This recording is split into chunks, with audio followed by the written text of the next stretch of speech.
Ladies and gentlemen, Conway and Whitman. Studs. All right, welcome, everybody. It is the Conway and Whitman Show. We're live on 97.1 Free FM. Tim Conway Jr. and Brian David Whitman. Nice to see you, dude. Ah, Timmy, man. Look at you, man. Yeah. Let's bring in Norm Macdonald and Sam Simon. They're sitting around here. Jesus, look at that, dude. A big celebrity. Norm Macdonald, man. I don't know how we do it. Wait, let's turn your microphone on there. There you go. I don't know how we do it with the big celebrities, but... Yeah, look at Here they that. come, man. Look at Norm Macdonald and Sam Simon. Sammy, look at you, man.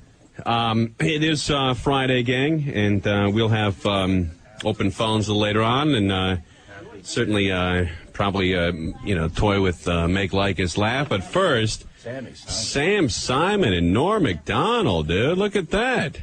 Look at you. Hey, look at Sam. Look at that, man. Hey, turn the mics on there. There we go. What are you guys doing tooling around the neighborhood, huh? You guys talk there? It's radio, man. There you go. What's with these Jesus. cans? Sam, I like your jacket. Let me start with that. I like the... Oh, Touch it. He puts his arm out for me to touch it. Yeah. This is $12,000. Wait a minute. That jacket's $12,000? No. No. How much is that See, jacket? I believed it. All right, Sam Simon's worth $150 million plus, and Norm Macdonald doesn't drive. Yeah. So there you go. Between the two of them, Yeah, between the two of them, man. it's a lot of money for car insurance. Sometimes I feel as useless as the parking space at Norm's apartment building. Yeah, what do you do with the parking spot at your apartment? I give it to my neighbor, and then he gave me a big thing of cheese and a thing of wine for Christmas, but I don't drink. You don't drink at all? No. So who'd you give the wine to? I just leave it in my fridge, and if anyone wants to drink it, they can drink it. And what about the cheese? I hate it. You ate the cheese? A low-end night there, huh? So you gave away your parking space and really got nothing that you would want in return. No, but I wasn't using it anyways. But But you did eat the cheese, right? Yeah, I ate all the cheese. But how much cheese? Because parking is expensive. You're in Beverly Hills, right? Yeah, I guess it was. No, it wasn't. The cheese wasn't like in. Like he wasn't remunerated. It's like Jack and the Beanstalk. But did he give you like $1,200 worth of cheese? You traded your parking space for some cheese? But I might get that MRI. Get the open one. Yeah. The non-invasive open one. Now, you're a lunatic? I mean, like Whitman here, where you think you're dying, you always think you got something terminal? Yeah. What do you think you have now? I don't. I was just worried because Ryan was talking about his something wrong with his brain and stuff. And Well, I did today get the MRI, Tim. I know. Right, the full body MRI, the 3D? Well, no, not 3D. This is just a brochure for another service they offer where you can get your full body scanned. Right. And you might have pancreatic tumors or abdominal tumors or cholesterol. But the nice thing disease. is, be looking. you see the pancreatic tumors and you see them hypochondriac. with 3 dimensions. You see how- Right. it's not just a flat. It's ugly- right. It's like Star Wars. It's like a moon material, Earth material. It's just they float out in front of you. That the pancreatic will take you out in about 2 days. Yeah. But isn't the rule of thumb, once you can see your pancreas through a sweater, then that's the time to have it looked at? Well, I had what they call the open MRI today, where she's not. I have nothing to compare it to, and I know maybe some guys listening. I've had the other. The traditional. Were you one of the younger guys going through the MRI today? I was, I think, the youngest person in the facility. Yeah, by far. Yeah, I think Right. so. Okay. But so Sam, you'll recall the sensation of being totally in the tube. It doesn't bother me, but Didn't bother I you. know they pasted a little picture of a forest up on the top inside the thing, so you can look at like the stupid little picture of trees and not feel claustrophobic. Oh, Maybe you were in the pediatric MRI. Mickey Mouse. Possible? They have Elmo. Was Elmo? Elmo was in there. You got a sucker when you're done? Yeah, when you're done. All right, Norm Macdonald and Sam Simon are here, and they also are doing. You guys are doing a radio show somewhere, is that right? Or you're planning on it, or something's going on? I don't know anything about that. No. Yeah, Why? you Do you hear some gossip around the station? Yeah, I understand there's interesting. a lot of talk about that. I haven't heard. What is the talk? A little by the water cooler. You heard Jack Yeah. Silver talking? Well, no, Jack Silver was talking, but not positively about you. But you are now. Sam Simon is the producer of The Simpsons and Cheers and The Norm Show, The Drew Carey Show, Taxi. I mean, he's really gone nuts over there. Yeah. And from what I understand, you're done with your palace out there at Pacific. Not Palisades, is that right? Yeah, the Palisades. That's the fringe of the Palisades. Yeah, right? you're done with it? Well, I bought the house next door and renovated it, and I bought the other lot, and I made kind of a sort of a starter compound. Right. Oh. Now, are you going to, do you have a fence, a wall around it? Oh, yeah. Okay, so no one can get into you, right? No.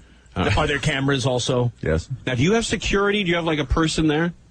Sometimes. I have the dogs, and we're armed, and we got the cameras. Jeez, it's like a militia, dude. Suddenly, the very affable kind of, comedian Tracy Ullman, Simpsons guy goes away. This very steel-faced, like Eastwood thing. Yeah, we got the cameras, and we're armed. Jeez, what happened to Sam? And can I ask you, you could say, F you, I'm not going to tell you for security reasons, but how much cash do you have lying around the house?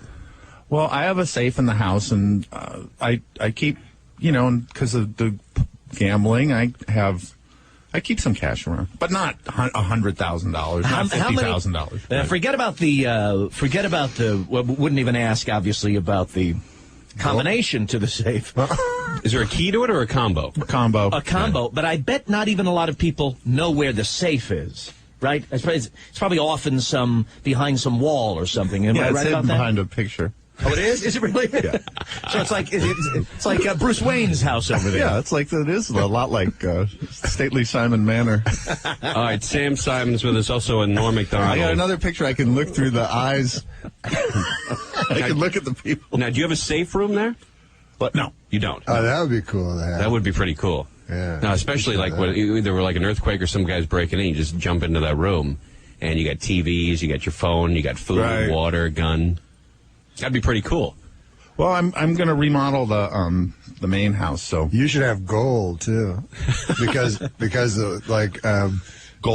gold, because at some point the money might not be worth anything, right? Well, that's what I hear. I've heard those commercials for gold, and some people sell the gold, their dental gold. Senior citizens do. By the way, that's something Norm and I know the deeper meaning behind that.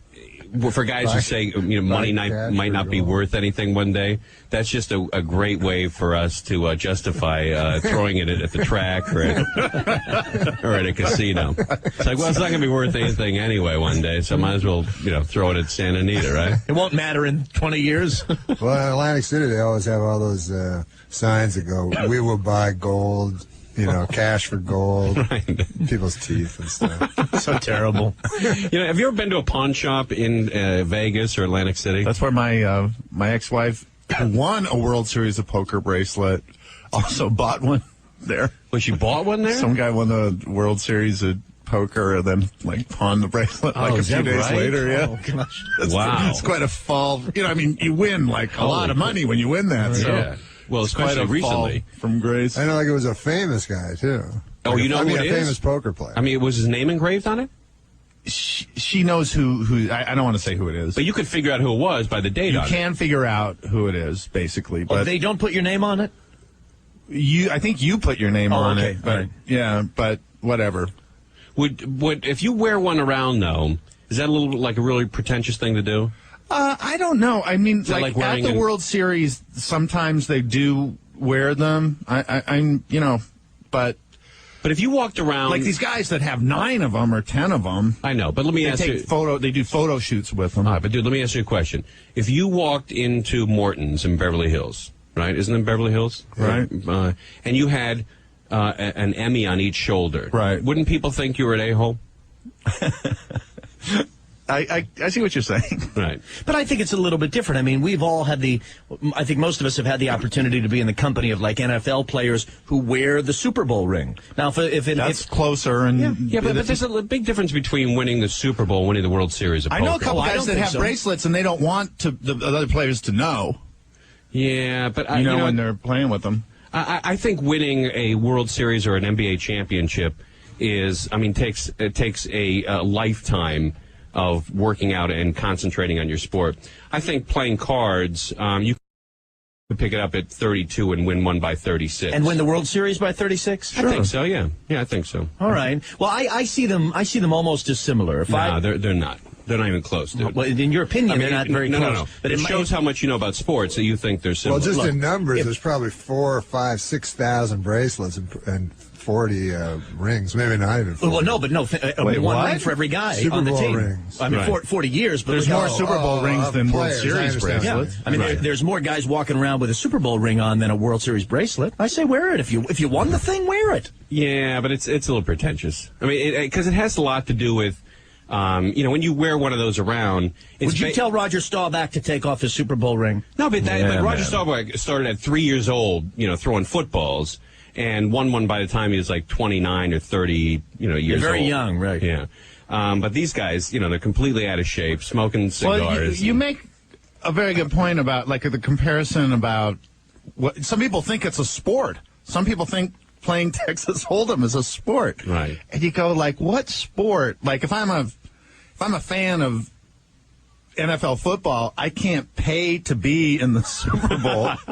And on top of that, I can't win it. That's like crazy, to even think of that. But poker, you just pay, you're in the biggest event there is. And it's a single achievement. You it's have one person. You have a chance to actually win. But it's crazy that they call it first of all, they call it the World Series, and then that's why people think of it as a sport. Right. And also, I don't know how they can call it World Series. Isn't that a patent? Yeah, and it is odd. Maybe they bought that, or maybe they had to pay baseball to call it that. All right, Sam Simon and Norm Macdonald are with us. They're buzzing around the neighborhood and popped in here. And it's a very good point that you can't. You can't pay to be in the Super Bowl of football, right? You can't pay to be in the NBA championship. But you can pay to be in the World Series of Poker. And when you're in it, have you ever been in it, by the way? You've been in it, right? Sure. All right. When you join it, you don't think to yourself, I hope I come in 1,500th or I hope I come in 1,900th. You want to win. Well, and you think you have a shot of it. I would like to be 1,500th. But you think you have a shot every time you get in. Absolutely, I think I have a chance. Everybody in that room does. And it's the other, or if you want to compare it to like boxing, like you can knock out the champion. Right. You can knock out the best players in the game. Right, it's single competitors. And like boxing, you can't do that. You got in the ring, you get killed. You get killed.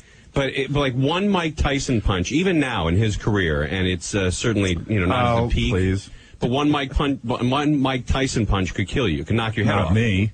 Well, there's probably not a sport that anyone could buy into that they could win, right? Right. But also in poker, when you join the World Series of Poker and you play in Vegas, you're one of 2,000 or 8,000 people, whatever the play. Right. And you make it all the way up to the top table, right, to the last 10 people. That's how 5 many days. Right. But how many times in that process, in that 5 days to get to the final table, has luck been on your side? I mean, you throw your cards down. Well, that's down. another thing is the final table is almost all amateurs. So that shows you that, like... That's true. A lot of it is luck, right? Yeah, supposedly you, when it was smaller, I know, like these winners, a lot of times in Hold'em you get in what's called a race. You've got an ace-king, you're against a pair of tens. Right. That's called a race. It's 50-50, and you're all in, the other guy's all in. And I know these guys that used to win the tournament, they used to go 20-0 in their races. That's a statistic. You've seen that, right, Norm? Yeah. Like Chris Ferguson said he went 20-0 when he won. Oh, I see. Oh, with the race. Yeah, he won every one of those things. But that's highly unusual. Oh, my God. If you can call, it's the luck of calling a coin 20 times in a row. And then, and that's when the tournament was even smaller. So these guys now are you have to get really... lucky, or they call it also not getting unlucky, right. Not getting a bad beat, because you can have the best hand and someone can draw out on you, so you can't have that happen either. So you got to be really lucky to get that. All right, Sam Simon and Norm Macdonald are with us. Norm, are you on the road? Are you home for a while? Stand-up. No, I'm on the road. I'm going to go to. I'm going to be in the Pheonix Improv. Is that right? When is that? That's January the 28th. I'm going to write that down. January 28th. Phoenix Improv. Now, obviously, someone has to drive you to these events, right? Or you fly to these events. Fly. And you have some weird sort of flight necessities. It's got to be a 747 with nobody on it, or But doesn't it have to be a certain model aircraft, Norm? 757, like right? 767. 767. Is it tough to get a 767 from here to Phoenix? No, to Phoenix, you have to just take what you can get. You got to go on You know, a lot of times gotta risk it. But the last 2 times I've driven, though. Right, it's easier that way. But when you book a reservation, sometimes they'll tell you, if you ask, you say, what type of aircraft is this? And then they'll tell you, and then you get there, and there's been a change of aircraft. Then what do? Do you find another flight? Oh, that's never happened to me. Usually when they describe, like, I ask them what kind of airfoil it's going to be, and then it is that one. It is, okay, right. So I've had them change it sometimes, and, it can accommodate fewer people, or they get a larger plane to accommodate more people. Yeah, I quit smoking. So I'm like kind of hyped up. When did you quit smoking? I just quit smoking, so it's hard for me to keep concentration. Keep focus? Yeah, I understand that. Because I didn't hear anything Ron said right there.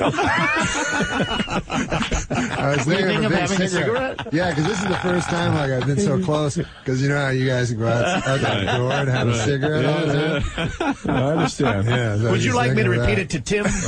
No, that's all right. Don't you have it on tape? Hey, how can't you? You can take it home. Duplicate the whole thing. All right, Sam Simon, Norm Macdonald with us. Norm, how long have you quit smoking? Well, it's like New Year's, Oh, New Year's you quit? Yeah, 3 days before New Year's. How'd you do it? Just a sheer tyranny of will. Yeah? How long will that last? Not to overstate it. No, I just keep quitting, and then sometimes it sticks. I've done it a couple times. Right. Did you ever quit for a extended period of time? Not really. No, never? I mean, But you only smoke. You don't smoke even a whole pack a day. I maybe 2 cigarettes a day. No. Well, give or take. And you only $2 a raise. Yeah. No, I don't smoke that much. But I do know that, there's some people who smoke 3 or 4 packs a day. Yeah. And I think those are the people who really cut their life short. I think if you have 2 drinks a day, I think if you have a cigarette or 2 a day, I think if you make a bed or 2 a day, I mean, if you do things in moderation, I think you can enjoy, those type of things a little longer. So it's the rule of 2s. Anything twice a day is okay. Well, I think if you have if you have 45 drinks and you drive to Vegas, I think you're pushing your luck. I would agree. Because you're on the road, you're completely bombed. You could kill somebody. You could run somebody off the road. You can kill yourself. And why have the additional 43 drinks when 2 would have been fine? Exactly. Now, I don't know if you've seen this, but Mothers Against Drunk Drivers now say that driving buzzed is the same as driving drunk, right? Which is simply not the truth. Well, they have that ad now where they say, really? if you drive... Have you seen that one where the cars are filled with liquor? They're airing them during the football games. They say, if you drive drunk, you will be caught. And these guys are being pulled over, and they open the door, and all the booze beer and all the really? wine come out. I haven't seen that. And it's just... I'm really against driving drunk, don't get me wrong, but it's so not true. So many people do it. Oh, yeah, no, a lot of people do it, and they get, some people do it their whole lives. They get lucky without, ever getting in an accident or getting caught. Sure. Like when I'm on the freeway. When you say buzzed, you mean that just slightly? Yeah, like a drink and a half, 2 drinks, I'm not talking about, 90. But when I'm driving home on like a Friday night, we'll leave here 11 o'clock, I just assume everybody on the freeway is buzzed, or at least, at least buzzed or drunk. And I try to keep my distance away from, a lot of people. It's like defensive driving all the way back to the valley. But there are, I would say, what percentage of the people you think on the highway at 1 a.m. in Southern California are buzzed? I mean, it's got to be high, right? It's got to be 40%? I was going to say 33 to 40%. Right. You took the figure right out of my... So if the cop pulls somebody over, I think he's got like a 3 in 5 chance of getting a guy for a DUI. So they just turn a blind eye to it. I don't know if they do. Why couldn't cops just at 1 o'clock go to all the bars and? They do. Well, that's how I. So you got yours. That's how you got nailed. Which one? I was pulled over. Do you count them like Emmys? Your first one, your second one? No, I never got one. Oh, you never got one? But I was pulled over because I was with a girl that a woman. I'm sorry, I don't know why I keep doing that. But she was supposed to be the designated driver, and we were at a sort of an area that has a lot of bars, and she got really drunk, and it was 2 a.m. and everyone was leaving the car parking lot, and I was I wasn't supposed to drive it. I think, okay, I'm okay to drive. She's so sick. She's like leaning out the car, throwing up as we drive by the cop who's waiting right by the exit to the bar parking lot. Wow. Oh, gosh, waiting for pull over. She's like leaning out, vomiting on the side of the car.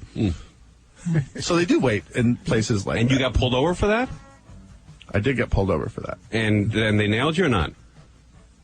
It's kind of a weird story, but The cop was the Simpsons fan? Is it one of those deals where money makes things go away?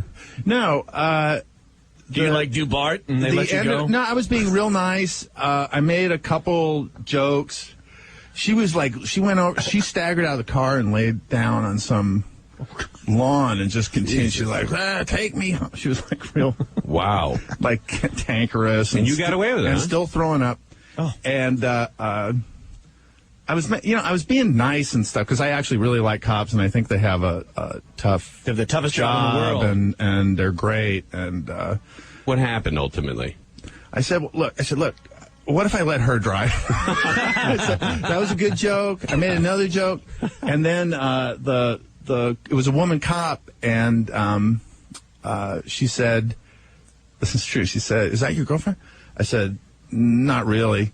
And she said, if I let you off, will you go out with my partner? Wow. What's his name? Yeah. It was another woman cop. Yeah. Probably a dude. So I said, yeah. So she said, His name I would take the DUI if it was a she dude. said, Officer Bill. Yeah, really. You should have just taken the DUI. I actually think you met her. I think Norm met this cop. After you saw the chick, you should have. She was really. But cute. we're looking Is that back, right? the shame of the DUI. We got to take a break. It's Conway and Whitman. In with us is Sam Simon and Norm Macdonald. We're live on 97.1 Free FM.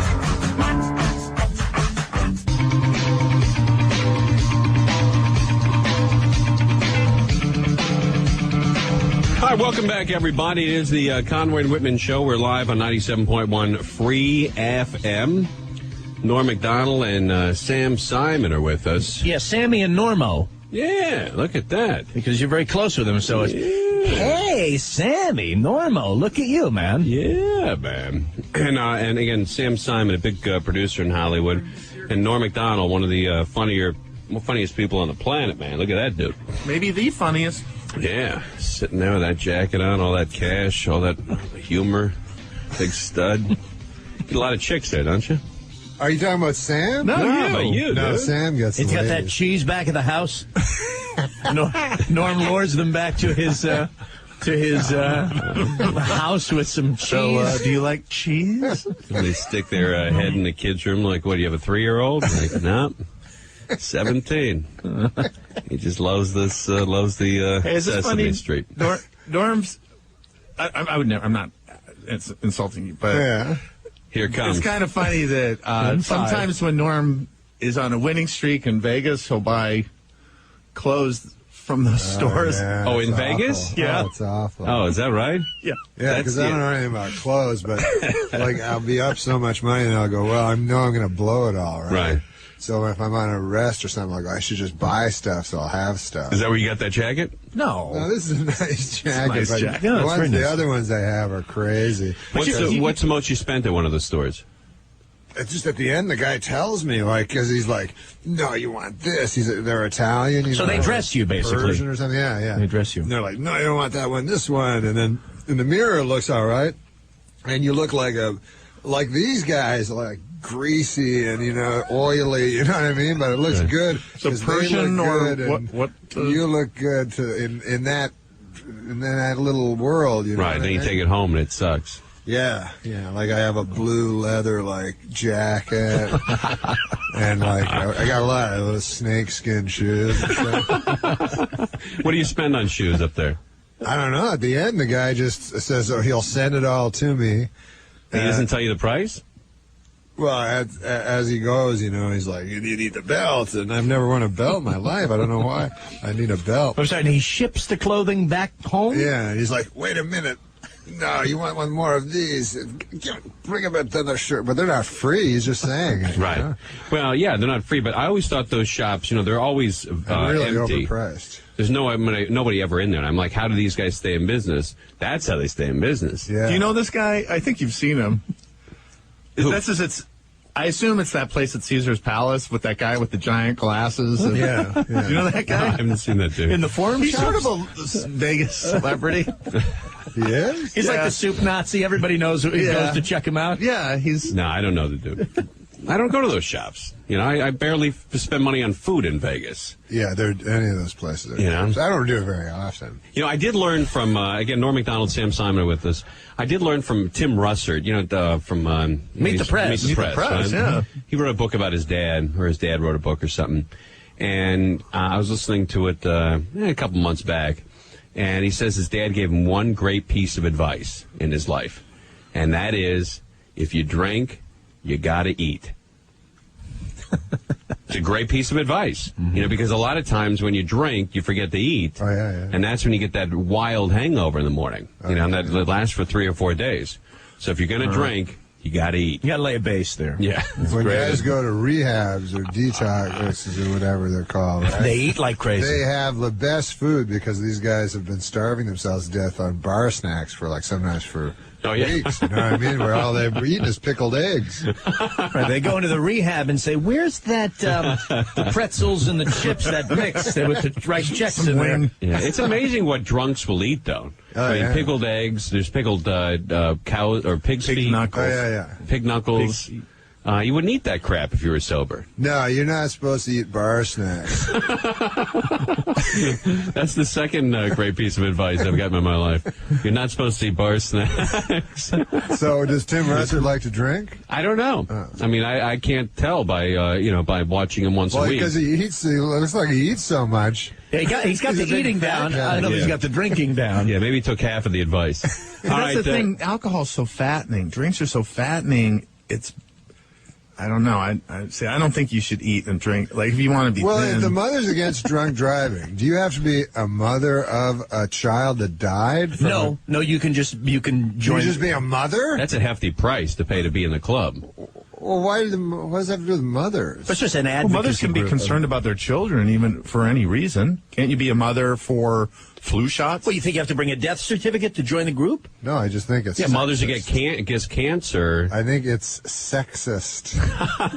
Well, there's Anything that doesn't allow a certain sex in. Obviously, a man cannot be a mother. You know what, Norm? I Right. think you can, though, actually. I think that men can be members of Mothers Against Drunk No, Driving. wouldn't they have to be fathers against drunk No, driving? I think that that would be a fad. your point is a great point, that it would be sexist to not allow a guy. But I believe men can be advocates and can be in that organization. Like if my child died of someone, drunk killed my child, I'd be hopping mad if they wouldn't let me in that organization. I don't mind telling you. Oh, yeah, absolutely.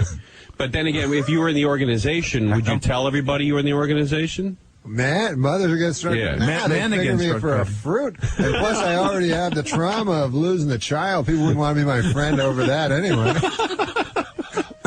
Well, you'd probably want to bond with people that had a similar experience. Oh, definitely. And you wouldn't be able, they wouldn't let you be turned away at the door. People would. Because that's one of the worst things with That's something classic. like that. Like your child goes missing, whatever, and it's like people always say it's the worst. Oh, yeah. But it's also you lose a lot of friends because people. They don't want to be around you. There's a lot of drama, a lot of drama. Well, Right. it's a downer at a party. You have a dinner party and we invite Bill. Yeah. Oh, his kid's still gone. This kid's still going. It's almost like after the kid turns up, you start inviting Bill Oh again. man, he's Everybody the hops on cause the celebrity. bandwagon. Well, but now what happens if it's a bad outcome? I mean, if Bill's kid turns up dead, then you begin to invite him again, or his kid's got to turn up alive? What's the... Good Lord. Well, That's a fair question given the conversation. I think that the real thing is you want to get the remains, so you can have some Closure. Hey, Norm, listen, you love your son, right? Of course. No, I know you do. You really love your son. Yeah, I love him. I know you're also a little bit of a hypochondriac. They say the greatest tragedy is for a parent to outlive their child. Right. Oh yeah, That's true. You never want to It bury. is? You never want to bury your son. Oh, yeah. God, no. Yeah, no, if anything happened to my daughter, my life would be over. But But then on Okay. the other hand, But I because mean- I've heard people go It never leaves. It never, you know what I mean? God knows it's a horrible thing, like having to bury a child. But they go, it never ends. You know, every day is painful. Then you see the guy's cracking up on Larry King. You know, he's having a good time. Wait, who, you mean... John Walsh. Yeah, anybody. Well, look, you know, I think even, you know, for people... Guy's cracking up. How'd you get that code for John Walsh? Well, he's the guy on Larry King whose son died who sometimes laughs. I didn't want to say the guy's name. Right, no, I mean, no, I think what happens but he is... can still laugh after you. Right. I mean... I think if you suffer... Bill Cosby had a son that was killed. And he still performs stand-up comedy. Yeah, that's what I'm saying. I don't know how he does it, but... No, but I think that if that happens... But Tim was saying my life would be over. I don't think your life is over. I just think once in a while you're sad because you're like having a party, you're having a good time, you're like, I forgot my dead kid. And then you get sad. But like if you... Because I don't think your mind can always be in one... But if you had a young child that died... Yeah. Well, I'm being picky. No, I'm kind of being serious. You go like, I wish I hadn't outlived my 16-year-old. There's guilt. Like what? Well, no, but see, what Norm's saying is, and this is true. Whenever you have like a kid, like let's say you have a 9-year-old kid, right? Right. And that kid has been invited to birthday parties for 9 years of his friends and everything like that. And a lot of people are invited to parties because their kids are friends. You know, the adults, you know, don't socialize, but the kids do. So if something happens to that kid, you're no longer invited to any of those parties in that circle because you're like the downer. I know. I mean, you're like, and they don't want to abuse you by inviting you, and you see all these kids buzzing around. You're like, oh boy. That happened to Tommy Lee. Actually, he had a party, and you know, a child died. Yeah, I knew the guy whose kid died. Oh, yeah, and I knew the producer. So obviously, he's not getting invites from Tommy Lee anymore. Well, I think he sued Tommy Lee, didn't he? Yeah, there was some sort of lawsuit over that, as I recall. I guess there was really no like. All right, it's Light Friday around here, everybody. Welcome to Norm Macdonald and Sam Simon. First they're both we did with brain us. cancer. Yeah, Then they're we both did with us. Children not being outlived by their parents. Well, you have one child. Right. Do you ever feel like it would be easier if you had 10? You mean backups? No, I'm saying if one went missing. Nah. Well, then what? The other 9 could look for him? Yeah, one is like he gets the whole ball of wax. Yeah, no, it's easier to have one kid. You have maybe So 2. you're putting all your eggs in one basket. Yeah, I understand that, but you know, I mean, what are you going to do? You're going to live your whole life, you know, in fear of everything. But on the other hand, if you have 10 children, the odds of something horrific will happen to one of them during your life is pretty big. Yeah, but right? then again, I don't know if you can love all 10 kids as much as you can love just the one. No, I agree with you. Oh, I think you can. What? You don't have enough love to go around. No, sure. You mean parents of multiple kids don't love their kids as much as you love your daughter? Or not? Let's depersonalize it. If you have 6 They kids, don't, because if you have one child, right? right? It gets all the attention. It gets all the attention. Now, what if you have 10, right? Is it Right. possible? What if you have 1,000? But you think attention is love? Do you think if you had stand-up Do comedian? you think if you had 1,000 children, it would be possible to love them all? Well, No, you couldn't even know you wouldn't them have any all. time. Well, right, We got to take a 1,000, break here. no. Norm Macdonald and Sam Simon are with us. It's Conway and Whitman live on 97.1 for you. And I think even when you have 2 kids, I think you have a favorite. I don't know if you agree or not, but I think that you know that you probably may have been your dad's favorite or your mom's favorite. No, I definitely believe, and my parents have passed away, but I absolutely believe that my mom and dad have loved my brother and me Exactly the same? Absolutely the same.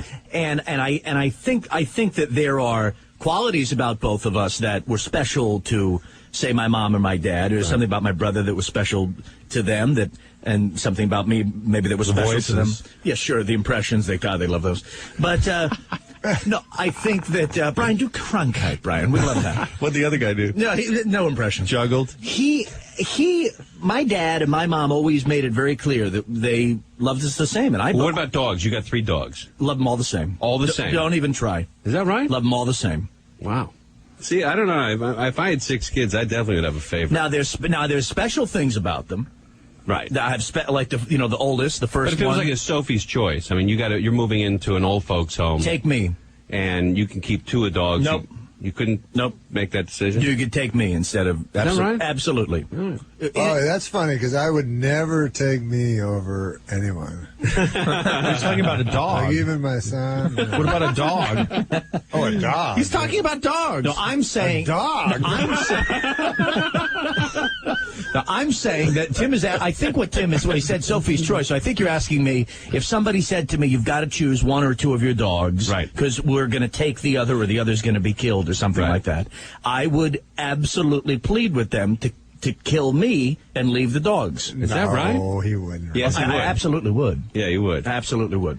Yeah. Now, Norm, if it was you I would or not make that choice. or your son, would you plead to the killers to take your son? I wouldn't plead with him. I'd say anybody but me. Anybody, yeah, including but your me. son. Yeah, because the thing is, if your son dies, it would be horrible, Right. Like you say, your life would be over, but it wouldn't really be over. If they took you, it would be over for sure. Right. And also I would have to put my son through that. But it's interesting, and I don't want to say anything. You put your son through hell anyway, though. Right. Huh? No, he's dead. That's true. All right. How about this? But I mean, it would be an easy decision, but it certainly wouldn't be. I would certainly be plagued with guilt, yeah, guilt and for remorse. Months. Wait, I'm not following this. You're saying you would have your son killed? Yeah, because I believe there's nothing more precious than life. Than your life. Well, yeah. Right. All right. Let's talk to Matt in San Diego. You guys got headphones over there? All right. Hey, how's it going? Matt, thanks for holding on. Matt, we'll talk to Matt. Go ahead. You can put your the great headphones Norm on there Macdonald. How's it going, brother? Hey, what's up, man? Hey, I just want to know when Dirty Work 2 is coming out. Dirty Work 2. Well, that's. Oh my God. Is it too loud? Yeah, it's really loud. Oh, I'm sorry, I'm in a landline. Right up here, or right up there. No, I got it, man. It's this there. one. Was it that one? It might be this one. There you go. All right. Yeah. Is Matt still there? Yeah, go ahead. Yes. Yeah, Dirty Work 2 is like, I don't know, because it's still in pre-production. Sam's supposed to have the second draft finished like I'm this still week. working on Norm's notes from the last draft. Okay. Well, hey, I'm going to give you a quote. Let me see if you can place it. Okay. Okay? And here's my sorry impression of the great Norm Macdonald. Hey, a date rapist has to have a lot of charm than a regular rapist. I know what that is. Yeah, I know what that is, too. Yeah, because that Artie Lang, he's no longer a baby gorilla. He's a big gorilla now. Oh, we were talking about that. All right, That's thanks, what- man. Thanks that's for what Sam calling. said. Jesus. Ah, terrible. Glad I took his call. Norm's co-star, Artie Lang, in Dirty Work, one reviewer said that Artie had all the charm of a date rapist. Right. And so Norm cheered Artie up by saying...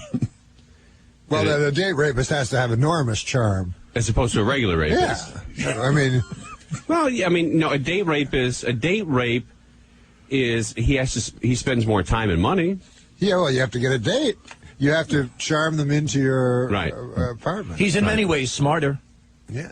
Well, he's more patient. It's funny that you said that a real rapist. Yeah, like a real.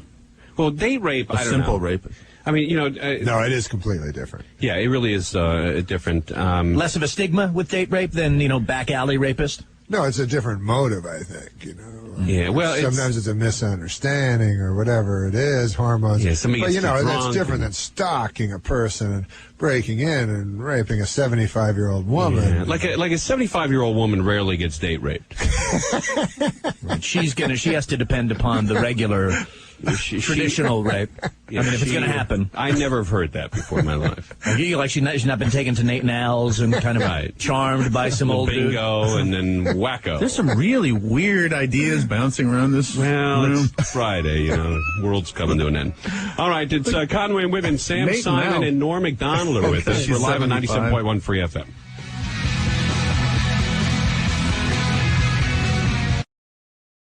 Come to 133 Promenade Walk in Long Beach Sunday, January 21st at the Model Grand Opening. Check out the bright open spaces, the amenities, the lifestyle. The first 100 people will receive $10,000 towards their closing costs. Come on down. You may never leave. Log on to 133promenade.com for floor plans and more details.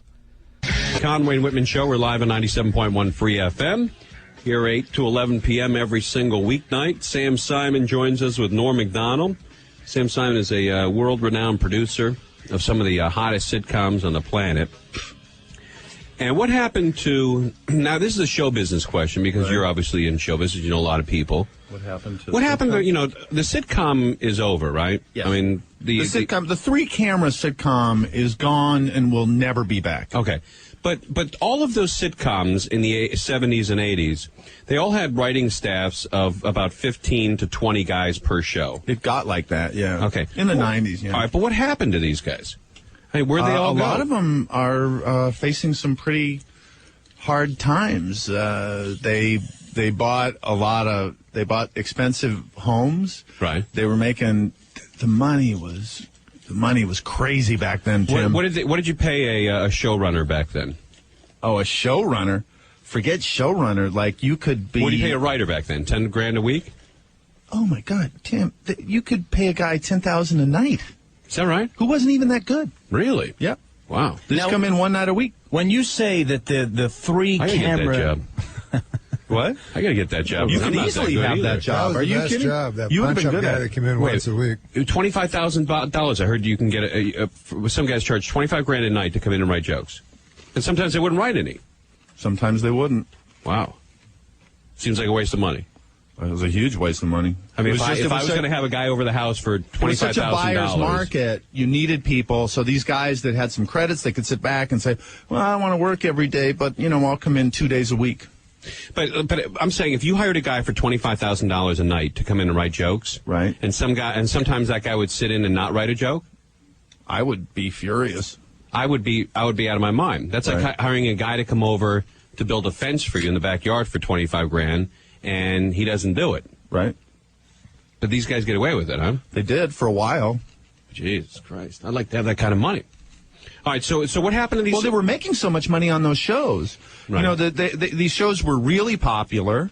People really liked them, as opposed to now, where it is my belief that the three-camera shows that are on the air now. When you say that, you use that term. A guy driving around doesn't. What's a three-camera show mean? A three-camera show is that style of comedy. It's not like Scrubs, which is great, or My Name is Earl, or The Office. I'm talking about that traditional show that's shot in front of an audience, and it's called a three-camera show because they're shooting with 3 or 4 cameras simultaneously. Right. And it's this amped up, unrealistic. The acting is overblown. They're playing to the house. They write all these jokes that aren't really funny. And I think it's like the old Hollywood musicals, which went out of style because they just seem so silly now. And was Everyone Loves Raymond? Was that a three-camera show? It was, and that was a great one.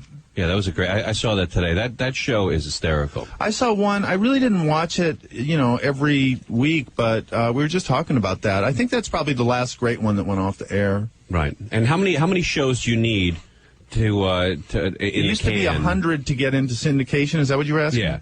It used to be 100. Now I think it can be less. But see, but that's where the money is, right? That is where the money is, but that whole business has changed. There's DVDs now, and all that's different now. So where's the money to be made in show business now? It's reality? Well, they make money in reality shows and the primetime game shows because they cost so little to make. They can make money first run on those. Oh, I see. Right. In other words, like they used to run a huge deficit when they would make, some of these shows, especially with big stars in the first season, like say the Matt LeBlanc show, right? The Joey show. Joey, yeah. I mean, I would guess that show was running, millions in deficit. Right. First run, in the first season. Right. Because they were counting on it being a hit, and they had, quality, experienced producers, right. successful producers. They're running a show that's had a star. Like it's a hit that's not already a hit. Right. They're banking on it stuff, but right. So they lost a lot of money on it. I would guess, yeah. Right. All right. Norm Macdonald's with us, and Sam Simon, and Norm's just finishing his dinner. Jesus Christ, he's got a whole bag. The Norm Show was a really expensive show. An entire bag of chips in his mouth, man. Tim? I didn't think you'd notice. Did you get another Fanta? We were out there having Fanta orange sodas, and Norm was reminiscing about having Fanta as a child, and now he's hitting the Fanta. Like that's your second or third Fanta tonight, isn't it? Bring you back to childhood, huh? I'm sorry, I didn't mean to eat in the studio. That smoking. You didn't realize you might have to talk on a radio? That smoking's really got you, huh? Yeah. Gotta keep busy. But Sam's right. Like, TV is He's back to what he knows now. See, he got a hint to the guy, taking the attention off the inappropriate eating in the room and right back to the fans. hitting his expertise. Yeah, TV, like, in the old days, they'd have TV shows, and nowadays they have, like, people, like, look at computers. Right. But if you... No, it's real. They play those computer games, too, I think. No, YouTube. The video games. YouTube. People watch YouTube. All right, but where is the money to be made in show business today? I mean, where are the people? There's lots of money to be made everywhere. These guys that make the video games make a lot of money. You can still make money doing these TV shows and the movies. There's lots of money to be made. But it's not the same kind of money it was back not in like the 80s, right? Stealing, like from the sitcoms that they used to have. Right. But where, I mean, are people in reality-based TV shows right now? Is the budget close to what the sitcoms were? No. No. Hey, do me a favor. Hey, Jerry, can you shut Norm's mic off for this segment? Yeah, just shut it off. Thanks. Also, buddy. why would you like if you when want you're done with your chips? If you want to sneak like some food in the store, why do you do potato chips? I don't know. Isn't that like the worst? Wasn't there like something soft in the machine? And then after three guys pointed out, there didn't seem to be any kind of slowdown. What are those? Yeah, his mic's off. But when you're done with the chips, we'll turn it back on. No, it drives people nuts when they hear that noise. You know. The bag is noisy too. Yeah, he's got. But I like how he was opening the bag underneath the council light. I'm trying to hide it. It was very innocent. Hey, you know on highlights, Goofus and Gallant. All right. Remember Goofus Norm's and Gallant? Back. No. You remember Goofus and Gallant? No, I don't know. In highlights, one guy did everything bad, and one guy did in the everything... magazine. Yeah, I come in with Norm. He's eating chips. Right. The mic has to be shut off. Right. Here I am. I've got your top on your drink. The top on my drink. I'm telling anecdotes. Sitting up and sharing your expertise. Sharing my expertise on TV. All right. Norm Macdonald and Sam Simon are with us. Talking about Norm's funnier, though. Well, I was wondering if you find, like, because Sam was saying, like, sitcoms of the old days are relics and everything like that.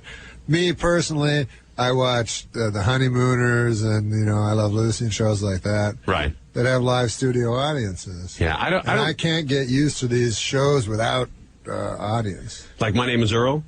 I can't get, I need I need people laughing. Right, in order for you to laugh. Me, right. In order for me to laugh. Yeah, now I've seen, it's one of my favorite shows, My Name is Earl. There's people that watch silent movies and enjoy them still. Right. But I've noticed also in television, especially in comedies, where this happens to be true, and it wasn't true of Seinfeld, and it wasn't true of Everyone Loves Raymond, but it is true of the sitcoms that are out now, or at least the comedies that are out nowadays, that some of them are really good and some of them are really, really bad. You don't think that's always been true? I don't think so. I think in Raymond there was a consistent level of humor throughout the whole series. Oh, you mean in individual series? I'm talking in a series. Yeah, maybe. But now the comedies are on today. One of them, it can be really great one Tuesday night, and the next Tuesday night could be just dreadful. One thing about that, this may be... There's a reason they like the audience, and there's a reason you rehearse there. I always wondered about that for the hour shows, except on The Simpsons, we had people whose judgment we trusted the whole time, and, we used to do the readings and stuff like this. But on the 4-camera shows, you did have a crew. You did have all these run-throughs. You did have people that were sitting in the audience the whole time. You did have rehearsals. So, I mean, maybe that's something as opposed to these shows now where they send the pages out to a set, right, and they got a director there. I don't know if you trust him or not, but, it is true. I wonder, how do you know whether the stuff's going to be good or not? But where did all those people go? I mean, all the people that used to work on sitcoms. Some of them are trying to write hours now, I know. But not only the creative people, but also the technical people, the lighting, the cameramen and everything. I mean, there was a whole industry of people who were working, 35, 40 shows a year. And they knew they were going to be back year after year because the show was successful. Yeah. And where are all those people? Have they quit show business? Have they moved out of California? Well, aren't they working on the shows that are popular now? I mean, but it's a different skill. Well, sure there are. I mean, there's Deal or No Deal. There's these reality shows. There's these game shows.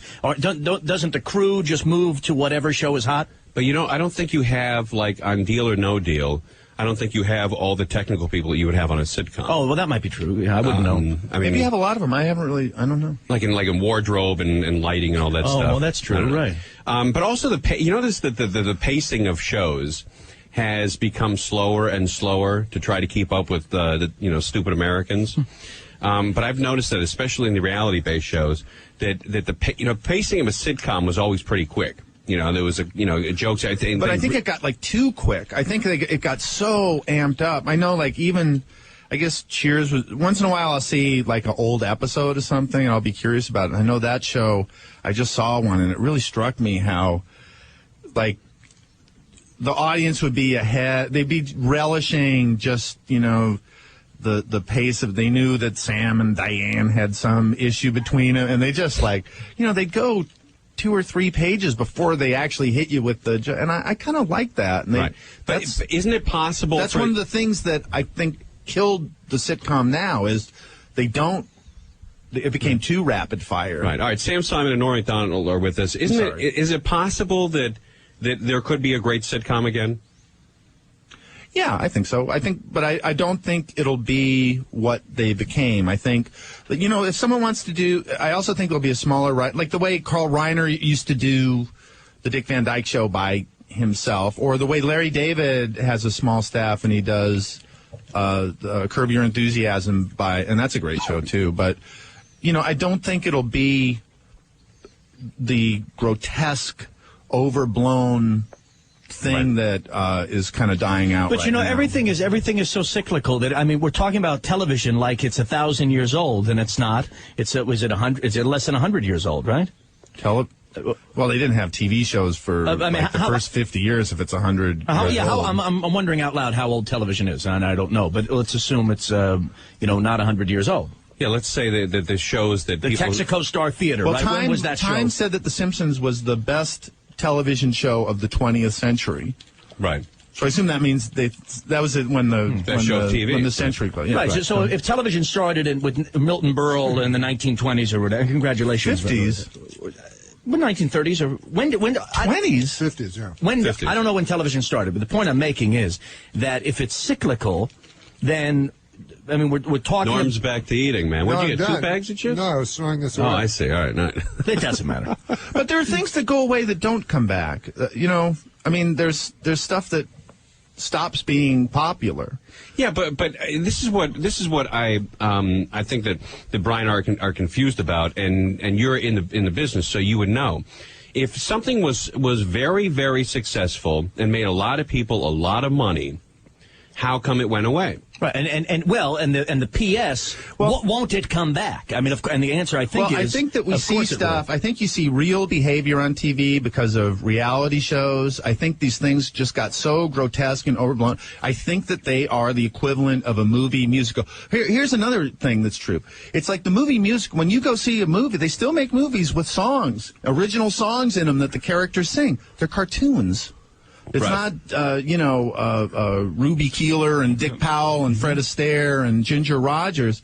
And I think that that's sort of what you see in TV. You still have these little stories that are with a lot of jokes in them, but they're cartoons. But you know what, Sam? That's a very good example because what you're talking about is animation, and your show, The Simpsons, is a perfect example of the point I was trying to make. That's why it's acceptable to watch that. But see, it came back, they're not real people. But you guys brought animation back. You brought that genre back. Isn't it likely that the genre of the half-hour sitcom, as animation came back, that it too, like Cheers, like The Cosby Show, will return? Okay, I'll just say I don't think that.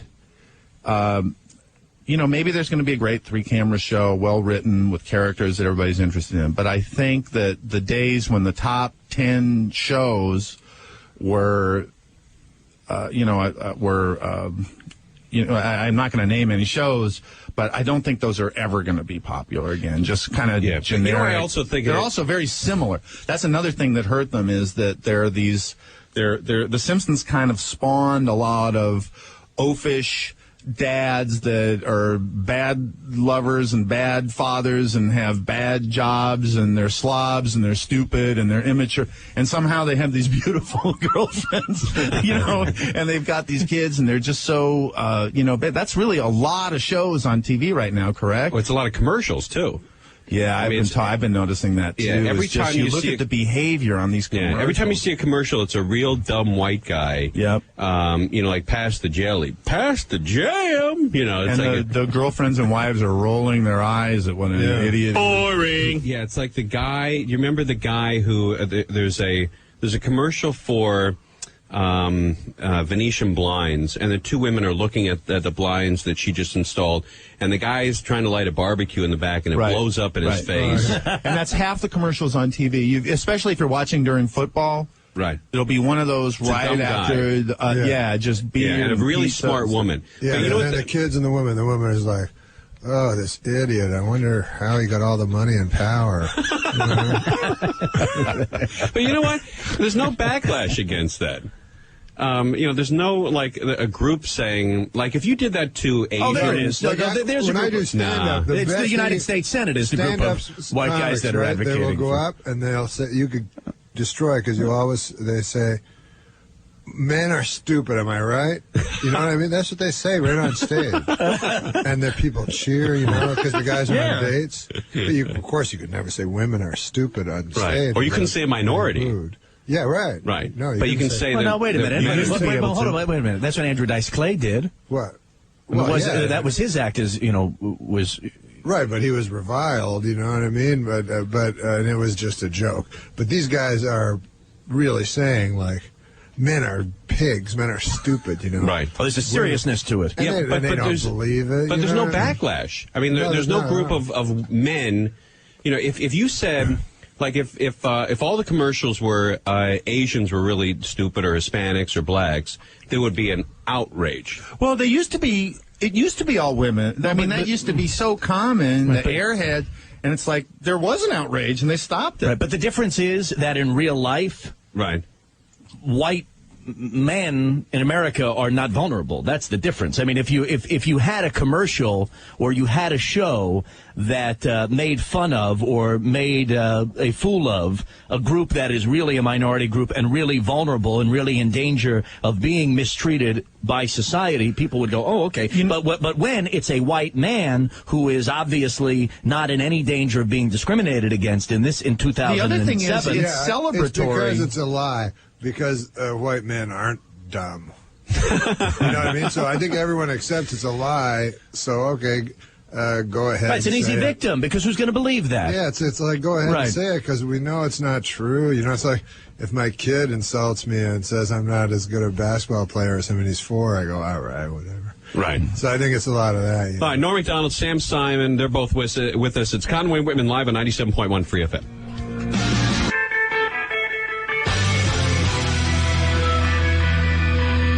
Everybody, look at that.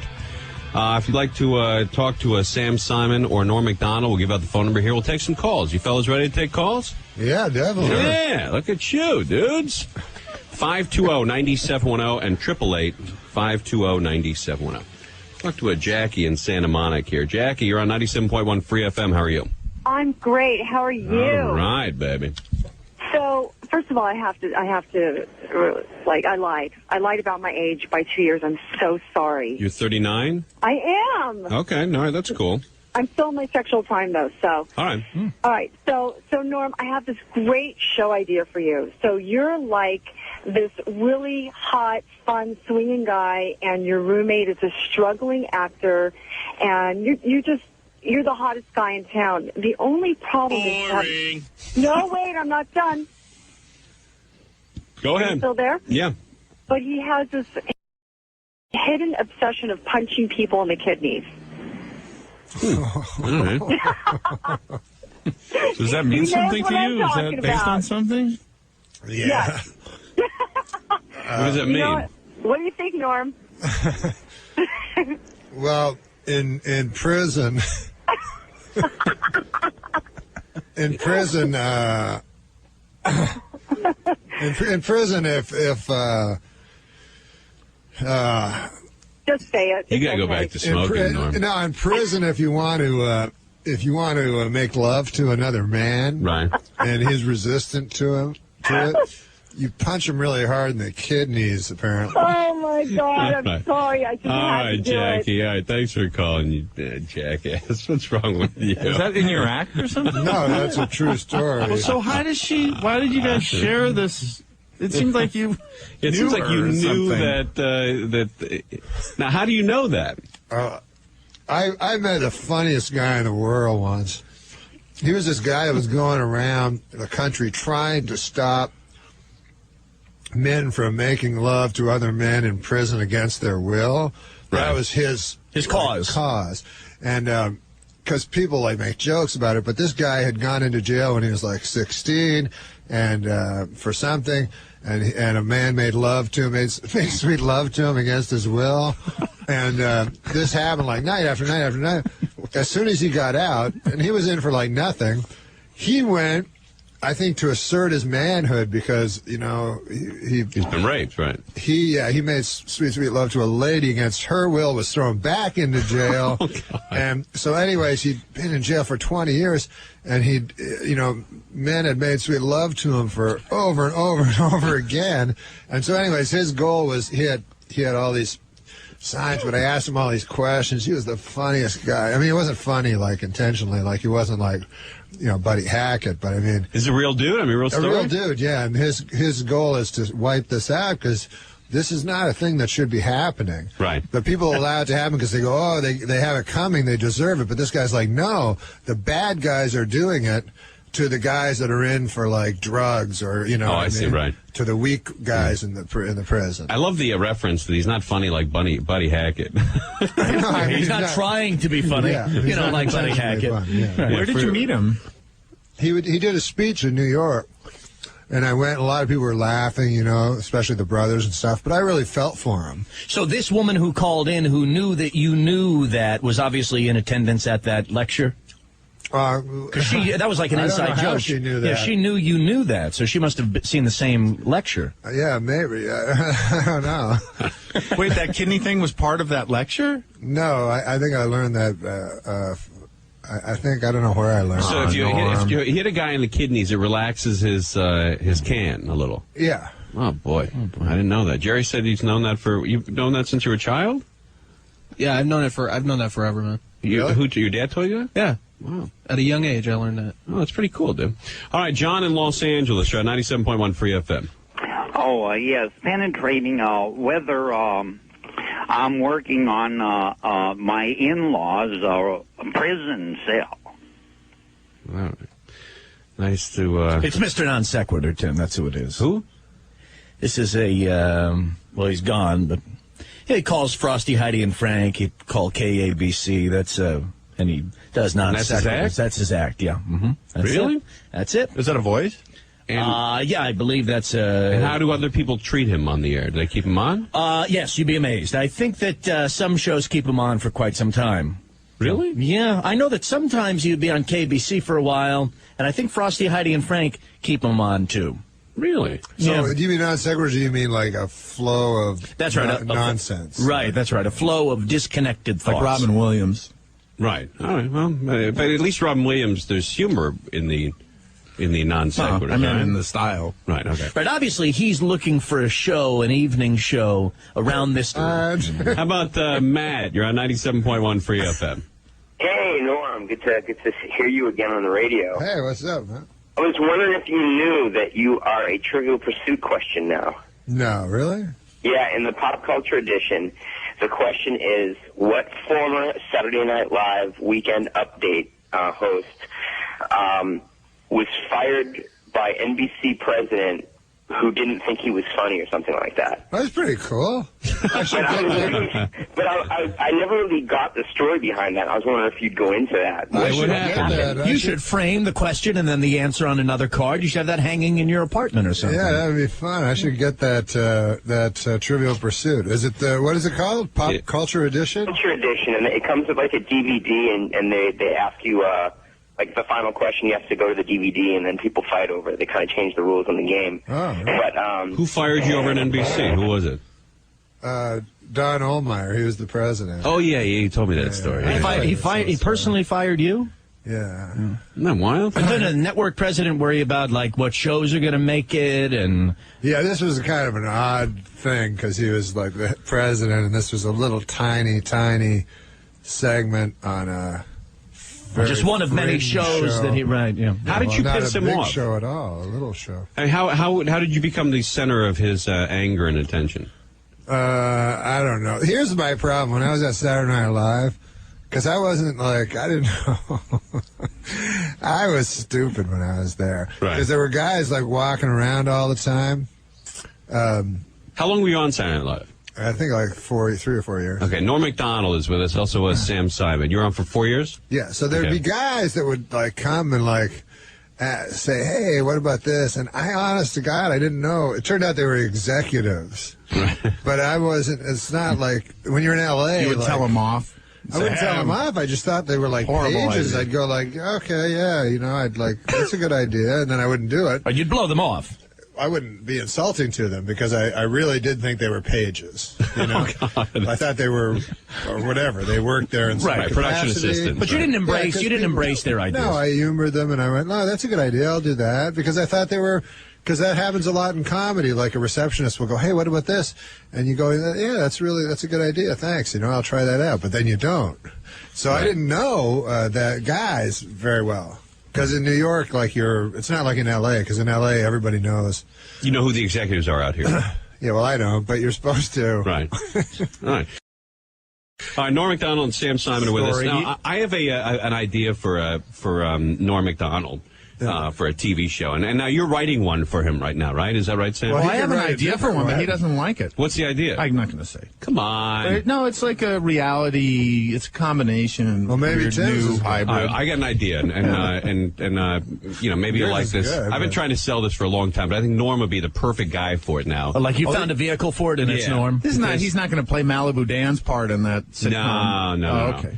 No, because I think that Norm Macdonald has the perfect amount of homophobia that this character needs. Oh, all right, good. Homophobia. Yeah, and we'll take a break here and I'll come back and I'll tell you what the idea is. But I think it's a great idea for Norm Macdonald. Great sitcom idea. I get him on television every week? Yeah, every week, and people watch it every week.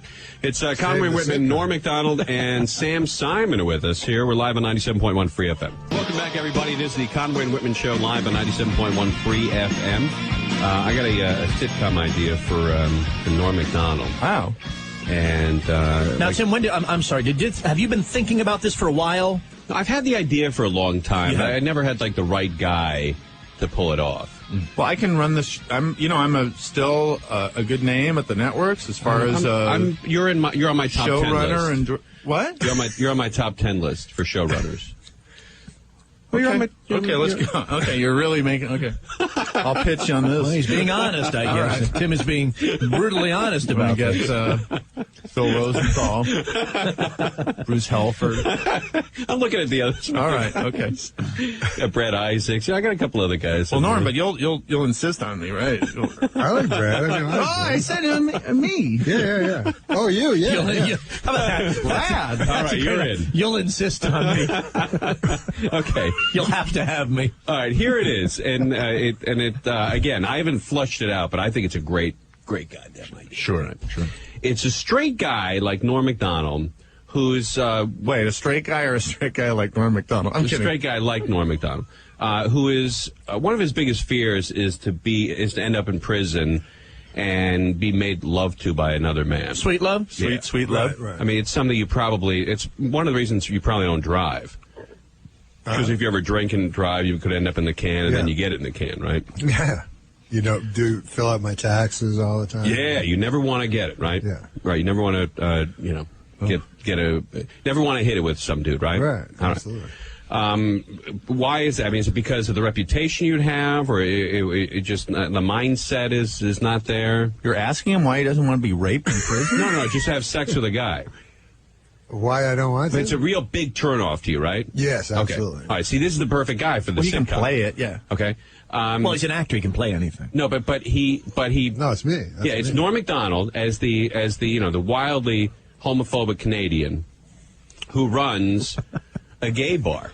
Oh, I like that. See, now I like that. Do you like that, Sam? Yeah. Runs a gay bar. Yeah, it's the homophobic guy a straight dude who runs. For some reason, circumstances force him to run. Well, he knows he can make a lot of money at it. Well, maybe he inherited He's a nice guy. He's he knows a lot of guys. He knows a lot of gay dudes, and he opens up he starts a gay bar. That's funny. But he shows up and he really gay goes. Bars often become gay bars too. It could be one of these neighborhoods that's these like West Hollywood was a little. I don't know. You remember? It wasn't this flourishing. It wasn't the hub. Beautiful Gay, area. right. It's like these gay men came in and they made all the houses beautiful and they started these fantastic bars and stuff. Right. But now Norm has owned a bar for quite some time, and nobody's showing up because the whole area is gay. Oh, he decides to make it gay? Yeah, and he makes it a gay bar. But for the money, though, right? But it takes off. But he's got disco night in there. But he's really, he shows up in his dolphin shorts and his tank top. He really, tries to sell it. I think it's a great idea. That's Norm Macdonald funny. owns a gay bar. You know what, Tim? The idea makes me laugh because you see Norm like in his dolphin shorts, and you juxtapose that with like really flamboyant gay guys, very well-groomed gay men. Is that the idea? Exactly. Right, and he interacts with them, and okay. But he's constantly being hit on, and he can't. And He's being hit on all the time? Yeah, guys are always trying to get into his shorts. And dolphin shorts? Yeah. And he's got to turn them all down while not turning them off to his bar. Right, because he's a nice guy and he's also in business. Yeah, he's a businessman, so he doesn't want to really turn them off, but he doesn't want to have sex with the guys either. So is it every week there's a different scene where Norm is, and is that kind of that's the focal point of the show? The show is built around that scene every week where Norm is trying to play off a gay advance? Well, I think also the defining moment in Norm turning his bar gay is when he takes the women's sign off the women's bathroom and puts a man's sign up there. So there's just two. He's got two men's rooms. We'd have unisex. What are we going to name the show, Tim? Do we have a name for it? Norms? I don't know. Well, is there a word for gays that rhymes with cheers? Same with the same writing, same logo. Rears. There you go. There's one. You can do that. Oh, I know what one. Not the one you were thinking of, Sam? Well, it's just you can say it because they call each other that. Queers? Yeah. Okay. Well, no, I don't know. I guess you can. Well, you can, yeah. No, but I wouldn't. Well, Queer Eye. Yeah, right, a queer eye for right. I think you should call them men's Why does it? room. Can I ask a and then question you do about? that- Can you I do say? that Can I joke. just whether it's a good idea? Why does he have to be homophobic for that show to work? Well, I think he has to be. I think what Tim will speak for himself. But I think Norm has to be uncomfortable Uneasy, in this setting. not homophobic. Why can't he and just not be hate. like unfamiliar Not or hatred. yeah? I mean, it doesn't have to be like a Is it straight like Archie guy who, Bunker? for whatever It's like Archie circumstances, an old chunk of coal like Norm, who for financial reason, whatever, has a gay bar. Isn't that just as good? Well, no, I don't think it is because let's say like Brian Whitman. I don't think Because realistically, Tim means homophobic. Like I beat up gay guys. Well, no, they're your customers anyway. No, but like being on, I don't know. I think Just like one of his I think it's a biggest cute fears. idea. I just don't think he has to be homophobic. No, I think it's Because I don't think it's they're funnier. these predatory guys that are all after Norm. What? It doesn't make any sense. Like there could be one guy that's attracted to Norm, I guess. kind of a militant guy. Can we get one militant guy in there who's really militant guy, yeah. like a militant gay guy who's into Norm? Yeah, but he's Like playing. they're not recruiting. Like after the bar Norm. closes down, Well, he's got actually, like 6 or 7 of his gay They friends, are. and he The plays gay guys, poker with. I know a lot of gay guys. I'll go for you. They go for straight guys. Yeah, they do. Straighter Oh, the better. stop. Of course they do. Just like Have you ever been hit on just by like- another guy? All the time. All the just like time. a man will go for for what do you call it? You can't lesbian get the girl. woman, No, right. you can't get the girl or a lesbian girl. Yeah, Right. A beautiful lesbian, the unattainable. Right. So The forbidden fruit. Yeah. So the forbidden I think this is fruit. Right. I think it's a great idea for Norm. Yeah, what that's do you think? really funny. I like it. Yeah. But- And I also think that the tension, and I think maybe the model is Archie Bunker, but crank it down a few notches because he's not really against their lifestyle. He's just kind of uncomfortable around them. like, for instance, here, like a bartender. they have to listen to people's problems, right? Right. You know, and they listen to, you know, domestic stuff, you know, how are things at home and stuff. So Norm might be, he cares about his customers, but he might like kind of not be as interested in a story about a gay. A gay dispute at home, they're not getting like along. what their problem is. But I think he's like, you can tell me, talk to me about it. I'm your bartender, and then it could get kind of dicey. Also, with gay guys, it really I don't think you can. They can sexually harass you all the time with impunity. You know, you can't do it with women. They can charge you and stuff. Sure. But I'm sure, like, you've seen like flamboyant gay guys that will just make jokes about wanting to, right, this and that, and have sex with you and stuff like that, and it sort of makes you feel weird, but like a sex object. Aren't gay bars I think it's far more decadent than people realize? Well, I don't know. I think it's funny to watch Norm come, out of his apartment that he lives, above the bar, walks down in his orange dolphin shorts and his and his tank top and his high tops. Why does he keep wearing these little dolphin shorts down to the gay bar? But here's what also we have to cast. If he's homophobic, why is he? Because he's still a businessman. Why is he dressing himself? Oh, he's like eye candy. You have to cast. He knows that all the guys love him. All the guys love him, and they want to come to his bar. But so he's in a cage. He's like in his dolphin shorts. You got to get a guy who's like, get these gay guys in here. I'll put my dolphin shorts. You know what I the guy love who to wear for the decorates shorts the are bar. those shorts that say "juicy" on the back. Yes. It says juicy on the back of Norm's shorts. And what he has with him kind of maybe a business partner, but the guy who decorates the bar. And I'm thinking of, although I don't know that his character was gay, but remember Bentley from the Jeffersons? I'm thinking He's hilarious. Like a rather proper kind of suit-wearing gay guy who kind of decorates Norm's bar and understands the customers. Like a Clifton Webb. Well, I mean, he's gone, but... All right, we'll talk more about the idea, but it's Norm Macdonald's new show. Bentley. It's straight guy. Norm Macdonald owns a gay bar. Maybe it's a queer gay, bar for the straight gay guy. Sports bar where none of the guys inside admit to being gay. But then why do they go there? We have to answer that question. Norm? It's just figure skating. But what about... Because Norm's so hot. We should Norm thinks he's so hot to all these other guys. No, I am hot. All right, we got to take a break. It's Conway Whitman with Norm Macdonald and Sam We should Simon. come up We're with a live at title. 97.1 Free Title's FM. important. There's a little breaking news going on here with some earthquakes going on. Yeah, man. I was in Hawaii for that, on the Big Island for that big earthquake. Is that right? Yep. All right, that's Sam Simon talking over there. Norm Macdonald's with us as well. Evidently there was an earthquake in the Pacific. I'm going to try to find that. It looked like it was in my brothers. All right, here it is. I tell you where the earthquake was. It was off of... here it is. It was a major earthquake off the coast of Japan. It was 1,600 miles northeast of Tokyo. Oh, wow. And 500 miles... I hope it didn't release some dormant, giant, radioactive monster. No, but it was a 7.9 earthquake, and Hawaii and Alaska are under tsunami watch right now. Oh, my gosh. Yeah, 7.9. That's huge. That's huge. Huge. It said 8.3 up here, and each number, each tenth, is 10 times strong. In other words, 8.1 is 100 times stronger than a 7.9. Did you know that? Yeah, it grows exponentially. I did 10 times. I did not know that. Yeah, it's it really is a tremendous earthquake. Now, can you imagine? I remember the tsunami story in Banda Aceh and all of that. Can you imagine what a huge story it would be if Hawaii got zonked with a tsunami?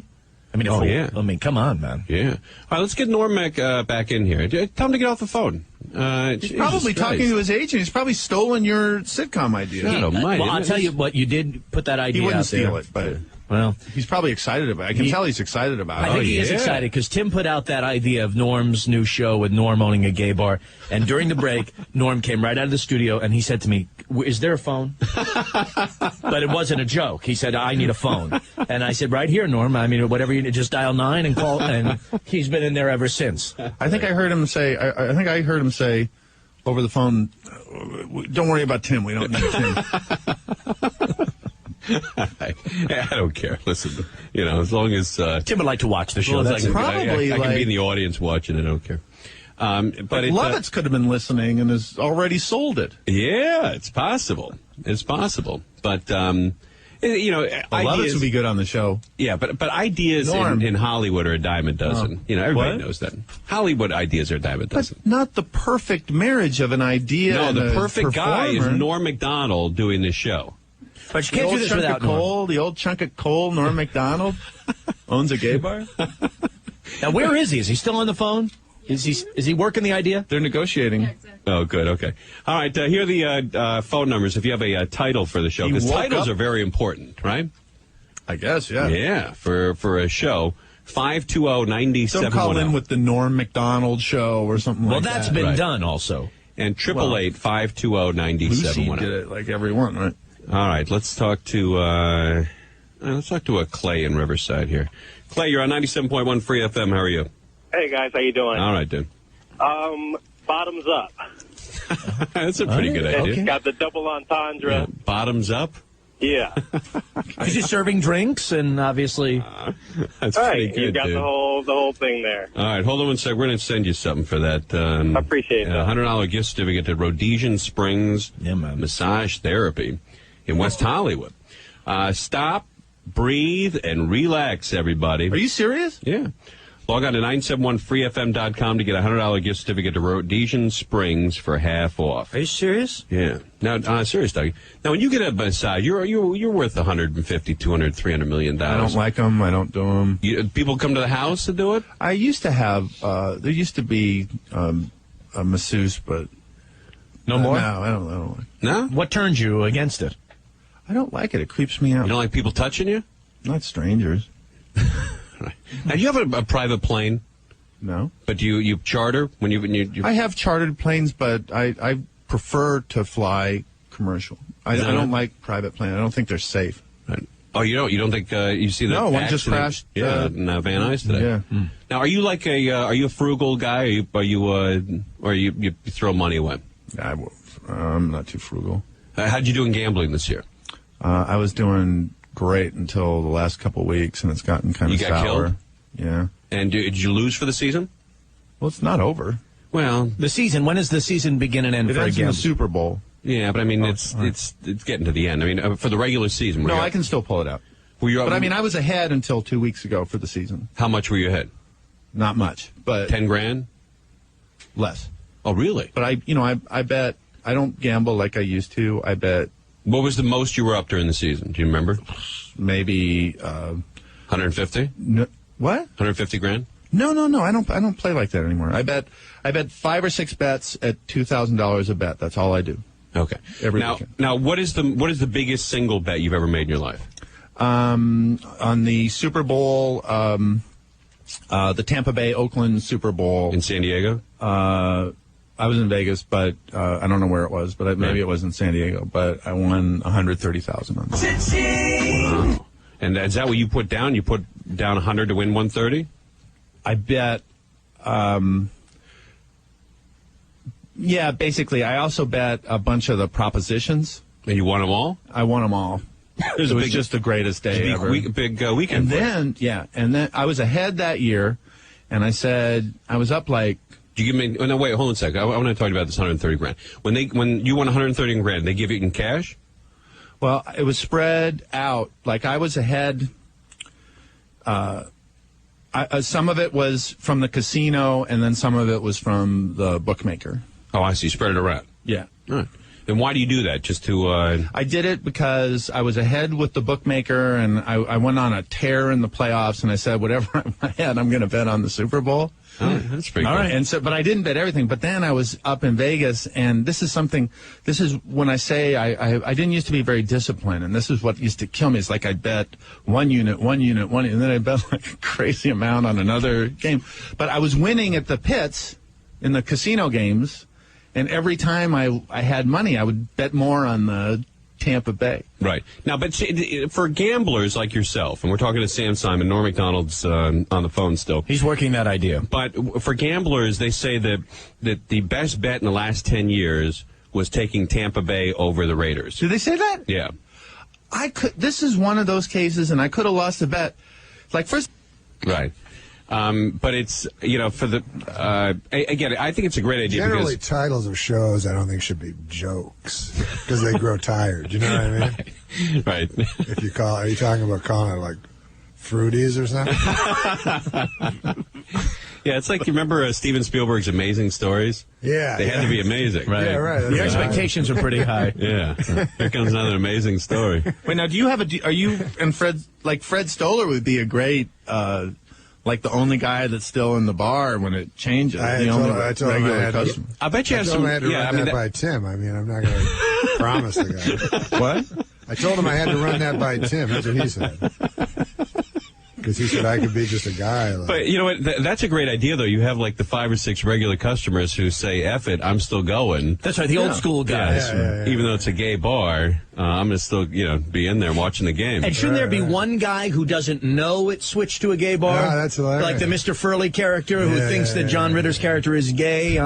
Like there's a guy who doesn't know. He just goes all the time. Yeah, he's just drunk. Also, like, I like think the guy in Cheers. I was talking to Sam during the commercial break. It'd be interesting if you had a wife and you had to keep the fact that your wife knows about the fact that it's a gay bar, plus you had to keep your wife out of there. Oh, yeah. You got to... Is Sam warming to this? Oh, yeah. That's a good idea. Sam loves it, man. What do you mean? Just because I'm trying to, bring a little more reality to it.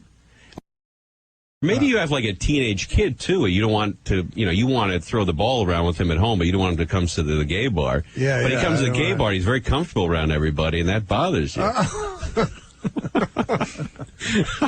So the son is like a closet gay. The 15-year-old son loves the bar. Well, yeah, that could be. Yeah. Norm probably doesn't want to be married. What? Why not? Yeah, maybe. What? Yeah, maybe. He's well, I think that's kind of a good angle because there's always wait. He's always trying to explain to straight women why he owns a gay bar. I think that's kind of a good angle. Right. Yeah, that's true. He's constantly. If I'm not married, you mean? Right. Yeah, not married. I'm sorry, Well, Sam. I thought. I agree with you, but I know I'm divorced Norm or something, doesn't or I have like having a love interest. No, I don't. But in this situation, if I'd have to be divorced or have a child or something to prove that, I'm not, one of those guys that like the grass on the screen. Norm, on the other there's side. not a person in America that looks at you that thinks you're anything but as straight as an arrow. I know. But I think you it's don't need like a beard in the show. No, I know. Yeah, but I think it's interesting to have a 16 or 17-year-old kid who loves the bar. But Norm doesn't know. Does Norm know that his son loves the bar? Oh yeah, he's, and Norm. It really bothers Norm that the kid might really love this bar. What if he has a gay son? And it's the son's idea, and it's bring his kid's like, I like the Pac-Man game. I'm like, you're playing Mrs. Pac-Man. Yeah, you're playing Ms. Pac-Man. I see the ribbon in her hair. That's not Blinky, Pinky, Inky, and Dot. There it is. See, there's a scene. There's a. And he's got, also Norm's got a, from the old bar, he's got the old Doberman Pinscher, the watchdog from the old bar. Right. But now he's got bows in his hair and he's all, fluffed up. This is not. Now, should there I be... have to take the junkyard dog and flop him out trying to make it so that the gays will warm to him. He's got a junkyard dog. Norm owns the bar, but should there be like you did, Sam, in Cheers, should there be a coach character who's the bartender, like maybe kind of a curmudgeonly straight guy who was the bartender when it was a straight bar, and he's been held over now for the gay phase? I think that's sort of like what Norm... Or that's Norm's character. Yeah, that's sort of Norm's character, but you were talking about interviewing the... for the new bartender when he... That seems like a good little that would montage. Be a good scene, 'cause I'd be like, not gay enough, Well, I think again, Norm Macdonald and Sam Simon with us. When you play, and he would ask him, "Do you find me attractive?" And that would be like, it also might be interesting to see, like when the drink special goes on at the bar, they play that typical song YMCA. It might be interesting to see Norm actually do that dance. Oh, yeah, we have to see that once. They don't do that. You think these guys are actually dancing to YMCA? It's what? No, but by the way, that's the scene. They do that at children's birthday parties. They don't do it in gay bars. That's going to be the scene that tanks the show. That'll be the scene that the critics just, cannot believe it. We have a kind of a choreographed number where Norm is leading all the patrons in a real choreographed version of YMCA, and the critics just go, they just hate it, and they just S all over it, and they say, watching Norm Macdonald do a where are you going with this? Well, no, I mean, but you'd have You're trying to sabotage the show. I'm not trying to sabotage. Don't kill the show. No, but we need the money. But I think we do need a dance scene for Norm. I mean, just one where like in a John Travolta kind of Saturday Night Fever. But what white if, suit. like, when I go to interview the These things are all kind of the archaic. bartenders in the pile, and I'm going, we got to get the fruitiest guy there is, and then like someone says, look, when you're interviewing them, you can't ask them that. Like, that's against civil rights or something like that. So I have to get around it. I have to figure out a way to figure their fruits without coming straight out. Right. And you assemble a panel. You assemble a panel to try to sit in on the meeting or to kind of overhear the meeting to kind of determine. And that's that. So he has no gaydar. Right. Or maybe I just get up and I bend over, you know what I mean? With my dolphin shorts, and I check the guy out, and some saliva is coming out. You're perfect, No, but what you do is in the scene, you bend over and you look real quick. It's like you bend over, look real quick. Bend over, look real quick. Well, see, he might think that's a plan, but any person would say, Norm, you bending over in your dolphin shorts is not the litmus test. I like it. It might be revolting.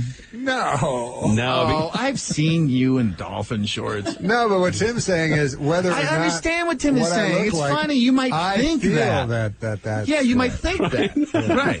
Like so these then guys, you find out. These guys that go look, I have nothing wrong with gay guys. Just don't let, just as long as they keep their hands off me, and they're 60-year-old men, then, a young gay guy's not going to suddenly grope.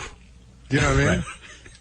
Right. You don't understand. I do understand. Yeah, I agree with you. Oh, okay. All right. Norm Macdonald, Sam Simon are with us. Both ways too, because I'm a good-looking guy. Yeah, absolutely. But you can do it that's the thing. He's like so vain. Yeah, I think also. Let's talk to Abel here. Abel, you're on 97.1 Free FM. Hey, how you doing? Hey, dude. Hey, can I say hi to Norm? Sure. Go ahead. Hey, Norm, how's it going? The star of Bottoms Up. He's doing well. He's right here. That's right. Fantastic. Anyway, I had a good name. In fact, it's funny you guys are talking about this tonight because I actually did do that. I didn't own the bar, but I'm a straight guy, and I worked at a gay bar. Mm-hmm. It's pretty fun. Lots of tips. But anyway, title for the show, kind of a play on words, Just One of the Gays. Because he's just one of the guys. Or pretending to be anyway. So do you have, funny stories from there? Oh, man, I have an insane amount of stories. Would you like one? Yeah. Well, you'd probably take a meeting with this guy, Norm. Oh, yeah, this might be the creative consultant. A lot of the things he's saying are true. When I got hired there, and that's the thing, is I was in the military, so I had to put that down on my application and on my resume, and I saw them, kind of look at each other after I handed them my resume that had, military all over it, and they just looked at me, and they were like, this is a gay bar, right? And I'm like, yeah, I know. They're like, okay, you're hired. And the guy pretty much told me I was hired because I was eye candy. Yeah. And military? Yeah. Oh, yeah. Did a lot of guys hit on you? A lot. Were you afraid of your co-military friends coming in and seeing you and killing you? No, see, that's the thing, is that I had a friend who was in the military who actually was gay, or, he is. And, I asked him, I'm like, hey, because he was really familiar with, I guess, the laws and stipulations of gays who are in the closet or also in the military. There's this thing called the Servicemen's Legal Defense Network, and they primarily focus on, I guess, gay issues within the military. Right. And apparently, it's not wrong to be in a place in a homosexual bar or a gay bar, or to work at one. However, if you have a commanding officer who... Is this the funny story that Norm asked you if you had? What's that? Yeah, all right. So, you got any funny stories of what happened in the bar? Yeah, here we go. Hopefully longer than that one. I was closing the bar. It was more of a nightclub, really. So I used to call them fan clubs, and with these groups of guys who would just tip me really well throughout the night. And towards the end of the night, I get these guys around to beers, and then one of them goes, hey, you didn't put a cherry in my drink. And, I was really in a hurry to close down my register. I was like, okay, sure. So I reached for some cherries. I was like, wait a minute, you guys ordered beer. And the guy's like, yeah, but I want a cherry. And I kid you not, he, leaned forward and, opened his mouth like a baby chick. waiting for regurgitated food from his mother. And I was like, I go, dude, I'm not feeding this to you. He's like, and he goes, come on. I'm like, oh, all right, I'm game. So I threw the cherry in, stem and all. And then he spit the cherry out at me. Oh, God. I mean, he spit the stem out at me. All right. Hold on one second, dude. That might be a good guy to talk to, man. Absolutely. So that's getting his phone number. A couple of ideas for Well, them. it might be good that I come from a military background. Oh, yeah. Right, you could be an Army brat. Your character could be an Army brat. Yeah. Right, so we have now Bottoms Up, which is one of the gays, just one of the gays. Yeah. And obviously, you can take out the just one. You don't need the just. We don't need the just. Okay, so one of the gays. All right. It is the Conway Whitman Show. Sitting in with us tonight, Norm Macdonald and Sam Simon. We're live at 97.1 Free FM. Sam, look at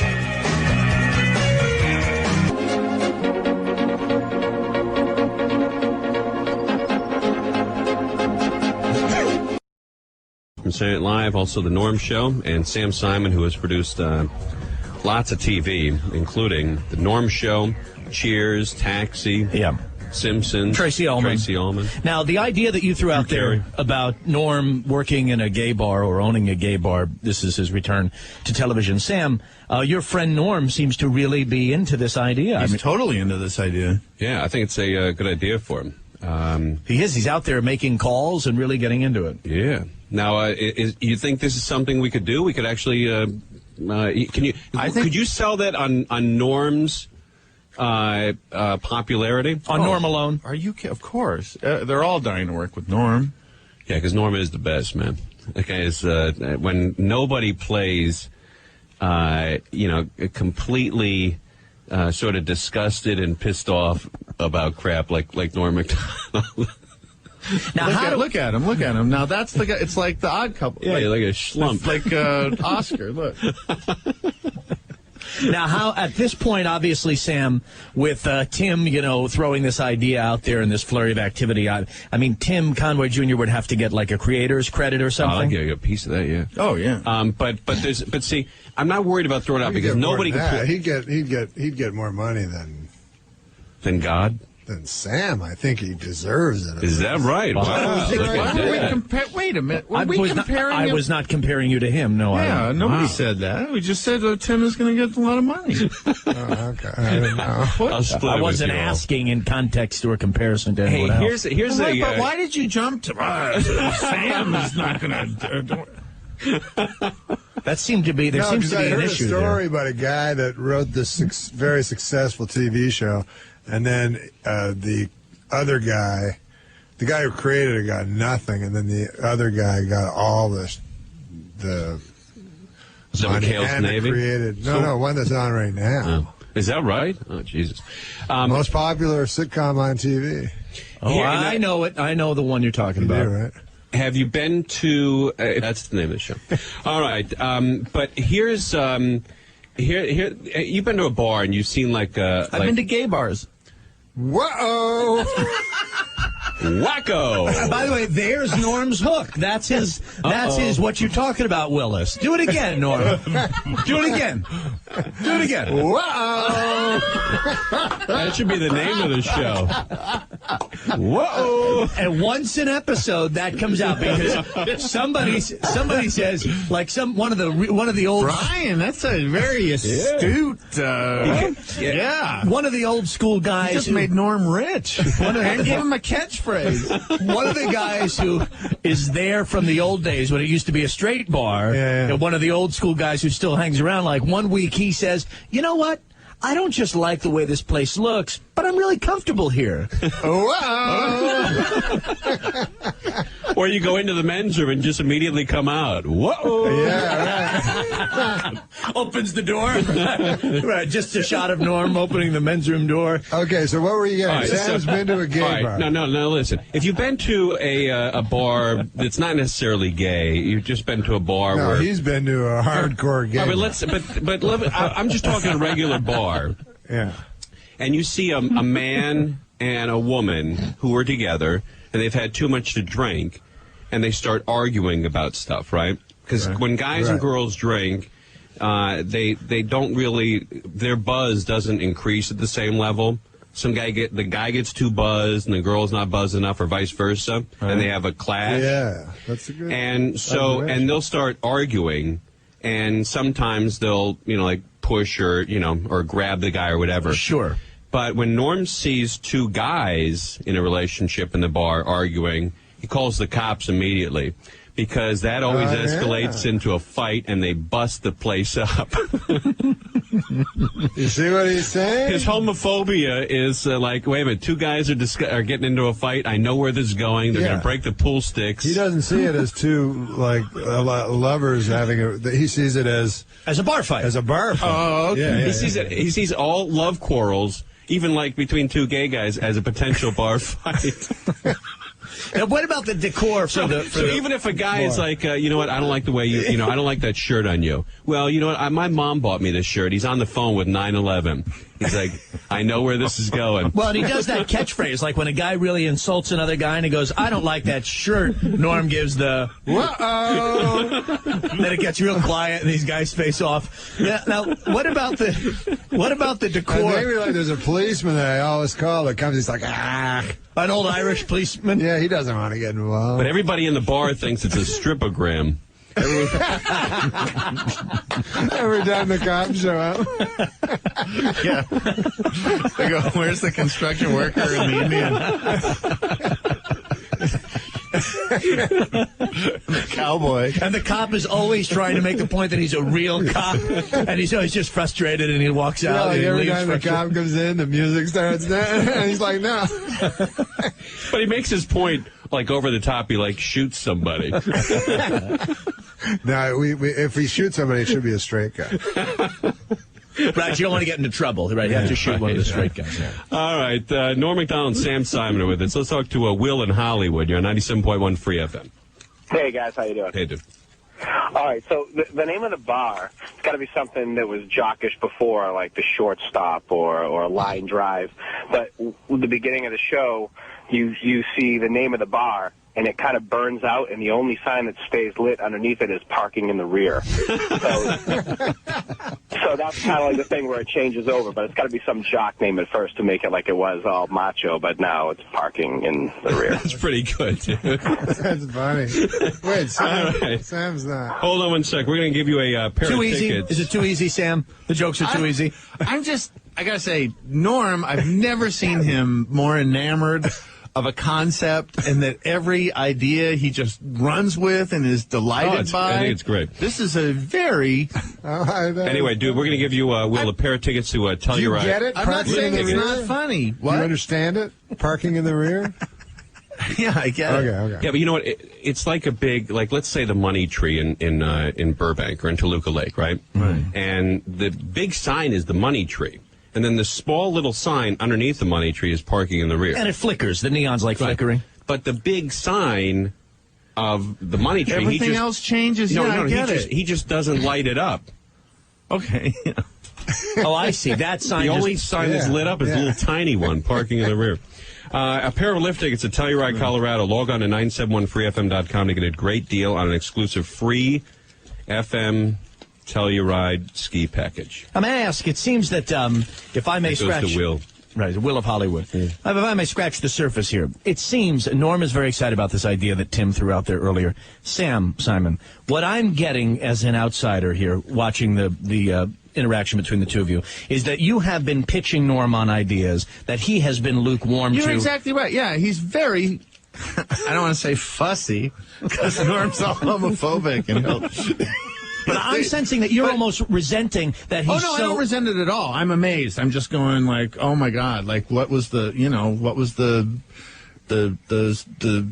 what did it? Gay bar. Norm in a gay bar. There it is. Always, it was right in front of you. It was right there. Yeah. No, it was right in front of Tim. All right, let's talk to Debbie in Orange County. You're on 97.1 Free FM. Hi, guys. It's Debbie from Orange County. Oh, this is the chick who wants to have sex with Brian Whitman.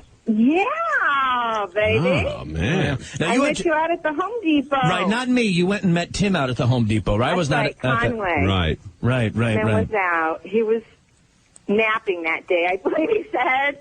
And he said you're in your depression mode. I'm sorry. Oh, no, always. Yeah, I said it's Saturday. I went to Home Depot on last Saturday, and they said, "Where's Brian?" I said, "Well, it's Saturday. He's in thick with depression." Right, Saturday's a big depression day. Right. Oh.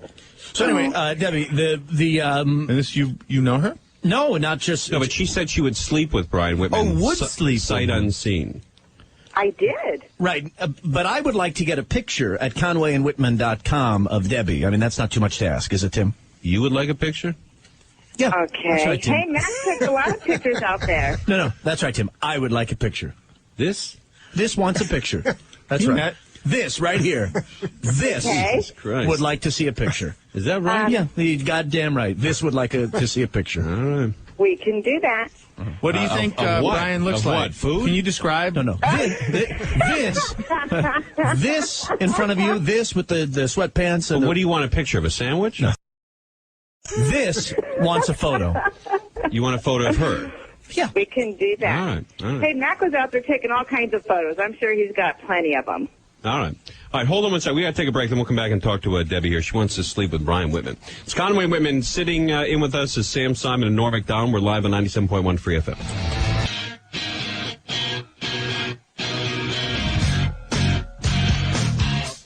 Oh, I didn't know that. All right, it's Conway Whitman. We're live on 97.1 Free FM. Sitting here with Norm Macdonald and Sam Simon. Let me tell you a little bit about what we're going to give away right here. The first two people to call 520-9710 or 888-520-9710. As long as you have a motorcycle, you need a motorcycle for this. You're going to get a pair of tickets to this Saturday's American Chopper free ride. Take a ride with the boys from American Chopper to an exclusive premiere party. American Chopper is now on the Learning Channel. Catch new episodes starting January 18th. At 9 p.m. So get out there with that motorcycle. You going to be in that ride tomorrow? Yes, I will be in the ride. You know, Tim, I never miss a cycling event. All right. Norm Macdonald's with us. Also, Sam Simon. Always nice to see these two fellas around. Well, they're huge studs. And we have Debbie from Orange County who wants to have sex with Brian Whitman. What a night, man. Hey, Debbie? I'm here. All right. Now, how old are you, Debbie? I'm 36. 36. Now, Debbie, you're not looking. What? No, you're Am not. I too old? No, you're fine. Okay. We're not looking for. Well, you're not looking for a relationship. This is not something where we would have sex and then you would be calling and Hey, calling. Debbie, when Brian's making sweet love to you, what voice would you like him to use? Like us. Hold on one sec. Here you go, there. Hey, Debbie. Yes. So you don't want to get in a relationship with Brad Pitt. I mean, Brian Whitman. You just want to have sex with him, right? Yeah, a little bit of fun. Sure. A couple of glasses of wine. Wow.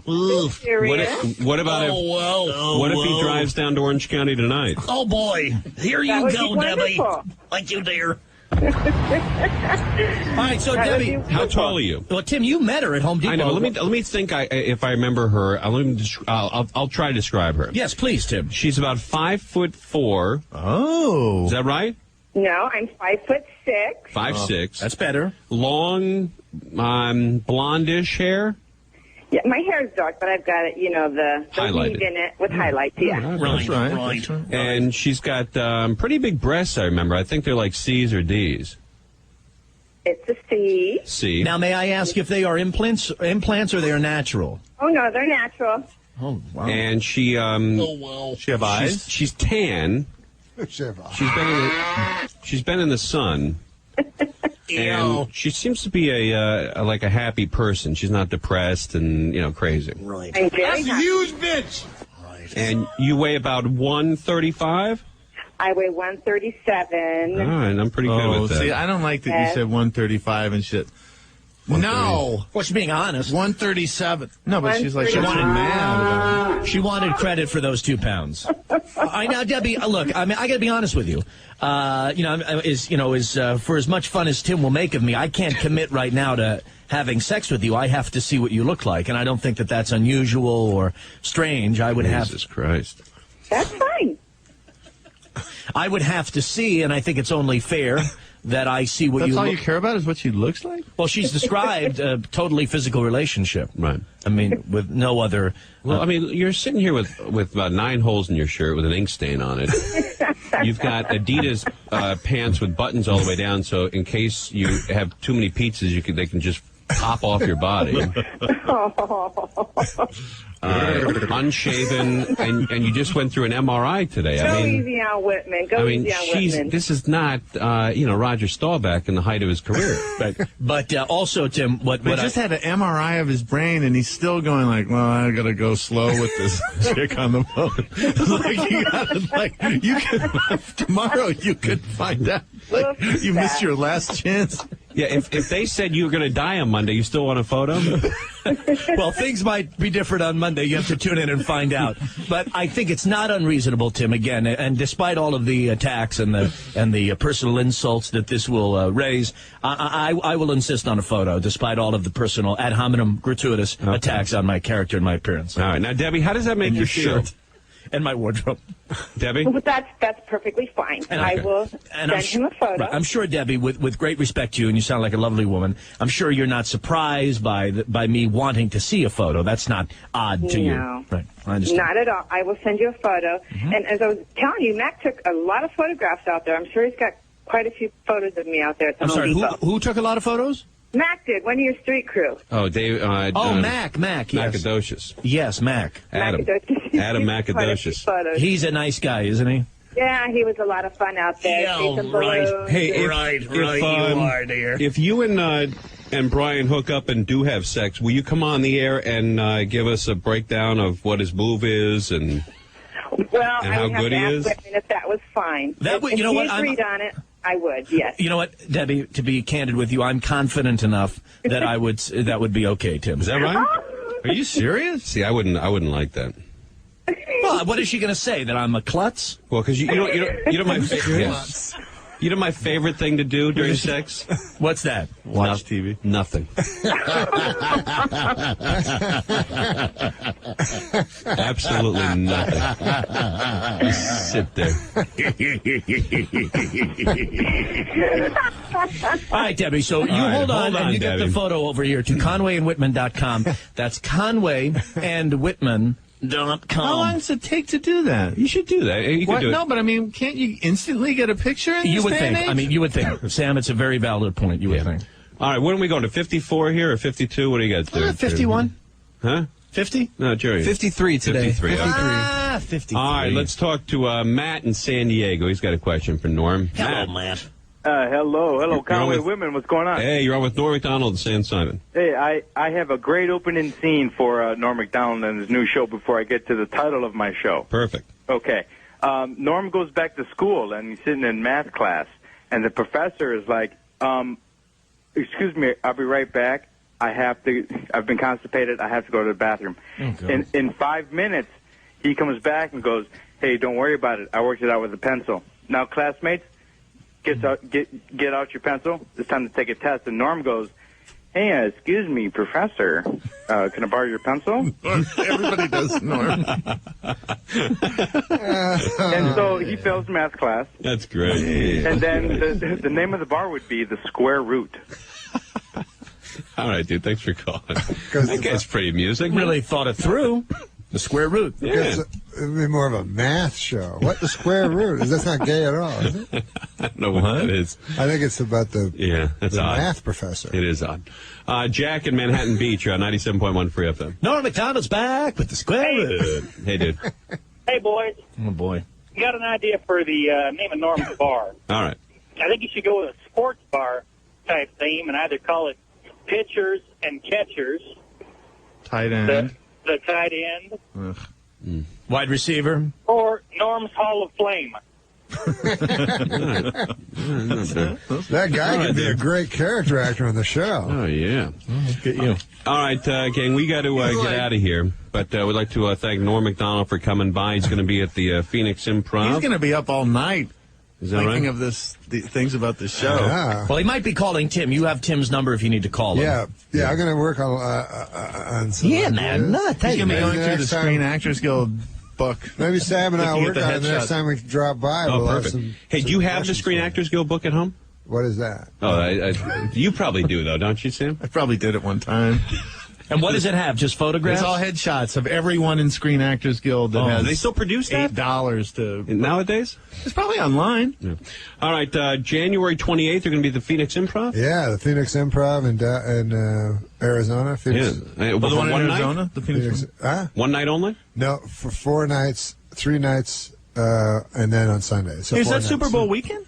Huh? No, it's February 1st. First weekend of February. Yeah, it's not till February. All right, thanks for coming by. Norm Macdonald, everybody, and Sam Simon. We will be back on the air on Monday at 8 p.m. Yum. And it is the Conway and Whitman Show. Stay tuned for Gretchen and the Lukes. It's an all-new episode, huh? The Lukes is off the road. Something special, man. CBS entertainment reporter and Cron 4 movie critic, Bay Area legend. Oh, and I've been with this guy before. We've done television before, haven't we? Right. And Norm Macdonald's here. Hey, Norm. Hey, how are you? What's going on, dude? Oh, not too much. Just doing some stand-up. Yeah, the San Jose Improv. Dude, you're working your ass off. Most guys come in, they do like maybe one Friday show, and then like a couple on Saturday, and they're done. He's got 2 tonight, one at 8 o'clock, the other one at 10, and then tomorrow, 3. Yeah, 7, 9, and 11, and then Sunday, a 7:30 show. Yeah, I like doing a lot of stand-up. You need some money, Norm? No, I get less money. I get less money doing it, but you know, you can go do like a theater for one night and make more money. But I just like a volume. I like doing lots. Yeah. So are you doing like, do you have multiple acts, or are you just doing the same one? I have a lot of different. Of course, Norm's been on Saturday Night Live. You were a staff writer on Roseanne? Yeah, it was. Yeah. What was that? Wow, how was she? Because she was fantastic. Because Jan at one point worked for a network, and it was her job to put in laugh tracks. Put the laugh I was an AD, tracks in. an associate director, and I used to put in laugh tracks. Yeah, titters, guffaws, sweetening. And why do you say Roseanne was fantastic? Because she got a lot of bad press, you know. Well, the thing is, she would be tough on the writers, you know. Actually, there was 2 of us that were stand-ups. That was me. There was 2 of us that were stand-ups that she liked, and she hated like the Hollywood writers, you know. But she'd come in and she'd say like it's all wrong, but she was always right. She completely understood her own show, you know. Mm-hmm. If it had been a guy, do you think she would have gotten the kind of hassle she got? No, probably not. But she would say like, too many jokes. What's with all these jokes? You know, there's too many jokes. I don't want to just have people saying punchlines all the time. You know. Yeah. How long did you do it for? I did it for a year and a half. Like towards the end or towards the beginning? Because it got real serious towards the end. Yeah. No, it became bad at the end. No, I was there in the good years. Good. And of course, we're talking about comedies today because let's face it, all the movies coming out this week suck. So do they? Yeah. Jan wanted to come in and just talk about comedies that This is a time when they dump a lot of bad movies. I mean, there's some interesting small ones like Illusion, but basically they are dumping a lot of bad movies out right now. So we're thinking, what makes you laugh? My favorite movie Dirty of the Work? year. My favorite movie of the year that I thought was a comedy and other people didn't was Squid and the Whale. Oh, you thought that was a well? I thought it was hysterically funny. Yeah. You know, I've heard that. No, I've heard that. My sister's a divorce lawyer, right? And she thought it was funny also. She also found it extremely the kind of comedy that's played for truth. Yeah. It was incredibly truthful. Yeah. Hey, Norm, you want to talk to the president of your fan club? I'm serious. He's listening online in Boston because we're streaming on the internet finally, live105.com. Steve in Boston. That sounds weird here in San Francisco. Good morning, Steve. Hey, good morning. Hey, you're on with Norm Macdonald. Hey, Steve. Awesome. Say again? I said hi, Steve. Hi, he's the president of your fan club, babe. So. That's cool. Do you have anything? Are you starstruck, Steve? Steve, are you there? I'm there. All right. Damn, you were having problems with some guy's cell phone before, and I was like, what a schmuck, and then now it's me. Okay, so can you hear us okay? Yeah, I'm good. All right, you want to call us back? It's a very big moment for you. I mean, you are the president of the Norm Macdonald fan club, and you're on with the guy himself. I know, finally, after 5 years. You never want to talk to me, but now, finally, I'm on he's like a San Francisco, the greatest radio station ever, Live 105. There you go. Thanks And for he the works plug. for Live 105. So do you have a question? So my question is, I heard Norm is writing a new movie or a TV or something. He hired some writer to help him out. I was wondering what that movie or TV show is about and when it's going to be in production, that kind of stuff. Oh, yeah, I wrote a movie. I didn't hire a writer. I hired a typist. I don't know how to type. And so I write everything on a legal pad. And so I needed a guy that knew how to type and computer and all. margin and knew how to use a computer because I don't know how. So So yeah, no, it's cool because it's the first movie I wrote by myself, and it's real good. So they bought it, and What's it about? what's it about? Yeah. It's called Court Appointed Attorney, and it's about What a riot of a title, man. Are you serious? Kill him. Well, no, well, maybe. I don't know. It depends. He's a court-appointed attorney that's an idiot, and he's like a real bad court-appointed attorney, and he gets a big case, and he does everything wrong, and a man's life is at stake, and Hilarity ensues. Yeah, hilarity ensues. All right. You're the star then. No, I'm not. No, I don't want to be a star of a movie ever again. Why? Dude, Dirty Work was good. Everybody says it sucked and whatever, but I really enjoyed Dirty Work. Here's the thing. I like being comedic, and I realize when you have to star in a movie nowadays, you gotta do love scenes. It's gotta be fall in love with artsy a and girl, whatever. and Yeah. you gotta do like the soft moments and all that stuff. So I said, no, I don't want to do that anymore. I'll write it for a star, and I'll be the funny sidekick that doesn't have to have redeeming qualities. What star would you like to see in this? In the movie? Yeah. Well, a lot of guys have expressed interest in it, some big stars, so I don't want to say a guy in case... And there's the other guys listening. No, but here's I the thing. think Norm needs to make a better decision about who the director is going to be in this movie, though. Well, I have no decision on the director, unfortunately. Hey, Steve, the phone screener told me that you want to request that Norm here sends you a box of hair and teeth. Is that true? I have no idea what he's talking about. Okay. Just wondering, man. All right, well, good luck in Boston, dude. Thank you, Steve. All right, thanks a lot, man. Thanks for being president, man. Hey, Steve, how many people in this fan club? I don't know. It's like a webpage, and so like thousands of people visit. Thousands, yeah, a bunch of people posting message boards, fakenews.net. There, fakenews.net. There you go. Very Thanks, man. good. Thanks, Thank you, Steve. Steve. Listening Thanks, guys. online in Boston. How about that? Sweet. That's cool.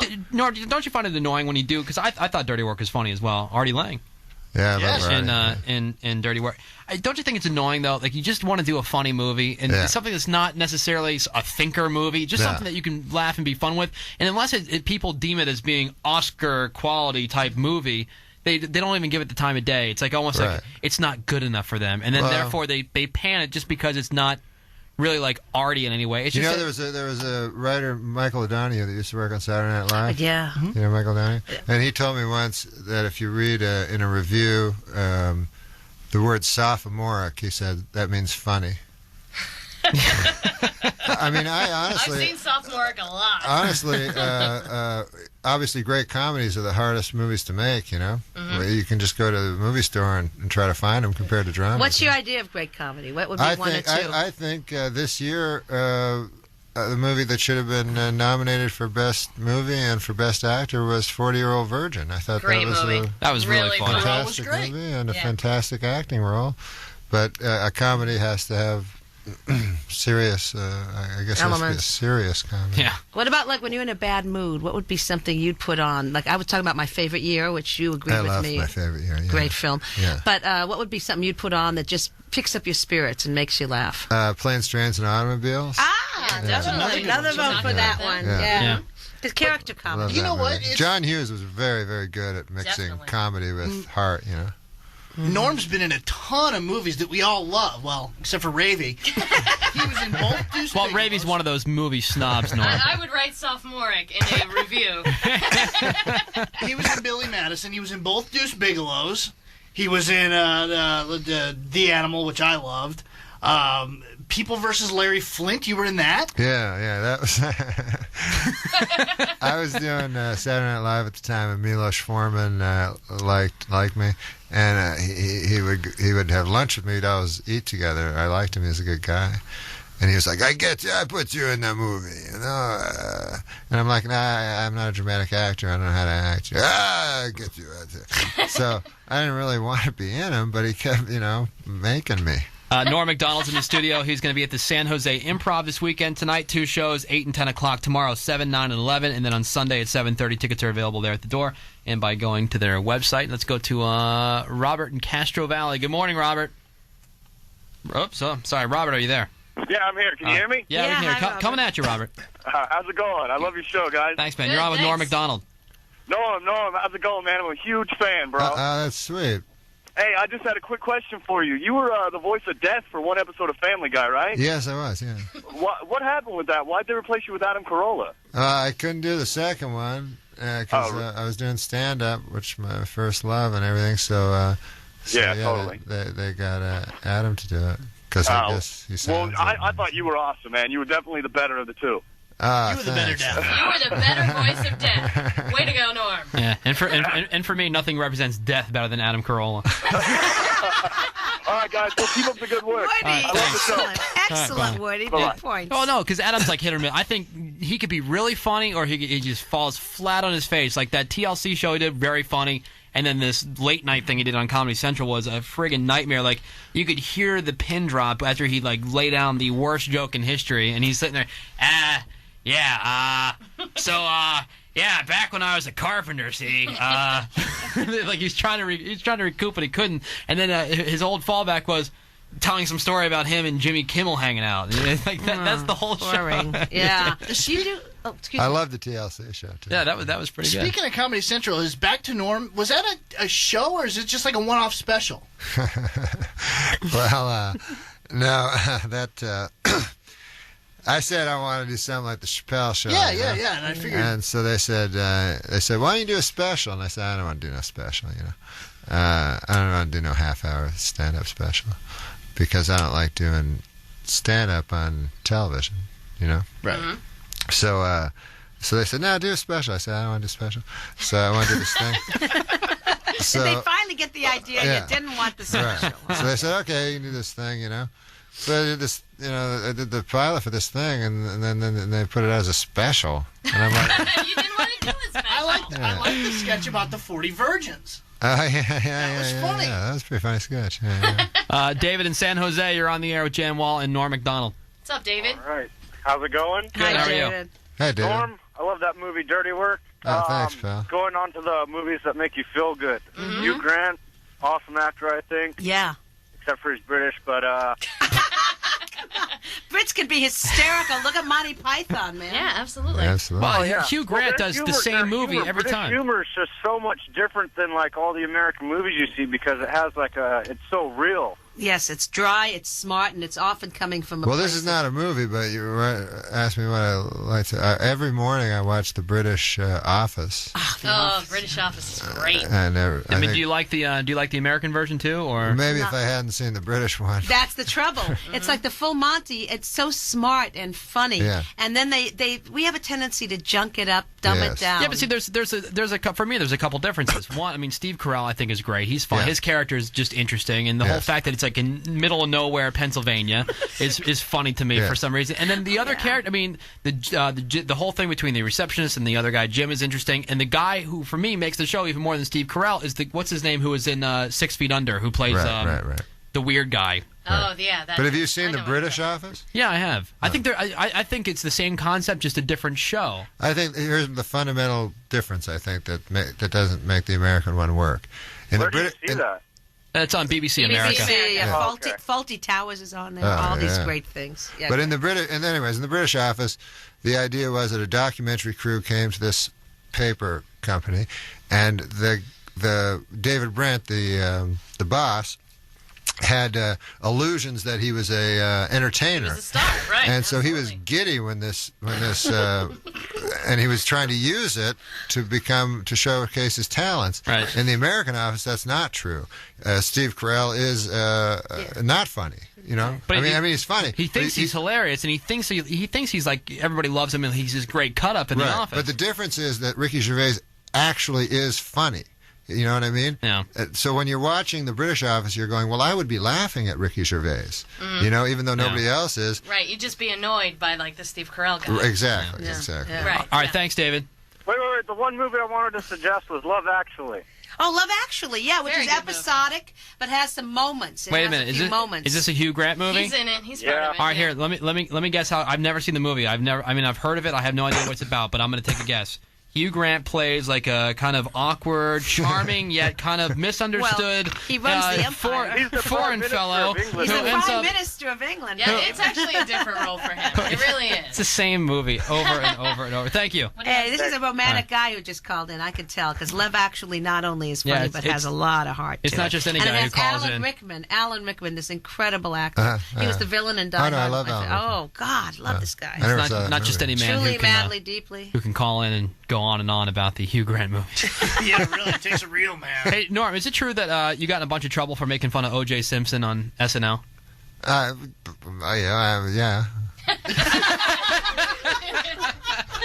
That's true, huh?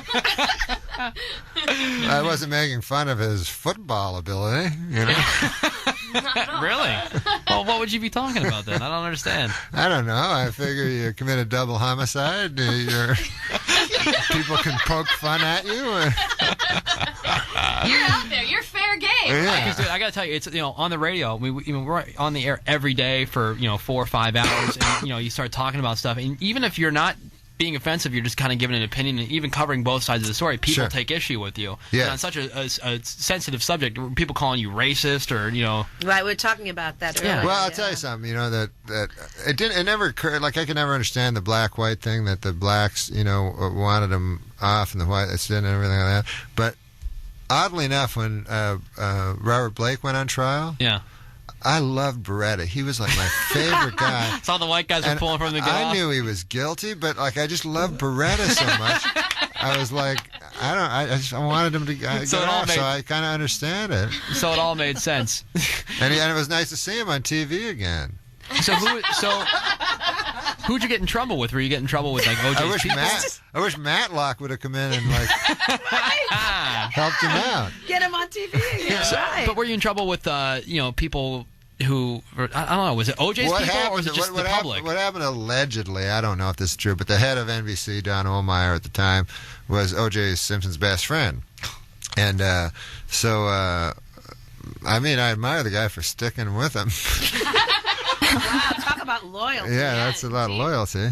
And he always maintained that he was completely innocent. And I guess my God, if he was innocent, to be fair, he's really had a I don't know this guy. He's at NBC. been looking for the killers for a long time. I don't know this guy at NBC, but to be fair, it's like I don't know if you want to get on the bad side of some guy capable of murder.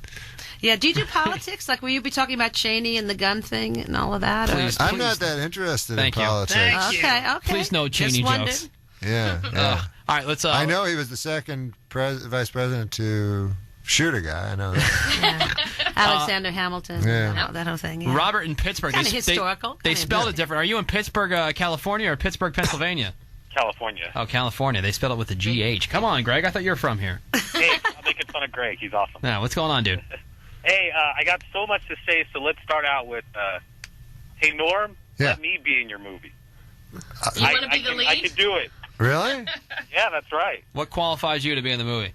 Of any kind? Even a home movie? Because I'm a dork, and I think I can pull off that loser attorney so well.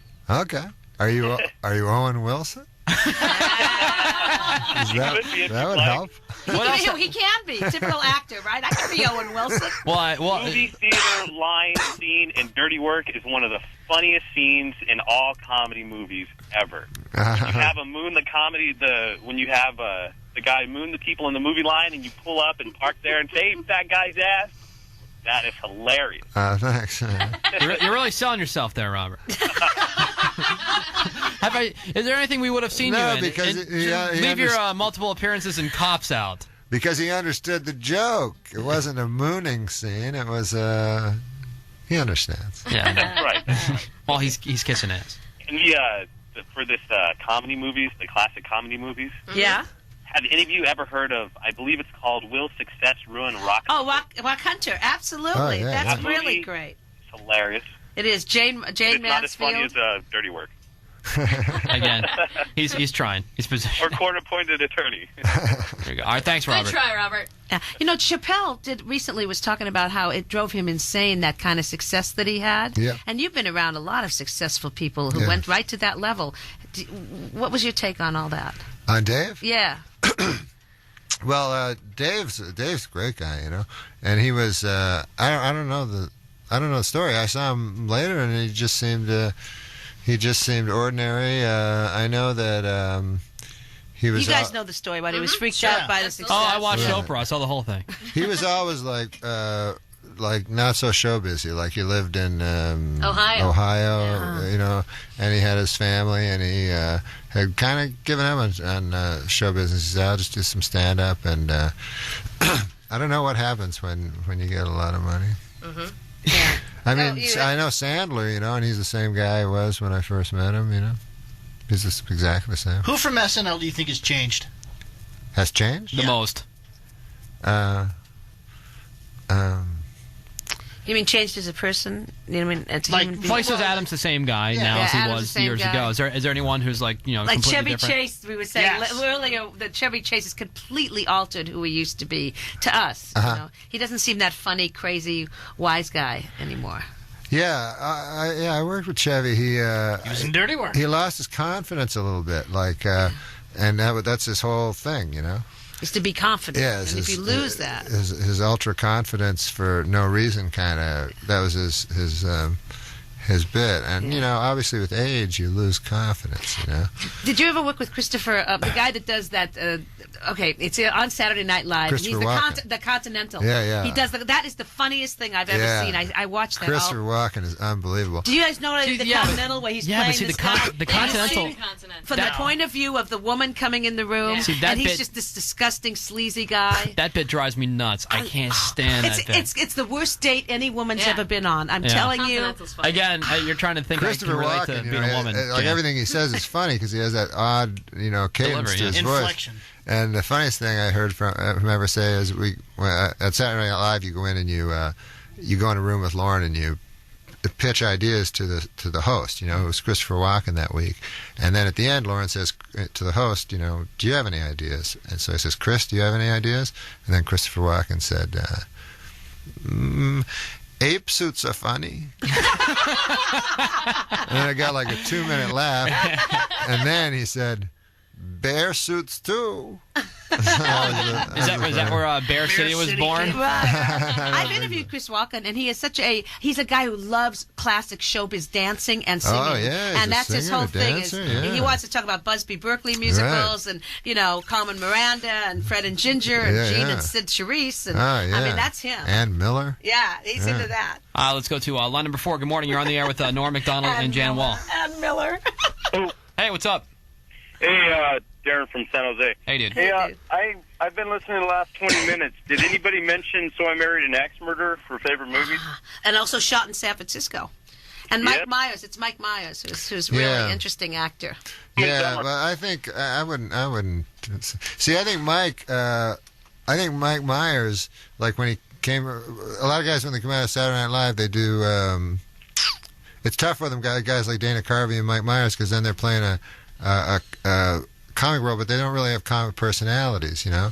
And so Mike, when he did Austin Powers, it didn't seem like a movie like that could work to me, you know, because that wasn't the template for comedies. Comedies were always like Eddie Murphy, somebody with a strong comedic voice, you know, right? Not a character actor, but he did it like a Peter Sellers thing, you know. He said, "I'm just going to do a bunch of different characters," and it worked fantastically. Speaking of Peter Sellers, the remake of the Pink Panther really was horrible. And why do they have to do that, Norm? I want you to stop that in Hollywood now. I don't understand. You got power, man. Steve Martin did Bilko, which is like unbelievable that you could ever remake Phil Silvers. Temerity to try to do Phil Silvers. Exactly. And then the greatest comic actor ever, Peter Sellers. I don't know where you have the gall to do something like that. Now the ego. I like Sergeant Bilko. Yeah, I think this could go on for like another hour, but I'm getting the whole. Did you see the TV show? That's the thing. Yes, with Phil Silvers. Phil Silvers, yes. And you like the Paul movie? Ford. Yes. I thought Steve Martin did a really good job portraying Phil Silvers. Remember Paul Ford in the you know, Oh, I love Paul Ford. I know. He was I loved when Bilko would trick Colonel Hall, you know, like he'd go like, you know, he'd want to put a show on the camp, you know. Absolutely not, Bilko. There'll be no show at this camp. All right, sir, I understand. Wait a minute, sir. Turn to the left a little. That profile, sir, it's like a young Tyrone Power. You're like, wait a minute, Bilko. Maybe this show's a good idea. No, I said we can't do the show. No, Bill Covey should. Dude, I could seriously go on with this for like another hour, but I'm getting the whole thing from the whole group in the studio over there. The whole wrap it up, we gotta go type thing. Oh, you're ending the show? What else are you doing today? This is it. This is it? And Johnny gotta go. I think they're lying to us, Norm. Relax. Allie, take the day off. You're ending the show now? Well, apparently you have to Your go. people. You have people. Why do I have to go? I don't know, dude. But there's nothing else. Or you guys want me to go and you're saying that? Not at all. We're blaming you. That's what I'm saying. dumping it on you. I could go forever. I'm having a great time, but apparently, I don't know. They always do this. Your people. The people that come with people. You may have to go to the other radio station down the hall. Maybe. I have no idea. It's over, I think. It's over? I think this is the last one, right? It's the last one? Where are they? They're in that studio over there behind the glass. Norm Macdonald going to be at this is so fun. the Improv in San Jose. Other movies we could have talked about. I'm telling you. The Improv in San Jose tonight, 8 and 10 o'clock shows. Then tomorrow, 7, 9, and 11 o'clock. Sunday at 7:30. And there he is, everybody. Norm Macdonald. Thanks. Yeah, that was awesome. Thanks for coming in, man. I really appreciate it. Norm. Yay. Thank you, Jan Wall. All right. Great to be here. It's great to be with Norm. Jan Wall, KCBS entertainment reporter and Cron 4 movie critic. Oh, you're on. Do what? Are we still on the air? Yeah, we're wrapping it up. Yeah, we are professionals. Kinda. We got to take a break. Check out Jan's website, janwall.com. You got anything else you need to plug? No. No? All right. Thank you, Norm. You bet. All right, we'll be back. It's the Morning Music Co-op. Woody, Tony, and Ravy. KCBS entertainment reporter and Cron 4 movie critic, Bay Area legend. Oh, and I've been with this guy before. We've done television before, haven't we? Right. And Norm Macdonald's here. Hey, Norm. Hey, Norm. How are you? What's going on, dude? Oh, not too much. Just doing some stand-up. Yeah, the San Jose Improv. Dude, you're working your ass off. Most guys come in, they do like maybe one Friday show, and then like a couple on Saturday, and they're done. He's got 2 tonight, one at 8 o'clock, the other one at 10, and then tomorrow, 3. Yeah, 7, 9, and 11, and then Sunday, a 7:30 show. Yeah, I like doing a lot of stand-up. You need some money, Norm? No, I get less money. I get less money doing it, but you know, you can go do like a theater for one night and make more money. But I just like a volume. I like doing lots. Yeah. So are you doing like, do you have multiple acts, or are you just doing the same one? I have a lot of different. Of course, Norm has been on Saturday Night Live. You were a staff writer on Roseanne? Yeah, it was. Yeah. What was that? Wow, how was she? Because she was fantastic. Because Jan at one point worked for a network, and it was her job to put in laugh tracks. Put the laugh I was an tracks AD, in. an associate director, and I used to put in laugh tracks. Yeah, Sweetening, titters, guffaws, sweetening. And what was? Why do you say Roseanne was fantastic? Because she got a lot of bad press, you know. Well, the thing is, she would be tough on the writers, you know. Actually, there was 2 of us that were stand-ups. That was me. There was 2 of us that were stand-ups that she liked, and she hated like the Hollywood writers, you know. But she'd come in and she'd say like it's all wrong, but she was always right. She completely understood her own show, you know. Mm-hmm. If it had been a guy, do you think she would have gotten the kind of hassle she got? No, probably not. But she would say like, too many jokes. What's with all these jokes? You know, there's too many jokes. I don't want to just have people saying punchlines all the time. You know. Yeah. How long did you do it for? I did it for a year and a half. Like towards the end or towards the beginning? Because it got real serious towards the end. Yeah. No, it became bad at the end. No, I was there in the good years. Good. And of course, we're talking about comedies today because let's face it, all the movies coming out this week suck. So do they? Yeah, Jan wanted to come in and just talk about comedies that just this movies is a that make time you when feel they good. dump a lot of bad movies. I mean, there's some interesting small ones like Illusion, but basically they are dumping a lot of bad movies out right now. So we're thinking, what makes you laugh? My favorite movie of Dirty the Work? year. My favorite movie of the year that I thought was a comedy and other people didn't was Squid and the Whale. Oh, you thought that was a well? I thought it was hysterically funny. Yeah. You know, I've heard that. No, I've heard that. My sister's a divorce lawyer, right? And she thought it was funny also. She also found it extremely the kind of comedy that's played for truth. Yeah. It was incredibly truthful. Yeah. Hey, Norm, you want to talk to the president of your fan club? I'm serious. He's listening online in Boston because we're streaming on the internet finally, live105.com. Steve in Boston. That sounds weird here in San Francisco. Good morning, Steve. Hey, good morning. Hey, you're on with Norm Macdonald. Hey, Steve. Awesome. Say again? I said hi, Steve. He's the president of your fan club, babe. So. That's cool. Do you have anything? Are you starstruck, Steve? Steve, are you there? I'm there. All right. Damn, you were having problems with some guy's cell phone before, and I was like, what a schmuck, and then now it's me. Okay, so can you hear us okay? Yeah, I'm good. All right, you want to call us back? It's a very big moment for you. I mean, you are the president of the Norm Macdonald fan club, and you're on with the guy himself. I know, finally, after 5 years, you never want to talk to me, but now, finally, I'm on. Oh, he's like a San stalker. Francisco, the greatest radio station ever, Live 105. There you go. Thanks And for he the works plug. for Live 105. So, do you have a question? So my question is, I heard Norm is writing a new movie or a TV or something. He hired some writer to help him out. I was wondering what that movie or TV show is about and when it's going to be in production, that kind of stuff. Oh, yeah, I wrote a movie. I didn't hire a writer. I hired a typist. I don't know how to type. And so I write everything on a legal pad. And so I needed a guy that knew how to type and computer and all. margin and knew how to use a computer because I don't know how. So yeah, no, it's cool because it's the first movie I wrote by myself, and it's real good. So they bought it, and What's it about? what's it about? Yeah. It's called Court-Appointed Attorney, and it's about What a riot of a title, man. Are you serious? Kill him. Well, no, well, maybe. I don't know. It depends. He's a court-appointed attorney that's an idiot, and he's like a real bad court-appointed attorney, and he gets a big case, and he does everything wrong, and a man's life is at stake, and Hilarity ensues. Yeah, hilarity ensues. All right. You're the star then. No, I'm not. No, I don't want to be a star of a movie ever again.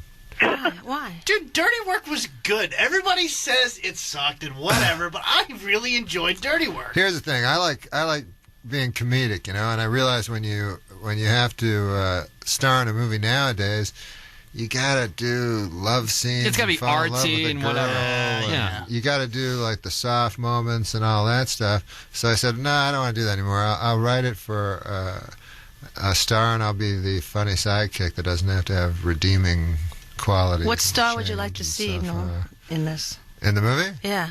Well, a lot of guys have expressed interest in it, some big stars, so I don't want to say a guy in case... The other guy's listening. No, but here's I the thing. think Norm needs to make a better decision about who the director is going to be in this movie, though. Well, I have no decision on the director, unfortunately. Hey, Steve, the phone screener told me that you want to request that Norm here sends you a box of hair and teeth. Is that true? I have no idea what he's talking about. Okay. Just wondering, man. All right, well, good luck in Boston, dude. Thank you, Steve. All right, thanks a lot, man. Thanks for being president, Hey, man. Steve, how many people in this fan club? I don't know. It's like a webpage, and so like thousands of people visit, thousands, and yeah, a bunch of people post on message boards, fakenews.net. There, fakenews.net. There you go. Very Thanks, man. good. Thanks, Thank you, Steve. Steve. Listening Thanks, guys. online in Boston. How about that? Sweet. That's cool. Nor, don't you find it annoying when you do? Because I thought Dirty Work was funny as well. Artie Lang. Yeah, I Yes. love Artie. in Dirty Work. Don't you think it's annoying though? Like you just want to do a funny movie and Yeah. something that's not necessarily a thinker movie, just Yeah. something that you can laugh and be fun with. And unless people deem it as being Oscar quality type movie, they don't even give it the time of day. It's like almost Right. like it's not good enough for them, and then Well- therefore they pan it just because it's not really like arty in any way. It's You just know, there was a writer, Michael Downey, that used to work on Saturday Night Live. Yeah. You know Michael Downey? And he told me once that if you read in a review the word sophomoric, he said, that means funny. I mean, I honestly... I've seen sophomoric a lot. Honestly, obviously great comedies are the hardest movies to make, Where you can just go to the movie store and try to find them compared to dramas. What's your idea of great comedy? What would be one or two? I think this year the movie that should have been nominated for Best Movie and for Best Actor was 40-Year-Old Virgin. I thought Great that was movie. That was really fun. fantastic That was great. movie and a Yeah. fantastic acting role. But a comedy has to have serious, I guess it has to be a Elements. serious comedy. yeah. What about like when you're in a bad mood? What would be something you'd put on? Like I was talking about My Favorite Year, which you agreed I with love me. My Favorite Year, yeah. Great film. We're talking to an all sports show yesterday, and this retard goes, I don't know much about sports. I don't follow sports. I didn't know it was a sports show radio. No, it was just a phone-in, so I had no idea. You're Canadian. You guys must like being the hockey or something. The hockey playoffs. I'm not into They're with every sport, right? Yeah, there's going to be some extra special Webo vision they're doing here. Yeah, it's Peak TV. Great. It's an HD. Yeah. You guys can share the headphones if you want. That's kind of a cute thing that people like to do. Turn the sound down a little, man. You're blowing me out. Well, what do we have here? We got Norm Macdonald. Yeah. And your good buddy Stevie Ray Fromstein. Stevie Ray Fromstein in the house. In the house. I mean, in the studio. He's not in his house. I'm live. Are you live? Yes. You guys look cute together. You're both very attractive men. Ah, thanks, man. You know, considering the fact that usually, you know, comedians, you just got off, you know, you've been up all night, right? Yeah. Drinking or something. Yeah. You both look like you're pretty bright-eyed and stuff. Yeah, bright-eyed and bushy-tailed. I got this picture of you. I wanted to find a recent picture of you, Norm, because I know that you play poker. Right? Yeah, I play. Well, you have a gambling problem. I play as a bit, frankly. And I'm looking at the picture, and it's the same shirt you were just wearing on Channel 3. You were over. But anyway, you look like, from the picture, that you're a very accomplished player. You've got sunglasses, which a lot of those guys wear. You're wearing headphones because you're probably trying to concentrate, so you're listening to, like, some fog hat or something. And is that what you're listening to, some music while you're there? No, I put on my headphones and listen to nothing. I listen to the other players talk. Okay. They think I'm listening. But the picture is from the World Series of Poker. Yes, it is. Where you spend some time once in a while. How well do you play when you're there? I'm pretty good. I was chip leader in day 1A. Steve can tell you how I play it. Norm is actually very good. Yeah. He can read. Like, I have an idea sometimes if I'm beat or not. Yeah. And I ignore that. Right. That's one of my... I think I'm beat, but I stay in. But anyway, that's my problem. But Norm can guess what cards you have. He has a feeling... king high, right? I mean, I don't know how he does it. I think he cheats. Well, I think you both cheated some sort of system that you'll write a book about later. We had this whole earthquake thing going on, and are you guys both worried about the environment in any way? Because I know you don't even drive. I don't drive. Is that because you're worried about the environment? Yeah, I'm worried about the environment, so I decided not to learn how to get my license. Right. Really? Yeah. And yet other people drive him, destroying the environment. Right. Are you the same way? Do you actually drive him around all the time? I do end up picking him up quite a bit and dropping him. I worked in a logging camp. Congratulations. Well, that's not environmental. All right, I'm not perfect. What is it? I heard a line you said, it's Earth Week. Lindsay Lohan ran a hybrid into a tree in celebration. That was on Deluxe, whatever it is, Super Deluxe. Oh, you seen that thing? Yeah, that's a good thing. Well, we'll talk about that in a minute. What we have here is... Oh, yeah, Lindsay Lohan drove her hybrid into a tree to celebrate Earth Day. Celebrate Earth Day. That's we'll talk about Super Deluxe and how Norm has revived Weekend Update online and more. And we're going to get traffic in a second here on the Peak. Rock and roll. Yeah, that was good. That's because I know that, you write all that stuff like every 3 days, right? Yeah. And then do you record it? It's actually harder than... I would imagine. It's harder than Weekend Update because I don't have an audience. So, like, on a Weekend Update, I do probably 15 to 20 jokes. Yeah. And on this, I do about 30 jokes in a row, like, every time because there's no laughter, like, because I don't do it in front of an audience. So the jokes, every joke is like 10 seconds instead of with the laugh spread like 30 or 5 or 40 seconds, I'm going to take a chance. Dan, are you there? I am here. All right. Norm's here. Norm! Dan's here. Norm, what am I holding? Dan, what? Dan, yeah, the trick question now. Looks like 6'5" suited. 6'5s. Yeah. I don't want to know what you're holding, Dan. The trick question. Dangerous question, especially with Norm in the house. Yeah. Are you, again, this hour, are you simply sightseeing or is there actual traffic? There's about 600 horses out here on the side of the Australian mountain range, and if you go down and buzz them, you can create the biggest cloud of dust you have ever seen in your life.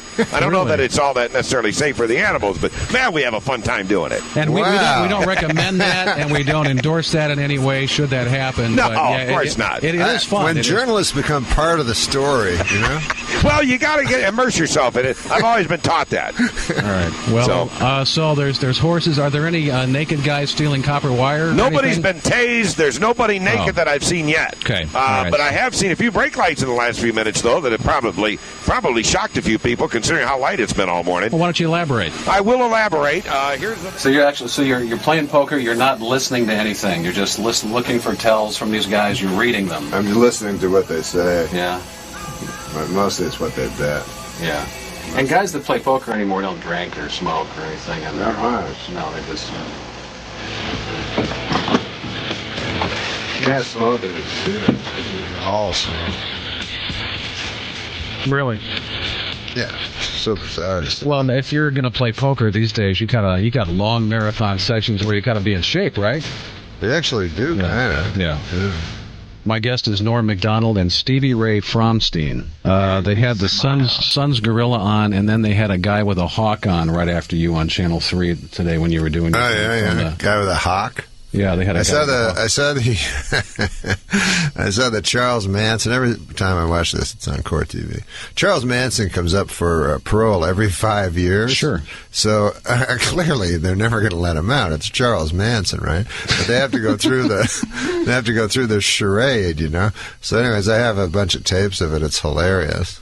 And there's this one, you know, he comes out, and they have a whole board, and they have to call him Mr. Manson, you know, and he's sure. It's like Charles Manson, and they're like, so they have to go through all this stuff, and they go, "Are you?" And he's just like belligerent the whole time. Mm-hmm. They're like, "Mr. Manson, have you been reading any books in prison? You know, have you been educating yourself?" He goes, "I read a book once. It was boring." He goes, "Man, I got better books up in my head." The guy's like, "All right, sir." You know, he's like making it up. Then he goes, "What are you going to do when you get out?" He goes, "I'm going to make me an ecological zoo." So he had cut out pictures from a magazine, you know, and he started they were just pictures of animals. And he goes, "I got me a hawk." And he'd hold up a picture of a hawk. He goes, "I got me a snake." He had like 40. And then just cut to the guys making notes. Right. I guess he didn't make parole at that time. He didn't work out. Well, that was really inspirational right there. That was good. I got me a hawk. So he had plans for once he got out, you know. Yeah. Well, that's good. The thing is, he didn't kill anybody. He just influenced people. Yeah. You think you could really influence people today? You know, that's an excellent point. Thank you. Sleepy Ray. He's a real hero. I like the Sleepy Ray joke. That was hilarious. We're going to have to say goodbye now. Oh, shoot. Yeah, I know. You guys got to move on. Sure, it's the funnest show of all. Really? Absolutely. Yeah. Just let me go ahead and get this stuff out of the way early you on. You make such eye contact. It's like it's disarming. Do you find that, Seth? I can't look at him when I'm on the radio with him. I always have to look down. You get lost, right? You like those blue eyes? Is it disarming or disturbing? It's unsettling. Do most radio guys not look people in the eyes when they talk to them? Well, not that deep. Do you want me to tell you the story? Yeah. It's a little long. Hey, we got all night. No, I worked with Bill Cosby, right? And he was my hero ever since I was a kid. You know, my dad and I always used to listen to him. So I did this. I got to open for him at this theater, and I was so excited and everything. I met him afterwards and everything, and I was all nervous. And he talks in a weird way. He talks like just shorthand, like he just doesn't use verbs and stuff. But he goes, so anyways, he's like, so I'm like, "Oh, it's such a thrill to meet you and everything, you know." And I go, "When I grew up, my dad and I listened to your albums all the time, you know, we really loved you." So he goes, "Where does your dad live?" So I'm like, "He lives in Ottawa." So he's like, so he turns to his guy that's with him and he goes, "Morty, Ottawa, aren't we Ottawa?" And so the guy's like looking at his thing. He's like, "Yeah, we're doing Ottawa in August." He goes, "Get the phone number of this man. His father will come to the show. We will sit this man's father in the front. Now, afterwards, he will come back and talk. I'm the man's hero." So the man will come back and he will talk to his hero. So I was like all happy. I was like, "Oh my God, it's the greatest." So then the guy gets a paper, and then Bill Cosby hands me the paper, and he goes, He goes, just write your father the number, the phone, and I will. So I write his phone number, and as I'm writing it, I realize my dad died like 10 years earlier. Right? Oh my God! But like I was in such a weird, like surreal thing. Like Bill Cosby was being like the sweetest guy ever. I didn't want to at that point say disappoint him. Yeah, hey, my father's dead. I didn't want to bring everybody down, so I just wrote down a bunch of numbers. Like I knew the area code, right? And then I just wrote 7 other digits. So then I forgot all about it. And then there's another thing about how powerful people get your phone number. I have no idea, but it was like 4 months later or something, and I was doing this thing on the Drew Carey show. Remember that show? Yeah. I was doing some role on that, little tiny role. And then the girl comes over, like the script girl. She goes, Bill Cosby's on the phone for you. So I go, what? Oh, my gosh. So I went over, and I go, hello? And he's like, yes, the number is a woman's voice comes on and says that the number is not a number. So I said, no. I keep lying, because I couldn't at that point go, oh, yeah, I lied to you. My father said. So I'm like, no, that's the number. And he's like, I'm phoning the number twice. I will phone the third time, but are you sure that's... So I said, no, that's the number. I kept lying and lying. And so anyways, I told a story somewhere in New York, I think on Letterman or something like that. And then the next day, when I went to Saturday Night Live, there were all these flowers. Like there was like about 300 things of flowers. My whole office was filled with flowers. And then like 2 days later, I found this little tiny card on one of the flowers, and it said, I'm sorry to inform you that your father's long since dead, Bill Cosby.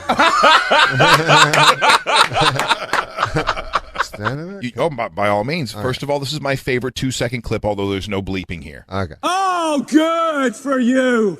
My God, that's hilarious. And now, sir, it gets even better. Kick your I want you off the set, you sorry.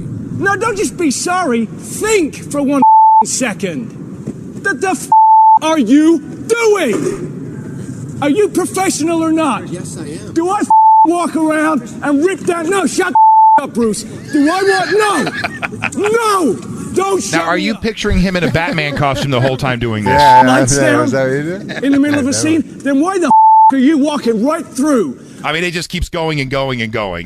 This was almost a 4-minute tirade. What happened is his director of photography walked into a scene, I guess, in the back of another actor. This was on the set of Terminator. And he just absolutely lost it. Yeah. So let's start right there. Well, that's probably it. That does sound like a mistake. Norm, have you ever Sounds lost? like a bad mistake. Have you ever lost it like this on the set?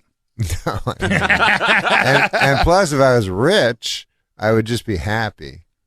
No matter what. Yeah, if I had money, like Christian Bale has money, I would just be happy all the time. I would never be unhappy. Yeah, but if you had that kind of money, you wouldn't be out doing comedy tours like this and having me stare deep into your eyes. I wouldn't even be doing that movie.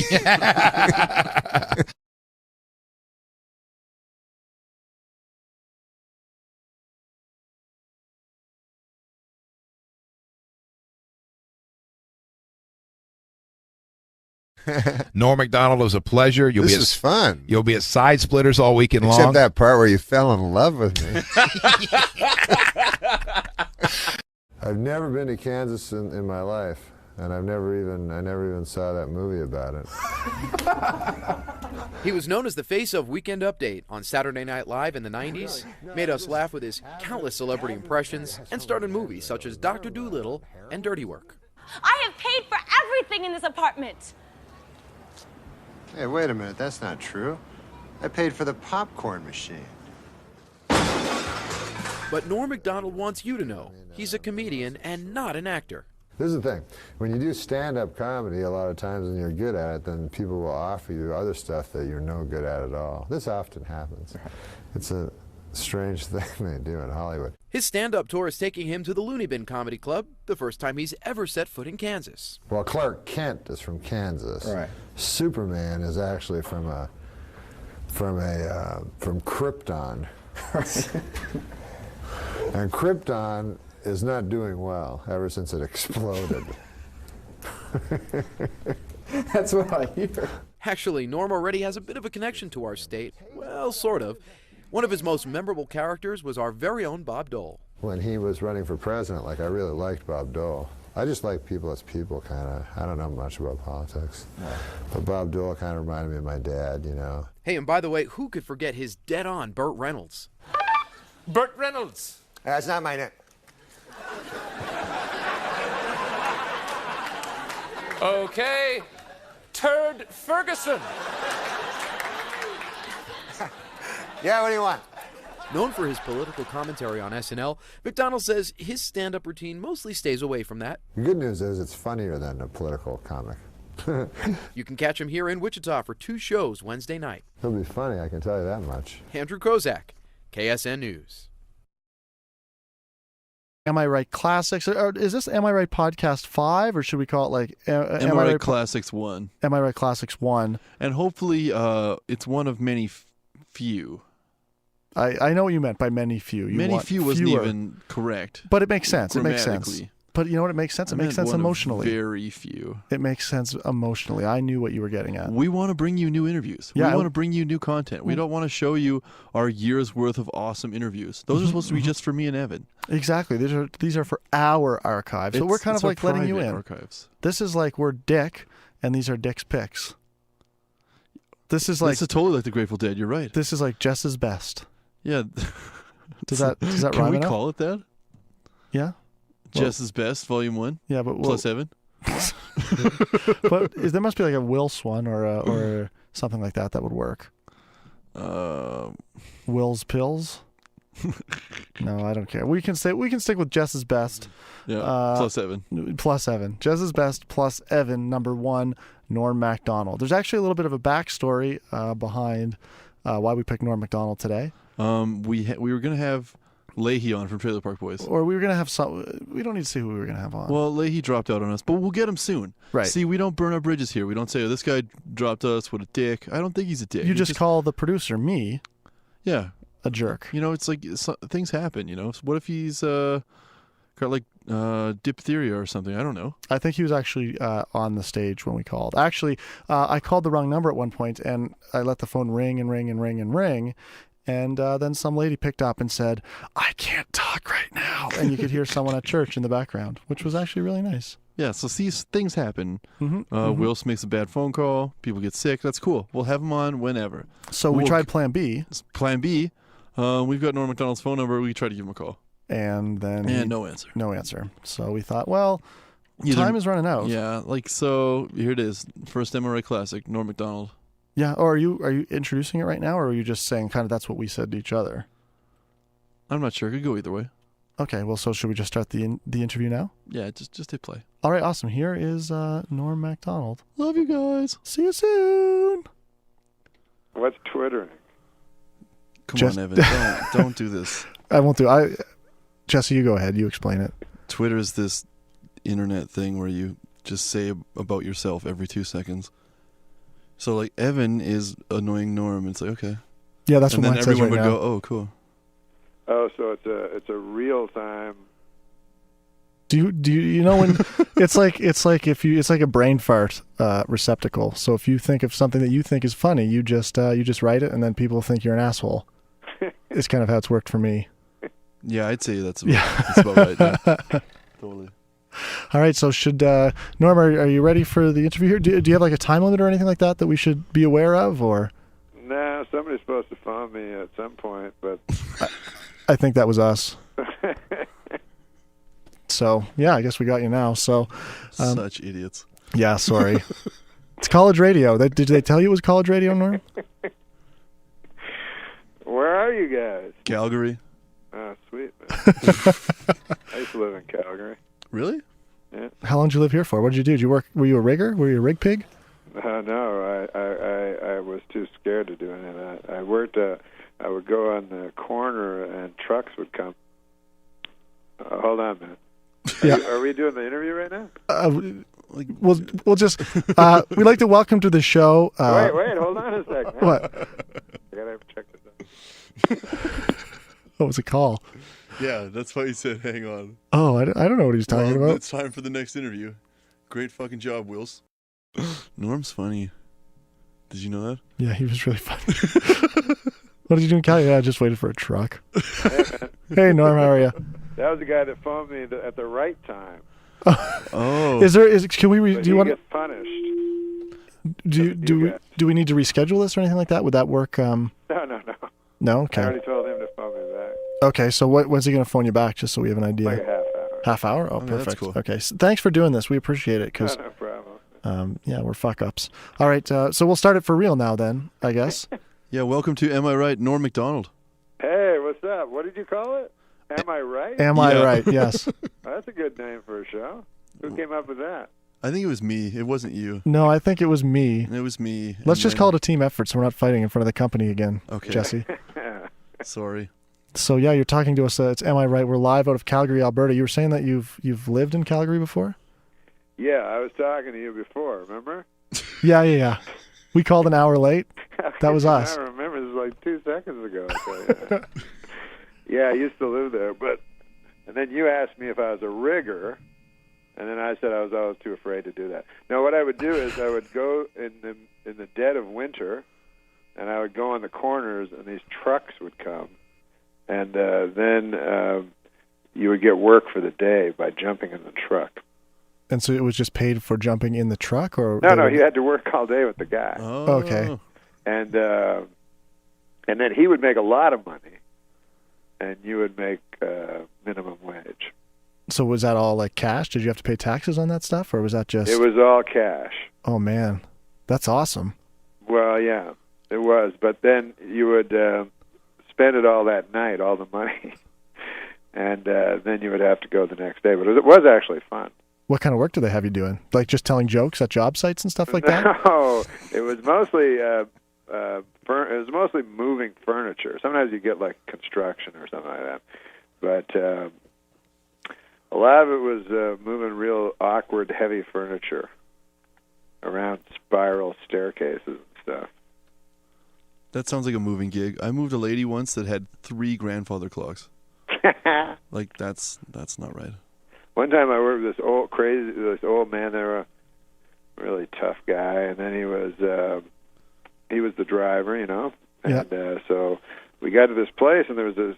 Every place we went to was like always hard to get stuff in, and this one was like impossible. So then I thought, oh great, we won't have to put it up. And then he figured out this way to like go up a balcony. So we put a ladder up to the balcony, and he went up top of the balcony. We were moving this big fridge up, and then he had it like on a rope and all this stuff. So then we're going up. Like I'm at the bottom, I'm pushing it up, and this old, like 70-year-old, real tough old man, he's at the top pulling on the rope, and then I slipped off the ladder. So I looked up, man. I'll never forget it. And all his veins were coming. He was holding the whole fridge, and all his veins were coming out, and his face was like all red. He told me to give my head a shake afterwards. Well, what could he expect? It was minimum wage. Exactly. Some of those guys, man. One time I worked in this, it was like this garbage truck, and so I thought it could be kind of fun, you know, because I've seen guys on the backs of garbage trucks. It seems like kind of fun, like. But the driver goes real fast, like you don't have that much time. And then also people will leave anything in their garbage, like it'll just be it'll be like sod or something. It'll weigh 200 pounds, or there'll be like a couch broken in half, or it was awful. And then at the end, we'd have to go to the dump, which was like the hell itself. Just fire and what rats. What dump were you going to that was on fire, Norm? I want to go, actually. All dumps have fires gone. Wow, this is news to me. I wasn't aware of the dump fire problem here in Calgary. Oh, my God, are you kidding? You can go out there and shoot rats. Could you get paid for it, though? Is that something that they pick you up to do at Cash Corner? No, you get paid to go. You don't get paid to shoot the rats. No, but you can go there after hours with a .22 and fire at rats. I think it's legal. So is that what's bringing you back then? You're coming to Calgary Can't next? believe you guys don't know about that. No, I mean I'm just new to Calgary, and this isn't something that's in the I'll in the take guide. you out when I go there, man. We'll have a good old time at the dump. Shooting rats. Shooting rats and lighting fires. Jesse, do you have a 22? I'm in. I'm totally in. I'm not. You know, the fire cooks the rats. Just saying. No, we're not going to do anything that crazy. We'll get us a bottle of Cherry Jack and head down to the dump.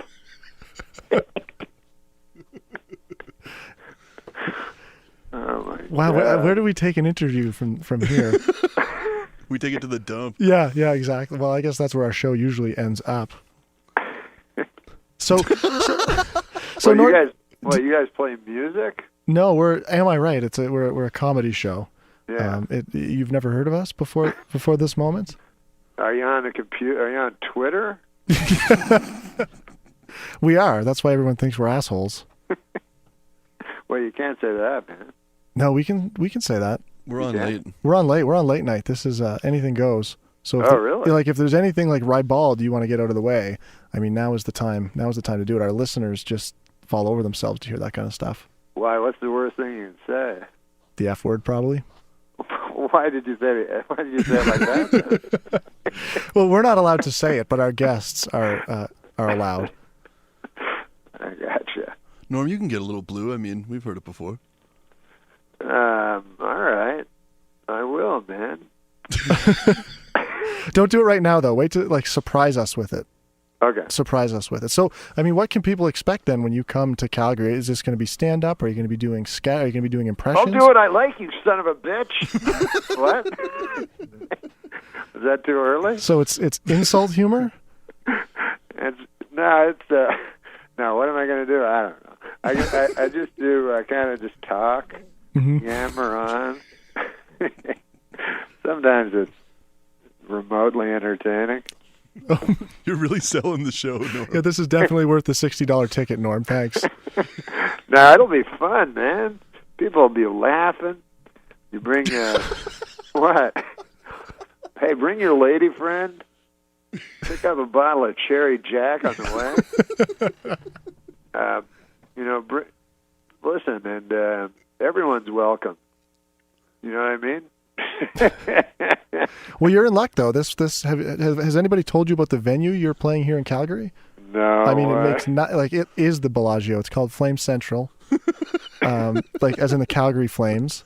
It's not called Flame Central. The hockey team bought a bar, and you're performing it. What? Yeah, and it's amazing. Like, there's no doorknobs at the place. It's just Calgary Flames logos that you pull on to open things. Wait, are you telling me the truth? There's no word of There's a lie. no lie here, Norm. Like, what does that do to your art form, do you think? Like, because I get embarrassed to walk through the doors of Flame Central. I can't imagine what it'd be like on stage. Oh my God! People will be twittering me all night long after that. After I do Flame Central. Who's your manager? Fire him.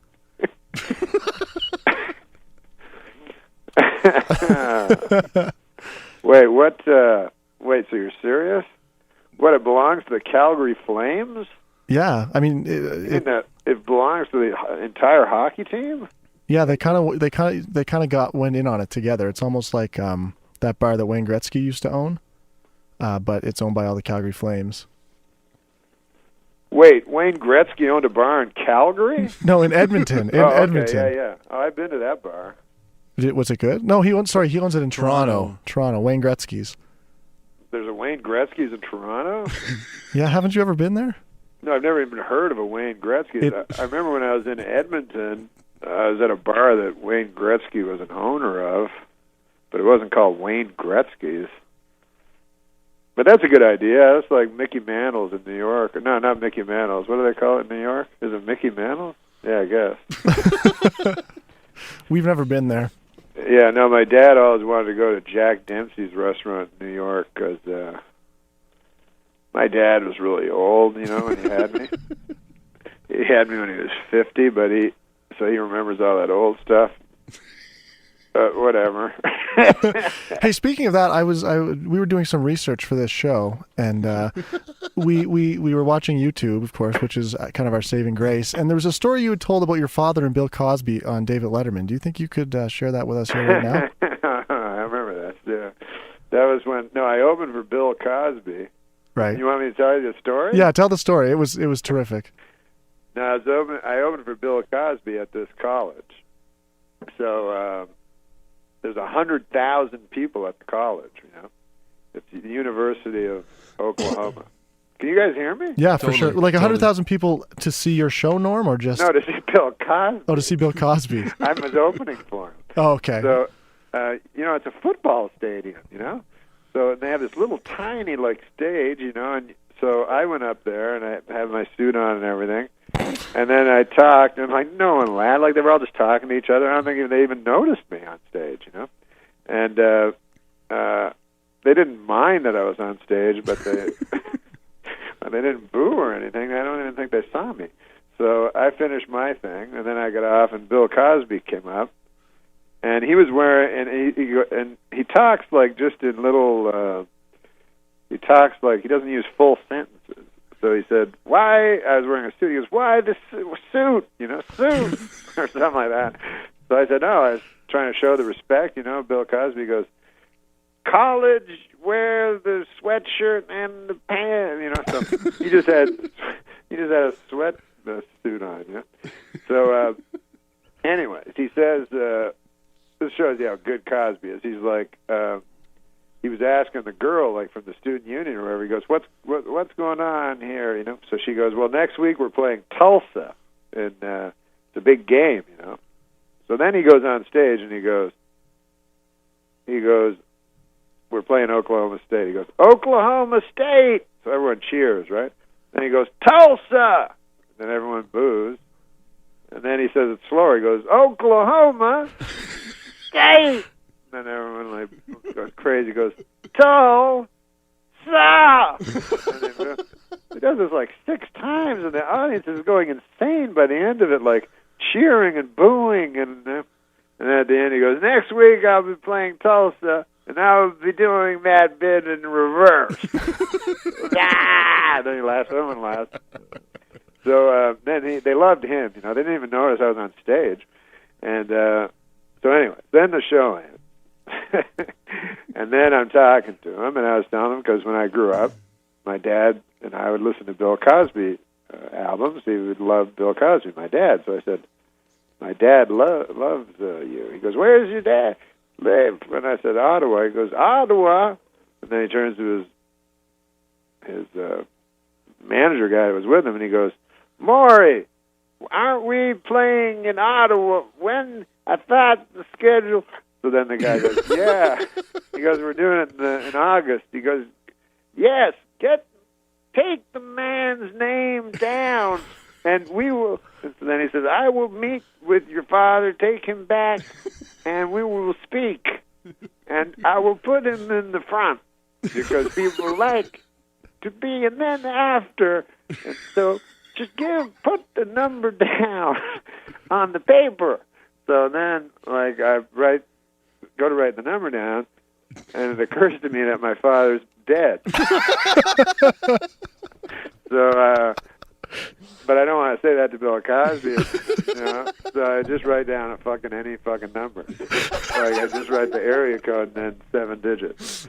So that's the story. So then later, a couple of months go by, and this also shows you the power of a guy like Bill Cosby. I was doing some lame thing on the Drew Carey show, I was supposed to be a lawyer or something for one episode of the Drew Carey show. So I'm on the Drew Carey show. I'm rehearsing, and a lady runs up and she goes, Bill Cosby's on the phone. I go, what? So I go and I answer the phone, and it's there, I swear. It's Bill Cosby. So I go, hello? He goes, your father does not answer at the phone. I phoned the number, and the phone rang, and it then another voice came that was a machine, and it was a person saying that the number was not used by a person and all this, so I'm like, instead of just dialing them, I just said, no, that's the number. That was all. I didn't know. It was impossible for me to say. But, so anyway, that's the story. And then I told that story on Letterman once, and I guess Cosby saw it, and then the next day, this was when I was working at Saturday Night Live, the next day I went to my office, and there was like 300 like things of flowers. There was flowers like everywhere in my office. And then and then about 5 days later, like I found there was a little tiny card on one of the flowers, and it said, I hate to be the one to break. I'm doing his voice, but it said, I hate to be the one to break it to you, but your father is long since dead. So that's the story. God damn, that was a long story. But it was good. It was good. Have you had any contact with Dr. Cosby since then, Norm? The doctor, yeah. Dr. William H. Cosby, ED? Yeah, that's him. No, I've never talked to Bill Cosby since then. But I love that guy. That's so amazing. And it was a great impression too. If I don't mind saying that, really, are we going to see lots of impressions from you when you're here in Calgary? And oh yeah, no. You won't see any impressions. Do you get people still yelling out for you to do, a Burt Reynolds or something like that, or a like Bob Dole? Yeah, I do. And what do you do it, or do you just? No, I don't really know how to do them. Like a lot of it is. When you're on Saturday Night Live, they put a big giant mask on your face that looks exactly like the guy, so that helps. So you look so much like the guy that if you approximate an impression, it's pretty good. But like I'm not like Daryl Hammond or those guys. Like a lot of the when I was a kid, I'd do impressions because Rich Little did impressions. And I would do impressions of him doing impressions. I wouldn't know who the guy was. It'd be like Jimmy Cagney or something. I'd never heard of him, but me and my buddies would, do Jimmy Cagney. But no, sometimes people do yell that stuff out, though. They'll go like Bob Dole, like I'm going to do some guy that's, hasn't been around in 8 years. So, well, no, it's good to know that it was the brilliance of Rich Little that led to dirty work in the end. I'm glad. I'm glad that I can draw the line from point A to point B. Well, Rich Little has this really funny thing. If you want to see something funny, I mean funny in a bad way. It's he did A Christmas Carol, Dickens' A Christmas Carol. Yeah, and he plays every character in it. And I haven't seen it since I was a kid, but it was so funny. So he's like, and it's just anyone he could do, So they're not even guys from the right time frame that lived at the same time. So it'll be like Tiny Tim is Paul Lynde, and Marley is Nixon and stuff, So it's like he's like it's like a horrible Nixon impression he does, and so it's like Tiny Tim. Go and get me a goose. And it's like, okay, I will. Forget it. I think you guys have the capacity with your computers to find that kind of stuff. I think it's on Twitter. Yeah, you should try to Twitter that. I think that's something. I think you could do that. I mean, that would be. I think you should remake the Rich Little Christmas Carol. That would be kind of cool, actually. It'll go viral. Like you could do it but just all Burt Reynolds and David Letterman as Scrooge. Speaking of videos going viral, one thing that we've gotten some play out of here on Am I Right is your roasting of Bob Saget. How did you come up with such wonderful jokes, Norm? Well, I got him out of a book.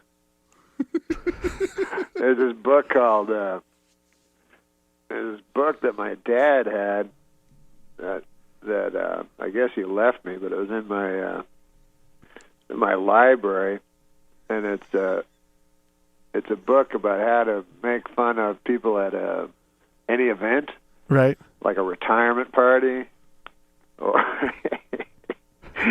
or anything really, you know. But this particular jokes I got were from it was all from the retirement party section, right?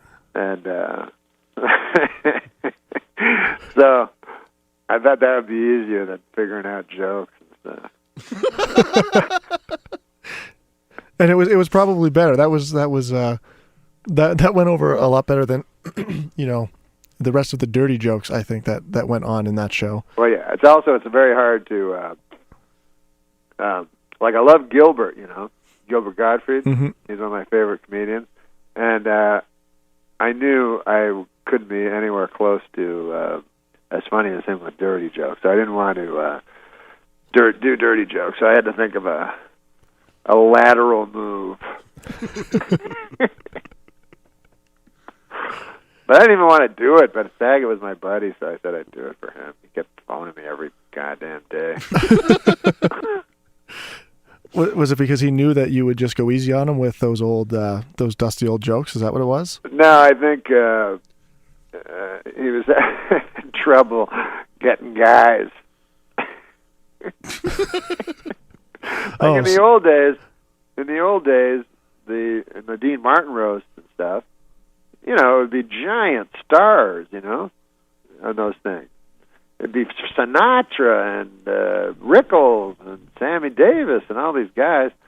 And on these roasts now, it's just nightclub comics, I thought you were saying people from Night Court. It's like Richard Mall.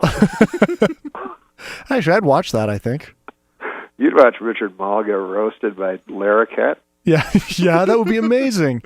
Imagine, have you ever seen Harry Anderson do his insult card tricks? His what? His insult card tricks. Insult? Yeah, like he does like these big gags based around, sleight of hand. Yeah. And calling people jokers and stuff like that. It's nuts. It's so good, Norm. I think I know what you're talking about. You mean his act where he does he's like a con man kind of thing. Yeah, that's it. Yeah, well, I've seen it on TV. Right. Not in person? And then that's the character he sort of did on Cheers, remember?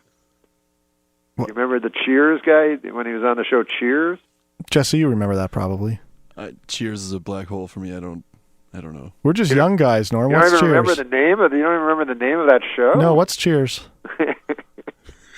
Where everybody knows your name. Never heard of it. Was that on CTV? Yeah, it was on Global. Oh, we didn't get Global. Oh yeah, Global. That's right. Global's only in Ontario. Yeah. It was no. When I was there, let me tell you about CTV from the old days. Yeah. Hockey on Wednesday nights. Well, when I listened to hockey, it was on the East Coast, and it was Danny Gallivan and God, I can't remember the guy's name now. Dick Irvin. Oh yeah, you remember? Yeah, his dad was a great hockey player. Yeah, Dick Irvin. So you remember? Yeah. How do you remember that? I don't know. Our dads don't shut up. Yeah. We got yammering fathers. But I always tell people here, when I was a kid watching Hockey Night in Canada, that show, I remember reading, it would get like about 80% of the country would be watching that show. Mm-hmm. So I always tell people here, no, you can talk about your ratings, but you can't get a show that old people would watch, married people would watch, kids would watch, drunk guys would watch, everybody. That was like the show. Do you find yourself sticking up for Hockey Night in Canada to people a lot down there? Hey man, you know what's bad about down here is their hockey. They never have hockey. It's like almost impossible to get. It's on stupid, weird networks. Meanwhile, Like they show all these stupid sports all the time. So annoying. But anyways, they don't have remember in the old days, you guys know you're too young, but they used to have them big dishes. Yeah, You could actually just aim them at the sky and get shit. Get stuff. So maybe back then I would be able to aim my dish at the sky and get a Canadian. But now they don't have that. They just have the little packages, and they don't got hockey. But so you were going to say something about CTV, though. You were going to talk about being CTV watcher as... No, when I was very young, the host of the National was Harvey Kirk. No, this is what when I was young, this was Canadian show business. They'd have a show, and the host of the show, like they had this one show called Elwood Glover's Luncheon Date. All right? And that was a talk show. So this guy, Elwood Glover, the guy was a 75-year-old man, Yeah. super old man, and then he would just interview guys very politely, and I think he would even like have sandwiches for them or stuff. And it was funny because it's just they would give a guy a job that had been around a long time, like because it was the Canadian government, They didn't care if he was telegenic or anything, And clearly, a man that old shouldn't be on the television, But anyway. And is that where your showbiz dreams were born, Norm?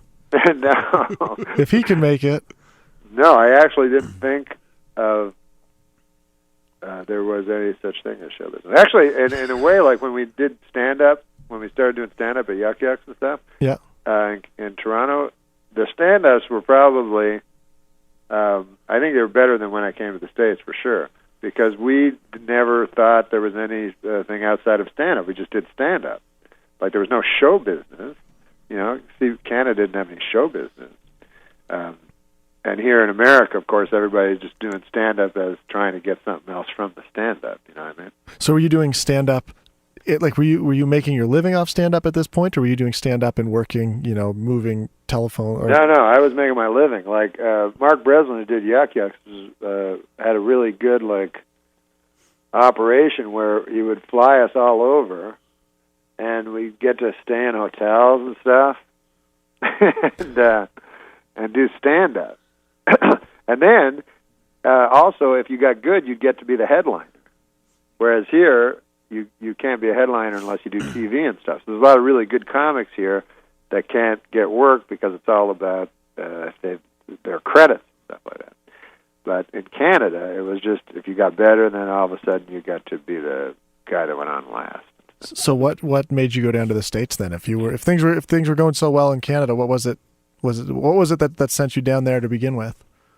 There was a guy. I did the Montreal Comedy Festival. Yeah. And then there was a guy there that said, "Hey, if you come to the States, you can get more money like doing stand-up." So I said, "All right." So then minimum wage plus a week two. Later, I went. A week later, I left for the States. Oh, there's the president. The president's making an address right now. Are we keeping you from it? Oh, wait a sec, man. Have you guys already talked to me a half an hour? Hold on.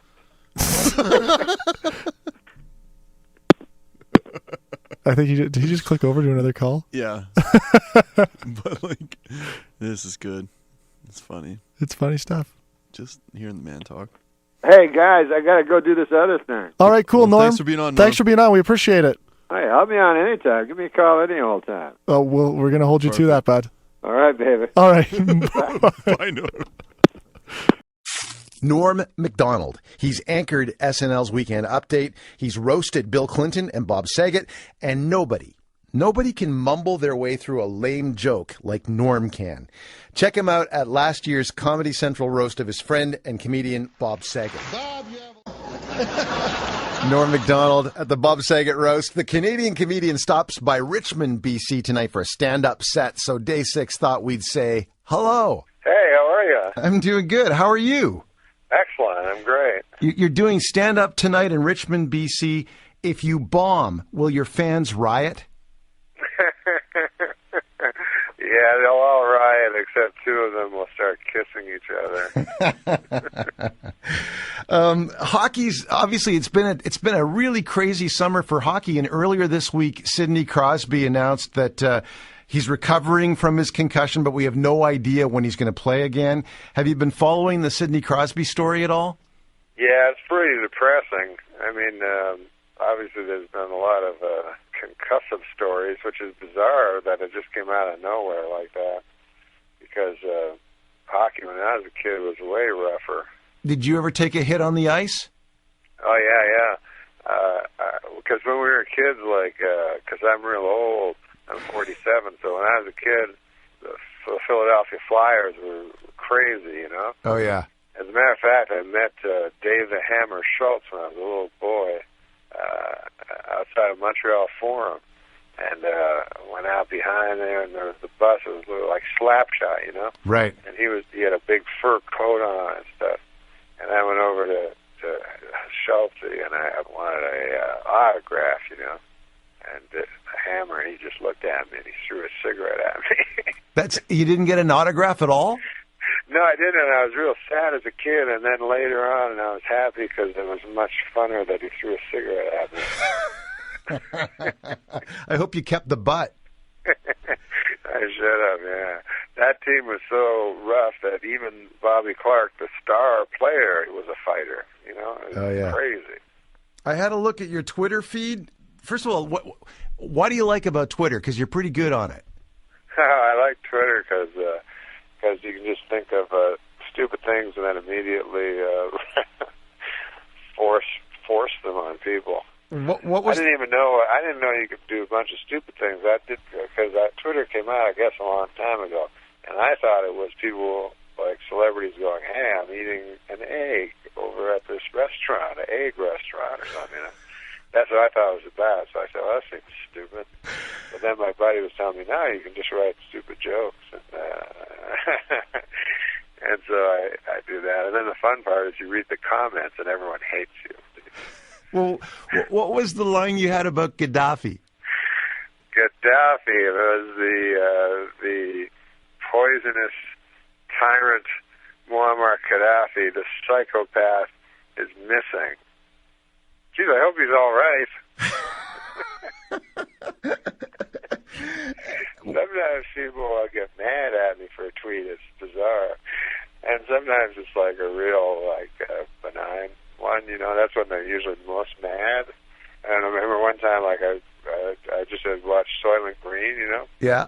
So I tweeted, I didn't know Soylent Green was people. I've watched that movie 10 times. And a guy just told me Soylent Green was people, you know. And people got so mad, everybody's typing, they're like, "What are you, an idiot? Of course it's Soylent Green is people, you know."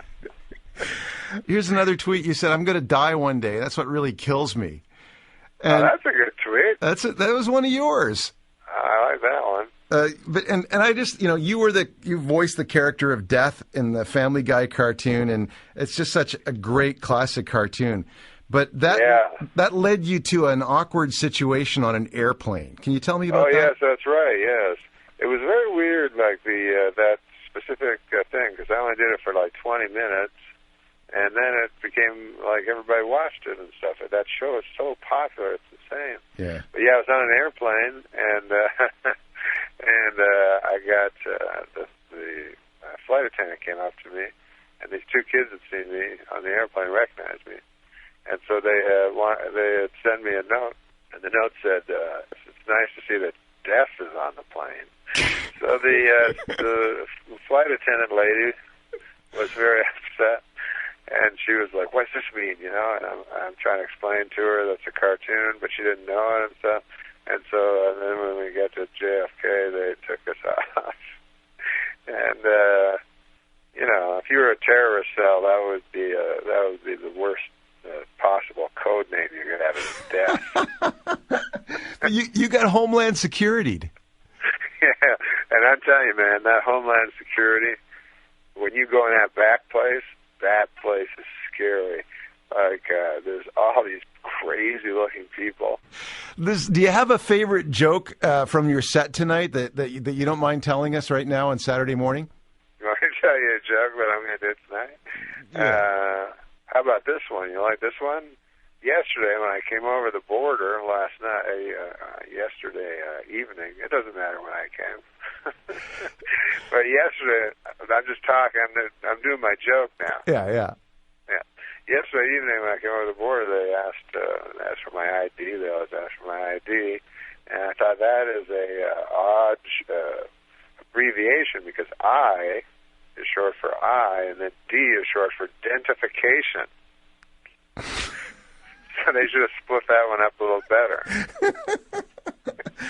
I'm sure it'll work as a tweet.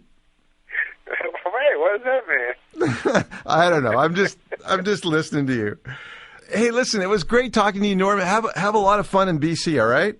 Oh, absolutely. Thanks a lot. She is Darian O'Toole. All right. Norm Macdonald's here. He's already pissed because he doesn't have green tea. No. He's already that's mad. not true. He's mad. I'm not mad. I'm disappointed. You're a bit of a diva. You're a bit of a diva. What did they have? Did they have green tea upstairs? No, I'm on a. Is that the secret? Is that the secret to the sucky show upstairs? I'm on a green tea. I'm on a cholesterol diet to lower my cholesterol. Okay. That's all. I'm Norm Macdonald. I want some green tea. I didn't say it that way. You did. Yes, you did. I think you're misrepresenting it. He did so.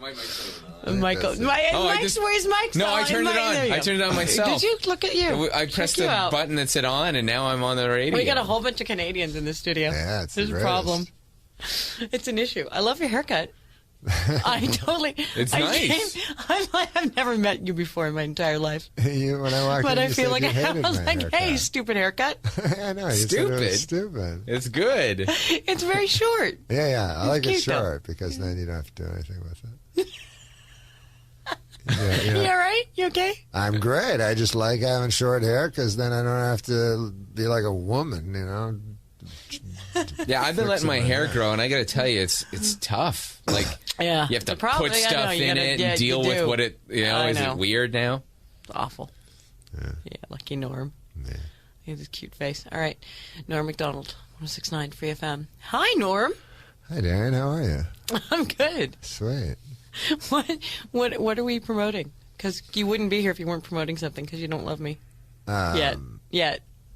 You will soon. Michael's promoting something. What is Michael promoting? Hi, everybody. This is Michael Gelbart. I'm featuring for Norm Macdonald. Oh, this is awful. Norm Macdonald's headlining. You're like... I'm just saying what we're doing. I'm just saying what we're doing. We're in San Jose at the Improv. Oh, see. And Norm said, That's hey, you want to come do this radio show? And I said, yeah.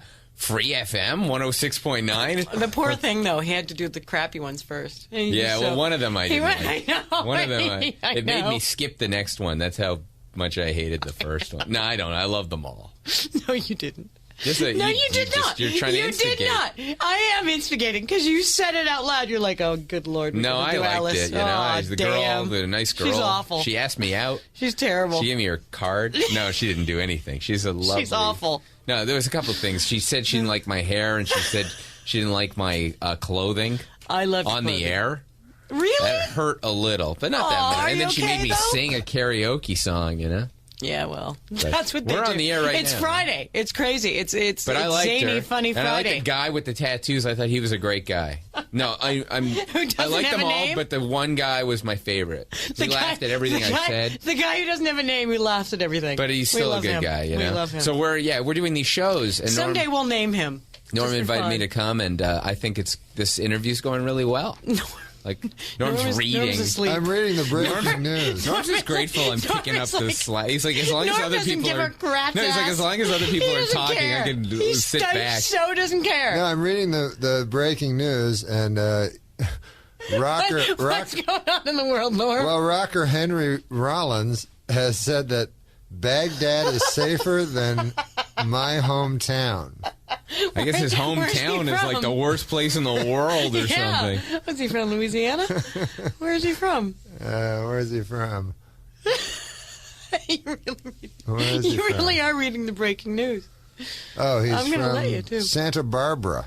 Oh, well. No, Santa Barbara is way safer than Baghdad. I would say. Yeah, I would say so. Santa Barbara, like, nothing bad ever happened. Did Michael Jackson live in Santa Barbara, though? Never. No. Because I thought he was from there. No, that's Santa Monica, isn't it? No, Michael Jackson? Neverland Ranch was in Santa... I don't know. I don't know. I'm making it up, even. But that Henry Rollins, I always thought he was good. Is Norm even here? Yeah, he mentioned Henry Rollins. Well, you guys are shutting me out. No, you want to join in? You're having your little love fest. Let me tell you something about Norm Macdonald. I've worked with the best, and he's my favorite. Why do and all of your TV shows suck? What happens? What goes wrong? With what? Because you're so funny. I adore you. With what? What goes wrong with what? Your TV shows. Well, here's the thing. You tried like the ABC thing. What the hell was it called? It was awful. I'm a stand-up comedian, right? You thought the Norm show was awful? It's terrible. I am a stand-up comedian. Yeah, you are. And I'm a very good stand-up comedian. So when you're we all know what we're good at. Yeah. I'm a great stand-up comedian. I'm a great stand-up comedian. So what happens is in Hollywood, if you're a great stand-up comedian, they go, how would you like to do a horrible movie? And how would you like to be terrible in a bad sitcom? No, I love the movie. That's the way it goes. The movie I thought was funny. I wrote the movie. It's weird. Did you write that? Yeah. I didn't know that. What's good. weird? The movie was very funny. Show business is the only place where if you're successful in show business, people think in the street it's okay to tell you your stuff sucks, but no one goes to some doctor and says like, "My God, you that guy died in surgery. You're like the worst doctor," or even like exactly. Even if you live. But when you do something out loud, people come in and say, "You know what, you suck." Yeah, you're or like every day. Like I get every day. Fair. Like to Darian, go up to you some suck. teacher and go, "You're the worst teacher in the whole world." You're the worst accountant ever. You can't even count. Dan in Fremont, you want to talk to Darian O'Toole and Norm Macdonald, who's incredibly shy. He's so cute. Hi, Darian. Hi, Dan. Hi, how are you? Welcome to 106.9 Free FM. Love your show. Love to do you. I mean... oh, well. No, Norm, I saw Norm last night. He made me cry. He was so funny. Yeah, he is. The jokes about death, I mean, you could take something like that and make it hilarious. Nothing funnier than death. Nothing funnier than dying. The heart attack stuff, oh, man, it made me cry, Norm. Thank you very much. That's all I had to say. Keep up the good work. Love the show. Thanks, Sally. All right, thanks. Bye-bye. Bye-bye, Dan. You're so shy. To me, you're like, thank you very much. Yeah. To me, Darian, funny. death is funny because... Let me tell you a little story, Darian. Okay, do that. I by all means, did stand-up. I did stand-up for a long time. You're very good at it. And I used to be very good at it. Now I'm great at it. But I happened upon Sam Kinison, who's a comic genius. Love him, yeah. And so I was amazing. I was doing bits about dogs and cats and so forth. And he told me, you can talk about anything you want on stage. He said, what are you most interested in? Just talk about what you're most interested in. And I'm not really interested in dogs or cats or socks or laundry or anything like that. No. What I'm obsessed with is death. Really? Obsessed? Absolutely. Are you really? Yeah. Huh. Because... why be? Why? Why? Because it's a natural thing to be obsessed with. Because... No, Norm, it's not. Oh, yes, it is. Norm. No, it's not. People live in a denial of death. People live... I have faced death. People live... I've been dead. Did you know that? No, I didn't. Yeah, I was. What happened? I was dead. I was dead. No, I died. You weren't literally dead. Seriously, I died. I died on the table. Well, that for like 36 seconds, whatever it was. Well, but you weren't dead. I was. Really? I came back. Seriously. No, for real. No, seriously. I was dead. Wow. I know. See? Look at him. All but since then... See, look, now Norm Macdonald cares. Yeah. Now he gives a rat's ass. Wait. A minute ago, he's like another stupid radio show. So isn't that an interesting... don't you find that a very interesting part of your life? Oh, yeah, absolutely. More than cats and dogs and stuff like that? Definitely more than cats and dogs. It's defining. It is. It's defining. But you know what? I didn't have, there was no... I was expecting, something, like the fires of hell or the Some angels, people, something. That happens. I got nothing. No, I that had happens. nothing. You didn't die long enough. That happens in 45 seconds. See? You were 9 seconds from the great stuff. I always come this close. Yeah. I never just get it. Everyone knows it happens at 45. That's great. That's interesting. Norm's impressed now that I've been dead. No, I love that. But did it change Norm you? is finally interested to be here. No. Because he's like, well, because chick's been dead. You've just admitted that was a defining moment in your life. No, but afterwards, So did it change you at all? You too are very interested in death. I am. Yeah. Yeah, we all are. We all are. We really are. It hinders us. You have to. He's scary. You have to live. Scary. You have to No, live. you're looking at me like you're a freaking zombie. Because he's the undead. Scary. I would go for that undead of a vampire. Like, Really? yeah. Would you? If you had a choice? If you there could was a live like- vampire? Yeah. Yeah, I'd take You the would deal. you would do it? Yeah, instead of dying. You really would. Absolutely, in a second. Because it's the only thing I don't want to do. You know what's crazy? He's not kidding. No, but here's There's the something thing. wrong with this guy. If you're going to become a vampire, but you know you're close to death, you're like 95, then you become the vampire. Right. But you don't want to do it See? at like 30-something. No, because that's You got to deal with their whole... Let me tell you this. Yeah. That's a Everyone good wants point. to live forever. Everyone. Yeah, but Would you agree with that? I would agree with that. Yeah. No one wants to die. No one wants to. Nobody wants to die. We don't want to die. Yeah, Dying sucks. It's Right. not fun. Right. No. And so No fun. And so by precedent we think we are going to die. And so then that, Norm Macdonald says on 106.9 Free FM, dying sucks. Yeah. It's revolutionary. and it's always there. It's always in the back of your head. And it stops us from doing things we want to do. There's like that fear. He's not kidding. There's something wrong with this dude. No, He there's gives me nothing the wrong creeps. with... I honestly don't think there's anything wrong with him. People are obsessed with death, and he's just one of those people. All right. I Ben. guess. Ben wants to talk to you. Ben in Livermore. You're on the air with Draian, 106.9 Free FM, and Norm Macdonald, who's creepy. Hello? He's just creepy. I would think it would be creepy a guy who You're wanted to creepy. die. You're creepy. A guy who wanted to die would be creepy. Hi, Ben. Hey, what's going on? Not much. How are you, pal? I'm doing well. See, now he's friendly. Look at him. Because, you're talking about death and everything like that. Yeah. And I think it's kind of ironic but awesome at the same time that you play death on The Family Guy. Oh, yeah, I did. Oh, play yeah, death. you did. That's right. You did. That's right. You Probably played the Grim Reaper. I That was very love it. funny. Every time an episode comes on where you're on playing death, I'll TiVo it and watch it over and over. That's nice. Thanks, And man. any of the films you've been in, they don't suck. That's right. You're nice. Oh, that's not good. Ben, that's not nice. What? No, she said they don't suck. Yeah, you're the one they who says don't he's suck. horrible. You're the one that said that. You're the one that said they suck. No, you said his TV series 3 years. It was on the air for 3 years. Was terrible. No, it wasn't awful. It was just She not- hangs up on Ben. That's a terrible thing to say. Yeah, how dare you? We have a point to make about him being awful, and you're ruining it. Oh, my God. And weird and creepy. And you never even mentioned my name. You just keep saying we're here with Norm Macdonald. And you don't even know my name. Michael. Yeah, all right. Michael See? what? I don't know. I have no idea. Michael Gelbart. Well, you said it with hatred. I just... You didn't say it like you love him. Yeah, you hate me You too? said it- Oh, my work sucks You also? said it with total disdain. Yeah, I don't love Michael him. Gelbart. I don't love him.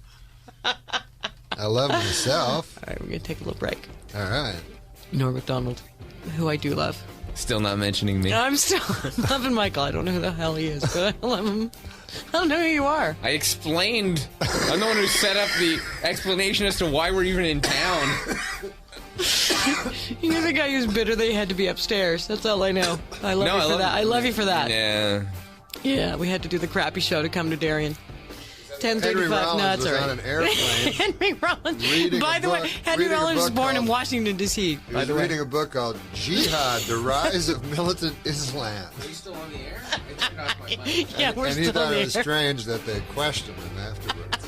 I loved the first radio show, by the way. I thought it was great. I don't know why you keep... You did not. Yes, I did. I No, love you that did girl. not. I'm marrying her. You hated her. Yeah, you want me to hate You her. wanted her You dead. hate her.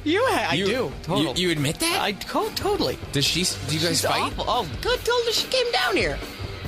I want her dead. You guys will work it out. No, we won't.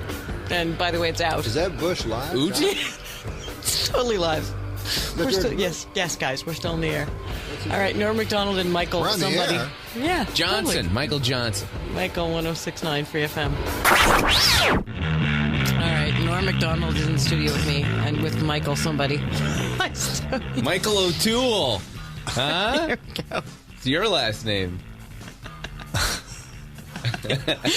Norm's like, I don't know. Norm's like, I got nothing. Norm and I were discussing Marmaduke. We were arguing about Marmaduke. That's how ridiculous it's gotten of that in here. whole We were conversation, that's what you come back. He wanted green tea. He came in here looking for good. He's like, can we get you some water? No, I want green tea. I got nothing. And then we're discussing Marmaduke. It's for my cholesterol. Low cholesterol diet. Yeah. Now, Marmaduke, that hound would get in some fixes. Yeah, he was giant. He was a big dog. That was the big joke in Marmaduke, was that he was so big, right? Yeah. It was awesome. But he was dwarfed by, I mean... The people in the house. No, he's dwarfed by the big red dog that came out later that took the concept to a whole other level. Clifford, but it's skewed younger. Yeah. And then there was Beethoven, and all hell broke loose. Yeah, Beethoven. I'm with Man, I can't believe the Marmaduke people didn't sue over the Beethoven movies. Beethoven, apparently in the third movie, was blind. Or deaf. I couldn't remember. That was the plot. He goes deaf. No, that was the plot of the third One or the movie, other. that Beethoven goes blind. No, because the real Beethoven wasn't deaf. I was trying to make some... No, he had to play blind. Norm was going for some subtext there. Yeah. You missed it, Michael. I didn't, You missed yeah. it. You totally missed it. He was Yeah, trying to be smart. I'm sure I'll there. be okay, though. Oh, my God. So you're what should we ridiculous. talk about? We should talk about where you're playing, because I should probably plug, like, where the hell you are. San Jose Poor baby. He's Improv. like, do I have to do another We're playing awful radio show? We're playing the San Jose Improv this weekend. Oh, that's a good club, actually. Yeah, it's a great club. It is. 408-280-7475. Improv.com. Not that difficult. We have a person I want to talk to, Jenny, in Union City wants to talk to cool. Norm Macdonald. Union City. New Jersey? She's on, probably. Somewhere near there. Yeah. Jenny? Maybe. Hi, Jenny. Hi, good morning, guys. Good morning. Hey, I wanted to tell you, Norm, you are just the most laid-back, hilarious guy. You are just really gifted with humor. I mean, keep it going till you're at least in your 90s, huh? Ah, that's sweet, man. Yeah. That's Hey, very nice. about of this you to say. whole, dying thing, it's not like I'm, at a bridge about to jump and you're my last call or anything. Oh, But good I don't Lord. think it's such a bad idea, to, go to the great beyond. I mean, it's got... He's obsessed, though. He said he's obsessed. Wait a minute. Going to the great beyond, that's not dying. That's just living. Well, I haven't got that part, so, it wouldn't scare me at all. I mean, I would pretty much welcome... Well, it's not scaring you because you're not going to die. You're going to just go somewhere else. Well, yeah, but I think it's going to be peaceful, and it's not going to be... Oh, whoa. Right, but Jenny... He didn't drop her. Jenny, you're not going to No, be he dead. It's okay. What the heck am I going to be then? You're going to be alive somewhere else. Yeah, I mean... I'm not afraid of that. The concept of heaven or hell is that you are still alive there. Like, you're still... Yeah. Jenny's still, like... Jenny's... Still Jenny. Yeah. Instead of just asleep forever. Yeah. What if you feel like you've kind of been living in hell here? So heaven looks pretty good. Well, but you're still alive, and of course, if Yeah, I'm just saying that, to be afraid of it or anything is crazy. It's someplace... I'm not afraid of going to heaven. I'm afraid of dying, and I'm afraid of What dirt. are you afraid of? I'm afraid of being smothered in dirt. Yeah, me too, actually. I'm all You're about not cremation. aware of that. You're long gone past that. It's not you. You're already up above watching your own funeral, probably. Probably. Yeah, probably. Why not? Why wouldn't you get a view of that? See all the people that cared about you and hear all the great things. Well, no, but if I was certain that was the case, I wouldn't be afraid because I wouldn't be dying. It's the uncertainty of it. Well, I think they need you up there at some point, to keep everybody laughing. I really do. No, Yeah, there's I wanna great go. comics up in heaven. They Believe don't me, need Norm. They got Pryor. I got Lenny Bruce. Yeah, we got people. When's I Norm love gonna the come? Who needs idea him? of heaven. Who needs him? I love clouds. I'd like to learn the harp. I love all that stuff. Like to learn the harp. I don't know which way he went, but I'm hoping he went up because he was my, Who's this? Sam Kinison. I love Sam. I love Kinison. Sam. He was great. Yeah, he was a wild one. You know what? He was a nice guy too, though. Elevator he went on, but hopefully he was a nice guy though. He was a very sweet fun man. person. Yeah. Yeah, he was a very sweet man. He was a good guy. And you know, Thank you very much, before Jenny, you're still there? No, she dropped. Yeah, well, if you're still listening, Jenny, the last thing that Sam did was speak to his savior before he went. So is that true? Yeah. Are you making that up? No, I'm not making it up. Because you're a little bit crazy. Because he survived the car accident. And Norm Macdonald, you're crazy. He was alive for 5 minutes. And is it true that you were in Canada? You were somewhere in Canada and you were like high on pot and they stopped you? Is that true? They stopped me doing what? They stopped you and you went, sorry, I'm high. They stopped me. What do you were mean like waiting for a bus? Is that true? No? Why would they stop me if I was waiting for a bus? Where's the story? Isn't the story? Chad knows the story. My producer knows the story. You were somewhere in Canada. You were like Michael yawning. You were high on pot, and they stopped you. But I don't know what you mean. Is they that not stopped true? Me. They stopped you. Like the police stopped and said, "Hey, you, are you high on pot?" No. Are they allowed to start with that? Yeah. Like, aren't they supposed to say something else? They might have said like, evening, hello. sir. Like what the are you worst doing? Investigator ever. Yeah, the worst Columbo ever. Can't get. What's the matter? Chad's angry. Yeah, because you're definitely misquoted. Yeah, you're misquoted. is it true that you were ever on a bus? What kind of question is that? And the cop- I said that I heard a story that he was high on a bus. That Norm was going to do a show, and he got on one of those in big Ontario, right? in Ontario, and he got on one of those big charter buses, and I heard you got on the wrong bus by accident, looking at you. and it took you way out into Western Ontario, almost to the prairies, and that's when you got off and realized that you were in the wrong spot, and you were just This sitting there. story is so different than what we just I know. heard. I know. She is not a listener. She has no not retention. listen. So the story that I heard was you got on the wrong bus. Right. You ended up going like far away from the comedy club. To You stepped Grand off, Prairie. and then you just. You remember? Yeah. Oh yeah. All right. Okay. Oh, well, that doesn't sound like the pot story. Not at all. A Not at all. policeman never came to me and said, "Are you high on pot at a bus stop?" No. But that makes it so much more fun. You got to be really careful with what you say, because it. But I will say, one time I went to join the Army, because when you're a young kid and you're a bum and you don't know what to do, then your last resort, you're always like, well, I can always join the Army, So me and my buddy were I'm just, always one we step had away from the nothing, Army. and I said, all right, well, let's go join the Army. So we went in, and the recruiting guy was asking us questions, so he was like, blah, blah, blah. And then he goes, have you ever done drugs, And so I go, I thought you were supposed to tell the truth, So I go, yeah, I've done drugs, I smoke pot and stuff, I don't do serious drugs, but yeah, I smoke pot. And then he goes, okay. He goes, I didn't really hear that. He goes, let me just ask you one more time, did you ever smoke pot? So then I thought he wanted me to be more honest. I went, oh, yeah. I smoke pot. Yeah, a lot. And then he's like, listen, why don't you come back next week? Like, he couldn't come right out and say, like, don't say that. But I guess you can't get in the Army if you've ever smoked pot. Or if you ever... Really? If you admit to it, I guess. Is that the truth? I did not know that. Yeah. I did not know that about the Army. See how I learned things? Ryan in Berkeley. You're on the air with Draian on 106.9 Free FM. Hey, what's going on? Hey, welcome. You and got here's Norm Norm. Macdonald over there? He's right here. How are you? Norm, hey, how you doing? I'm a big fan of you guys. Watching you for a really long time. I love Dirty Work, one of my favorite movies. Ah, thanks. I like that movie. That's a good movie. That's a funny movie. Man. It's the best. Hey, I got a question for you. I was watching like a special, I think it was with Jim Brewer, and he was telling me he was saying that when you worked with Saturday Night Live that you were kind of like a rebel and you didn't really care about anything. Yeah, that's true. That's interesting. I didn't really. What happened? Because who was it that didn't like you? Thank you very much for calling, Ryan. Who was it that didn't like you? Because you were so funny. And Kevin's coming in. Kevin Nealon's coming in. And I love Kevin, yeah, but he's a good guy. But I'll tell you what, though, when you did the whatever it's called, the news, whatever you called it. Yeah, fake news. Yeah, whatever. You couldn't memorize the word fake? The whatever you called it news? Thank you, Michael, for pointing that out, you idiot. Hate you, Canadian bastard.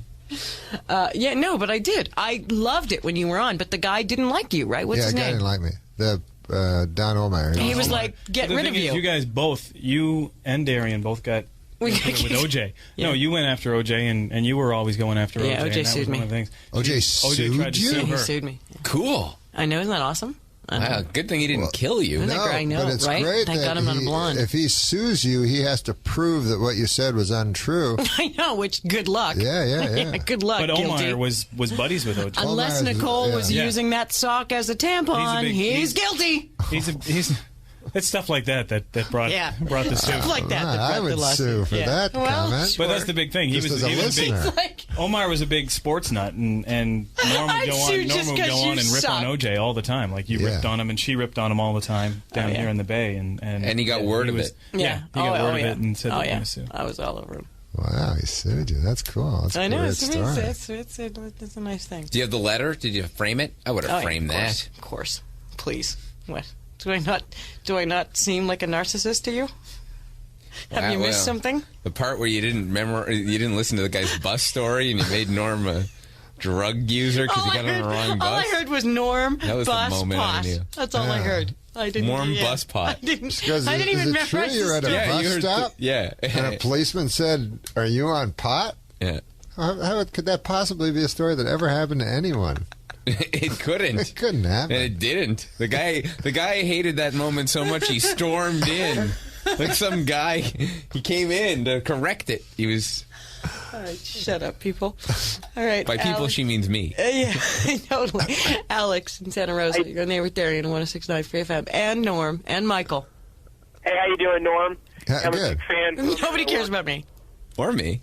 No, they don't care about us. Norm's a It's all special about guest. Norm. It's all Hi, about Norm. Alex. Hey, I was a big fan from your SNL days. I've got a quick question for you. Sure, pal.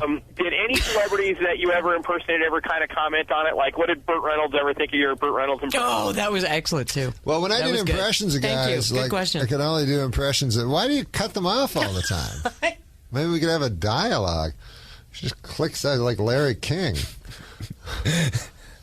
Okay, so now I have to answer a question that. Yeah, the guy's not there to even add there. something. We can have a little I could do the guy's voice. Yeah, go on. Yeah, tell me more, man. No, when I did the impressions of the guys, I'd always do impressions of guys like I liked because guys I liked, I've watched. Like I watched Burt Reynolds ever since I was a kid when he was on the Carson show, and David Letterman was like my favorite Did you guy like ever. Carson? Because I hate Carson. You hated Johnny Carson? I really didn't like Johnny Carson. Well, you know, David Letterman. I love Letterman. David Letterman was the guy that To me, like, I that's the loved. guy. You know, he was my Me too. generation's guy. Me too. But I think we're the same. How old are you? so I'm 42. Oh, you're old. So I did impressions. I know I'm old. So I did impressions. No, you're not. Listen, I've seen more sunsets than I'm about to see, and I understand that. But and Mr. Obsessed with I'm death. well with that. He's 42. He's obsessed with death. But Crazy. So to answer the question, from the guy that you kicked off the radio, that I did impressions of guys. I always did impressions of guys I really liked because I listened to them so often and that I tried to be like them and stuff, and I could do impressions. So I always liked them. So Burt Reynolds was really funny. He was going to come on the show because I wrote this sketch, Celebrity Jeopardy, just so I could do my Burt Reynolds. Oh, that was good. And then Burt Reynolds wanted to come on the show and punch me in the face and beat me up and then take over, and then he'd be an idiot too. And I thought that was really cool of him to do. That's nice. I like that. Right. did it happen? Elmer from Nine. Santa Clara. Yeah. Hello. Hello? You're on the air with Draian and Norm Macdonald. Who is it? 106.9 Norm Elmer. Macdonald. Elmer. Hey, Elmer, what's up? Nothing much. I'm going to go see you tomorrow. Oh, cool. Good. Yeah. Yeah, he's playing at the Improv, at San Jose Improv. Thank you. Yeah, okay. He knows he's coming. There's Yes, a click. I'm in. Thank you.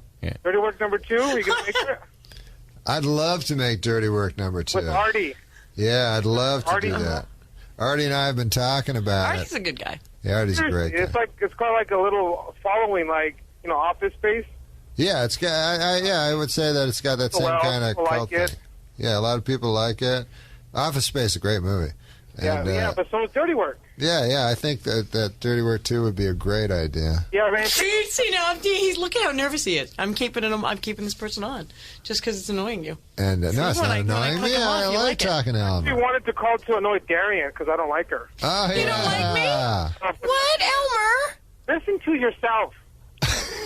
No, Keep I can't. going, Elmer. I've never. Elmer's hilarious.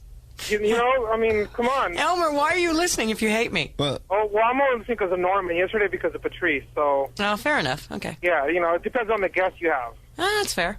You know, like Joe Rogan. When you put them on, Joe Rogan, oh yeah. Joe Rogan's a good buddy of mine. Yeah, he was here for 3 hours. Yeah. Yeah, that was pretty cool of you. See? So I got something, right? You don't have to hate me. You don't be hating. I don't hate you. I just don't like your show. You know? All right, well, that's fair. It's a big difference. Okay. Yeah, that's you got a good point. Elmer makes a good point. Wait, you don't hate her, but you hate her show, but you like all the guests. What part of the show do you not like? Yeah. When she talks. When I talk. So you don't like her? Yeah, when she throws. You really did did you intensely dislike me, or just a little bit? Do I make you mad? No. It's like, how does she get on the radio? You know? Why does that woman have a show? Yeah. She's so annoying. Yeah. She never shuts up. Yeah, I'm just... That voice. She has a sexy voice. Very sexy voice. In Dirty Work 2, Norm kills Draian. Oh, come on. Don't lie. Please do it. Dirty Work 3. No murder. Just, No murder. He's a good guy, Elmer. He doesn't like what you do, but he doesn't mind you as a human being. I kind of like him. Yeah. Elmer, I'm warming up to you, Elmer. Really? Should. I know you don't like me, but I'm kind of loving you. One, I haven't liked you, but I listen. I don't like you, but I'll listen for the funny guests. And he doesn't. He won't. He doesn't want to see you murdered. Yeah, and he also doesn't dislike you. He just wants me harmed. You're not listening closely to Elmer. He doesn't dislike you. He dislikes what you do for a living and how you do it. Yeah. But you seem fine to him. You all right with that, Elmer? Right on. Yeah, that's cool. Yeah. Okay. What's that music? Do you hear music in your head? Yeah, it's good. It means we're going to break. Oh, is that what it means? Yeah. I mean, shut up, Darren. You listen to 106.9 Free FM. Not point. 106.9 Free FM, the Darien O'Toole Show. Nice. That's beautiful. Today's guest, Norm Macdonald. All right. I'm going to keep you. I'm keeping you. I was going to let you go, but I'm not. I'm keeping you. You're staying. That was the moment? That was the defining moment right there. I'm having fun. Damn it. You're not leaving. Nope, they're staying for one more segment. Hungry. I don't care. Yeah. No. Chad's giving me the no. Chad's giving me the no. What's the no? Why, they don't like I've us? got another. Well, I don't care. They can cross, can't they? We don't. What do you mean no? This hasn't even. What, Kevin going Nealon's that going to well. kick out? What, Kevin Nealon and Norm Macdonald are going to take it on? Are they going to go down? They're going to throw it? No, Nealon likes being. He's like, Nealon likes me. No, I'm saying Nealon come in and talk with us. See, I'm saying too. I'll be even quieter. I would like you to stay. That would be nice. Would you like to stay? Sure, I'd love to. Excellent. Okay, Norm Macdonald, more of him. I left them in here alone. Apparently I let them wander. I don't know what I did. I don't know. If I offended them, I don't know. They're gone. For a minute ago, I had Norm Macdonald and Kevin Nealon right in my sights. Now they're both... Oh, there's Kevin. Hello. There you go. Hello, Kevin. My God, you're all so tall. Y'all look so short on SNL. I have a height range of 5'8" to 6'4". You what? All right, we have to discuss this. We were listening to this the other day. We thought you were in the building. We thought you were upstairs. You were. Oh God, I'm so sorry, Kevin. I apologize. Yeah, you're on the air. I apologize for everybody on the radio that sucks. And you were on the air with somebody who had no idea. Like she had no idea. She didn't even know you were on Saturday Night Live. She knew nothing. Really? Yeah, and somebody here upstairs. Yeah, and they chose it as a best of. It was so bad, and they actually picked it and said, "You know what? We're going to play it back again." Just to show how stupid I am. And she played it again. And I thought you were in the building. So we went upstairs to try to find you, but they were off. I was nowhere to be found. No, so I'm very happy to have you here. I'm happy to be here. I've heard so much about this 106.9 Are you okay? Free FM. Because you looked a little terrified in the hallway. No, not at all. I feel very comfortable. You got a little here. bit attacked by Norm Macdonald. Hey, Norm, hey. Crack wars. I don't know where is he coming back? I think he's coming back. I don't know. He went to pee. He's never come back. No. It's been like 2 hours. I don't know. Well, I don't know if he's coming back. He was drinking a lot of water this morning last time I saw him. I think there might be something going on with Norm. I think he might be busy. Did you just talk with Norm? Yeah. And how was that? It was great. He was funny. Yeah. He's a very funny young man. He is a funny man. Yep. As are you. No, I don't know. I'm not a funny man. No, you're not. No. I'm not a funny man. We'll give Norm another 30 minutes. You think? Yeah. Have you worked with him in the past? I don't, because I don't even know. I don't even Yeah, I was pay with attention. him on Saturday Night Live for a couple of years. Were you guys like? Yeah. Did you cross over? Mm-hmm. Because we were talking about the news desk, the fake news, which he made fun of me. The fake news. Actually, that is not fake news, by the way. It is. It is. No. Yeah, it sure is. No, it's real news. See, I told you Norm would come back. Norm and Mike. Norm's back, but he's been injured. Yeah. Are you talking about the fake news? We're talking about the fake news. Here's an interesting thing. Here's an interesting thing. Norm Macdonald, everybody, is back in the building. That I don't know if Kevin Nealon's like, I don't know why. Kevin will remember or not, but they use the term fake news now like it's a term, you know. They'll say like it's okay. Like Jon Stewart does the fake news or anything. But it actually originated when Kevin was the host of Weekend Update. And I don't know if you remember Weekend this, Update. Kevin. That's what I was trying to see. That's what I was trying to came on as the homophobic. Do you remember that? Kevin looks terrified. I came on as Kevin does not look happy. Kevin, are you not happy? I came on this as is my very casual, relaxed look. All right. You know, and people would come on to you know how the Weekend Update works. Yeah. And Kevin would bring people on, you know, and so I was the homophobic. Guy. Yeah. And so correspondent. The homophobic correspondent. So I kept going like, anyways, I was talking about the media, you know, the media is, who's watching the media? You know, the media is supposed to be the watchdog, but who's watching the media? Right. I mean, we all know who's watching my crotch, this character over here, to Kevin, you know. And then at one point I said to Kevin, why don't you just, go on, you just do your fake news. And I just said it like it's an ad lib. Yeah. You know? Wow. And there you have it. That's where it's and that's where it happened. There you go. And we have Janet in Daly City. Janet in Daly City, you're on the air with 106.9 Free FM. Hey. Hi, Janet. But I also think Kevin was the best guy, other than Chevy, to ever do the news. I agree. I agree with that. I thought Norm was the best. I liked you both. Because Kevin did it most as a newscaster. You both cracked. Okay. And he did it the hardest way because he did it without any savers or anything. Yeah. No, that's true. That's really true. That's the hardest way to do it. No tricks. Do you know what I mean, needed Kevin? a lot of savers. That's right. I do remember that. He needed some... No, you didn't use them. I like the way Chevy did it, so I did it that way. Yeah, Chevy was the best. He was. But Kevin was the second best. All right. Hello, Janet. Yeah, Norm, I have a question for you. Yeah, go ahead. Yes, ma'am. Remember when you were Death on Family Guy? Oh, I love that. Yeah, I remember that. Grim Reaper. He was the Grim Reaper. Is the question? He was actually Death. I was Death deaf. was actually his name. Exactly. I was deaf. Stu said, big fan. Nice to meet you. Why you didn't stick with it?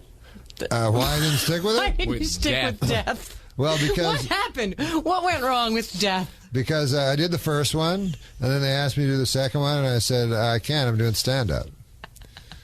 I had a stand-up gig. Oh, okay. So I couldn't do it. All right. Here we go. Good story. Good story. It is a good story.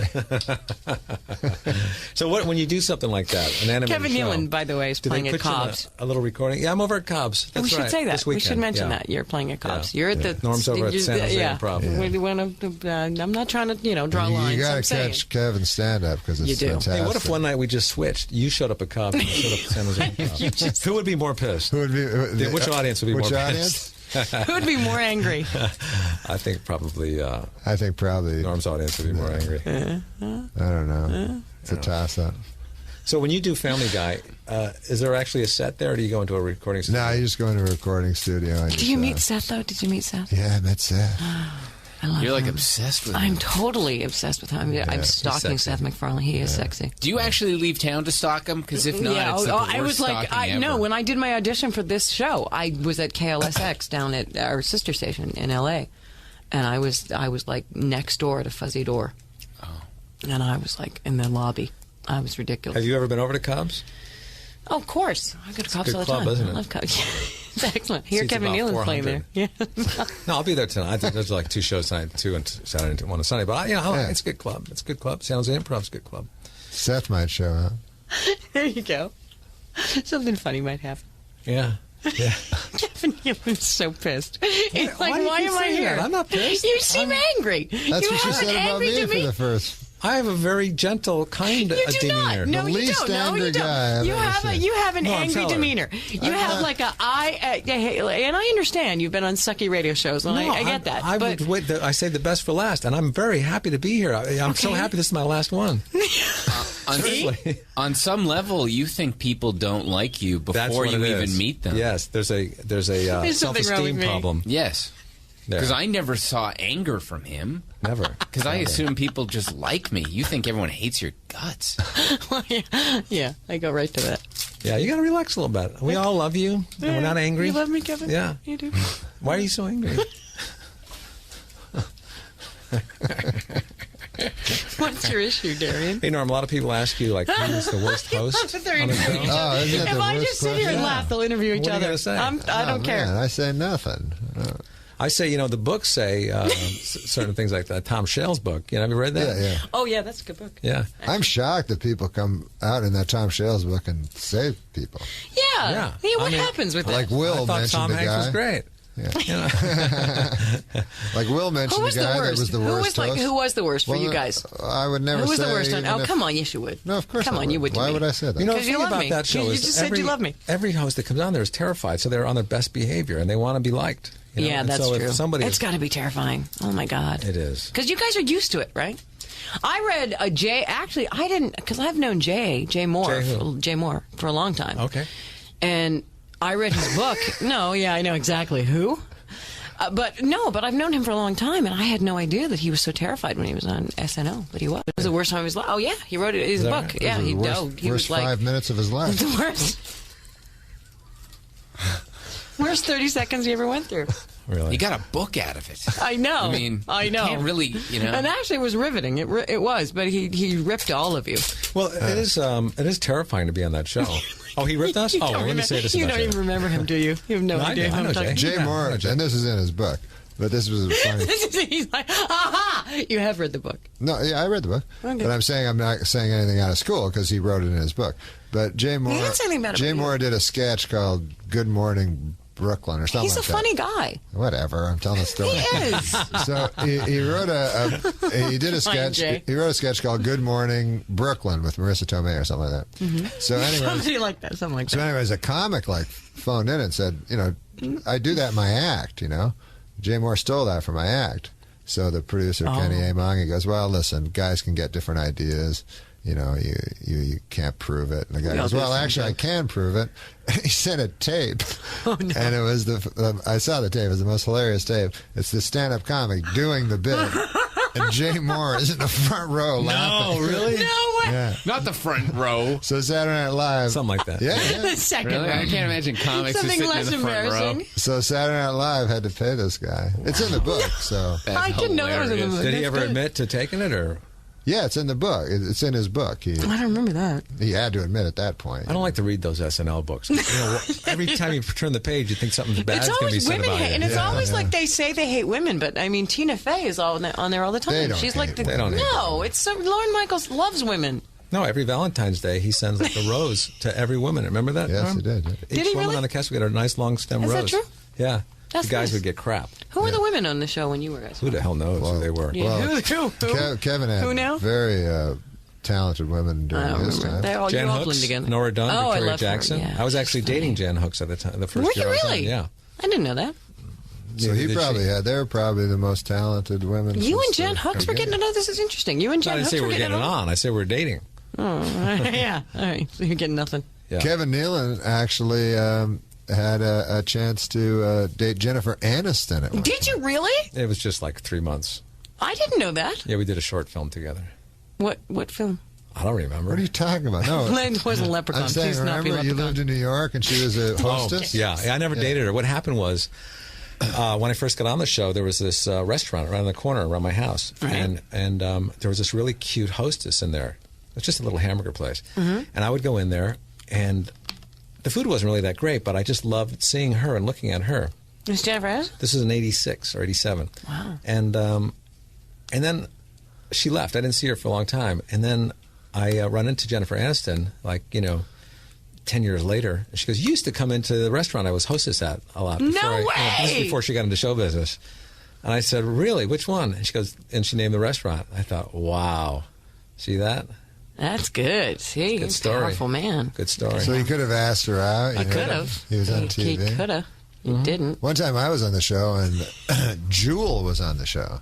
Nice. Oh, with her crazy teeth? Yeah, but I that's what everyone knows I her love for. her. Yeah, I love her the jacked up crazy teeth. No, you really? You like the jacked up because teeth? I find it like cute, and like she's just my perfect type of girl. I really like Jewel. She's hot. So I go to the I'm at the show, right, and I'm like, oh man, I'm going to meet Jewel. So she comes out running out. She goes, Norm. Oh. She hugs me. She goes, I have the biggest crush on you, right?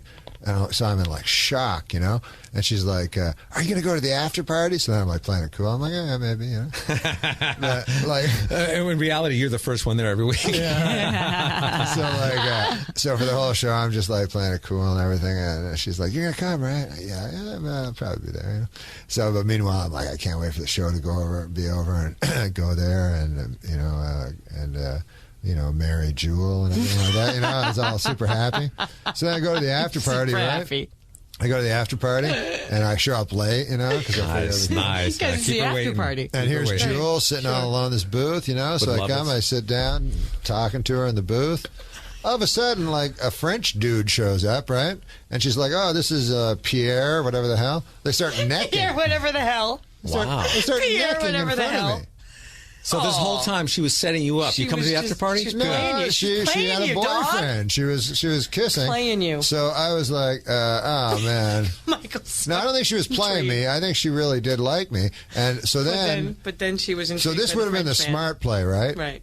To be cool and nice and everything, because, you know, when she broke up with a French guy, then I'd have a chance. But instead, I'm making all these anti-French comments and being a dick, and then she doesn't like me, and then her, you know, she busted up with a French guy and married a cowboy. Married a cowboy. Now, she did too, right? Who did you have the biggest crush on that hosted? Cowboys. The biggest crush on that hosted? Yeah.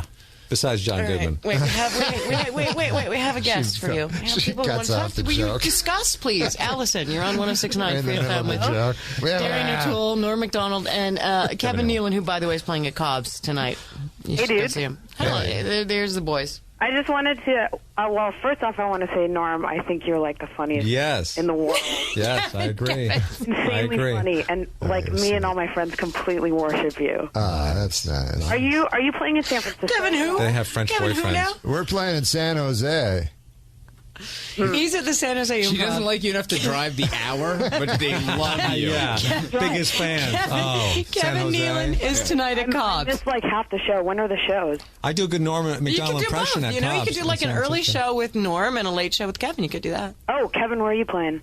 Right here at Cobb's in San Francisco. There you are. Right in Columbus. Yeah, we just lost. Still nothing. We just lost tickets there. Still nothing. 5 minutes too far to drive. Yeah.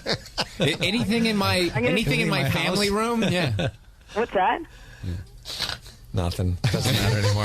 Darren's just lost control of the show completely. Totally. But yeah, but you know, I'll do San Francisco at some point. Oh, Eduardo, San Rafael. Hello, Eduardo. Cuts everyone off. Hey, Norm, how you guys doing? Good. How are you guys? How are you, Eduardo? I don't cut everyone off. At some point, they have to go. Morning. I'm totally on GURP. I'm hammered. You're what? But I had to. I'm on GURP. What's GURP? Like drinking Cisco and Carlo Rossi. Oh yeah, sure. Okay, yeah. What does that mean? It's like Thunderbird. I want to come see you guys tonight. What time are you guys going on? What time? Together. Cobb's. I'm on. Kevin Nealon's on at Cobb's. Probably about 9 o'clock. Cobb's 9 o'clock. Okay. Is that East Coast time? Wait. That's GURP time. It's always GURP time, my friend. I'm looking at my Gucci right now. Are you Canadian? I gotta say, I'm gonna go see Gilbert Godfrey and. Oh, he's coming in too World. next week. He's coming in next week. Next week. He is. He really is. Let's live in the moment. Why are you laughing? Why are you laughing at that? That's funny. He's a good guy. No, he is. I like Gilbert. I like those guys. I like Ernest P. Worrell a lot. What? I don't know who that is. Oh, you're talking about from Andy Griffith show? No. Ernest goes to camp, but he's dead. He's you can't dead. see Isn't him that guy anywhere. dead? Vern? Norm, Vern, you he's remake dead. that No, movie? he's dead. He's dead. He's dead. What'd you say? You cut him off because Ernest is dead? Never listened. So who did you have a crush on? What guest host? Jim Varney. What guest host did you Wait, ever Daniel. Dolly Wait, hello. It's my show. I never Daniel. said Dolly Parton, but I love Dolly Parton. I've lost complete control of this program. Daniel in Vallejo, you're on the Dairy No Tool Show. She's available. It seems like you could, She did seem that way. that's what I've heard about. 106.9 Free FM. Yeah. Good luck. Who you talking to? I'm talking to Daniel. I don't know what the hell you're talking about. Daniel. Norm, how's it going? Good, man. Are you coming back to the Bay Area anytime soon? Because I live up Does in North anyone Bay, want to talk to and Kevin? I can't go see you in San Jose. And that'd be a cool birthday present because my birthday is tomorrow, but I can't go. How about a clock radio instead? Darren, can we go to clock And you radio? guys really were the funniest guys on Saturday Night Live. Have you ever seen Kevin stand up? I've seen He's him very stand funny. up, but He's I've very not funny. seen him do his stand-up. His stand up very is funny. unbelievably It good. is. It's true. That's true. Oh, yeah. Norm, did you lose any big money? Also, that's what I wanted to know. Nobody listens on Kevin, your... we're really trying. I quit sports gambling. Did you? Don't lie, Norm. You don't have to lie on the radio. No, I did. I lost a tremendous amount of money on it, and I finally gave it up. I play poker, though. Oh, I love poker. No? You coming back to the Bay Area anytime soon and not playing San Jose? Not playing San Jose. Yeah, I'm Like, doing. there's Yeah, not I'm the Bay coming. Area. I'm coming to San Francisco in a few I'm months. cutting him off, by the way. See? See how I roll? That's how I roll. That's how I roll. What kind of poker do you play, Norm? No limit. No limit? All right. Place more the with- money at the you know Commerce what? 4 times As long in a as row. they want to stay, I'm letting them because they're funny 18,000 boys. last Kevin night. Nealon and Norm Macdonald, 106.9 Free FM. Darian O'Toole. Middays 10 to 2 on 106.9 Free FM. With us right now, I'm pretty excited about it. Norm Macdonald. I've been a fan for many years. Welcome. Thanks, man. I'm glad you dressed up for the occasion You here. did. Well, nobody had to know that. We're on radio. Except for he's not wearing any pants. This is pretty cool because it's I just had my birthday and How old are you? I am 31. Oh, wow. I'm getting up there. Yeah, hi. And What's up? I've been watching you for many, many years on Saturday Night Live, of course. Yeah. Was a huge fan. So I wanted to Awesome. start. I wanted to start there. Okay. Do you ever feel like still punching Lorne Michaels? Oh, no, I love Lauren Michaels. I love Why? Lauren Michaels. Do you love him? Are you just saying that? No, I'm not saying it. I mean, I am saying it, but I'm not just saying it. Right. No, I love him because he gave me a job. But then he took it away. Yeah, but that's what everyone in my entire life did. Gave you a job and took it away? Yeah, they give me jobs and they take them away. You'll find out. Believe me, we're in radio. It's kind of the same kind of thing, isn't it? Yeah. We know all about it, believe it or not. So you got to remember when they gave you the job because they couldn't have taken it away unless they gave it to you in the first place. My question, when you were doing Weekend Update, did you go off the script too many times? Was it the loose cannon in you that finally was your demise? Well, I don't know because I don't know why I got fired or anything. But I did like doing Weekend Update because I did like to say whatever I wanted to say. So could you do that? Could you go off script during I wasn't Weekend? supposed to. But you did? Yes, I did. Okay. Because I remember watching it. Was that more of a like an element like stand-up comedy where you could be on your own and Yeah, front? absolutely. Like, because all I'm really good at is stand-up, and then they offer you other things sometimes when you're good at stand-up. But so that was a situation where I could do things that were like stand-up. Really only Saturday Night Live. And then sometimes when I do talk show appearances, what I do on talk show appearances is because they have pre-interviews. Mm-hmm. Right. So I prepare a pre-interview, none of which I do. I saw you on Conan. Oh, yeah. And I'm guessing that wasn't in the pre-interview, what you talked about with Conan. I think that was about a year ago. I've done Conan so many times, I don't know Yeah. which one. But no, I don't do pre-interviews for Conan anymore at all because he knows. He doesn't bother. You're not going to play the script and He doesn't even bother. talk what you think you're going to talk about? But like sometimes, like if I do Jay, I always do pre-interviews and stuff, and then so he asks me a question, and then I just go, "What?" What are you talking about? And then I just answer a different question. Why does Turd Ferguson? Why does Burt Reynolds hate Alex Trebek? You know what's funny is I wrote that sketch because on Saturday Night Live you have to do impressions once in a while. Mm-hmm. And I don't do impressions, but I do like 4 or 5 guys from when I was a kid that I liked, like Letterman I liked, so I could do an impression of him. And when I was a little kid, Burt Reynolds used to be on the Tonight Show, and he was like the funniest guy ever. So I wanted to do Burt Reynolds, but I couldn't figure out how to put him in anything because right. And so I wrote the sketch Celebrity Jeopardy so I could do my Burt Reynolds. And then when it comes time to tape it, like Lauren told Costume to have a white hair for me and a white beard. And I'm like, no, Lauren, I don't do Burt Reynolds. I do Burt Reynolds from the 1970s, from Smoking the Bandit. Because that didn't make sense either. Nobody knew why. Why was it 70s? I know, it made no sense. But it's funny, like you say, Turd Ferguson, because on one of them I go, Burt Reynolds goes, that's not my name, to Alex Trebek, and he forces himself to be called Turd Ferguson. He forces Alex Trebek to call him Turd Ferguson. Right. So anyway, somehow that caught on with some people. So still to this day, like sometimes I'll be walking down the street and a guy will go, "Hey, turd!"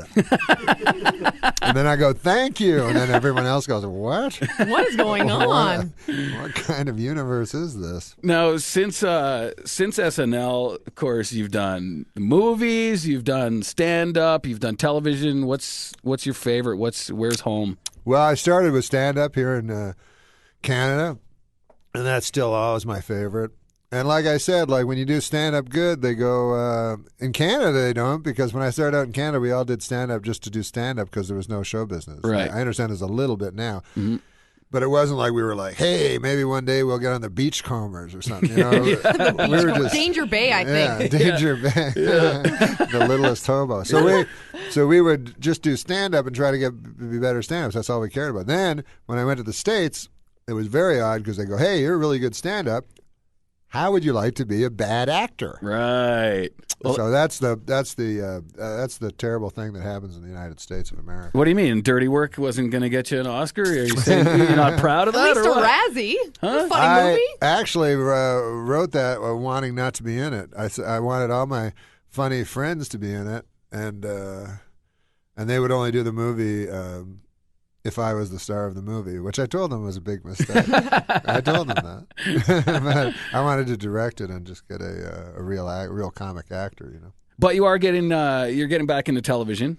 Yeah, I'm going to do it. I'm doing television again. Yeah, because I like before I've always done scripted stuff, which I really am really bad at, know. So now I'm doing a couple shows, but one of them is this sports show I'm doing where it's going to be like Weekend Update, about sports. So that'll be fun because So are you just going to basically go through like the sports of the week? What's like been happening and just stuff? Yeah, it's just going to be the sports of the week. I'm going to try to force the Americans to listen to hockey news. Maybe CFL news with the Saskatchewan Roughriders. Yeah. CFL. The CFL? CFL will be pretty tough. That'll drop your ratings in a hurry. Yeah, but don't you know take what? my I mean, this pointers. is a question I've always had. No one's ever been able to answer it. All right. Okay. Is why there were two Rough Riders. Yeah, that didn't make sense. You know what? You're right. I mean, there was 8 teams. Yeah. And the two of them were called the Rough Riders. And We are also, the that Rough Riders is a very odd name, We're too. that uncreative here that we went, just name, I don't know, Rough Riders again. Yeah. And sometimes if you listen to it on the radio, it was very tough because it'd be like, the Rough Riders have it. They're up 31-8. Tough news for the Rough Riders. If the Rough Riders don't get back into it soon, the Rough Riders are going to, very hard. Look at the smile on Danny's face. I He love just the said Rough Riders 9 times. Yeah, I'm from Saskatchewan, so yeah, that just made my day. She has Rough Riders written on her panties right now. I guarantee you $100. We'll show you later, maybe. Good Lord. Now, are you going to have like a co-host, or is it just going to be you kind of just doing the headlines? Just me, I mean. Yeah. Actually, when I was on Saturday Night Live, when they wanted to do Weekend Update, they wanted me to do it with a girl. They wanted it to be 2 people. Look at this right here. But I said no. Oh. But I said no. Well, I said, it was very funny because it was a big argument because they go, because Lauren goes, no. And like Lauren has all these theories. And he goes, no, you'll bring, if you get a girl, you'll bring her the comedy and she'll bring you the sex and like Ginger and Fred. And I'm like, what? Weren't they dancers? So I didn't know what he was talking about. But I said, I don't really want to do it with somebody. Like, just let Frank can do it or something, Yeah. But he really wanted me to do it with a lady. And then Steve Martin was the host that week. It was really funny. And then Lauren goes, let's hear what Steve has to say about it, So then Steve Martin comes in and he goes, we're talking about having maybe Norm and a co-host do it, do it with a girl. What do you think of that, Steve? And then Steve goes, oh, man, he goes, I did this awards show last week, and he goes, they put me with some stupid actress, and we had to, present the award together, and she wrecked everything. So he kind of saved So he pulled it out of the fire? Yeah, I was really lucky. Because I saw a Weekend Update where you were talking about that. It was probably at the time, I'm guessing, and at the end you said, "Yeah, I would really love a girl, but we don't give women jobs on SNL." And the camera was like, That's awesome. and I think everybody took a gasp in the room, and with that might have got you a little in trouble with the big guy. Maybe. I mean, we didn't give women jobs at SNL though. Women, writing jobs. Mm-hmm. There were always a couple of women writers, but they were no good. And But now they've kind of stepped it up, Tina Fey and right. Ladies, go and see Norm Macdonald at the Laugh Shop the tonight. ladies killer. Norm, no, thanks. I mean, Sarah Silverman's a really good friend of mine, and I think she's hysterical. Well, and she would have been, what, like 18 or 19, something like that? She was a kid. She was at SNL. She started SNL when I started SNL, and I was 8 years older than her. She was 19 or something. She was so young. So she would have been exceptional on SNL, but she was just too young to be able to figure it out. But it all worked out for her, so it was awesome. Well, Norm, thanks so much for coming in, man. Oh, thanks, man. This was really fun. We really appreciate it. 2 shows tonight, 2 shows tomorrow night at the Laugh Shop in Blackfoot. And, again, thanks. And watch for us. We're going to be there tomorrow night. Yeah. It's Mark's birthday. Oh, you're going to come to the show? We're going to be in the front row doing shooters and I'll yelling at you. Show you my Rough Riders underwear. I don't wear underwear. Nothing sexier than Rough Riders underwear. Yeah, that doesn't scream sexy, does it? Imagine if you're with the porno lady. You're like, what about this? You like this? And she's like, yeah, my husband invented it. You're like, oh. Because you know how you think you got your own moves? Yeah. Mm-hmm. Have you ever been with a porn star? No, I never would do it because I wouldn't want to pull out my measly... wiener? Yeah. Because like, what's she going to pretend? She's like, oh, ouch. You're like, what? What about that thing I saw you in last week with that?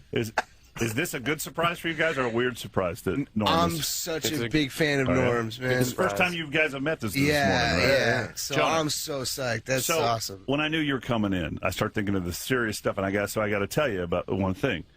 Superbad. Yeah. I'm 48 years old. Yeah. I go see Superbad, and the characters, your character and the other character, the main characters, are an amalgam of me and my best friend when we were in high school. I hear that quite often. I call the guy, and I go, you got to come to Austin. So he comes to Austin, and we go see it together and just laughed our asses off because of that was us. That was us in high school. Oh, that's that so whole nice. thing. So huge fan on that front. Now you look good for 48, man. Thank you, appreciate it. You got a guy who looks like Bruce Springsteen. You got a guy who looks like he's 25 and he's 48. How old do you think he is? Good-looking bunch around here. How old do you think he is? Good-looking city. How old do you think Bob is? I'd say 34. Try 53. Yeah, well, that's how old Bruce Springsteen is. No, he's 60. Yeah, he's 60. Why'd you pick 30? Damn. I'm darkness on the edge of town. It's like he looks like Wilford Brimley. How old? 20-year-old Wilford Brimley? 4 or 5 years old? You go way too much. What are you, 1? 1 years old. Now, Bob saw the movie last night. Thank you for that compliment. I sincerely Man, I'm appreciate telling it. you what, that movie, and I said that's like, I don't buy, you rent movies, you don't buy. That's the one movie I've saved, and I watch it over and over. Man. Thank you. Bob saw the movie last night, man. and I loved it. And before you come in here, you saw Get Him to the Greek last night. Yeah, we would lie to you if it was. If I wouldn't have come. I would have called in sick today if it. Well, no. We would have told our listeners what we thought of it, like the first hour when you guys weren't up. And then we wouldn't have known. We would have lied and kissed your ass when you came in here. But he said I don't want to give anything away about it either, because there's so many surprises in that movie. Off the air this morning, I said, seriously, how was the movie? And I've seen the trailer. The trailer's hilarious. And he goes, but a lot of times the trailer's hilarious, the movie sucks ass. Right. He goes, I think our movie's better than our trailer. He goes, dude, I hate. It was laugh out loud funny. I hate people that you compare movies, say it's like this, but it's like it's all the best stuff you would expect from a Jonah Hill movie with a little bit of Spinal Tap mixed in, and it reminded me a little bit of Almost Famous, the sweetness, the sweet parts of that, because you play a character that's like Nick literally pitched it to me as like a dirty Almost Famous. You're teetering.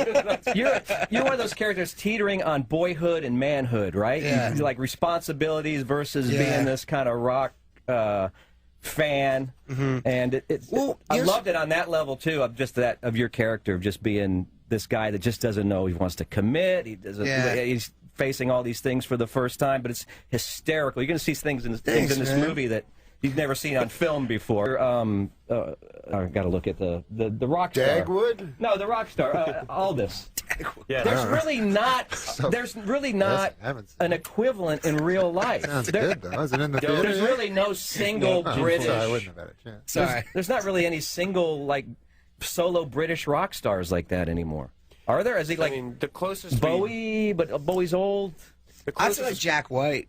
Oh yeah, Jack White. I mean, the closest we were thinking was like, but he's not like a bad boy, but like Chris Martin. Like was like kind of the closest equivalent, you know? But none of them behave like that. No, like in behavior, like it's more just. But it's more like taking a '70s, '60s rock star and putting him kind of in. Pete Doherty. That's who it is. I mean, that's really who we, you know. And he's mega famous in England, obviously, and less so here. So Nick, I'm IMDbing you, which is not a sexual term anymore, but you directed one of my favorite television shows that didn't make it, Undeclared. I was a writer on that. Still. Yeah. What a great show. Were you on that show? Was not, but a big fan of it. Yeah, it was like a great. You knew it wasn't going to last because it was too good. Well, we knew because we premiered on September 11th. So that's how we knew it wasn't going to last. That was actually. I didn't know that, really. And Dale, you got to see that everybody's great in this film, but Sean Combs. He steals it. Oh, my God. He blows up in this movie. He's so funny in it. Unbelievable. And what you were doing the Q&A while the credits were. You started the Q&A while the credits were rolling. I know his face popped up at the end of the movie, and I missed it. Now I gotta go back and see what he said at the end. It's a teaser for the Avengers. Oh, okay. For Thor. Dude, you would love it. Wait, so how old was Nick when he was directing Freaks and Geeks and Undeclared? Or was how old were you when you were writing for Undeclared? For Undeclared, I was. Well, Freaks and Geeks was first, right? I know I didn't work on Freaks and Geeks. Oh, you were still in college. We withdraw the question. So how old were you when you directed? I was 24 when I was writing on. That's pretty awesome. Yeah. So the story. Like, remember when you were 24, what you thought was funny or good? You know what I mean? How hard it is to actually do good stuff when you're 24. I remember Judd telling me what was funny and good. I thought he would just tell you and you did it. Norm, I thought you were funny when I was 24. Oh no, you might think something was funny, but what you like I remember when I was starting comedy, I was like 25 or something like that.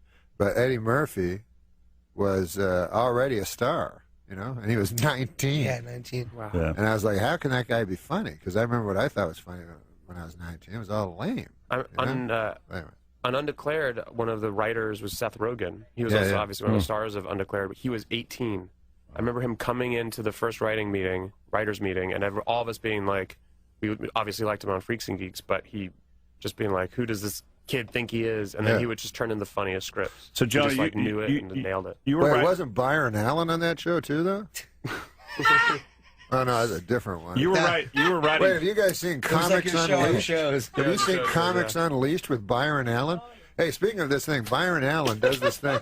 You know how you guys do junkets, which is part of what you're kind of doing now? Yeah. But Byron Allen does this show where all he does is go on junkets. He goes to hotels, you know, and he interviews guys like everybody else does at the junkets, you know, because they bring the stars, like they bring Joan and Nick in, and then 40 guys that ask him questions.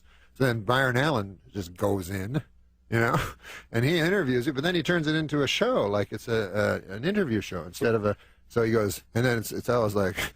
It shows at 1 o'clock in the morning. He goes, tonight on the it's Byron Allen's voice. He goes, tonight on the Entertainers, Jonas Hill, Harrison Ford, Eddie Murphy, George Harrison. It's like the biggest stars of all time. So it's like a big talk show, but it's a junket. And it's just him in like a small room, like with a guy with a poster behind him. 5 minutes like each, 2 years ago that he did a movie. And then Byron, at the start of the interview, he goes, hey, man. It's like 1 o'clock in the morning. He goes, he always starts the interview the same place, be like Harrison Ford, who clearly has no idea who Byron is. So Byron goes, hey, man, the last time we talked, man, you were doing that movie about the Russian guy. What's been going on with you, man? And so, like, you get in your head, maybe they have dinner together. And then so Harrison Ford, he goes, huh? But he doesn't want to look racist, you know? So he's like, oh, yeah, I remember. How have you been? He goes, pretty good, man, pretty good. So he's a master at it costs him nothing. That's a really good practical joke. Right. And Byron Allen is just one of 100 interviews he did that day. Yeah. Jonah, you guys started, if Wiki's right, you got started writing plays, and you went to New York to be an actor? Yeah, I would write weird stuff in New York when I was like a freshman in college at New School University, and then I would perform them at this bar called Black and White, and then it kind of got popular. One man plays, or sometimes with other people, like one acts and right. stuff, and then like weird performance art. And then things. somebody stumbles in and sees you, and they got kind of popular amongst students at my school and NYU and stuff, and then it got kind of like a following. It was pretty cool. I remember like a couple of times I'd be like at dinner somewhere and someone would recognize me from it, and I would be so psyched because like they had just heard about it. Mm-hmm. You know, they're like, "Hey, you're the guy that does those weird plays and stuff," and I was like, "Yeah." What would be yes, I am, Mom. What would be a play? Like, what was your favorite one that was like your signature? Well, they would do this open mic night. This is how it got started. Was basically they would do this open mic night. It was the only place that would let us drink because I didn't have a fake ID. So that they would let me drink there, and I was 18 and looked like I was like 12, you know. So, so my friend Michael took me there because he lived right around the corner, and the guys who owned the bar were really cool. And on Sunday night they had an open mic like storytelling night. So it'd be all like hipster East Village like junkies that would be like doing heroin on the A train, like not calling my dad, you know, like really serious stuff. You don't have to say the second line. Not calling my dad. Yeah. Oh, we kind of surmised that. Yeah. But yeah, very literal, like storytelling, like long stories. And I was like, man, I should just write like a fake one. Oh yeah. So I started writing fake ones that people thought were serious, and then like my friends knew it was I was lying. So like there was this one, the first one I wrote, that was probably my favorite because it was the first time I'd ever performed. And so I wrote this one about my dad having an affair with his Native American secretary. And then how I learned about Native American culture through this new woman who was like my surrogate mom, and like I want to read that. It was so weird, and everyone was just silent. It was like so serious, like there were no jokes in it or anything. Did your friends laugh?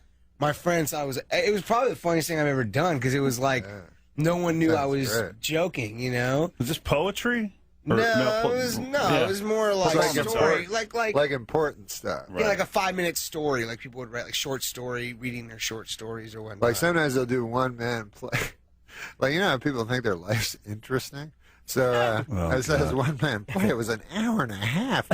So if I think of my life, like I couldn't cobble together an hour and a half of interesting. No, it wasn't one of those things where I was like, it was 1968, Brooklyn. No, I'm sitting over there. The Bombers are doing great this season. No, the funny thing is when they say they have a big dramatic moment in the one-act play, but it's just something that happened to everyone, you know. And then they're like, and that's when I found out my mother had breast cancer. And then it blacks out. You're like, what? Doesn't that happen to everyone in the world? It's supposed to be all dramatic.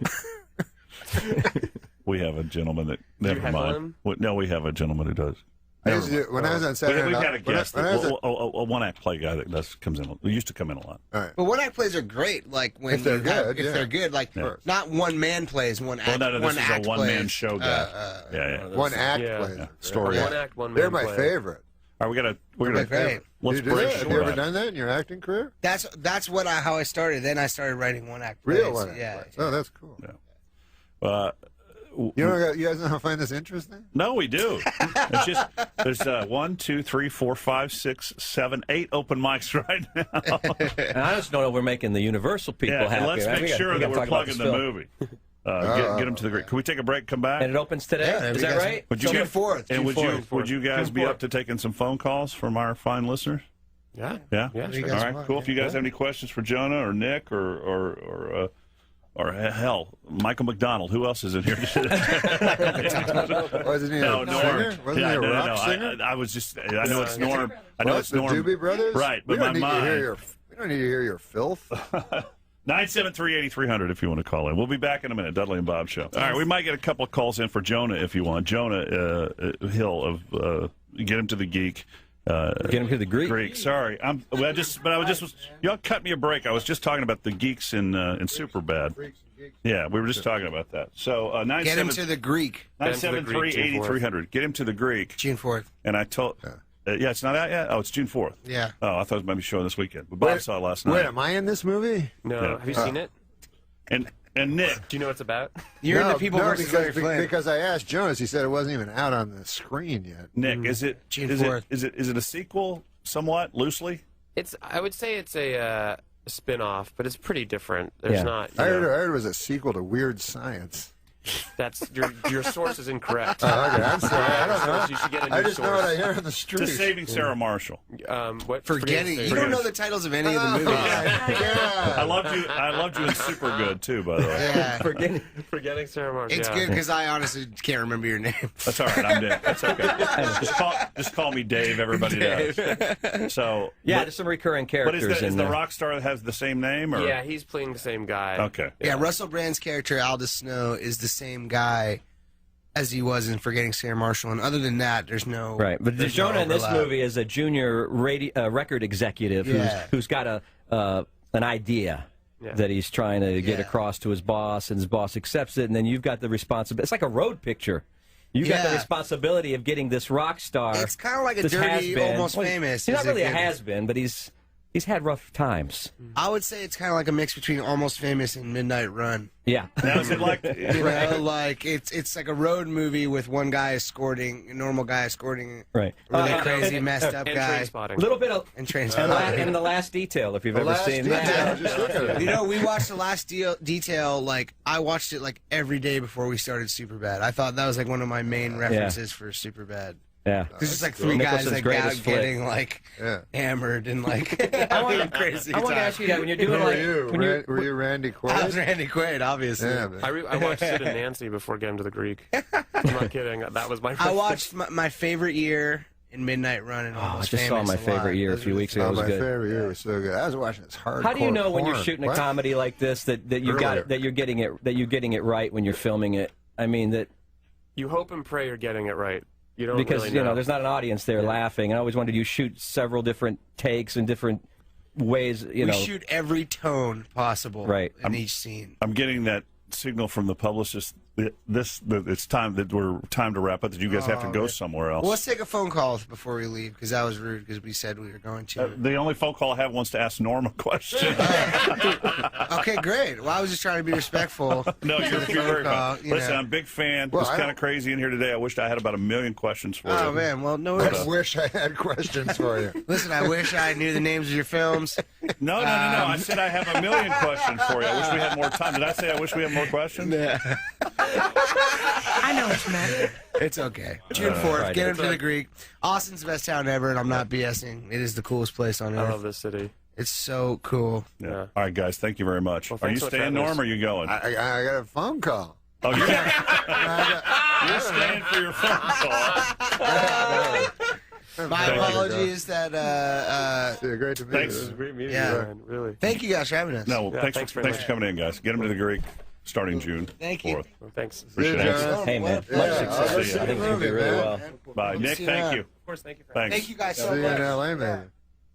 Take care, everybody. Yeah. Thank you See you, man. Thanks, Jonah. Bye. Say It's goodbye weird to say goodbye in the middle of the break, but say goodbye bye. to Matt. Yeah, definitely will. See ya. Probably got to go do TV somewhere. Yeah, normally they go to the TV stations. Oh, do they? Yeah, do the noon You shows. want to take your call, Norm? Yeah. Let's Take your call. Let's go to the phones. There's no calls coming in. What? We even lost my caller? No, your call's here. What's your call? What's your question? Hey, Norm. What? Big fan. You're talking about your TV shows. I heard the Norm show's coming out on DVD. I was just wondering if you did any commentaries or special features for that. Yeah. It is coming out on TV. It's coming out on, what do you call it? DVD. Yeah, Those it is coming out on DVD. They're like laser discs, but I don't make any money. Smaller. I don't make any You don't? money. Really? But they said, we'll give you money to come and comment on it. So I went in a room, and they played the shows, and I just talked. But I was talking to this other guy, and I found I wasn't watching the show at all. I was just talking. I think it might actually be worth getting it just at for first that. you're commenting, you're like, that's interesting. That guy was cast at the last second. And then you realize in your mind, you go, no one cares about any of this. So then I just started going, hey, look, a coffee cup. But there wasn't a coffee cup that you'd be watching, but there was a coffee cup in the studio. Did you remember the episodes as you were commenting? Do you remember the shooting or anything behind him? No, I just No. I don't remember much. They pay you, what? They pay you well for commenting? Not much, no. No. But it was just a day's work of going and looking at myself. And talking what? Steal the DVDs, Norm? What? Should we just steal them then? Yeah. No, well, listen, I'm not going to say straight out on the radio that you should commit a crime. You know? You want me to say it for you? What? That you should go steal them? No, I wasn't thinking of that crime. Oh, just any other crime? Yeah, listen, man. Are you into bank heists? No. Ah, shoot, man. I'm looking for a getaway guy. It's the easiest job in the bank house, in the bank heist. The wheelman? Ah, that guy, man, he's the easiest. He just sits in the car while we all have to go into a bank with guns.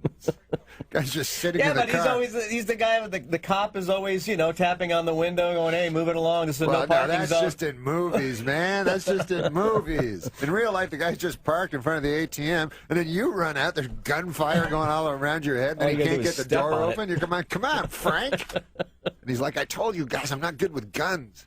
And you're like, gun it. Hit the pedal to the metal. Yeah, well, like he wouldn't know that. That's his one thing. Like, drive fast. You swear you've never had an acid flashback? No, I've never had it. No, I never took acid. That was just a joke. I never took LSD. Took it one time. What happened? I was at a Paul McCartney concert in Dallas because Paul McCartney that says acid when you hear Paul McCartney music, songs like "Let 'Em In," and I was on a bus with the listeners.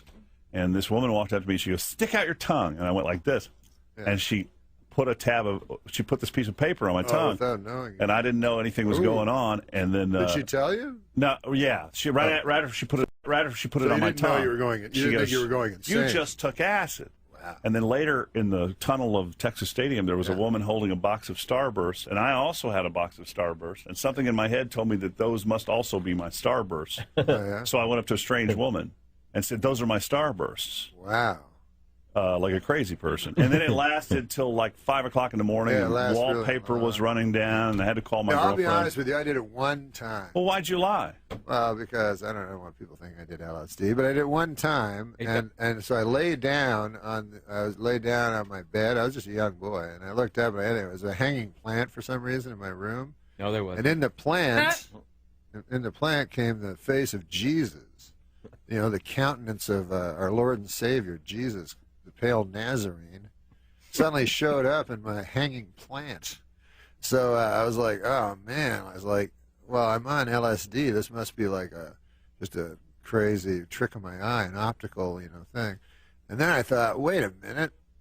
What if it's just a coincidence that I'm on LSD and Jesus is showing up? That would be bad luck for me. You know what I mean? I get absolute proof he exists, and then I ignore it, thinking it was the acid effects of the acid. So then I'm in a quandary. I'm stuck in a quandary. I don't know if you guys have ever been stuck in a quandary. But not while I'm on acid. So, anyways, my quandary was it fixed itself because suddenly the face of Jesus morphed into the face of Trapper John M.D. You know that guy? Yeah. Oh, yeah. So I was like, oh, that's cool. Which one, though? The one Pernell from Roberts. MASH? Yeah, Okay. Pernell Roberts. After. You must have seen it this morning. I don't think you've ever seen MASH where they go, hey, Trapper John M.D. That's true. That's true. You're right. That's that must have freaked you out when our sports guy came in because he's got that white bearded look. Oh, yeah, he look. looks like Trapper John M.D. There was your flashback. It's too weird when they have the character changes, like it's it's Wayne Rogers, and it's another guy, and you're like, what? He looks different. Like I remember one time as a little kid on Bewitched, suddenly Darren looked all different, because it was a different actor. That's right. But I was just a little kid. But they were so both named Dick. So I was like, yeah. York and Sargent. So I was like Dick York and Dick Sargent. But as a child, you see, I didn't know anything about Dick York or Dick Sargent or Elizabeth Montgomery. I thought of Darren Stevens and his wife, Elizabeth Stevens or whatever her name was. Sam Stevens. Samantha Stevens. Yes. So anyways, when I didn't know Dick York or Dick Sargent, all I knew was Darren Stevens. So when he suddenly changed appearance drastically, I thought, what's that Endora up to this time? Oh, boy. She was in Citizen Kane? Yes, she was. Yeah, She was in Citizen Kane. She always played, Indoor. What about when And you Mrs. get Crab. cast? It's tough when you get cast as an old bag. Yeah. And like you know when you're reading the script, or it even says old bag shows up. You're like, what's this mine? But like they had the show Jake and the Fat Man. So who was William Conrad? William Conrad. He was Bill Cannon. Conrad. Yeah, Bill Conrad. Beautiful man, I hear. Great actor. But he was Cannon. He was a big star, big Quinn Martin star. Mm-hmm. And so he, he was not a man to be trifled with. So if you're writing a script for somebody to be with, and you go, I would like to, maybe a William Conrad vehicle might propel me. Yeah, you might not want to write. You might not want to title it "Jake and the Fat Man," and then send it to William Conrad, because William Conrad's like, "What the? I'm pretty sure I'm not Jake." And if I'm Jake, I don't want to be on the show at all, because then it's really gross. But I love the way your mind Norm works. Macdonald tonight at Cap City and tomorrow night. And All we'll these sell observations and more. 467-2333. Thanks for being here, dude. Thanks a lot. Listen, God bless in the name of the Pale Nazarene. What? And hey, what about this, man? You know how you're. It's like the Energizer Bunny. I love that. This lady told me this thing. I said, if you're a Christian, you're kind of reviled nowadays in today's society. You know what I mean? Mm-hmm. You're looked on as a joke, kind of. Bill Maher makes fun of you. But let's say you're a lady and you believe in astrology, right? Then suddenly everything's fine. Nobody thinks you're an idiot. And we always love it when we have a special guest in studio, and this guy's not going to be in studio. But we're still going to love it. Yeah, we couldn't convince him to come up here in studio because he's a germaphobe, and he notices that Giorgio's been coughing a lot on the show. He's been listening all morning. I don't know about that. So he's calling in from the cubicle area out there. His name is Norm Macdonald, and he joins us now on the phone. Sorry about that. Norm Macdonald, welcome to the program. How you doing, man? Are you having a good morning? Yeah, I'm doing well. When did you wake up? Morning busted for me around 5:45. Good Lord. Yeah. Now, do you normally wake up that early, or are you just doing a round of interviews? No, I wake up pretty early. I like to get up. I run my 6 miles. You're not? Are you a fitness guy? You're not a fitness guy. No, I'm not a fitness guy. I didn't mean. I was just lying. Do you smoke? I quit smoking. Did you ever smoke? Did I ever smoke? I have before in the past. Like a chimney, he did. Yes. Oh yeah. No, it's good to quit, right? How many years did you smoke? God, forever, man. I started when I was 14. So, I'd go off and on, and then finally, I looked on the side of the pack, and turns out they're not as good for you as you'd think. But listen, what's going on with that salvia, man? I was watching Saturday Night Live with Miley Cyrus, and they were as much as promoting it.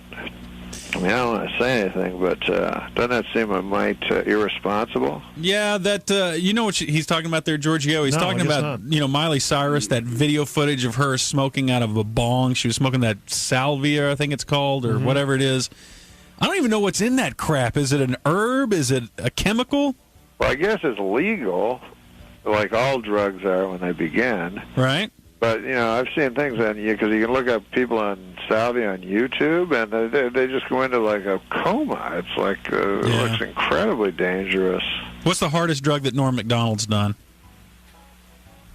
I guess love. Are you in love right now, Norm Macdonald? Listen,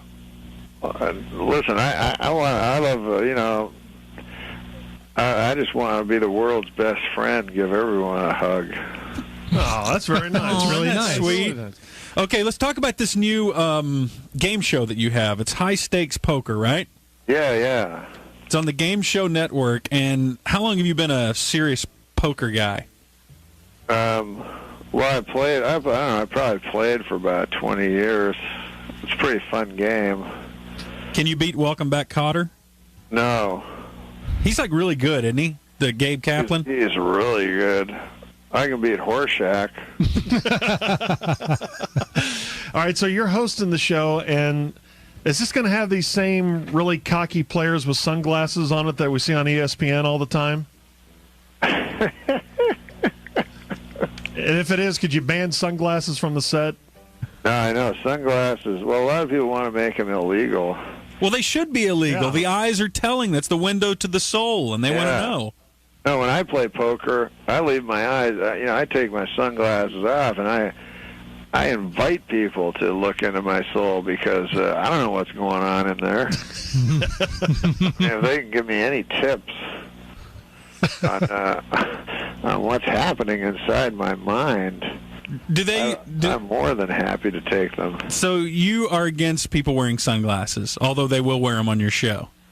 Yes, I'm against it. What about 2 eye patches? I've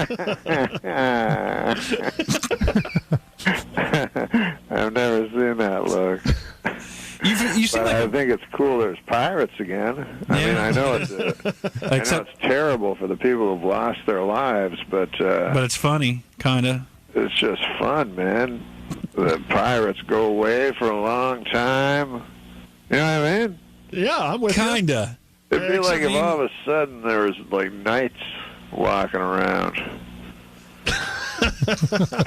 Norm Macdonald is our special in-studio, on-the-phone guest. There's cowboys. There's some poker guys dressed as cowboys. And then you go, that's strange. Like, I haven't seen a cowboy for hundreds of years either. So is it possible that when we tune into this show, you could see like a cowboy, a knight, and a pirate all playing poker? Yeah, it is. It's more than possible. It's probable. Yeah, it's highly probable. Did you enjoy your time on Saturday Night Live, or was it a beating because they're always messing with you? Oh, no, I loved it. Nobody messed with me. I mean, they talk. They tell me what to do. And so is that what you mean? By messing? Yeah, like I thought that they censored you a few times and it made you mad. No, they never did. They tried to, right? I was tuned in. They just tell me what to do. Although I thought they were just suggesting what I should do. Turns out they were actually telling me what to do. And I was tuned in one night, and I swear, didn't you say the F word or something like that? Yeah, I did one time. And it just completely slipped out? Yeah. Well, no, yeah. It's actually all the other words slip out. But not the... That word is very hard not to say. I don't know if you've ever... I mean, you guys work in the Fourth Estate. You know how hard it is not to say that word. Oh, yeah. Especially for it's there. All the time. It's right there. It's ready to go. I went on a rant about Easter, and I said the F word like 5 times the other day. Whoa! Yeah. It's pretty serious. All right, Norm Macdonald is with us on the phone here in the corner. That's downright dereliction of duty. What did you say? Daryl who? I said saying it 5 times is downright dereliction of duty. Okay. All right, calm down. You're getting violent with us. All right, now this is what I want to talk with you about other than the high-stakes poker show that's on the Game Show Network. We encourage everyone to tune in. Starts, when does that start? Saturday night. Saturday night. Okay, when you were on Saturday Night Live, I think you and Dennis Miller were the greatest weekend host update guys ever. I may even give you the nod over Dennis Miller, although it's tough. Now, you hate Dennis Miller, right? Me? No, I love Dennis Miller. I was just trying to start something there. But anyway, when you were the host of Weekend Update, it was during the O.J. Simpson time. And you were pretty hilarious about how much you were convinced that O.J. was guilty. This guy was guilty of sin, and you made that known every single weekend on Weekend Update. Well, one of the bigwigs over at NBC, what's his name, was friends with O.J. Ohlmeyer. Yes. And didn't that cause you some heartache with Ohlmeyer that you would go on there blasting O.J. Simpson, and he told you to lay off? Yeah, he didn't want any more jokes about O.J. I mean, he was his friend, you know. He was his best friend. But isn't that on him? I mean, if he wants to be friends with a killer, what is that your business? I mean, why does he have to mess with you? He was found not guilty in a court of law. Yeah, well, I didn't say he didn't get away with it. I just said he was a killer. Well, I think you're being a little reckless. With what? The facts? With calling him a killer, I mean... Okay, do you think OJ did it? I won't argue with you if you're going to say he's guilty of being the best running back ever. Oh. He's trying to get back. I won't argue with you if you say he's guilty of stealing his own shirt in a foiled shirt-stealing caper. But when it comes to killing, I don't for a second believe he killed his wife. I think he did kill that waiter that was with her, though. Golly. Jeez. My theories are constantly evolving. All right, does Norm Macdonald ever get mad, or are you always this kind of, I don't know, just kind of a real pleasantly lazy-talking, float-down-the-river kind of guy? I'll tell you what makes me mad. You know, people are against 4-letter words. I'm against an 11-letter word. Give us an example. Intolerance. Oh. No, actually, that makes me pretty happy, too. Oh, no. Just being intolerant toward people. Mm-hmm. Do you still do stand-up? Oh, yeah, man. I do stand-up. I'm on the road more than...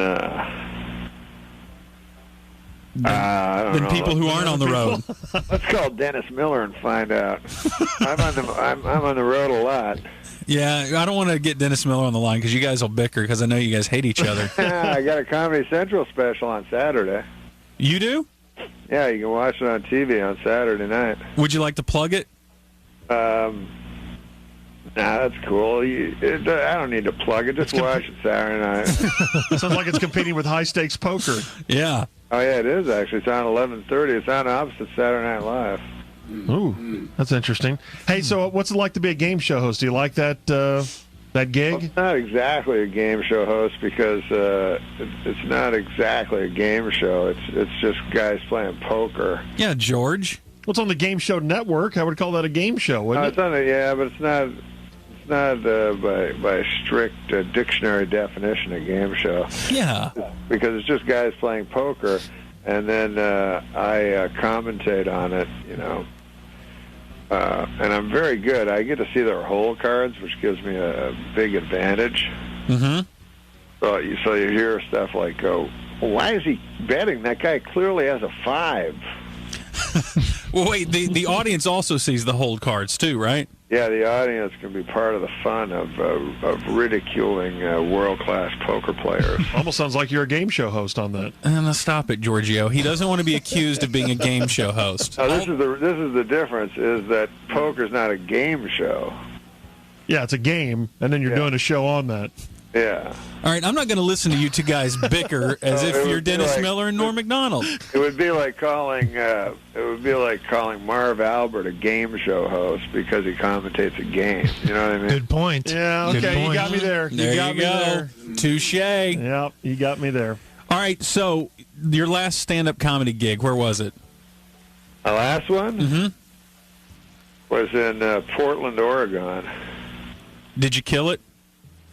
Oh, man, are you kidding? People's sides still hurt in Oregon, from what I've heard. Did you kill it as much as OJ killed it on that fateful night? Wait, what? June 1995. Wait, what? All right, Norm, we have to let you go because I know you have a whole bunch of interviews. I think you're doing Leno right after you're hanging out with us. Norm Macdonald. It's the high-stakes poker non-game show on the Game Show Network. Yeah, it's an anomaly. It's this Saturday night. It's on opposite of Norm's stand-up special on Comedy Central. So enjoy an all-Norm Saturday night. Thanks for joining us, Norm. Thanks a lot, man. Okay. All right, we'll see ya. See ya. Roll. That's the most laid-back human on the planet. And you know what? I've always loved that guy. I was serious. I thought he was great as the. I thought he was. I thought he rivaled Dennis Miller as the greatest Weekend Update guy. You know what? I think Dennis Miller was the best. but I would put Norm in the top 3. And in fact, Chevy Chase, who's probably the other guy I would put in the top 3, said Norm Macdonald is the only one who's gotten it right since he left. Really? Yeah. So he excluded Dennis Miller out of that. He's just so dry, and the way he would deliver the jokes were so funny. And I knew people, and I think he's very divisive, because I knew a lot of people who hated him on that show. Like, they didn't like his delivery, and they never bonded with him. I thought he was awesome at it. So he did some impersonations on Saturday Night Live, too. He did Burt Reynolds. That was greatness. Awesome one, too. Bob Dole. That was great. Yeah. Remember the episode of, I want to say it was like what was the Real World? Remember that show on MTV? Mm-hmm. They did The Real World when Bob Dole moved into the house with the kids. And, of course, they hated him because he was so grumpy and wouldn't let them borrow any of his pasta or anything in the kitchen. And then they showed him after he had been ostracized, and he went and crawled in his top bunk of his bunk bed, and they started playing Everybody Hurts by R.E.M. and showing him crying. He did Letterman. I remember that was funny. Yeah. He was the best Letterman. I thought he was much better than Piscopo's Letterman. Mm-hmm. And I'm looking at a bio of his that has some of his funny quotes. This is my favorite. I was in my peak physical condition when I was like 1. He said, "Oh God, I looked so good then, young and fresh." And there's a famous ticket host who's patterned himself after Norm Macdonald. Dan McDowell? Dan McDowell. Loves him. Yeah, in fact, he called me yesterday. Man, you got him in studio? Yeah. I think he wanted to come up here and meet him because he loves him. Yeah. Well, I mean, listen to Dan. You hear that's the imitation of Norm Macdonald. Yeah. The great Norm Macdonald. Spent some time with Norm Macdonald. We don't always summer together, but spent a little time with him last summer as we were shooting the movie Grown Ups. Great comedian and host High Stakes Poker on the Game Show Network, and also has a sports show coming out on Comedy Central. Hi, Norm. Hi, Dan. How you doing, man? I'm good. How's life? And we were at Shadow Creek that time, remember? Remember when I saw you walking with Kato Kalin? And I thought, I didn't know you two were friends, but you guys were playing golf at one of the more exclusive golf courses in the country in Las Vegas, Shadow Creek. You and Kato hang out. Yeah, well, we used to. It proved too costly. Why? Well, he doesn't have any money ever, and he loves going to great golf courses and eating big thick steaks. So, do you think he latched on to you? Did he use you? Did he ever move into your house? He's a good guy, man. He's a great guy. Did he move into your house? No, he's a great guy, and he probably would have been famous even without that thing. Did you ever ask him the big question? Oh yeah. He says he did it. So Kato said OJ did it. Yeah. Yeah. But he says, you know what he told me? He says, I don't know if I should tell you. That means you should. But he said that he was going to, say what he knew and everything, about OJ, what happened that night. But then he said when, he was up on the stand and everything, like Marsha Cross, who I guess was the prosecuting attorney. Yep. Kind of like a tough old bird. And then he said, whenever they had a break, Johnny Cochran would walk over to him and go, Kato, man, you're funny, man. You're a funny guy. So he just started to get charmed by... Wait, he got charmed by Johnny Cochran more than Marsha Cross? Yeah, he got charmed by Johnny So Cochran. if Marsha hit on him and said, you look cute, I like the way your hair is streaked today, he might have ratted out... In trials, really... That's you always think jury trials are fair, but then because you imagine in your head these even-minded people. Then when you see the jurors interviewed after, they're always like, I didn't like that one time when he looked weird. You know what I mean? You said Norman. I remember in the OJ trial there was this big fat woman. It doesn't matter if she was fat, but she was fat. But they were interviewing after the trial, and they said, listen. What about all the evidence against O.J.? Because they said it was 1,000,000,000 to 1. It couldn't be him, and they did blood evidence for 8 days. What about that? And then she said, everybody got blood. Was her answer. He's Norm Macdonald. If no one had quit, she remembered the rhyme. He's Norm Macdonald, high-stakes poker on the Game Show Network, and also has his sports show coming to Comedy Central. What is the sports show going to be about? The sports show is going to be like, it's going to be kind of like Weekend Update a lot. It's going to be, because when I was on Weekend Update, I did a lot of jokes about politics, and it turns out I have absolutely no interest in politics, as it happens. So I thought it'd be cool to do something I was actually interested in, What's the most you ever bet on a sporting event? Oh my God. I don't know, probably 100,000 or something like that. Wait, what game? It was actually the worst beat of the century.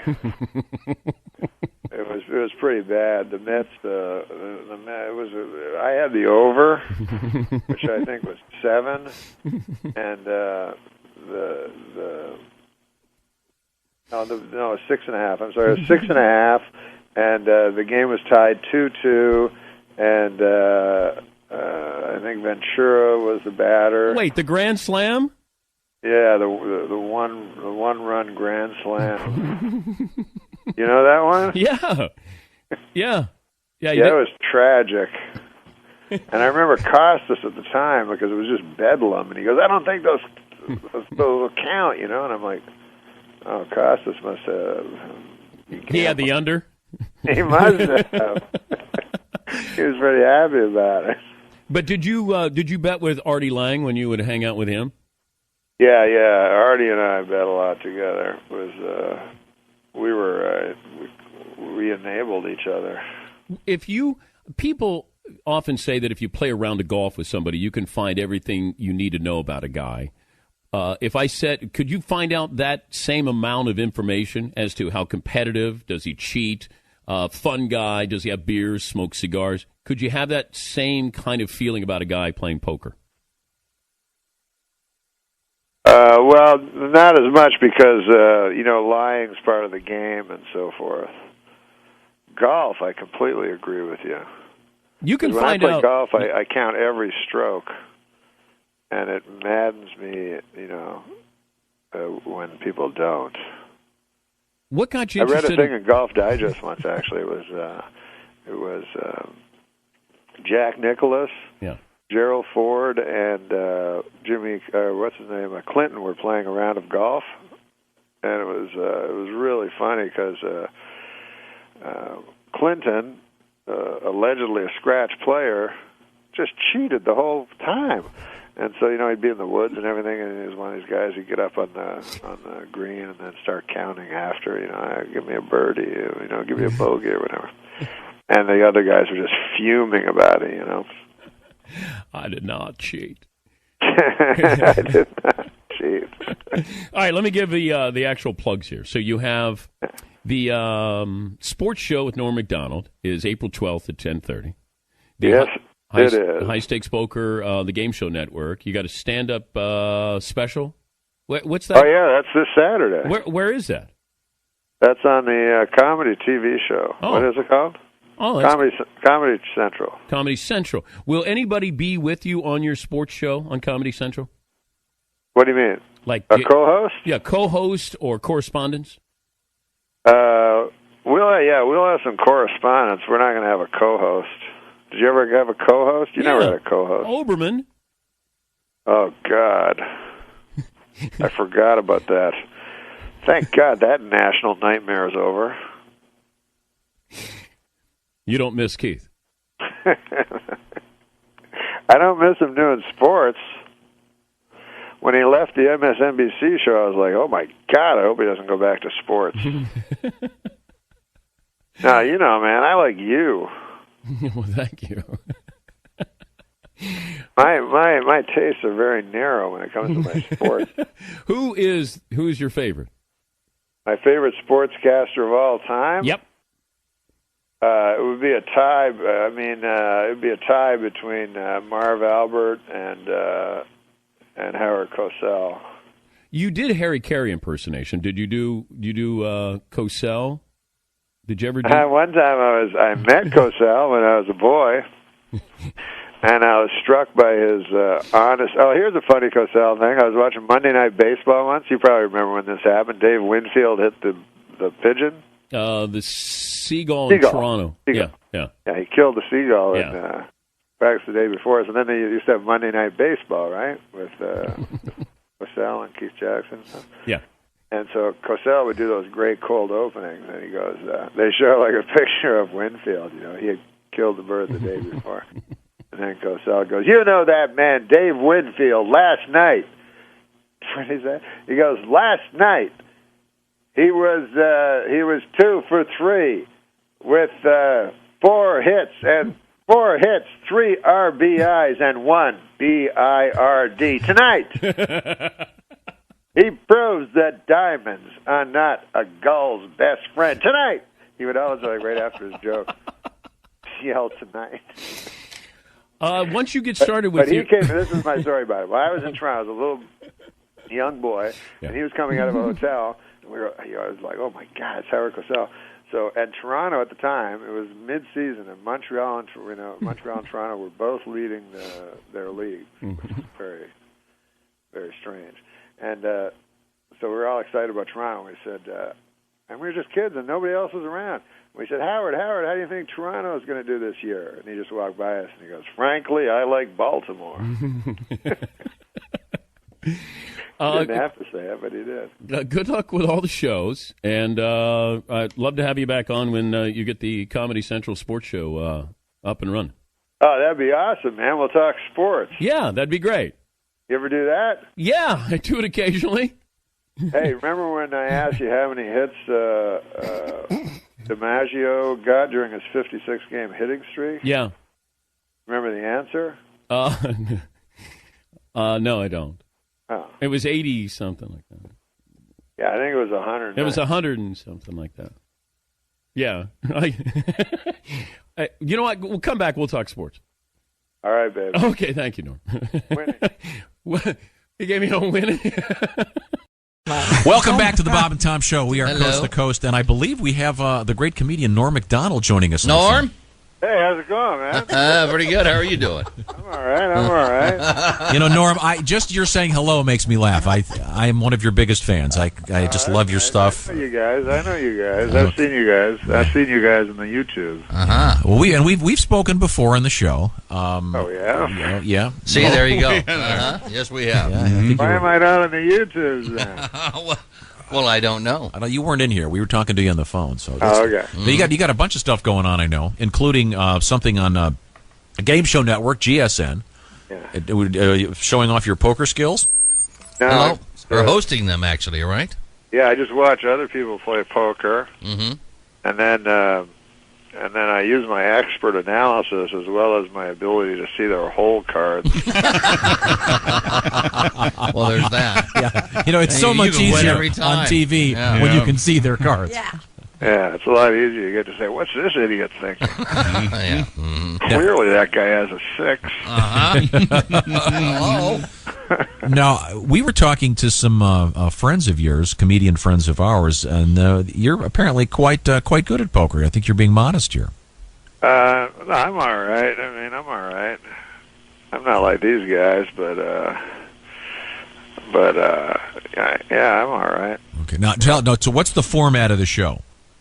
Well, a bunch of famous poker players play poker. Yeah. Wow. And you just sit there looking at their whole cards. Yeah, I don't want to give too much away, but does anybody win? Some of the people win every week, and some of the people lose every week. Now, let me rephrase that. Norm, do they pay you your fee for hosting this show in chips or in money? Well, I am. In the past, I mean, that's where I started playing poker, actually, because in the past when I was doing stand-up, I'd end up down money, like you know, it's like those old stories about Sammy Davis Jr. or something. Right after work. Yeah. One time I worked Bally 96 straight weeks. Wow. Whoa. Did you finally break even? Yeah. No, but I kind of played poker just to stop bleeding money as fast. Yeah. Just to get me away from the pit, you know. Mm-hmm. What was your game before that? Craps? Yeah, it was and I had a crap system. Oh, did you? Well, everyone has a system. Yeah. I noticed there's no book published, so. Yeah. Yeah. Yeah. The unfortunate part is that that pure math tells you it's impossible, but you know, human, you know, hope, as Obama would put it. Yeah. Hope abides. Now, yes, it does. Do you have a poker nickname? What's that? You have a poker nickname. I mean, everybody, all these famous players in the world of pool and poker always have really cool nicknames. Are you Norm Macdonald, or do you have like, do they call you, I don't know, Alberta Ted or something? I don't know. Yeah, Alberta VO5. What are you? What? He's Canadian. That's the first thing that came to mind. I don't know. The Maple Leaf The Alberta Monster. Clipper. That's what they There call we go. Oh, but that's a good poker tip. Never play poker with a guy whose first name's a state.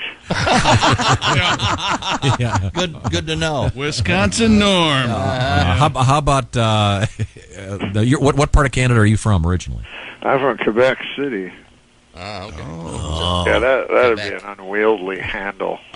Yeah. Quebec City Norm. Well, you were the Quebec City cooler, I understand, at the craps table, unfortunately. Ouch. Well, he admitted it. Now, Norm, are you still playing in the sort of the celebrity hockey league in L.A.? No, I tore my tendon I tore my tendon I don't know. You'd have to phone Dennis Miller to find out how I tore my tendon. Yeah, makes sense. But it's all torn anyway. It's skate. Oh, so taken away. The doctor says you'll never be able to skate again. So that was depressing. Well, that'll take you right to the poker table, won't it? Yeah. That was playing football against. It was from. It's just an old man trying to play a young man's game. I was trying to play football with my boy and his friends, and tendon ripped. My Achilles. Ouch. So you're not going to do that playing poker, as Bob just indicated. No, you don't. We're talking with Norm Macdonald. Like a sport with a chair. Yeah. Norm is a distinguished comedian. Do you have any other comedy stuff of interest coming up? I have a Comedy Central special. That's what I thought we saw an ad for. Saw that is it this weekend? Yeah, it's on Saturday. Yeah. Hence the weekend. Yeah. You guys gonna watch it? Yeah, well, we will. I think so. Are we gonna watch it? Are you kidding? Of course we're gonna watch it. The way you're selling it, are you kidding? After that endorsement? No, it's on the TV. It's whatever. Yeah, we'll give it a shot. Well, you guys, do you guys like have any condition where your sides can't hurt? Oh, because I see the point. The side splitter, huh? Yeah. All right. Well, good. I'm looking I'm forward ready to for Do you that. have any condition where your knees can't be hit by your hand? No, I don't It's have any that of those. good? Yeah. You guys will be cool. All right. Okay, all right. Norm Macdonald is our guest. Norm is going to be on High Stakes Poker, also airing on the game show network GSN, Saturdays at 8. I'm looking forward to it. Did they let you be funny at all on the poker show? Oh yeah, man. Okay. It's not all serious. No, it's not all serious. It's a lot of tomfoolery. Is that right? Hijinks? Some hijinks?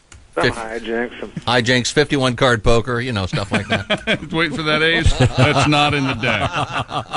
Oh, Gotcha. look, our host Norm Macdonald has it in his pocket.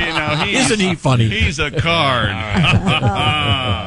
Norm, do you do any voiceover stuff? Do you do any commercials? No, I love that stuff, man. Yeah. You don't do any? No, You should, because I love your voice. You have one of the most that would be recognizable because I have a weird voice, right? Yeah. Well, you have a recognizable voice, yeah. I know. I mean, my voice sounds all right to myself, but like a lot of times, like people will do impressions of me, and I know I know what's coming. It's not that good. Fair enough. So I'll be in the street, and the guy goes, I can do you. And I go, okay, I'll go ahead. That's uncanny. Well, Norm Macdonald, thanks. I know you got to run here. Norm is featured once again. GSN is the network, game show network. High Stakes Poker, airing Saturdays at 8 Eastern. And also watch for Norm on Comedy Central. And I'll be ready to have my side split and knees slapped. I'm sure it'll be very funny. I look forward to it, Norm. Thanks for the call. Yeah, keep up the good work on the YouTube, man. All right, thanks very much, Norm. All right, man. All right, bye. Bye. Love that voice. Oh, hello there. Norm Macdonald is in the new Adam Sandler movie opening this weekend. Jack and Jill, you're in that movie. He's going to be in town this month doing stand-up at Zany's, and he's brought his friend along with him, Kevin Farley. Norm and Kevin, as I hear you before we go on, I hear you say satellites are weird. I agree, man. Are you two? What is the? They are. Am I missing something here? Are you two getting married? Oh yeah. You heard that? You heard that? No, we were planning. You've ruined it all now. This was a big surprise, a big coming out for Norm and Kevin Farley. It was going to be a publicity stunt. We were going to pretend we were going to get married to get a little press. Why don't we go with that? I think that's a good idea, man. Let's go with it. Let's pretend. Top story, if you just joined us, here on Brandmeier, Norm Macdonald, the great comedian, and Kevin Farley, the great comedian, are getting married. That is fantastic. Congratulations. You two look so happy together. It's really... He doesn't like kissing now. We're going to take it slow. Yeah. We're going to take things real slow. We had just talked to, in the show, we just talked to Mama DePandy and Papa DePandy, Bill Rancic's in-laws, and we asked them how they proposed. Norm, who did the proposing, you or Farley? Oh, well, let's say he got down on his knee. Okay. Yeah. And we'll leave it at that then. And it was... Then I proposed. Right. Yeah, okay. So, and, it was a tender. I really think you look fantastic together. By the way, Norm... I think we're a good couple. Norm, you were in the movie. Gino here, our guy Gino, was telling me that he saw you in the movie, your scene in the movie, and it's very funny in the Jack and Jill movie with Adam Sandler. What is the scene? What is it? You're dating the late... Oh, yeah. The sister? I date Jill. Yeah. I date Jill, not Jack. Good makeup, by the way. Sandler spent a lot of money on that makeup. Looks just like a real woman. It's very funny, like having a date with him because it's Sandler, and so it's just hard not to laugh all the time when you're doing it. All right, so you do the Norm Macdonald, you do the sports show, you've done Weekend Update, you've done the movies. It seems to me that stand-up is where you really enjoy yourself. And I actually saw you say something in some interview where you said you don't like it if the audience applauds because that means it's not really a good joke. Yeah, I do believe that. Like, if an audience applauds, they're kind of just agreeing with what you're saying. Whereas, because applause is voluntary and laughter is involuntary. Yeah. So I prefer if they laugh than applaud because I'm not running for office or anything. But I do love stand-up. That's my favorite thing. But look at that. So what you just said there, if Kevin Farley had gone... Excellent. Yeah, that was good. Good point. Excellent. Good point, Norm. That makes a lot of sense. If you're really laughing, you're laughing. And if you're not laughing, you're... Oh, yeah, that was smart. Very smart. Right? Yeah, they're saying, I agree. Right, I agree. Oh, I agree that Norm Macdonald said something very interesting. Very interesting. And by the way, Farley, you and I, here's something we should do. We should do a fishing show. Pitch that one to somebody. A fishing show. A funny fishing show. I'd do it. That's a great idea, right? I've always wanted to do that. I've always wanted. I missed the old fishing shows when I grew up in Wisconsin, like Virgil Ward and all those other. And I've always wanted to do a fishing show and maybe a comedic fishing show. Well, what if you and Brandmeier went out and then every week took a celebrity out and went fishing? I would love that. See, by the way, that's a great pitch. I like that. They did that on Second City, the Fishing Musician. They used to take like... oh, that's right. Right, John Candy would take, but there was a bit, obviously, but John Candy would take Alice Cooper in a boat, and in full Alice Cooper guy, and they'd be fishing. I love that. By the way, if you know this guy, Babe Winkleman, you ever see that show? It's a fishing show. Babe Winkleman, yeah. Yeah, Norm wouldn't know him, but I've been on the Babe Winkleman show, and more people say hello to me. Hey, I saw you on Babe. than anything I've ever done. I'm not kidding. Is that right? Absolutely. No, I know the Babe Winkleman show. I don't know why I know it. Norm, Norm, he was big. You do not know the Babe Winkleman show. I know the Babe Winkleman show. Yeah, I've heard of it. Maybe it's on. Is it on WGN or something? I don't. Yeah, it is. It is on GN. Oh, that's funny. Yeah, WGN. That's funny. Well, listen, listen. Next weekend, November 18th, November 19th, these two nuts, Downey's in St. Charles. For tickets, go to zanies.com, and you'll find the information there. By the way, congratulations to you two. You may now kiss the bride if you'd like. Thanks, Jonathan. You're the best, man. Thanks a lot. Talk to you later. They kissed. Sweet. They're making out at the end of it. Please welcome Norm Macdonald, everybody.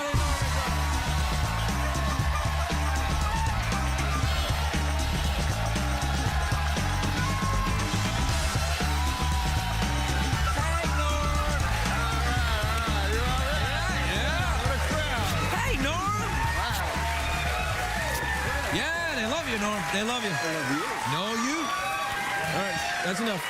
That's enough. You're making Norm nervous now. He's getting nervous now. But it's great to see you. I haven't seen you in such a long time. Yeah, I know, man. I used to have it when you used to do the Drew Carey. What? Give him a chance. No, listen. Before you, there's a Craig. Craig used to be on a show called the Drew Carey Show. Yeah, that's right. Yeah. And you did the show right next door. You had the Norm Macdonald show right next door. And then I remember you were like, we had trailers, and I'd always be in my trailer. I like to go to my trailer and smoke cigarettes. Yeah, that's right. Yeah. And then you'd be in your trailer, and you'd be writing movies, and then directing movies, and then you'd be writing books. Yeah. It was because I was trying to not smoke. But people are waylaid by your laid-back image. They don't realize what a furnace of ambition you are. Hey, that's true. I am. I zig when they zag. That's what it is. Yeah.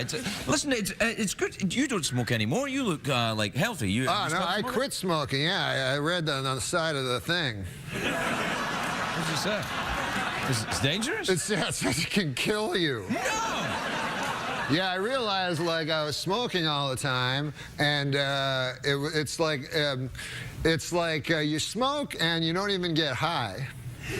And well, you can't.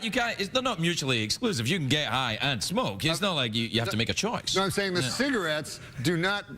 Get you high. Yeah. Well, you can. There's a substance you can put in them though if you want. Oh yeah, no, I don't do drugs or alcohol. Neither do I. You used to be. I thought you were alcoholic. Gosh, Norm. No, but that's cool because you're recovering. Well, slowly, yeah. In fact, one of the heaviest nights I ever had drinking was at the Crazy Horse striptease in Adelaide in South Australia there. I'll tell you about booze, though. I never drank. I drank 3 times in my life. And the second time I drank, I was like 17, and I was in a bar, and I was drinking, and then a guy handed me these pills, and I ate them, and I drank, you know? Yeah, I know exactly what you're talking about. And then I blacked out. This is going perfectly so far, yeah. So then I woke up, and this is only my second time drinking. I woke up, and I was in a rehab. And what had happened is I had a guy that was an actual alcoholic like you. Oh, yeah. Befriended me when I was all crazy drunk, and we each checked into the rehab, and then they took my clothes, and they only gave me a robe.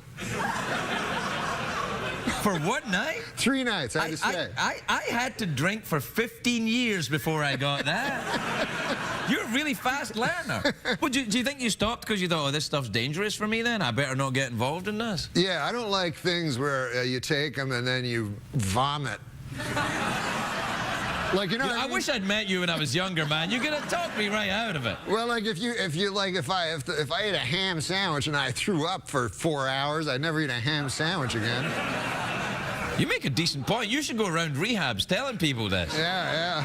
That's good. You look in shape, though, man. You used to be quite thin, but you look kind of like you've been working out and stuff. Have you been working out? My abs, you mean? Sure, yeah. Have you been working out? Have you got one of them ab things, you know, like that? Those like those crunches? Yeah, like a crunch machine. Oh, well, mostly I work on my latissimus dorsi. I don't speak the French, pal, so you're going to have to take me through it. They're the back muscles. You know where you go like this? Yeah, and then your back, like wings come up? Yeah. You're growing wings? You're working out so much you're growing wings? Yeah, so I look like a griffin about to pounce. Wow, you're scaring me, Norm. You used to be so mild-mannered. Now you're like a roided-up gym rat. No, I've never worked out in my life. Never once? I did it 3 times, but I blacked out and woke up in a rehab. That was a good time when you were there, though. Who else? Artie Lang was working on the show. Yeah, the great Artie Lang was there. He's terrific. How's he doing? Is he all right? He's doing all right. All right. I'm a big fan of Artie Lang. Yeah. You still friendly with him? Will you tell him I said hi? I will, absolutely. I like that. Yeah, he's a great guy. Do you still do Howard's show as well? Heroin? What? Howard, Howard Stern. Oh, do you do heroin? Do you do heroin? Did you do heroin tonight? You don't do heroin. I do the Howard Stern show. Right, that's what I was going to say. I was going to say, do you do... I didn't mean do you do Howard as in, you know what I mean? No, I mean... Yeah, he's hard to do, because he'll, like, hypnotize you. Have you done the show? I did it once, yeah. I listened to the show, though. I'm a fan of Howard Stern. Yeah, I think he's a great man. Wow, he's very But when interesting. he speaks to you, and also you're in a little closed place, and you don't realize people are listening, and sometimes you say something quite revealing. Yeah, I know. What, like you do heroin, that kind of thing? Because that's going to make the websites tomorrow, Norm, I tell you. No, I've never done drugs. I've always been, you know what saved me from everything? Oh, look, it's Jeffrey. Yeah, Jeff Pearson right there. Jazz hands. All right, let's see him, man. Let's see the jazz hands. Yeah, exactly. Yeah, he's a very disappointing appliance. Have you ever bought an appliance you thought was going to be thrilling and it's actually disappointing? Oh, yeah, I bought a toaster. Yeah, well, that's a very similar idea, yeah. In fact, the toaster's more useful. Whoa! Yeah, his head moves. Oh, my God. Yeah. Do it again. Move your head. Yeah, there you go. You want to get one of those? Yeah, he's got the comic timing of a young Fred Allen. No, he's got the comic timing of a young Sid James. Sid James? I love Sid James. Yeah, that guy's hilarious. Yeah, but well, not anymore. Did you ever see Carry On Camping? Yes, of course. I grew up on those movies. Yeah. Well, of course, you're Canadian. You'll have seen those movies. Yeah, I love all those movies. Yeah, there were a lot of, they were like camp, kind of raunchy British comedies from the 50s and 60s, right? Yeah. Lots of people going, ooh, I'm sorry. You know? Yeah. Like a lady would walk in with 2 melons. Yeah, she'd go like Mike Myers did a bunch of that when he was doing the Austin Powers. He was doing a lot of, melon and fruit-related comedy, which I had seen in the Carry On. But didn't you find the Carry On films as a child very arousing? Yes. Yes. When you see attractive women walking around with melons, it's like walking around a Crazy Horse striptease saloon in Adelaide. Hey, listen, Norm, we're completely out of time. So let's do a awkward pause or mouth organ. What would you... Oh, you got a mouth organ? I got one for you, Sailor. Sure. You, can you play? No, I can't play, but I can sing a Bob Dylan song. All right, do it. Can you sing and have the organ in your mouth at the same time? Because that's a trick I've only seen done once before. It was a few years ago in Australia. Wait, are you ready? Yeah, the other side. Wait, is it this side? Yeah, the side with the hole. Yeah. Whoa. Slow down. Oh. You're going at it like you hate it. Oh, okay, yeah.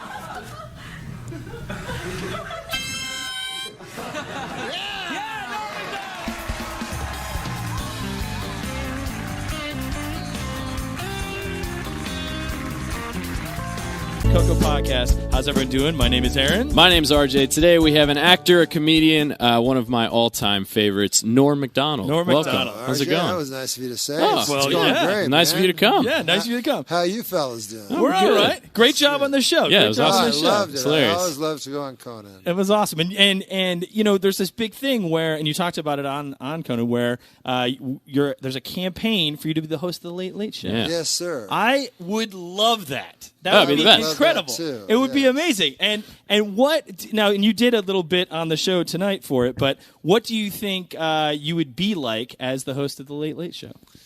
I would like to. I don't know what it would be, but Right. I remember when I was in high school, late night with David Letterman showed up. Oh yeah! Oh my Yeah. God! I'm Amazing. sure you guys remember too. Life-changing. And it was Life-changing. it really was life Absolutely, changing. And now I see kind of a bunch of identical shows, and I think, wow, this is the perfect time to do like anarchy. Yeah, get in there, just shake do something things up. weird. Yeah, punk. Absolutely, absolutely. And there's Yeah. no one better. No one better than Norm Macdonald. How would So yours I be like different? punk. I like outlaw country. Yeah. So that's my background, and I like. Yeah. I don't like structure. Yeah, awesome, You know? man. I can get in this business of wearing a f***ing tie. Exactly. Pointy shoes. Exactly. And who would be your who would you say like is an idol besides? I mean, it doesn't even have to be a human being, but who's on TV or has been on television who you would kind of idolize? You mean a talk show host? A talk show host. Well, I loved David Letterman. Yeah. Was the guy I loved Sure. the most of all time. But before that, when I was a little boy, I would watch the Tomorrow Show, and it was amazing. Like, it was, Is that Tom Snyder? No, who's that? Tom Snyder. Yeah. So I never you're saw younger that. than me, so Yeah. he had a show, The Late Late Show. He was the first one to follow Letterman. Yeah. But Right. he was a broadcaster. But it was cool because people didn't stay up that late, you know. So it was at 12:30, and he would smoke a cigarette in the dark. Yeah. And there'd be cigarette smoke and it would be super close-ups in the dark black. And he would interview his guests, and it was you got the feeling that only you were watching. Right. You know that feeling? That Yeah, you yeah, get? yeah. Absolutely. And you got a Letterman too. Like, am I the only? You know, this is Yeah. just for me and the cool guys. You know. Absolutely. I remember as a kid watching Tom Snyder, and just his laugh was just like, ha ha ha, these huge teeth. Like, I was like, coming out at me. I would sit really close to the TV, just these giant teeth. Right. A What rainbow we teeth. are losing is broadcasters because Snyder passed on, I don't know, 10 years ago or something. Yeah. Regis got pushed out for a football player. Yeah. It was ridiculous. Oh, that's right. Ridiculous. I mean, you talk about ageism or something. Here's Regis, the funniest guy around. I know. And Larry King, a fantastic interviewer. Yeah. But those guys are a dying breed because, you know, they came up in radio and Yeah. they know every city and all this. You know, they're just a different type of Absolutely, yeah. people. Yeah, A they're different animal. They're not like a comedy writer or something. They were like when it meant something to be a broadcast. It meant something. Yeah. Yes. Right. It's Absolutely. funny when you look back at the old days. They were professionals. Mm-hmm. You know, I look at an old YouTube clip of Bob Hope talking to Jack Benny. Saw one last night, which was my favorite. I watched. You know, I have a thing where it's my favorite stuff. Yeah. So, Like bookmarks or yeah. whatever. So Jack Benny brings out Bob Hope, and he says, "Bob, you are America's favorite comedian." And then Bob Hope goes, "Oh no, Jack, you are America's favorite comedian." And then Jack Benny goes, "I stand corrected." That's awesome. But these guys, you know, they wore suits and they were in like control. present themselves. They were men. Yeah. And they were 30. Yeah. And then we're all bums, you know. That is and, interesting. That back in the day, everyone seemed like super powerful Oh, on TV, yes, and now it's absolutely. just a bunch of bums. Like Yeah, it is. Bunch of bums. And you know, like I think the podcast thing is fantastic because Yeah. I always wanted to be a sportscaster. So when I was young, I just do it in my basement like Rupert Pupkin, you know. Yeah. But I thought Less kidnapping, maybe. Yeah. But boy, I thought if I had a podcast, Yeah. what I think is great about podcasts is for guys that want to be broadcasters is you have no audience, but you do have an audience. Absolutely. So it's not like talking into a ham radio, you know, that no one will hear, but very few people hear, but still people hear. Yeah. And you can get that Malcolm Gladwell 100,000 hours thing, you know. Absolutely, yeah. And Become an expert. Get real good at it. Absolutely. Yeah, so it's a wonderful time for anybody to do that. You know. And it doesn't take a lot of money either, and that's the other thing. Nothing. It's free. It's free, yeah. So you really only need to buy this is probably, I don't know, $10 million worth of equipment here, I think. At from least. Radio Shack. Yeah, at least. But yeah, and then you can get on the air and practice broadcast. I love the democracy of YouTube. Yeah. Oh, yeah. It's just for sure. fantastic. Like I wonder how SNL can compete. Because when you think about SNL has 20 writers, and Funny or Die has 300 million. Yeah, you know absolutely. what I mean. Anyone who wants to put it on. Yeah, so if one guy has one. He can just have one funny idea exactly. for his whole life. Absolutely. And I don't know how on earth because anybody shows me a clip, it ain't from Saturday Night Live. Yeah. You know what I mean? True, absolutely. It's from a guy in Albuquerque and his buddy. And I love it. And then and literally like 50 million people can see it. Yeah. It's just And mind-boggling. I love it. And I love also that I don't know who they are. So So if that's why I like in movies when you don't know who the is. Yeah. There's no like preconceived thing like, oh, that's Tom Hanks being Tom Hanks. It's just a guy being awesome. Exactly. You have no idea what And he's I don't know if you guys have noticed this, but I feel there's like 8 actors and they're all in each other's movies. I totally agree. It's just like now it's Tom Cruise in a giant robot suit. Now it's Tom Cruise with a jetpack in the future. Now it's Tom Cruise. It's just like it's the same I'm thing. like, God damn, I'm trying to suspend my disbelief over here. It's like everybody's in each other. I love when they do like cameos. And you're like, I don't think you're big enough for a cameo. Yeah. I don't want to name anybody. You know what I'm saying? I don't mean to go off on Tom Cruise, but how old is that guy? I had no idea. He doesn't age, but he's with Emily Blunt in that new movie. Oh yeah. Yeah, I don't know. It's weird. Isn't he like Well, 60? Some guys though, I remember Paul Newman. Yeah. And he kept going at age, but it was believable. Like he'd be with a girl like 30 years his junior, but you'd believe it. Sure. Yeah. So, and there was you remember About Schmidt? Oh yeah. Nicholson. Yeah. So Nicholson is in the bed at the beginning of the movie, and he wakes up and he turns, and it's the woman from Nebraska. It's the old lady. Oh yeah. And everybody laughs, right? Yeah. But they're the same age. So in real life, that's who Jack Nicholson would be with. That's right. So it makes perfect sense. Yeah. And the movie's never. Yeah. Oh yeah, exactly. But That's hysterical. yeah, I felt sorry for the lady at the when she was at the premiere. Huge laugh. Yeah, huge laugh. Just a single the tear. Same age on her face. That's hilarious. Exactly. Wait, speaking of actors, should we do the actor studio questions? All right. So speaking of Dirty Work, amazing movie, unbelievable. Thank you. It's great. Who are those whores / who are those women? One of my favorite lines ever. So we thought, we would love to see one inside the actor studio. It'd be amazing. I don't know if it's going to happen. We're all pulling for it to happen. But Lipton gives. You've seen Inside the Actor Studio, of course. Yeah, so he's got the quiz at the end. Yeah, Is that by Zsa Zsa Boo. That's right. Do you mind if we give you the quiz here? Is that okay? Yeah. All right, you're ready. RJ, you want to go first? Sure. What is your favorite word? Norm Macdonald. Now, and answer honestly. It doesn't have to be funny. This is as if you're on Inside the Actor Studio. Goodwill. Ooh, goodwill. All right. Okay. Compound word. All right. What is your least favorite word?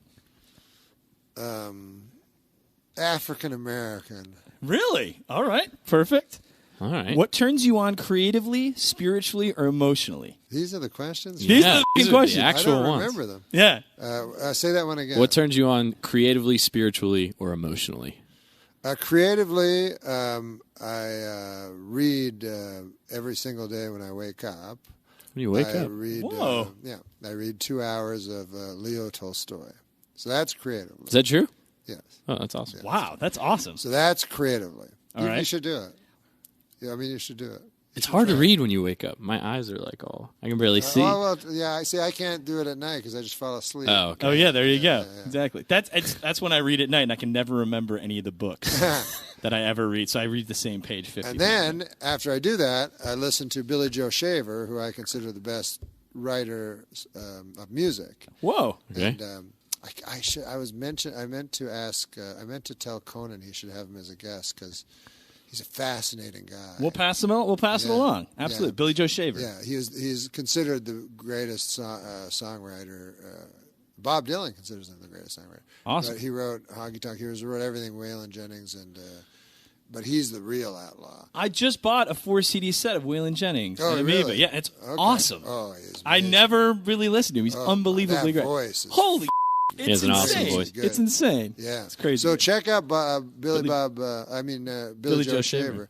because his stories are unbelievable. Because he was the true outlaw. Yeah. And he's 75. Just last year, he shot a man in the face. What? Is that true? That's not true. 2 years ago. I mean, he went to. I love you're like, oh, it wasn't last Yeah, it year. wasn't last He year. did shoot him in Even the 3 years face, but ago. it wasn't. Yeah, but he was old, you know. Oh my because God. it was in a bar fight, and that was it. But That's he got off. He didn't kill the guy. And when he got off, he said, "That guy owes me a bullet." That's true. Yeah. Dude, that guy's unbelievable. Oh yeah, the guy's the best. Holy I've been crap. telling everybody that you got to get this guy because his songs are insanely good. That's awesome. And he's a great singer, and his stories are unbelievable. Holy crap! Oh my God, unbelievable. So, anyways, there was spirit. That was creatively, spiritually. Now, next? emotionally. What turns you on emotionally? Wait a minute, we didn't talk about spiritually. Oh, spiritually. That's so. Spiritually, I'm kind of behind. All right. But I have a book by Leo Tolstoy. Right. That is only the words of Jesus, because he did not believe in the Bible, but he believed in the words of Jesus, that Jesus was the greatest. He believed. Right. And Leo Tolstoy is no slouch. No slouch, that guy. Been saying it That for was years. a thing or two. He believed that Jesus was the best writer. Interesting. Or not the best writer, but I guess the best thinker. Yeah. Okay. And that all pacifism came from Jesus. Right, and it's not the stuff around all the stuff around Jesus. It's not all the religion. All the religion stuff. It's just the No, words. yeah, he's very against religion. Interesting. But when you read it, I had a hard time finding it. But when you read it, you're like, yeah, who needs all that other stuff? Yeah. Like, everything this guy says is amazing. It's more of Jesus as like a philosopher or A something. super philosopher. Yeah. Yeah, That's like, crazy. Like, and way ahead of everybody. Like, you know, he did everything for women. Like, he was super feminist, you know. Super progressive. Super progressive. Children. Apparently, children were never mentioned ever by anybody because they were just like kids. So build us a pyramid. Yeah. So and then Jesus was like, no, the children, you know. Yeah. And then he had these thoughts that nobody had ever had, like, you know, love thine enemy. That seemed insane to people. Right. Yeah. Turn on the other. It still seems insane. It seems undoable. Yeah. Turn Unfortunately. the other cheek. Yeah. Give a guy a cloak. So, anyways, I have that book. So that's kind of Tolstoy. what I do spiritually. I'm not a Christian, right? But that's I'm awesome. not a religious person. But I'm not. I believe there's a God, but I'm not a religious person. Yeah. Wow. So what was the third? And one? then emotionally, what would you say it turns you on emotionally, lifts your spirits? Golf does. Yeah. You awesome. tweet a lot about golf. Love it. Yes, golf fits because golf to me is like man against man, man against nature. Yes. And then man against himself. So to me, when I watch golf, I see life, but with a score. That's awesome. That's awesome. Though. And I think that's why I like sports, because it has a score. Yeah. Yeah, absolutely. And everything in life You is can so measure. like, you know, I didn't like it, I did. I didn't Yeah. like it. It's so wishy-washy. Yeah, everything's subjective. And Yeah. then with sports, it's like, well, this ain't Yeah. subjective. Well, that's why tying sucks 78, too. 72. Yeah. Yeah, exactly. Who's your guy? You like Spieth? Oh, well, I love Spieth. Do you? Yeah. Yeah, I'm torn because I'm so... but I would like to have seen him, I think, break the records, you know. Yeah. But I mean, I love Tiger, and when I think of how much I put into Tiger, and to now see, I think what they did to him was awful. Yeah. You know, the sex thing. Yeah. Just awful. Yeah. Like, I love how nobody cheats. Like, what a I know. everyone in the world does. Like, why do we have to make up this crazy shit? He's just a golfer. It's like, who cares? And he's a golfer. He's the hero. Like, Yeah. Like, what retard would go, okay, this is the guy. Yeah. You know, he's the best rebounder there is. Do what he does. It's crazy. Yeah, it's so crazy. Like my friends, Lori, who's my good friend, her best friend is, or not her best friend, but her friend is Elon Musk, who I'm sure. Yeah. you know. Oh my God, SpaceX. And I go, this guy should be the most famous guy in the world by far. Yes. This guy is the coolest motherfucker. ever. Yes. You know, and he just risks everything constantly, and he has so much hope, and he's not a cynic like everybody else. Yeah. He wants to colonize Mars, and oh my God, like he's a leader in 2 insane fields: Yes. space flight and automotive. I know. It's crazy. And he's making a hydro loop to San Francisco. It's just like, my and God. he throws all his money. So he makes. I think he started with PayPal. Yeah. So he makes all his money. Boom, throws it all in. So at one, as soon as he fails, everything disintegrates. Yeah. Exactly. But he doesn't care. He just tells me, he goes, I want to be alive to see a man on Mars. I probably won't be, but it's amazing in this world of everything. And it's also it's beautiful that those people still exist. That can rise from whatever muck we're all in. Right. They can still be no, we're going to go do this. Yeah, they can have imagination. Instead of going like, hey, the fucking global warming, everything's going to go to shit. Like, it's like, let's build a rocket and go to Mars. He has go. An answer. Yeah. That's he has awesome. an answer instead of the answer being the other guys are wrong. Exactly. Like, exactly. Yeah. That's This awesome. is getting so It is. Right? Yeah, That's good. It's good. It's good. All right. What was the third one? Emotionally. Emotionally. But you said that That's one. what you said. You said emotionally. Golf. Golf. Oh, yes, golf. Yeah. What turns you off? What turns you off? In general. What turns me off? Yeah. Smugness. Yeah. You know, like, I always ask people, I go, what do you know for sure? Right. And it silences them. Unless the guy like Ricky Gervais or something like that. Yeah. Because I've talked to Ricky. I go, what do you know for sure? He goes, well, I know there's no God. I said, for sure. Yeah. What do you know for sure? Because, of course, the answer is nothing. Right. But people don't like to say that. Right. So smugness. Yeah, I like it. And especially when it comes to that topic, because it's like, yeah, you're the only guy to like, you know what I mean? Right, yeah. Remember You're all alone. Remember in the Enlightenment? Yeah. You've suddenly come to this? Yeah. Good on you. Yeah. I like this one. Yeah. All right. Favorite curse word? I've never heard these questions, though, from him. I guess I don't. I got this off the internet, so it could be fake. Could be fake. We'll skip a bunch. No, don't skip. What's your favorite curse you can word? edit it or whatever. Yeah. Oh, yeah. Well, yeah. Well, what favorite curse word? Motherfucker. Yeah? Because there's a lot going on in that word. There's a lot going on. I haven't What's heard yours? Sucker in a long time. Oh, that's a good one. I like that one. It's got a lot of oomph to it. Trying to bring that one back. Yeah. Well, it's confusing now. Right. Yeah. Exactly. That's true. Yeah. Because you don't know what exactly. Right. But motherfucker is like, the first guy that thought of that. But I guess scientists, not scientists, I'm such an idiot. Curse word scientists. But psychiatrists say you want to your mother. And, you know, yeah. You know when you hear these things, you go, it's just why unpleasant. Is it that grosses me out? If that's true, why is it that me and all my friends are completely grossed out if we want to our mothers? Plus, why are we not our mothers? Like, you know what I mean? Exactly. Oh my God. Next one. All right. What sound or noise do you love? I love the ocean the best. Oh yeah, that's a great one. Yeah, I love the ocean because it's so steady and calm and indifferent to our problems and everything. Absolutely. Know? Yeah. And you know, I also love the ocean because man has not controlled the ocean. You know. That's true. And we always think of the world, and we're like, hey, we're the world. We've conquered the world. Well, the world's 75% ocean and fish.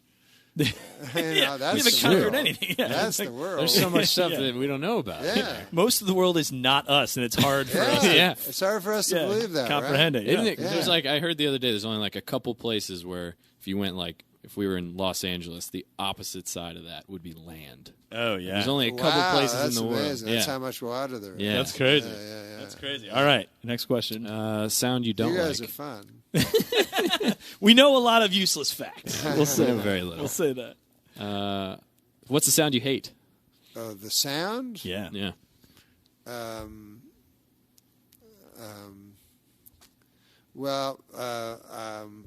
I don't know. I guess, truly, really, truly, the sound of the horn at the end of the hockey game that I've lost, Yeah. It just hits me.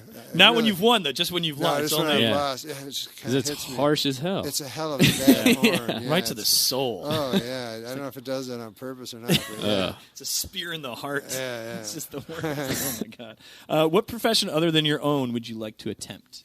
Well, I'm writing a book now. And awesome. Yes, it's taken me... I said I'd do it in a year, and it's been 3 years. Okay. And it's very, very, very hard. And I stopped doing stand-up to try to do it properly. Whoa. And the book, what I'm going to be paid for the book, I could make in 2 stand-up gigs. So. but when I did it, I read all the autobiographies. It's a memoir. Oh, awesome. And they were all awful. Like the worst things you could ever read. Okay. Except there was 2. There was Benjamin Franklin, who wrote it to his son, which was beautiful. Awesome. Oh, that's a cool idea. And, he knows everything. The guy did everything. Absolutely. And there was the autobiography of Malcolm X. Oh, that's amazing. But the rest of them were like when you begin to when you write a memoir, like they want 300 pages, you realize your life, maybe 6 pages. Double spaced. Not a lot happens when you take a good close look at your life. A lot of it's eating Raisin Bran. Yeah. So much. A lot of it is eating food. So much eating. Yeah, waiting to eat and eating. You should put it in your memoir. Just put it in them. Just maybe pad it out a bit with just eating food. Yes. The memoir will be the greatest celebrity memoir ever by far. I can't wait. That sounds awesome. You have a title? Or can you say? Based on a true story. Based on a true story. Awesome. Yeah. Oh, my God. Yeah. Well, do you have any idea when it's going to... I mean, you're writing it now, so in a couple of years? Yeah, no, I think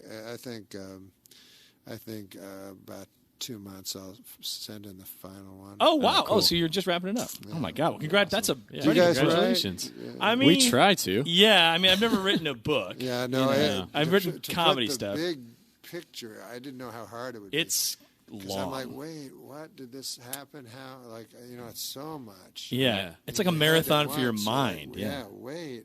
Especially when you're used to writing like jokes and scenes and stuff. To think about like 200, 300 pages or whatever, it seems insane. It's mind-blowing. It really is so hard. It's mind-blowing. So, but the luck, and also first person is the hardest to write. Right, exactly. That's what you have to do for a memoir. So. Did you write it to anyone? Like Franklin did, or no? Oh, no. Anyone of mine? No. Just to myself. All right. What profession? You guys are awesome. Thank you. We're almost done. I swear to God. Yeah. Oh, no. I didn't realize there's 50 questions here. Oh, no. Don't cut any out. Day 3 of the Norm Macdonald interview. Don't cut any out because maybe we'll find a good one. Don't cut it. No, okay. No problem. All right. Here we go. Next one. What profession would you not like to do? What did I say? What did I say I'd like to do? I guess write. Write a book. Yeah. Write a book. What would I not like? Also write a book. Edit I did book. manual labor before I did stand-up comedy. Oh, interesting. What kind? What kind? I did too. Well, the worst was logging, but mostly it was all unskilled. I had no skill. I couldn't do skilled labor. Yeah. So furniture moving. We would go outside and stand on the corner in the freezing Calgary winter. And trucks would come up. And everybody would run up to the trucks. It's like the Depression. Yeah. I imagine it raining. Yeah. They'd just pick a guy and you'd get in. Oh, my God. God. Then you do all the work, and for like $2.50 an hour. The driver is getting like $18, But anyways. How was logging? That seems... I loved logging. I did love manual labor because unskilled manual labor. Yeah. Because what happened was I would work... And I didn't have to think because it was unskilled. Sure. So my mind would just fantasize all the time. Oh, cool. And I think of funny stuff. I tried to think of funny, not with any desire to get into comedy, right? But just kind of entertain myself. Yeah, sure. So I really like the unskilled labor where you can just dig in a ditch and your just mind floats away. So the one I would hate more than anything would definitely be a businessman. A businessman. I think the worst possible thing I can think of is being called into the carpet.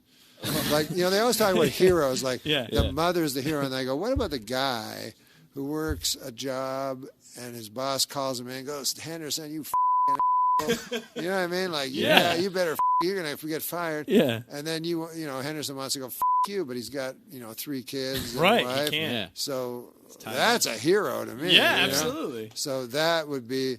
I worked one time as the lowest position in an insurance company, and I saw it just looked so absurd to me. Like the whole idea was to get to the office at the end of the place, right? Which was just as shit. I mean, it's a better office, but you're still in this insurance company, and after like years of hard work, then you finally get that office. You finally get 20 yards down. Yeah, with a window. Yeah, and then you get to be mean to people. Yeah, it's a mess. There's a lot of ties. So many ties. I always thought of ties as just a symbolic. Yeah, we're going to slowly strangle ourselves. you. Yeah, that's true. Yeah. That's true. And uncomfortable shoes. You have to be uncomfortable. Oh. Yeah. So I would say businessmen.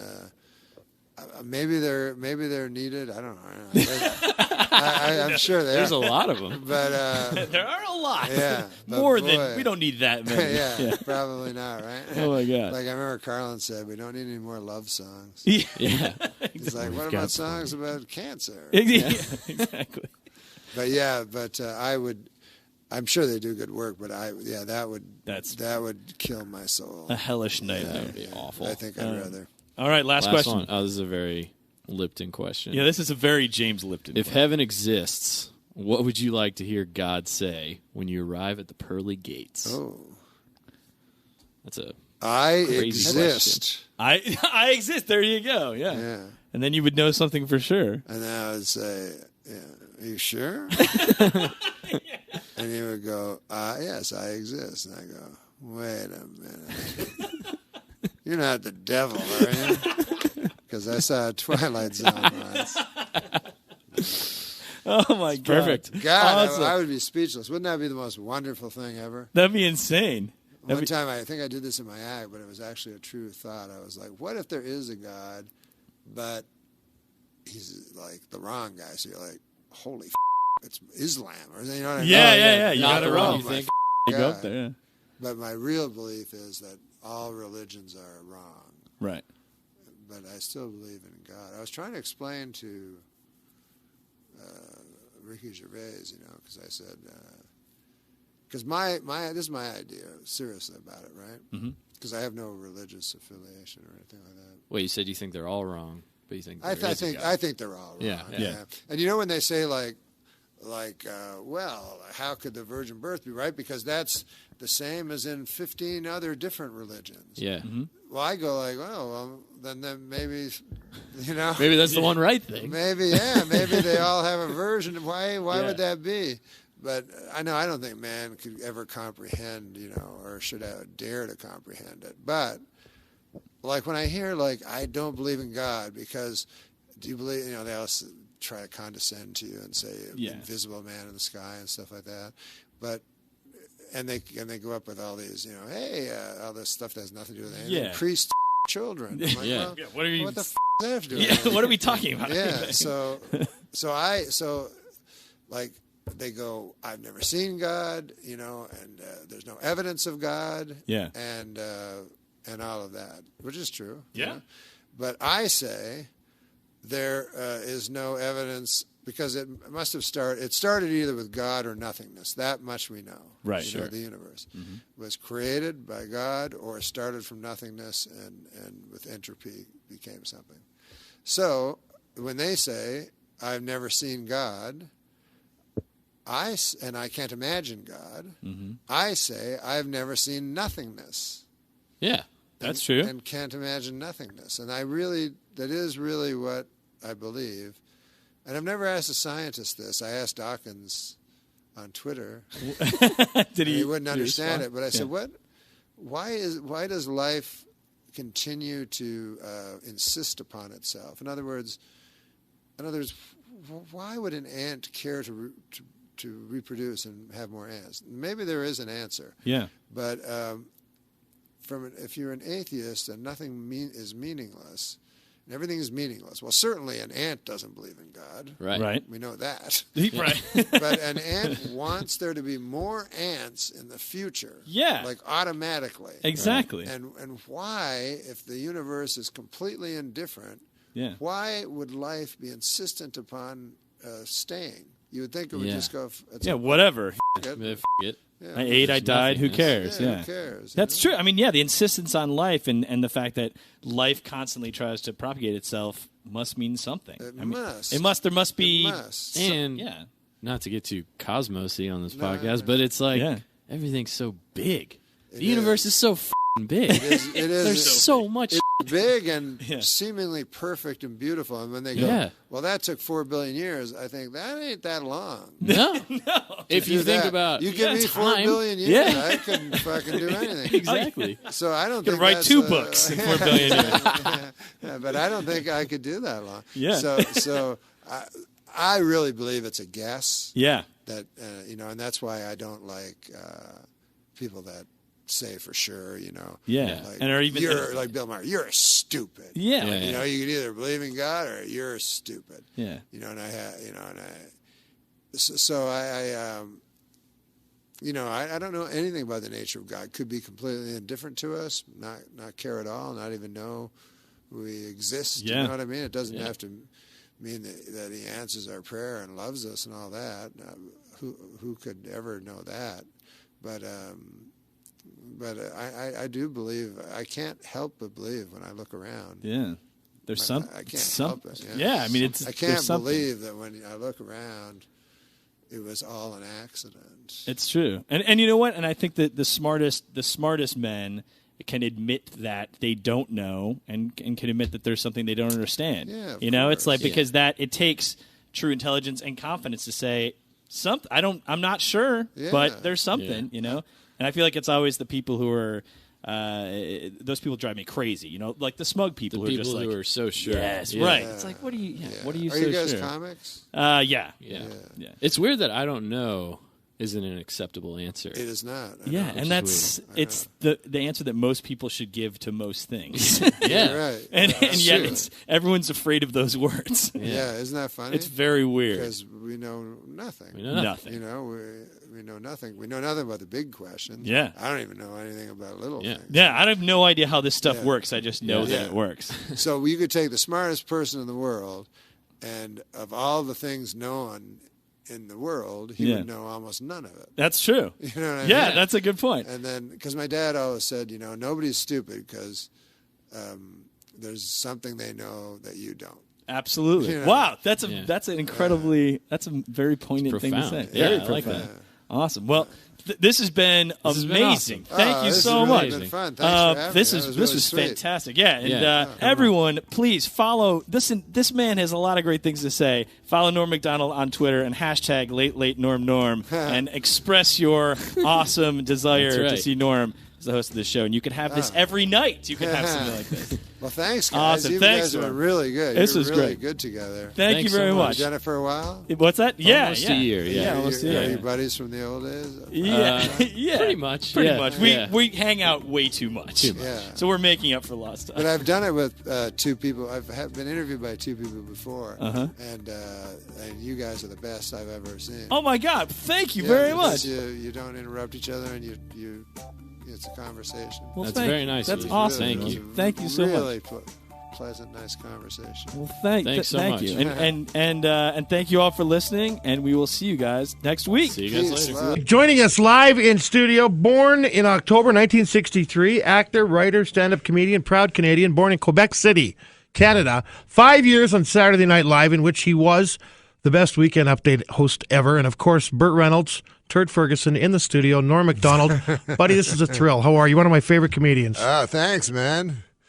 Vive le Québec libre. Now, being from Quebec, are you upset? We had the Heritage Classic here, and in the newspaper today, they didn't sing the national anthem with French in it, and the Canadians were playing it. Does that bother you? No, that pleases me greatly. Me too. Growing up in Quebec, I don't know a word of French because my dad would not let me learn. Really? No. We lived on an army base that was mostly English, but you could either take Latin or English, or French, I mean. And so he would make me take French. He would make me take Latin because he was so afraid that I would become French, you understand? No way. And so, that didn't, Latin, you don't bump into a lot of ancient Romans in Quebec City. So as a result, listen, being beat up by French guys is one of the most humiliating things ever. And so we had our high school. There's almost no English people in Quebec. So our high school was only 400 students in our whole high school. All the English kids in Quebec went to this one school, right, called Quebec High School. And so then we had a football game every year, right? And we would play the best French team against us, But we only had 400 kids in our school, so our team sucked, and their team was really good. Anyways, we would play on the Plains of Abraham. The Plains of Abraham in Quebec City. Yeah, where Wolfe defeated Montcalm. Very historical. Yeah. And then the French would kill us. And it was like the worst idea ever. Anyways, we're chatting with comedian Norm Macdonald, who is at the Laugh Shop through till tomorrow night. You can call 255-6900 for tickets. Chevy Chase said you were the best Weekend Updates host in the history of the show, besides him. How did you respond to that high praise? Well, I think Chevy was the best ever. I think Chevy Chase was the best ever. And listen, who am I to argue with him? When you would sit down, though, every week when you would tape Weekend Update on Saturday Night Live for the 5 years you did it. We wouldn't tape it. We'd go live. You'd go live. That's okay. the name of the show. Well, okay. Yeah, okay. There you go. I got confused. That's why it's in there. Thanks. What was going through your head as you're about to go on Weekend Update as the host? Well, I obviously I had great reverence for the institution because when I was a kid, I remember the first Saturday Night Live, when I was a kid. It was like amazing. Me, we're about the same age, Yeah. 1975. Yeah, exactly. Yeah. So it was like, oh my God, I had never seen anything like this. In my whole life in watching TV, that only happened twice. Once was with that show, and then once was with David Letterman. I was like, wow, I never seen anything like this before, So then to be on the show, and I always thought Chevy was the funniest on the show, even though the other guys I think were more talented. Right. But I just like that Chevy would do that impression of Gerald Ford. Gerald and not Ford. even do an impression.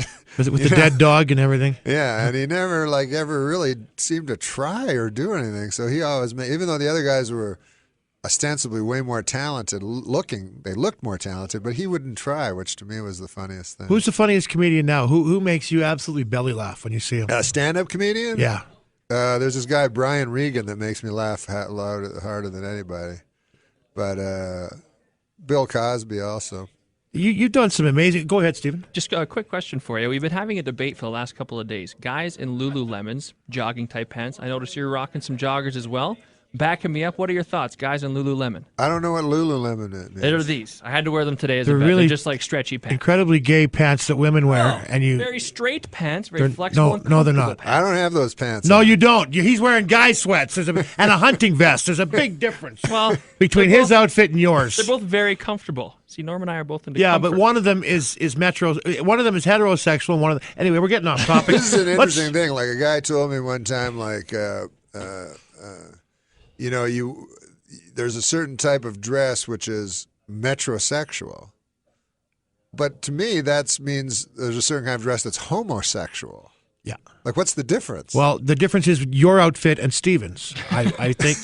Hey, would you mind doing it for me? I am a huge fan. But Stephen may be so confident in his sexuality that he can wear clothes like that. Thank you very much. That's exactly it. Who cares what anybody Yeah, says? I I'm was just- comfortable and I can do high kicks like I was nobody. just telling somebody that the other day. He could be so confident in his sexuality that he can actually have sex with men. Thank you very much. I'm gonna try that. Would you do Burt Reynolds for us? Well, I can try, but I don't think I can do him anymore. Turd. I don't know. I haven't done him in so many years, but he goes, yeah, it's a good guy. I can't do him anymore. That's all we need. That's Turd Ferguson. I can't believe. Does anybody ever yell at that on you on the street? Yes, they do. That's the most. It's surreal. Like, because some people know that, and so they'll go turd. So retarded. I'll see you walking by? Yes. They go, turd. And then I go, thank you. And then everyone else goes, what? That's the oddest exchange I've ever heard. Here's an odd exchange I heard one time. You know when you just walk by and you hear a snippet of conversation? Yeah. So there was these two homeless dudes. This was in New York City. Two homeless dudes sitting beside each other. And can I swear and you can just bleep it out? Yeah. Sure. Okay, so two homeless dudes were sitting beside each other. And I was just walking by, and they were sitting beside each other. And the one homeless guy said to the other guy, he goes, when the were you ever goaltender for the Montreal Canadiens? He'd finally had enough of this guy's horseshit. Norm Macdonald, thank you for making us laugh. And thank you, man. This is awesome. And you're in town, of course, at the Laugh Shop and the Blackfoot Inn through until Saturday night. My friend, thanks for taking time out today. Thanks. It was really fun. Thanks for having me. Norm Macdonald, thank you for joining us, sir. Oh, thank you, man. It's good to hear you guys again. All right, so beautiful voices. Well, they're well trained, but we've discussed this with you before, and something always gets lost. You're a big golf fan. You say you're watching the Players Championship right now. Yeah, you're supposed to have me cover it. Yeah, you're supposed to come out for the Deutsche Bank, and every year you say you will, and then I'll do it. Yeah, but how do we get in contact with you? Oh, well, if I tell you, then everybody that listens will be able to get in contact with me. See, there's this many layers around, and I know that you're low key and that you're.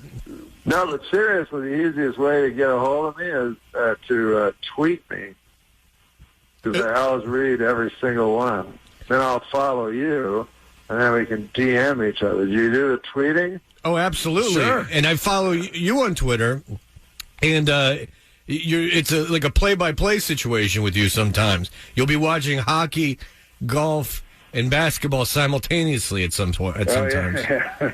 And then everyone hates my guts, all my loyal followers. You know? What do they say? It's like, we're here for the quips, Norm. Yeah, shut up.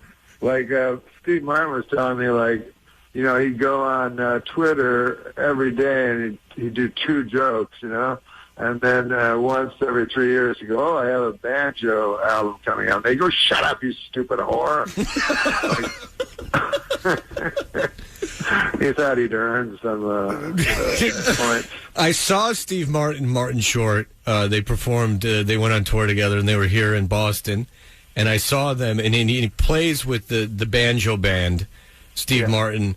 Do you find that entertaining when Steve Martin does his banjo stuff? Would you pay to see that? I hear he's funny in between, but I feel like I would do that if I really loved something, you know, just force people to listen to it. But, you know, those two together, you can't, you know, do better than that, right? Well, I mean, I purchased the tickets, and I was aware that the Bluegrass Band was coming on, but Martin Short, you know, attempted to be funny the entire time, and then Steve Martin, when he wanted to be, was funny, and then twice the band came out, and I don't know if you know this about bluegrass songs, they're not brief. They have a running time that's not like a pop signal. You go, oh, it's over, and then nope, this guy's soloing. So it's a lot. I was talking to Martin Mull, and he said he went over to Steve Martin and said, Steve Martin phoned him, he said, you know who's here is Earl Scruggs, whoever that is. And so, Martin Mull plays the banjo also. So he went over to Steve Martin's house and he played banjo with Earl Scruggs, and he was all amazed. And then the next day he phoned Steve Martin. He goes, wasn't that amazing? Like, how many people can say they went to Steve Martin's house and played banjo with Earl Scruggs? Then Steve Martin said, about 5,000. So I guess he just forces Earl Scruggs. He keeps him in the basement and brings him up for visitors. Well, Norm, I went online because I was getting... What's that? What? Oh, well, don't talk while I do my interview. God damn, Fred Stoller, the opening act. Oh, I know Fred Stoller. Fred Stoller's fantastic. Knows you, Fred. I read his book. He read your... Oh, man, I almost swore. He read your book. About Seinfeld. Yeah, you read my Seinfeld year? Yeah. Holy crap. Hi, who's this? Hey, this is Fred Toucher from Boston. How you doing, Mr. Stoller? Hey, good. How you doing? I read the book about your year at Seinfeld. Yeah, people read that, but not. I had an actual real book, but yeah, my Seinfeld year. Okay, well, I'm sorry. That was the e-book, and then you. Don't be sorry. Well, you said it like it was almost insulting that I had read that. No. It's not insulting. It's funny because I did a thing called the Kindle Single, and a lot of people read that, and then I had an actual book, and no one read that. Well, now I'm aware of it. I think that it was more of a lack of awareness than it was anything. No, but we have the breakfast is coming, so this is Boston, so I'm excited. But yes, he said Boston. Yeah, this is Boston. Was Norm unaware of that? All right, no, Norm is mad at me. No. Because if you want to horn in, Norm thought he was talking in New York City. No, it's a much smaller market. So no, it's a big market. It's this is great. So Norm said, "Ask what you thought of my book." Well, I guess I didn't read the real book. I read but the Kindle. Did you like it? I did. I thought it very insightful. It shows how it's not easy to be a writer on a popular sitcom. It's not easy to be a writer on a popular sitcom. I hope that's what people took from that. Yeah. Yeah, and I saw you on Marin very recently as well. That's so funny that I did like 3 seconds on Marin, and people tweeted that they saw that. Yeah, you're on TV a lot. People know who you are, and then you pop up from time to time, and it's exciting for people. So whenever I'm on the road with Norm and someone recognizes me, he swats them with a newspaper. Get out of here. They don't care for that. He wants all the attention himself. He swats them, goes, no, you don't know who he is. Get out of here. And he pushes me. Sometimes I fall. So it's kind of not nice. No, he's the greatest guy. I'm having as much fun as you would think it is to work with Norm Macdonald. He's just so silly and funny. So it's great. All right, Fred. Can we have Norm back? Yeah. Thank you. Dang, man. Kind of hijacked that thing. Have you ever had that? I know. Just kind of hijacked the interview, and then he got a little upset that I didn't know about the real book instead of the e-book. Oh, man. He recognizes your e-book, and he knows it, and then you get mad that he doesn't know all your work. Jeez, man. You can't see. Like I mean, I guess Stoller's just got that kind of fame that that's. I know, right? If you don't own the beat. Yeah, we asked to talk. Yeah, we asked to talk to you again. Well, because it's my interview. Right. At one point, I'm like, this has gone on about 3 minutes too long. All right. Oh, my God. I think the David Foster Wallace office. Are you a fan of David Foster Wallace, or did you find him to be pretentious? A little mannered, but, as good as anybody else, I guess. Because you're writing a memoir, correct? Yes, I am. Yeah. And you're taking it seriously. You want it because you are a fan of literature, and you want it to be. You're taking a certain pride in the style of writing that you're doing. Correct? Yeah, I'm trying to write it as best as I can, because I just feel sorry for actual writers that can't get on the bookshelves, and then Aziz Ansari has the #1 book, or Bill O'Reilly. You know what I mean? Like, I always feel sorry. So I feel you should work as hard as possible to do as good as you can with the medium. Now, I know a memoir doesn't always have to be completely factual, but is this something that's going to be completely factual? You're going to take some license with things and kind of create a truth without all the facts? Well, it's a good old-fashioned tell-all. Is that what it is? Yeah. Do you guys like bombshells? We do, certainly. You're going to hit us in the face with some sexual revelations? Whoa. There's other kinds of bombshells, than sexual ones. Straight into the sex. What? Hey, get away from my ass. Jeez, Fred Stoller. It's going to be you in the Stoller, him constantly. Well, he's an odd duck because he demanded a key to my room for some reason. And then last night I woke up, he was staring at me. It's like, not in any way sexual, but in a very disturbing way, just sitting on a chair. He's like, I couldn't sleep. I'm like, okay. Oh, my God. Oh, well. But he's a good guy. He's a good guy, I know. Toucher and Rich are on your phone with the radio.com app. I wish you were here to join us. From 98.5, the Sports Hub. 95 Sports Hub, where Toucher and Rich will simulcast on Comcast Sportsnet. Norm Macdonald's going to be at Foxwoods tonight. Well, Norm, with your show coming up, I went to go buy a ticket because we have no connection whatsoever with the promoters. So I went online.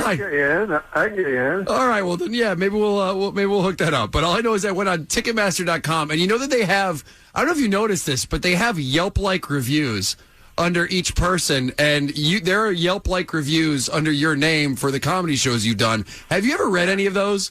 No. Oh, that would be frightening. Norm, I found, I went to see, what were the worst ones that you got, and it made me want to see your show even more. I have, as a matter of fact, I bet I know what a lot of them say. Well, I bet a lot of them say he was drunk, he was stoned. I see drunk and stoned about 58 times here at the bottom, but these are some of my favorites. This one was titled "Bring Back the Opening Act," and it said Norm's didn't have an act. He was talking to an audience member about what medications the man was taking for back pain. That's my closer. Is it a setup? You always set up in the second. I find some poor soul with sciatica, and we have a long discussion about it. Now, does he have a key to your room? The touring sciatica guy? Oh, yeah, that guy's all over the place. Actually, don't you have sciatica? Huh? I just got it after a hernia operation. Oh, well, there's one here that says McDonald and others were sophomoric. It said all three comics were stuck on overused sex humor. That says Norm seemed to riff for far too long on the naming of apples.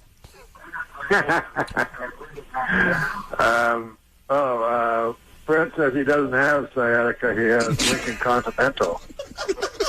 Oh, my God. I don't know what that means, but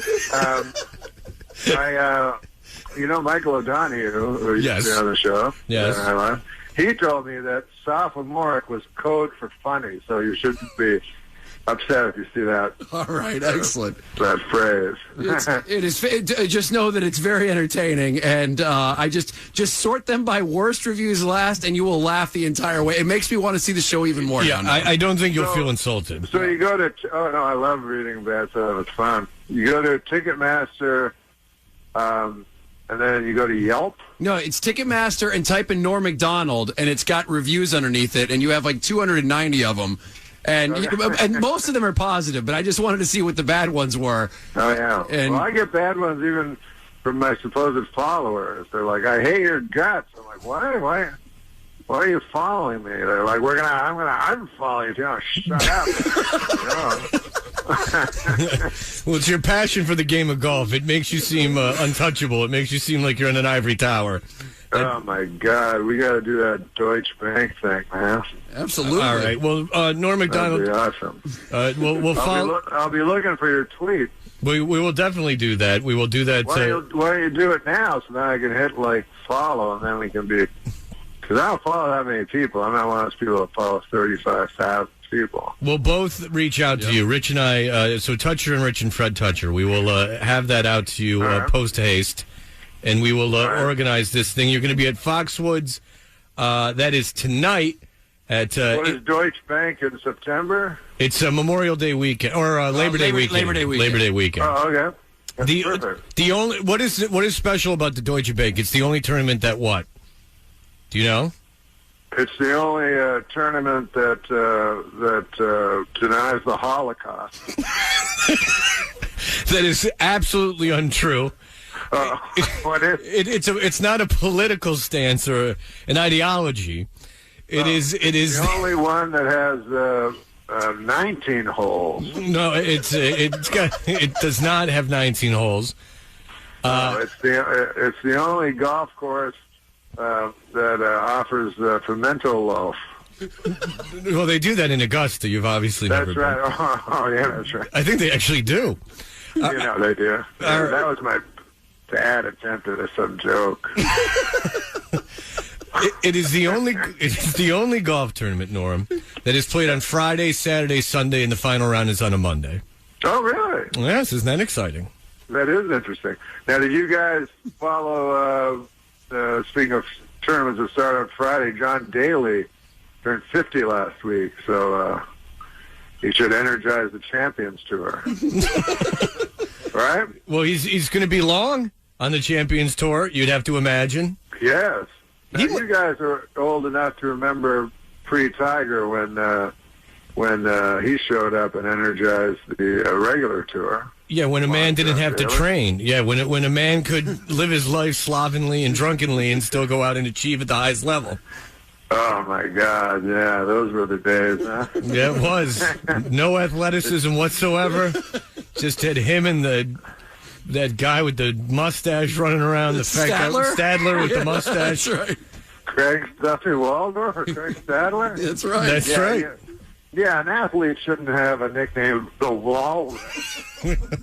that doesn't ooze strength and agility.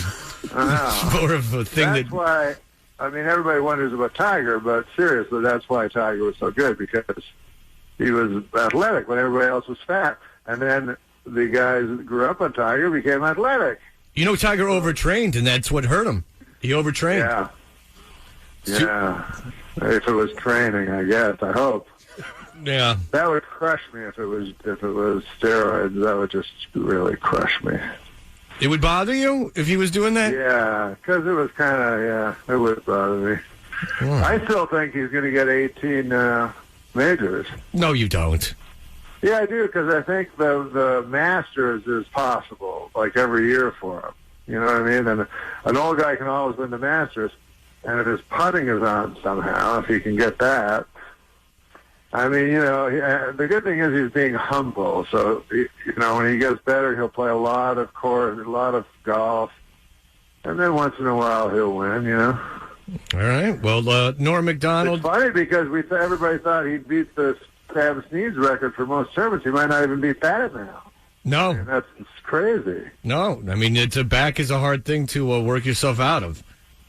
Sure is, man. But maybe he'll be at the Deutsche Bank when I cover it, and I can ask him some questions. Or maybe he could be the guy with the back pain in the audience that you referred to during your show. That would be a real treat for the crowd. Yeah, I just say anyone here with any mortal illnesses. Anyone dug a hole they can't get out of.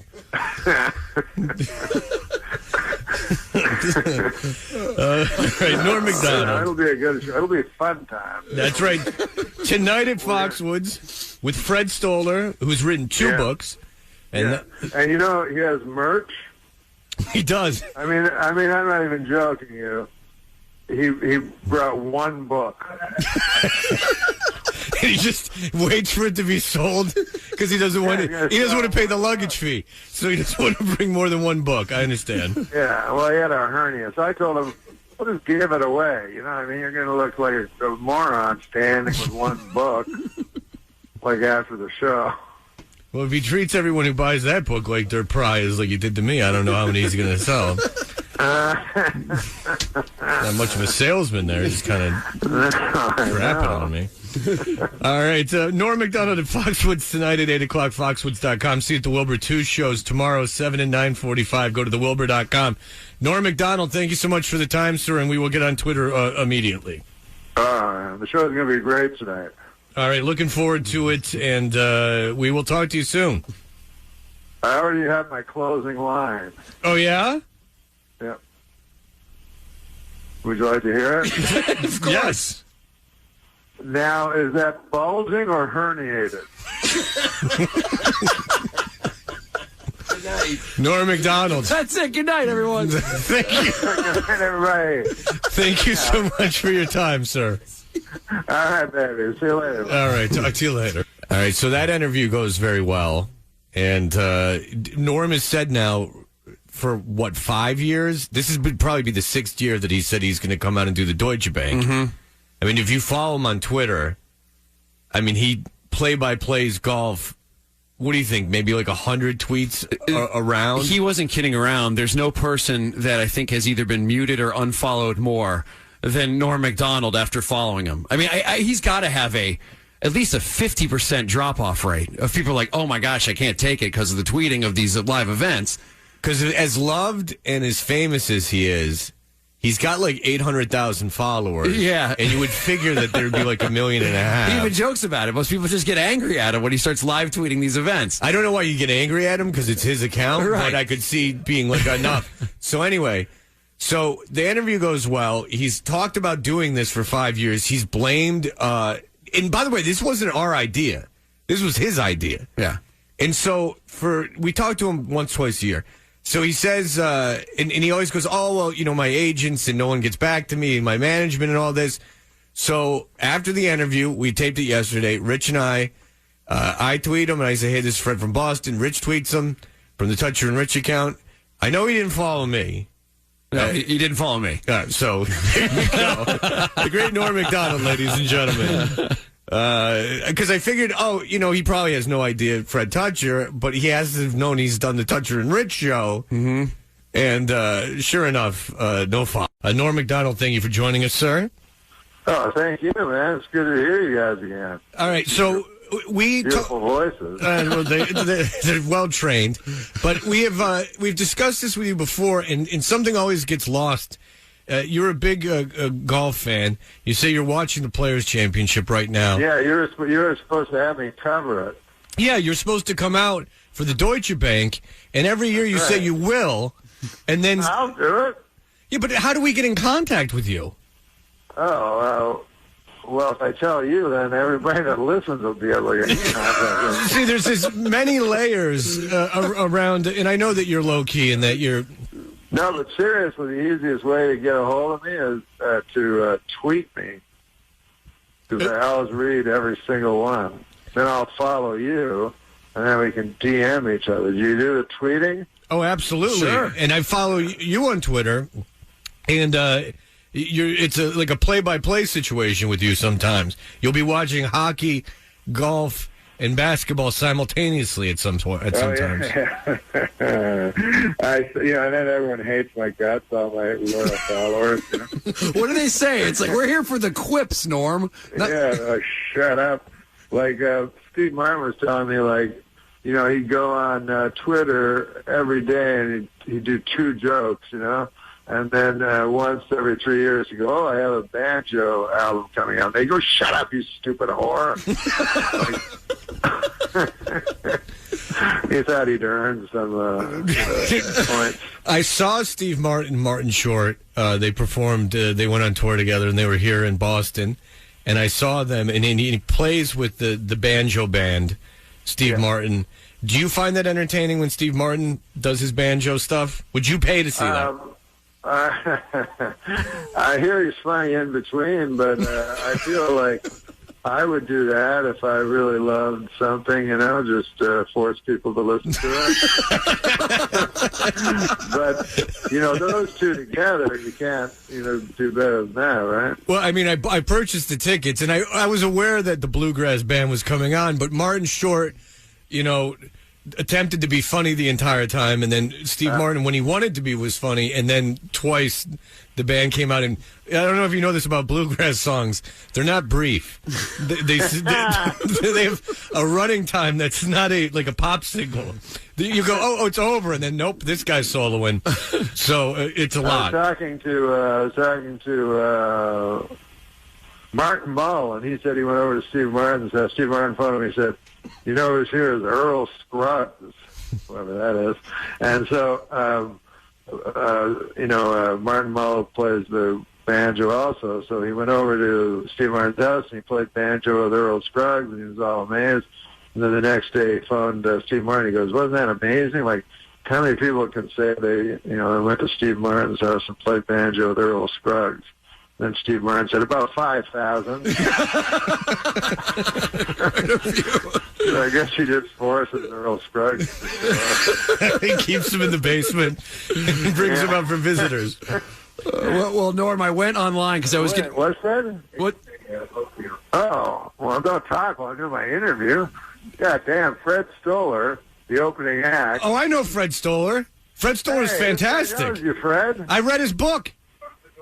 He read your... Oh, man, I almost swore. He read your book. About Seinfeld. Yeah, you read my Seinfeld year? Yeah. Holy crap. Hi, who's this? Hey, this is Fred Toucher from Boston. How you doing, Mr. Stoller? Hey, good. How you doing? I read the book about your year at Seinfeld. Yeah, people read that, but not. I had an actual real book. But yeah, my Seinfeld year. Okay, well, I'm sorry. That was the e-book, and then you. Yes, you don't be sorry. Well, you said it like it was almost insulting that I had read that. No. It's not insulting. It's funny because I did a thing called the Kindle Single, and a lot of people read that, and then I had an actual book, and no one read that. Well, now I'm aware of it. I think that it was more of a lack of awareness than it was anything. No, but it's we have the breakfast is coming, so this is Boston, so I'm excited. But yes, he said Boston. Yeah, this is Boston. Was Norm unaware of that? All right, no, Norm is mad at me. No. Because if you want to horn in, Norm thought he was talking to New York City. No, it's a much smaller market. So no, it's a big market. It's this is great. So Norm said, ask what you thought of my book. Well, I guess I didn't read the real book. I read but the Kindle. Did you like it? I did. I thought it very insightful. It shows how it's not easy to be a writer on a popular sitcom. It's not easy to be a writer on a popular sitcom. I hope that's what people took from that. Yeah. Yeah, and I saw you on Marin very recently as well. That's so funny that I did like 3 seconds on Marin, and people tweeted that they saw that. Yeah, you're on TV a lot. People know who you are, and then you pop up from time to time, and it's exciting for people. So whenever I'm on the road with Norm and someone recognizes me, he swats them with a newspaper. Get out of here. They don't care for that. He wants all the attention himself. He swats them, goes, no, you don't know who he is. Get out of here. And he pushes me. Sometimes I fall. So it's Well, if you've watched my show for years, you know I love stand-up comedy, and I've said multiple occasions the two people who I think are the great stand-ups of my life are Gary Shandling, who just passed away, and Norm Macdonald. He's a comedian, an actor, a writer, a producer. He's got a new book called Norm Macdonald, based on a true story. Just met him before we went on the air. An absolute career high for me. Let's bring in Norm Macdonald. Let's bring him in. Look at him. Run to the stage. Yeah, baby. What are you drinking there? Oh, just coffee. Okay. I think this is the first time we had someone bring their own coffee. Person behind me. It's odd. We're going to figure this out. Pull that mic up. Behind me. You know, it's interesting. I asked for some cans, but they didn't give me any. Cans? Yeah. Of beer? Yeah. What business are you in? They're headphones, but people in the biz, they call them cans. You are beloved by comedians. Does that mean more to you? Would you say, okay, I'm going to do stand-up. For the next year, I'm going to bomb everywhere. But comedians will love me. What matters more to you? No, I don't want to bomb. I would take the not bombing option. Yes. You would rather get critical acclaim elsewhere. Yeah, I don't really care what comedians think. I mean, if it's a really great comedian, I like Letterman, it. you cry. Yeah, if Letterman likes you, then that's a huge thing. But yeah, so Letterman was sort of my Johnny Carson, And my plan was to go on Johnny Carson and be his last comic that he anointed. You know what I mean? That sure. He went like that. Because he did it to Leno. He did it to Letterman. He Call did it him to over Seinfeld. The couch. Exactly. So I knew he had 8 months left or something. And so I moved to Los Angeles for this reason. And I said, I'm going to be his last guest. And then there was this guy that booked the show named Jim McCauley. And God, the first time I went up, he comes up after because I didn't like you, but I'm drunk. I'm really drunk. And then the next time I was doing it, and I look over, and he's necking with a girl. So I'm like, oh, this is going bad. And then, so afterwards he goes, he goes, you know what? You're a Jay comic, like more than a Johnny comic. Well, you were huge with Jay. That means anything, you know. So Jay was doing Monday night, like he was guest hosting at the time, but he was going to replace Johnny, and everybody knew it. So, and then Jim McCauley goes, yeah, you're a Jay comic, not a Johnny comic. So that, of course, is meaningless. So I'm like, no, I think I'm a Johnny comic. That's what all my friends tell me. When you, everybody crafts a joke differently. Like, do you craft them better after, you smoke something, you drink something by yourself in a group? Like, where's it emanate from? When are you at your best comedic writing moments? Directly before the show, like within that half hour before the show, and then when I'm on stage. So you're just making it up, basically. Yeah, but like I'll have a very good idea, you know. So you go on Letterman, you don't know every joke you're playing. On Letterman? Yes. No. What I used to do, I thought, he wouldn't let me on anymore. But, you have to do pre-interviews on these shows. And you have to tell a guy all your funny stories. And then he goes and tells Letterman. And not funny. And then you got to tell, he's already heard the story. So anyways, I would make up a whole thing, and then Letterman would go, I understand you have a cat. And I go, I got no cat. But one time I was... in Austin, and I tell another different story. So, and then he got a kick out of that. And then after a while, I didn't have to do any pre-interviews.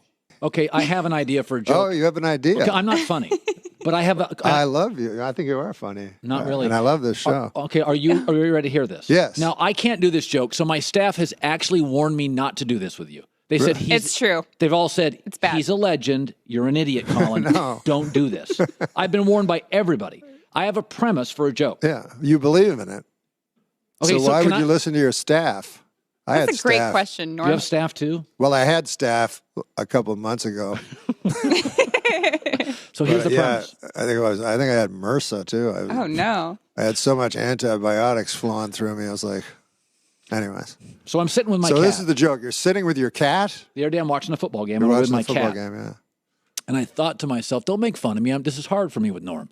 So I'm sitting with my cat and I'm watching football. Yeah. And I'm thinking, she didn't look happy.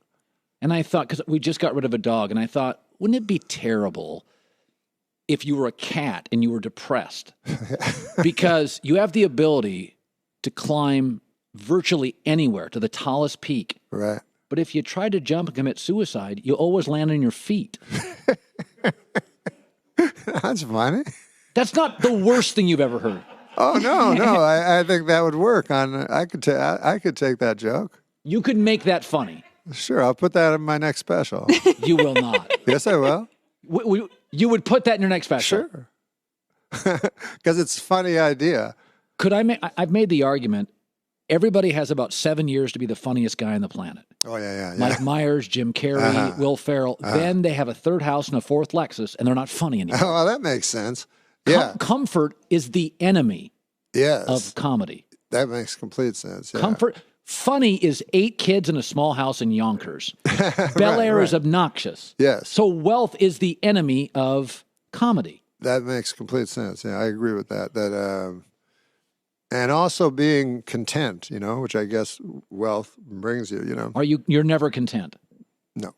Why? No, I was trying to work on stand-up comedy, like trying to make it perfect. I know I never will, but... So are you tortured?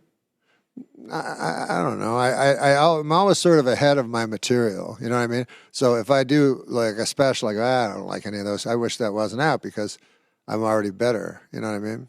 Because I just keep getting better and better because I do so many, hundreds of hours a year compared to everyone else. Oh, you do? Oh, yeah. You do more stand-up? Oh, yeah. You're just nonstop? Like I have to do a special for Netflix and, I'm going to have trouble like picking the hour because I got 8 or 9 hours of material, So when I go on stage, like my dream always was I go on stage and just talk to the audience. Whatever subject they bring up, I already have a bit on it. You know what I mean? So I just speak to them. So if I threw something at you... Like a cat. Like you say you have a cat. I go, I got a cat too. But, he's suicidal. And when he jumps off a bridge, he lands on his feet every time. And that makes him more sad. And it's a vicious cycle, And See, he made it funny. I don't think he likes watching football anyway. Like, he'd probably like to watch a show about a mouse. Like, cats love to eat mouses, and dogs like to eat cats. I don't know why I'm explaining the food chain to you. You literally have a joke for everything. No, not yet, but that's my dream, you know. I would think most of you're observational, right? I mean, you're constant. If you're on the road, there's a lot of material. You know, Seinfeld always calls it the comedic jet stream. Seattle, Minneapolis, Boston, Chicago, New York. And when I used to watch Last Comic Standing, northern cities were funnier because it's cold and miserable. Yes. Like, are there cities that you've gone to and you're like, it's not as good? Like, the South is not as good. Definitely. The South is not as good. No, it's like a different country. And like, and then what happened to me in the South when I would go there and do stand-up, there'd be a big fat guy in front. First of all, everyone's a big fat guy. The whole... Yeah, and they get the girls. Like, there'd be a beautiful girl with a big fat guy. And so, anyways, the opening act for me, a big fat guy would come out and destroy. And then I would go out with a little tie. This was back in the 80s, a thin tie. And then everybody would, you know, yell at me and questioning my sexual preferences. And so then about like the second night, the owner would come up and go, how about we switch the order? And let that big fat guy go on last. And I go, do I get the same money? You go, yeah. I go, yeah, of course, let's do that. There was one guy in the South, his name was James Gregory. Now, this shows you, we've never heard of James Gregory, right? Never. And so they said, I was in the South, they go, do you mind if James Gregory goes on? I go, no, I don't mind. And then I'm just sitting around, I look at the menu, and it's like the James Gregory hamburger. And like all the food was James Gregory's name on it. And then there was a thing on the top that had his caricature of his face, at James Gregory, the funniest man in the world. So, which is pretty ballsy, right? And then that's how the guy announces him, the funniest guy in the world. Then he goes on, and sure enough, he's the funniest guy in the world.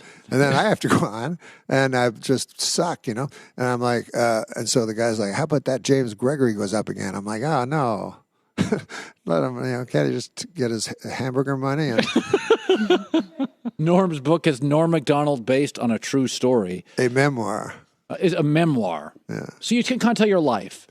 Yes. But what I found quickly when you examine your life, you know, someone once said, it's like Elvis Presley, a man once said that a life unexamined is not worth living. Socrates said it. Right. Yeah. But when you examine your life, that's not fun. So I tried to think, what do I do, you know? And then I came to the realization that, like, I wake up, I eat my Count Chocula, and then I'm like, pretty soon after that, I'm like, what am I going to get for lunch, you know?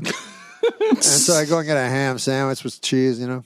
And then I go, I got to eat this, you know, and I got to save enough time because I have dinner. You know, I have dinner coming up. Right. And I have to go buy some groceries. So anyways, I realized that most of my time in life was spent finding and consuming food. The whole book is about that. That depressed me, you know. I was like, oh, my God, I shouldn't be spending so much time on that, you know.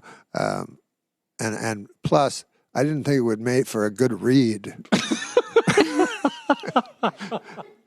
But, yeah, most of the stuff you do is just repetition of habits, you know. And feels mundane. It is mundane. And I don't have enough story. Like, you know, they want 300 pages, you know, 100,000 words. And my life's, you know, only worth 9,000 words. I read every autobiography. And the only good ones were Ben Franklin. Yeah. He did one that was to his child, and talked as if he was talking to his child. The autobiography of Malcolm X. Mm-hmm. And this one by Rachel Dratch. No. No. Those two, before the Rich Raj, those two were the only good ones because they had so much to say. Okay, so it's Norm Macdonald, based on a true story, a memoir. This has been an absolute pleasure for me. Oh, I love you, Colin. Hey, I know I said that to Letterman. Now it sounds like I said it to everybody. But I know I love this show. I love this set. It's so cool. All right, they're telling me I got to get out of here. Oh, that's the end? That's a terrible ending. Well, no. That's often in my show, I know how to do it because I've seen so much stand-up. In the end of your show, you say a joke and it gets a big laugh, and then while they're laughing, you go, "Good night, everybody," and you run away. That's the way to do it. Yeah, that's the best way. Yeah. But a lot of times, it just fizzles out. No. And I can't think of it. I go, I'm tired. I gotta get me a James Gregory hamburger. Norm Macdonald, the third. He's the smartest guy I've ever met.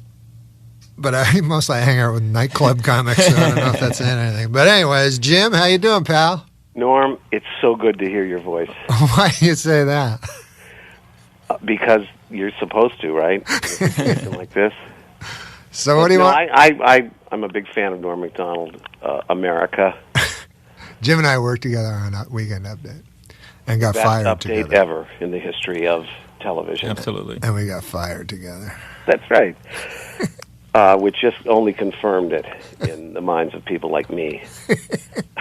But Norm, yes. You said a few minutes ago when I was listening, you brought up Iran-Contra, and I actually just wanted to underscore the point you made that you weren't confident enough in, which was that, when people talk about Iran-Contra, they always talk about the rape of the Constitution and the shredding of, the Bill of Rights, and our founding fathers are rolling over in their graves. And the issue at stake in Iran-Contra was this thing called the Boland Amendment, which was passed, I think, like in the 80s or late 70s. And the administration at the time said it was basically a Congress saying that the president couldn't do certain things in terms of his war powers, and without their approval. And the Reagan administration at the time said, this is ridiculous, this is an unconstitutional bill, you cannot, the Constitution clearly, gives the president these powers, and it was disputed but never challenged in court. So this was a 3 or 4 year old, 5-year-old amendment that had never been accepted by the other branch of government, and we weren't talking about tearing up the Constitution. In any case, what they did was they got money by selling arms to the 9th worst regime on earth to use against the 7th worst regime on earth, made a profit, gave it to the Contras, got the hostages released, and the Contras later won the election that Jimmy Carter supervised, so they must have at least been a little more popular than the Sandinistas. So I agree. I think if most things that the Bush administration had done worked anywhere near that well, he'd be a very popular man right now.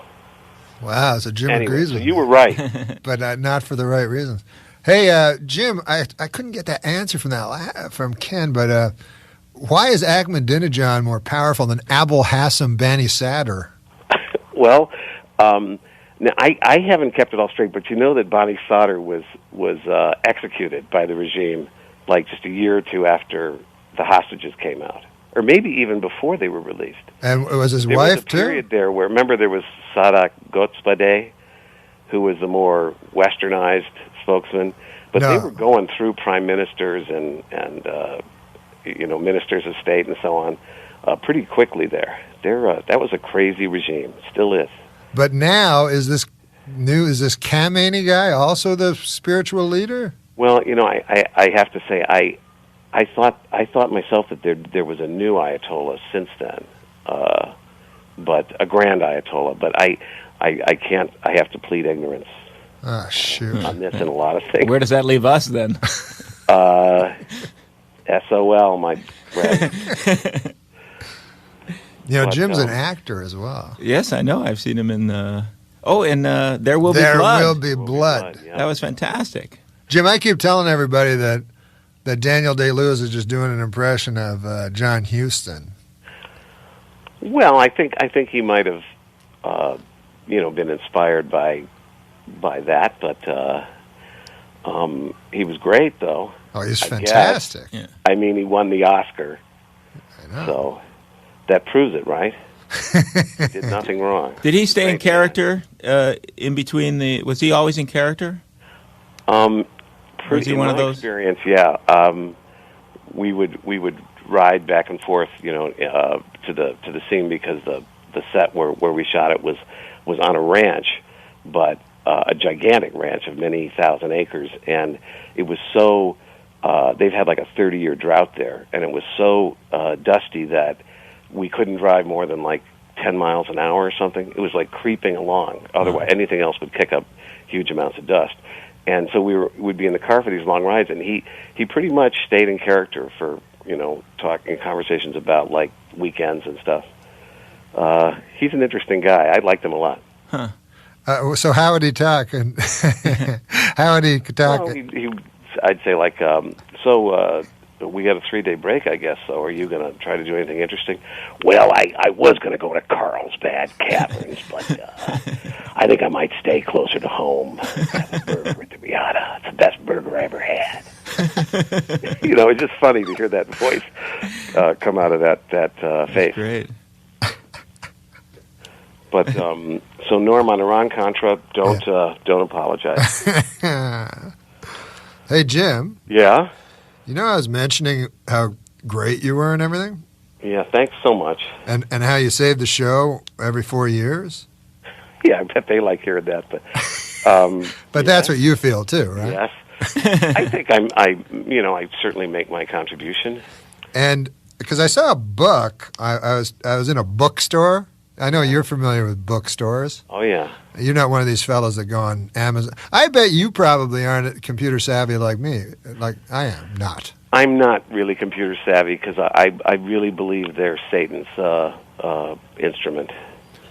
And you're serious, right? Absolutely. You know me and Satan. No, I just haven't really gotten around to it. Oh, so you don't see that they're. I don't really go online and use computers and stuff. But anyways, I was going to say I was in a bookstore and I saw there's a book actually called Strategery. Yeah, I saw that, yeah. And that you made that up. I did make that up. I should have copyrighted it like three-peat, Yeah. Then I could have made, I don't know, a couple $100 maybe. Didn't they actually start using that term? I think they started using that term as part of their. That they sort of. They liked it and adopted it, and they would call their meetings strategery sessions. And I know Rush Limbaugh used it a lot. You know what term they use, Steve? Jim, a lot? Remember when I would start the weekend update, I go, this is the fake news, because it was such a retarded thing to say? Now they say, instead of mock news, they actually say fake news. Like they'll say, like, Stephen Colbert does a fake news program, or you know what I mean? Well, yeah, and then you and me are in the same boat. We got to get a lawyer. But in this case, in the fake news case, it's just idiotic that they use it, because it was meant to be sort of silly. Well, so I didn't think that. I was sort of surprised that the Bush people liked strategery too. But people have. What do you mean, the Bush people? Well, that it wasn't. I mean, it was sort of making fun of him, of course, when I put that word in his mouth in that sketch. But they loved it. They thought it was the greatest thing ever. So that's why they themselves started calling their morning meeting strategery sessions, I guess. Huh. Now, do you think that's because George Bush is just contemptuous of? I don't think so. I think they just have embraced sort of self-deprecation, I think that that's always been his response to being made fun of, right? Who are you supporting, Barack? Own it. Well, you know what? This year I kind of like both candidates for very different reasons. I mean, Barack Obama, it's hard to argue, is like the first really cool guy who's run for president in our sentient lifetimes. I mean, you weren't probably alive, and I was a tiny kid when JFK. Well, but I was a young man when Pierre Trudeau, right? Yeah, who was very cool. Yeah, and it's an actual value. I mean, it would certainly be more fun to travel in Europe, I would think, when Obama is president. But on the other hand, McCain has there's a lot to admire about him, although we're not seeing as much of it as we saw 8 years ago when he ran for the nomination. But I did see him on C-SPAN the other night doing one of these town hall meetings, and the guy's exceptional at one-on-one speaking with someone.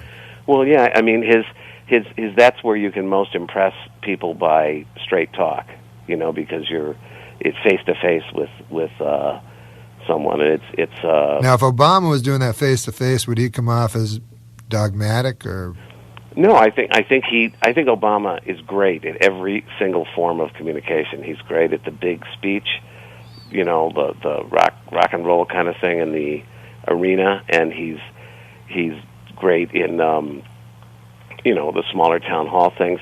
They said in debates he wasn't as good, but I think that he just wasn't as aggressive in debates, which is another thing, and I'm not sure that people necessarily want people to be that aggressive.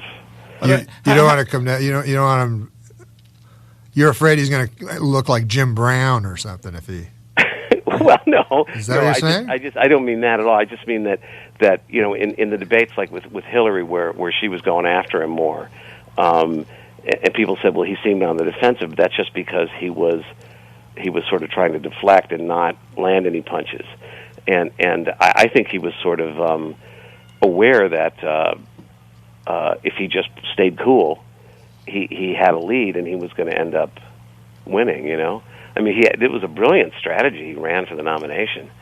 I mean, if you think about it, he was such a long shot, and he just figured that he will clean up in all these little places where that Hillary Clinton won't bother to invest any resources. And then, so I read somewhere the other day that he, like Idaho, should probably have no Democratic delegates since they're not going to be able to deliver anything for the Democrats. But they had like 14 delegates or something, and Obama won, I think, 13 of them.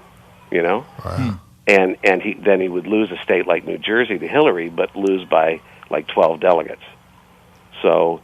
It was a brilliant. I mean, Hillary probably could have blown him away had she just,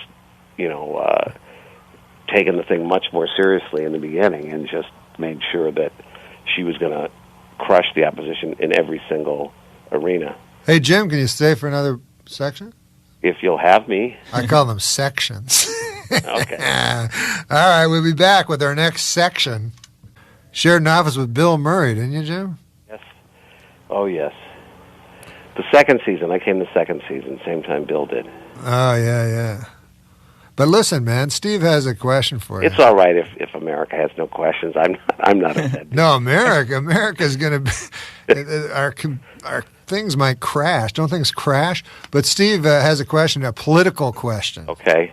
Just you're so well informed. I'm just curious what your opinion is. With Obama, he's such a great speaker, but how do we know he's more than a great speaker? And maybe it doesn't matter. I mean, maybe being a great speaker is enough to just motivate the country. What do you think about that?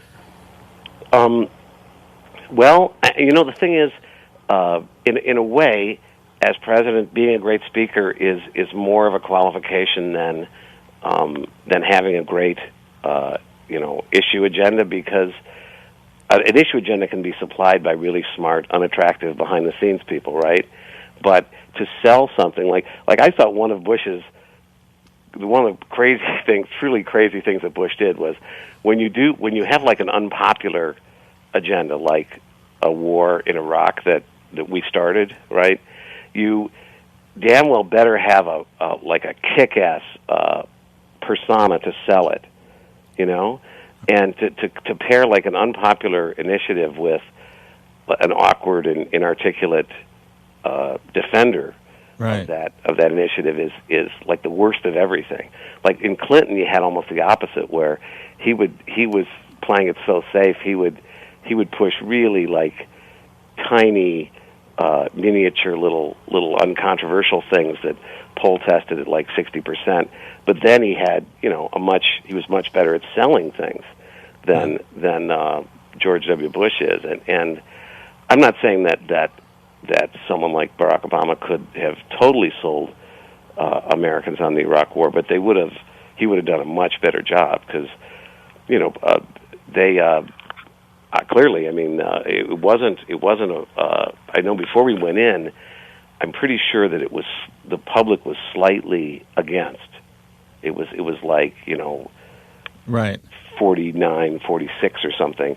Only was really popular when it looked like it was easy, the first couple months. Right. And then it's been, but it was, I'll give Bush this, at least, that he wasn't afraid to do something unpopular.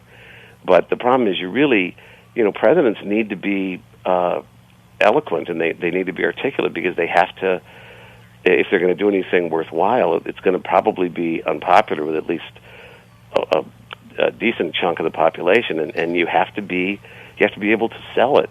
Hey, Jim. Yeah. Are you and Steve done with your gab fest? That's right. We're like a couple of chatterboxes.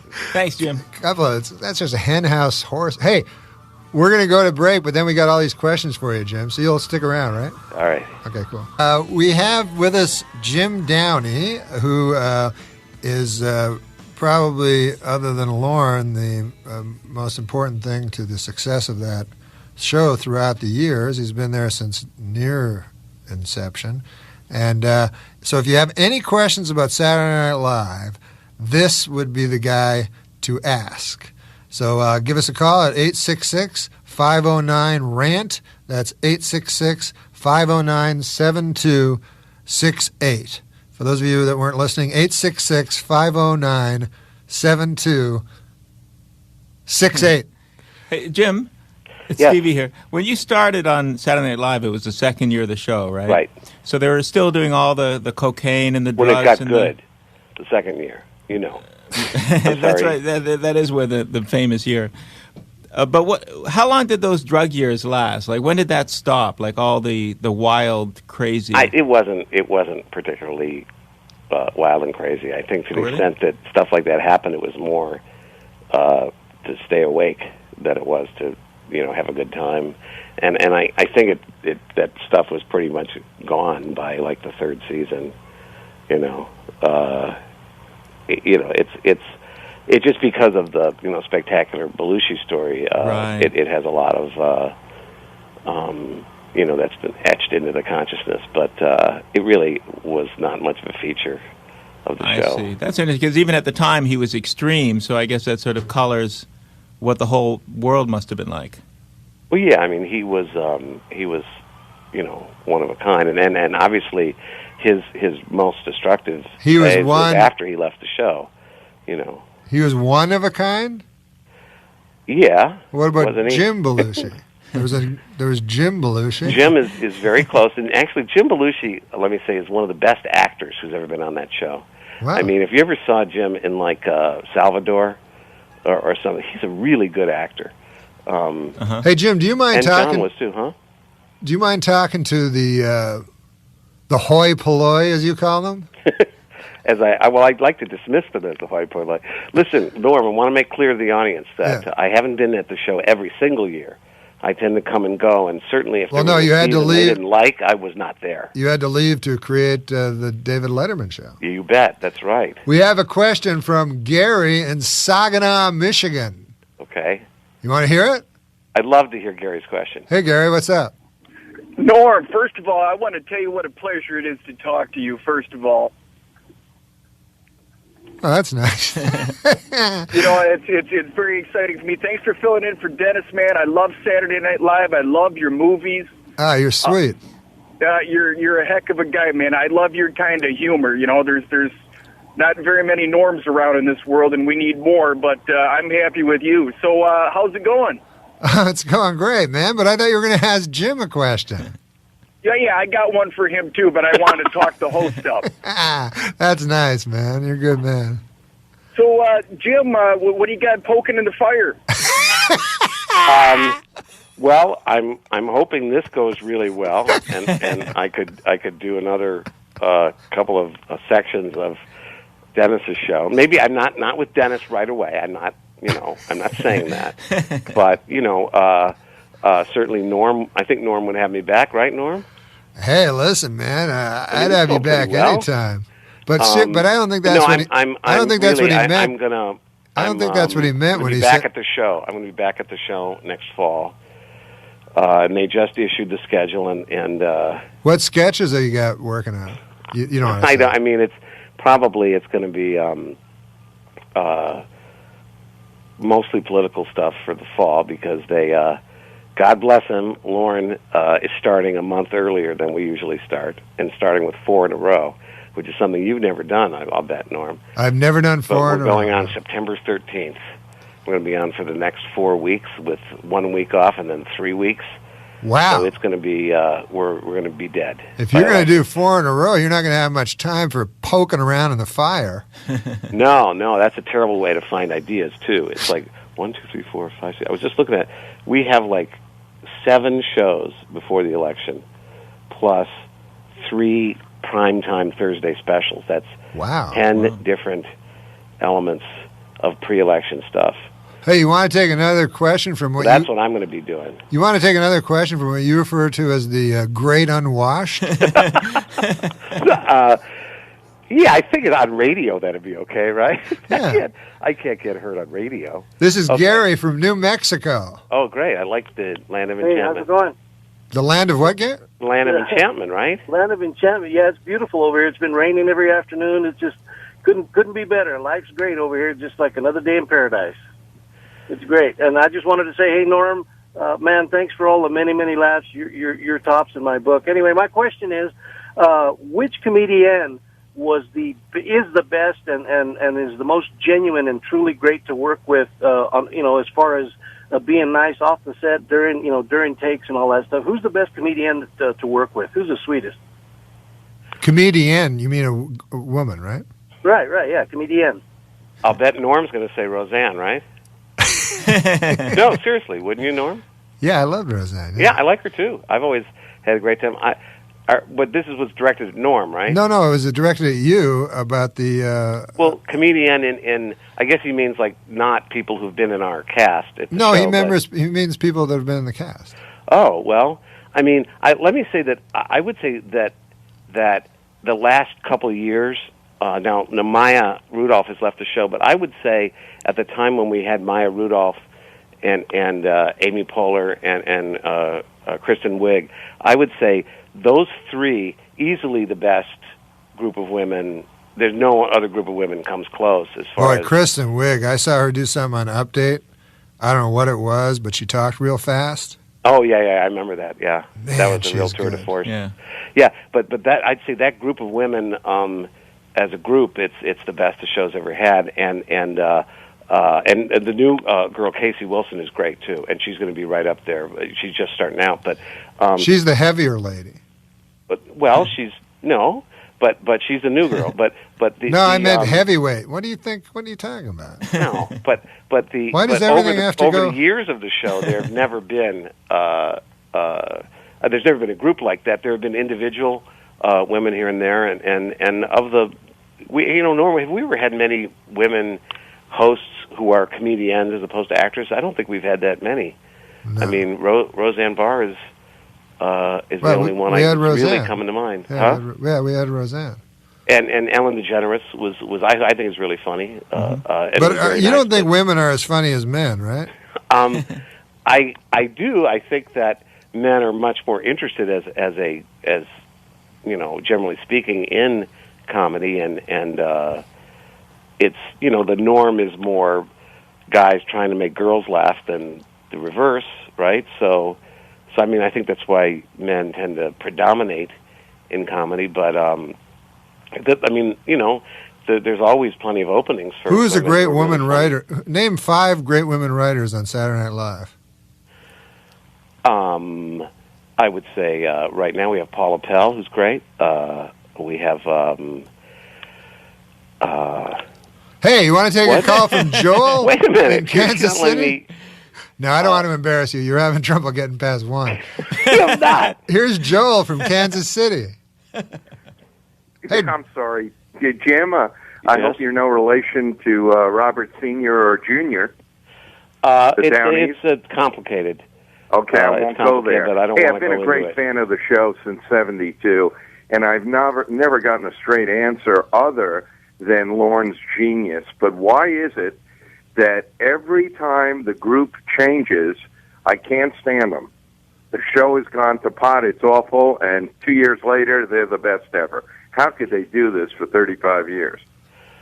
Well, did you work on the show in 1972, Jim?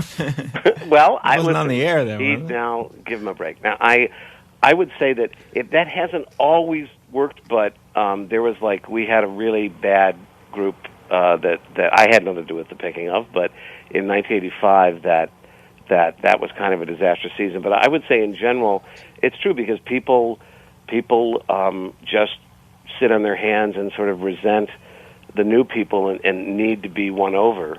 Hey, and, Jim. It takes people a year or two to find their footing at Jim, the show. Jim, that's cool, man. Listen, Bryce has a great question, and it's a question that I've always wondered about. Bryce, are you there? Hey, I am, man. How you doing? Good, man. He's from the Mile High City, Jim. I'm my telling God. you, it's So there's like a Western theme. it really sucks here. So all these Californians and Texans can go back home. Yeah. Hey, I quit watching TV when they canceled your show, Norm. Want you to know. Quit watching TV? Yeah, I quit watching TV when they canceled your show. Oh, that's nice. So did That was a lot of I got a people question for Steve. Was Pat a man or a woman? Pat was... Yeah, was Pat a man or a woman? Pat was a man. Pat was a man. And I think that should have been obvious to anyone who really watched Farley the show told carefully. me. Chris Farley told me it was a woman. Maybe it was a woman. It might have been a woman. He said it was. Pat could have been a woman. He said it was played by some broad. Pat was played by a woman, Julia Sweeney, who created the character. Oh well, she's a woman then. Okay. A woman, but he means conceptually what was Pat meant to be in reality. And I think Pat was a man. That's just a theory. That makes sense because it was played by a woman, so he was a very feminine man. Yeah, it seems like otherwise, but I don't know. She could have been a woman too. So I hope I've covered that. Norm, you cut me off when I was naming my favorite women writers. I didn't get to say Emily Spivey, who's there right now, who's a genius. You're just naming people that are on Pam this. Norris, huh? No, Pam Norris was a writer like 20 years ago. Okay, keep going. That's 3. Okay, go. Rosie Schuster. Yeah. I'm just That's 4. Tina Fey is a great writer, but I think of her now as a performer. But she's a very good writer. Well, that's 5. That's you did 5. it, Jim. You did it. Oh, I could go on and on. Okay, go ahead. All right, let's do 10 then. Let's because then I'm just going to piss off people I don't name. All right, Jim. We'll take a break and we'll let you collect your thoughts. Okay. Jim Downey's he's a pundit. And he's a writer, but I want to talk about his acting career because Jim's a great actor. And on Saturday Night Live, he did Change Bank, which was a very funny sketch. And he sometimes casts himself when he thinks it's the right choice to make. Once every 10 or 15 years, I cast myself. But then you have guys like Paul Thomas Anderson and Bob Saget and directors like that. That's right. Tamara Davis. Tamara Davis. So, yeah. So I pick my shots. What was your best performance? Seriously, honest to God, in film. What was it? I know the answer, but Dirty Work. The one that people seem to talk about at all was Billy Madison. Yeah, because what was the speech you said? It was a variation of the thing that, Norm, you probably heard me say to Chris Farley many times in writers' rooms, but just about how, that suggestion or idea was so idiotic that everyone who heard it is now dumber. Something like that. Did you write the Chris Farley show? Yes. Yeah. I mean, it's hard. I mean, it was basically sort of inspired so heavily by Chris Farley. It's not like I said, "Do you think you could do this?" It was more, I want you to just do exactly what the kind of thing you're always doing, But you knew Chris, Norm. You knew him. He would do that kind of stuff. Sit and just pump you for information about stuff where clearly he knew the subject better than you did. Who was the funniest guy ever on Saturday Night Live? Man, You know, I prefer to say that there's like a group of like 10 people who it's hard to find, because, you know, it's Is it Paula Pell or? Well, she's not a performer on the show, but No, but I mean just in the room.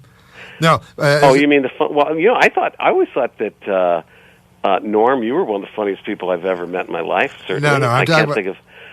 Well, like Bill Murray? someone like David Spade is hilarious. He's unbelievably funny, but I meant, yeah, he's probably the funniest guy in real life. But I'm saying as a sketch performer. As a sketch performer, I mean, the list would, and I don't know how to pick from among it, but it would have to include Aykroyd, Bill Murray, Eddie Murphy, Dana Carvey, Will Ferrell. I think there's So you a didn't lot like Belushi then? Well, I don't know that I wouldn't put John at the first tier. That's all I'm saying. I'd put him like second team. Because just like because otherwise this first team is going to have way too many guys, and they won't get playing time, and they'll be unhappy. That's interesting. You didn't mention a woman. Oh, I thought you said the funniest guys. I was going to say the women next. I said the funniest performers. Okay, well, see, I hate women. You got it out of me. Still, I think that also I'd say the women we have now. I mean, I don't know how you'd pick among Maya Rudolph and Amy Poehler and Kristen Wiig. I mean, I think you'd choose Gilda Radner, wouldn't you? Well, I love Gilda Radner, and I think she was really funny. Okay, she's on the first team. She made the first team. Sweet, Jim. But and then I better think of the ones I knew. Well, Jan Hooks was great. You know. Yeah. Okay, we know you like girls.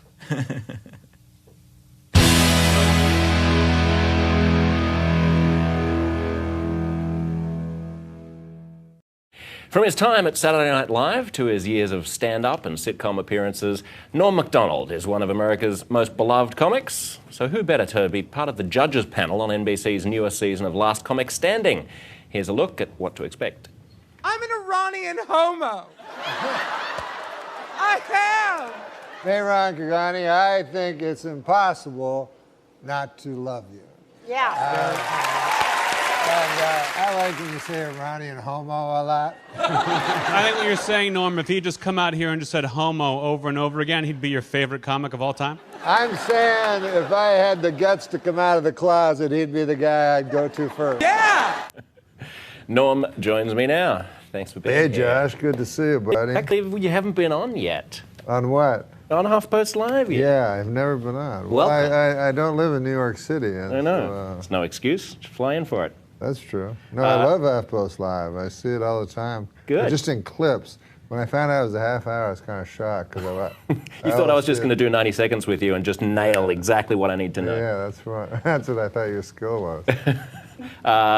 What's it like to be a judge of other comics rather than performing yourself? Well, I'm very judgmental. So, you know, it suits my skill sets perfectly. You know that saying, judge not lest you be judged? Uh-huh. I think it may have been Jesus Christ of Nazareth. I'm not sure. I think that's correct. Of Nazareth, not the other one. Yeah, not Jesus H. Christ. No. But I disagree. I think, you judge. Judge away. Yeah, judge all you can. And I also want to be a judge because, I wanted to be a proper judge, where I have a man's life in my hands. But in this thing, you just get to say, you're not funny. Who told you were funny? Seriously, some of these people, I swear to God, I can't imagine them even being the funniest person in a room, let alone a professional comedian. And I was thinking, who was it that told you were funny? Because that person, owes you a lot of money because you're following a dream that's impossible to catch. Maybe after judging whether the comics are good, you could then have the people who told them to become comics on, and you could deliver actual punishments. Yeah, I could judge them also. Because I take it that there's no punishment for being a bad comic on Last Comic Standing. It's not like a judge in the sense that you can't actually lock them up in a cage in prison for 25 years if they do a bad job. Yeah, no, you can't put them on death row. Were you actually interested in the law? Was that ever a thing? No, I was just interested in being a judge. You have to learn the law to be a judge. Well, no, I always... Judges don't just act on whims. They have, unless they're on the Supreme Court. But I always thought to just say to a guy, like, okay, it's come time for your penalty phase. You get life or death. I always thought those were funny. Those are the two things that you get. So as well as the opposite things. You know, the guys obviously stand there going, damn, I hope I get life. You know, I'm getting kind of used to it. It's all I've ever known. Yeah. And I don't want death, especially on that hot chair. So in addition to being a tragic indictment... How about that hot chair? The hot chair? No, I'm just saying, when you think of ways to kill someone, it wouldn't be the first that came to mind. Go, God, let's get a hottest chair we can. So a chair so hot that it would boil a man's insides, you know? It seems like, in addition to being an indictment of America's criminal justice system, the death penalty is amusing to you. Well, yeah. I am against the death penalty. As one of your great poets said, I shall have nothing to do with... I shall die, but that's all I shall have to do with death. Can't remember who it was, but... Probably not an Australian. Ah, yeah. Sounds a bit sophisticated for an Aussie. Oh, Aussies, man. They have poets. Yeah, we had a couple. Yeah. Maybe 3. Yeah. Australian rules football poets. Do you like it? You're a big golf fan. Do you watch any Australian rules? Well, when I watch sports like Australian rules football, I go, man, they must look at real football and go, what? We do. Because, like, you know, in real football, you throw and you run and then you rest for like 5 minutes, like, and then, you take 5 minutes off to rest up. You guys, you never stop. Aussie rules is a fast game. Yeah. We also don't understand the shoulder pads and the helmets and the pom-poms. Yeah, and who the needs that? And the singers and the fireworks and it's like a monster truck rally or something. Yeah. Am I watching football or is this a show? What's going on here? The hell Show is me this? a game. Exactly. Yeah, I agree. I would love to live in Australia and watch Australian rules football. We'll have you. And come. We're not going to keep Norm Macdonald out. You can come. Do they have this show here? Yeah, we're everywhere because we're online. Do they have Skippy the Bush Kangaroo? They do have Skippy the Bush Kangaroo, which to viewers who don't know it is sort of it's a rip-off of Lassie, but instead of a dog, it's a kangaroo who can communicate with a little boy. Kind of like when I grew up, it's one of those things where when you're growing up watching it, it's just the thing that's on TV. So why would you even spare it a second thought? But now that I'm sitting here with you and you point out the absurdity of the show, I suddenly realize. Well, also, I feel like, Lassie is a dog, but I feel like a bush kangaroo would be a very dangerous pet. They're not that dangerous. A bush kangaroo? Well, a bush that just means the outback. I mean, bush makes it sound villainous. Yeah. But just take away, what if you just changed its name to Skippy the Cute Kangaroo? No, but as far as I know, a bush kangaroo is a carnivore. No. They eat leaves and things. I don't think there's such a thing as a bush kangaroo. I think you're getting caught up on this adjective. It's just a kangaroo. It's just a kangaroo. It's not going to be an urban kangaroo. Well, you're right. Yeah. So you're saying they don't even need the bush. It's redundant. It's a tautology. It's complete redundancy. It is ridiculous. Tautology. Can we get the producers of Skippy the Bush Kangaroo on the phone and ask them exactly why it was called? I thought of a great show because I love Skippy the Bush Kangaroo so much, and I was thinking of a sequel, for the younger children. Joey the Bush Kangaroo. Baby. No, Skippy the Bush Joey. Skippy the Bush Joey. It doesn't baby have kangaroo. the same run. It doesn't. Maybe like Puffy the baby deer. Yeah. I'm trying to think what the equivalent here in North America would be where you don't have kangaroos. I deer just think with venison. children would be but you think, I'll tell you who children, even worse than being around a bush kangaroo and for an Australian child, being around Rolf Harris. You're just coming out with the obscure Australian references. Nobody in America knows who Rolf Harris is. They don't? I don't think so. Rolf Harris is an old I guess he's a folk musician and comedian who now lives in the UK, who it turns out may or may not have been a pedophile. Yeah. But he was a good man compared to Jimmy Savile. None of this will play very well in America. This is going to be huge in the UK and Australia. They're going to love you, Norm. I want to take a look at the moment when, after you'd gotten, you lost your job at Saturday Night Live, they then invited you back on to host, 18 months later, right? Yeah, it was odd. Yeah, and you were kind of musing on stage in your introduction about what had happened since you obviously weren't funny enough to be on the show, but now you're suddenly funny enough to host the show, and this was your explanation. I was ruminating. You were ruminating. Let's take a look at your explanation. Then it occurred to me, I haven't gotten funnier. The show has gotten really bad.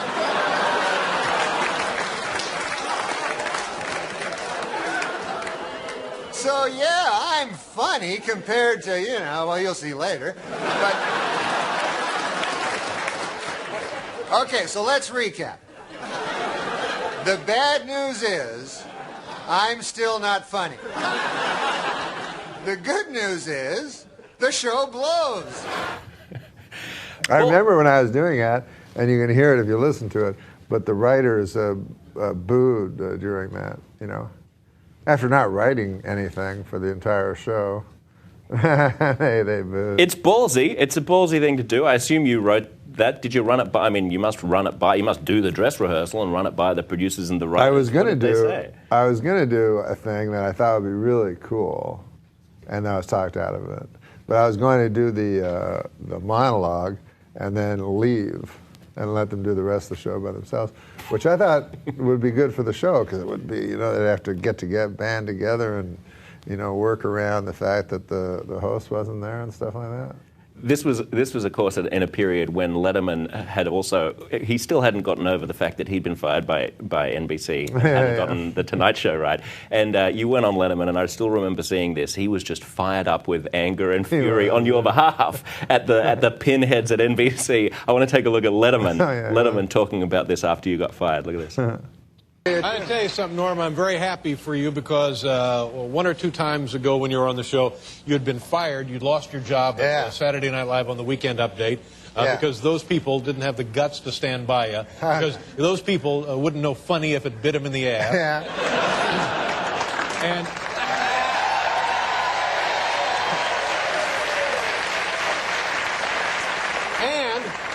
they, of course, were hoping that they'd never hear from you again. Yes. They were hoping, of course, that they had squashed out another career. Right. They thought, okay, that's it for him.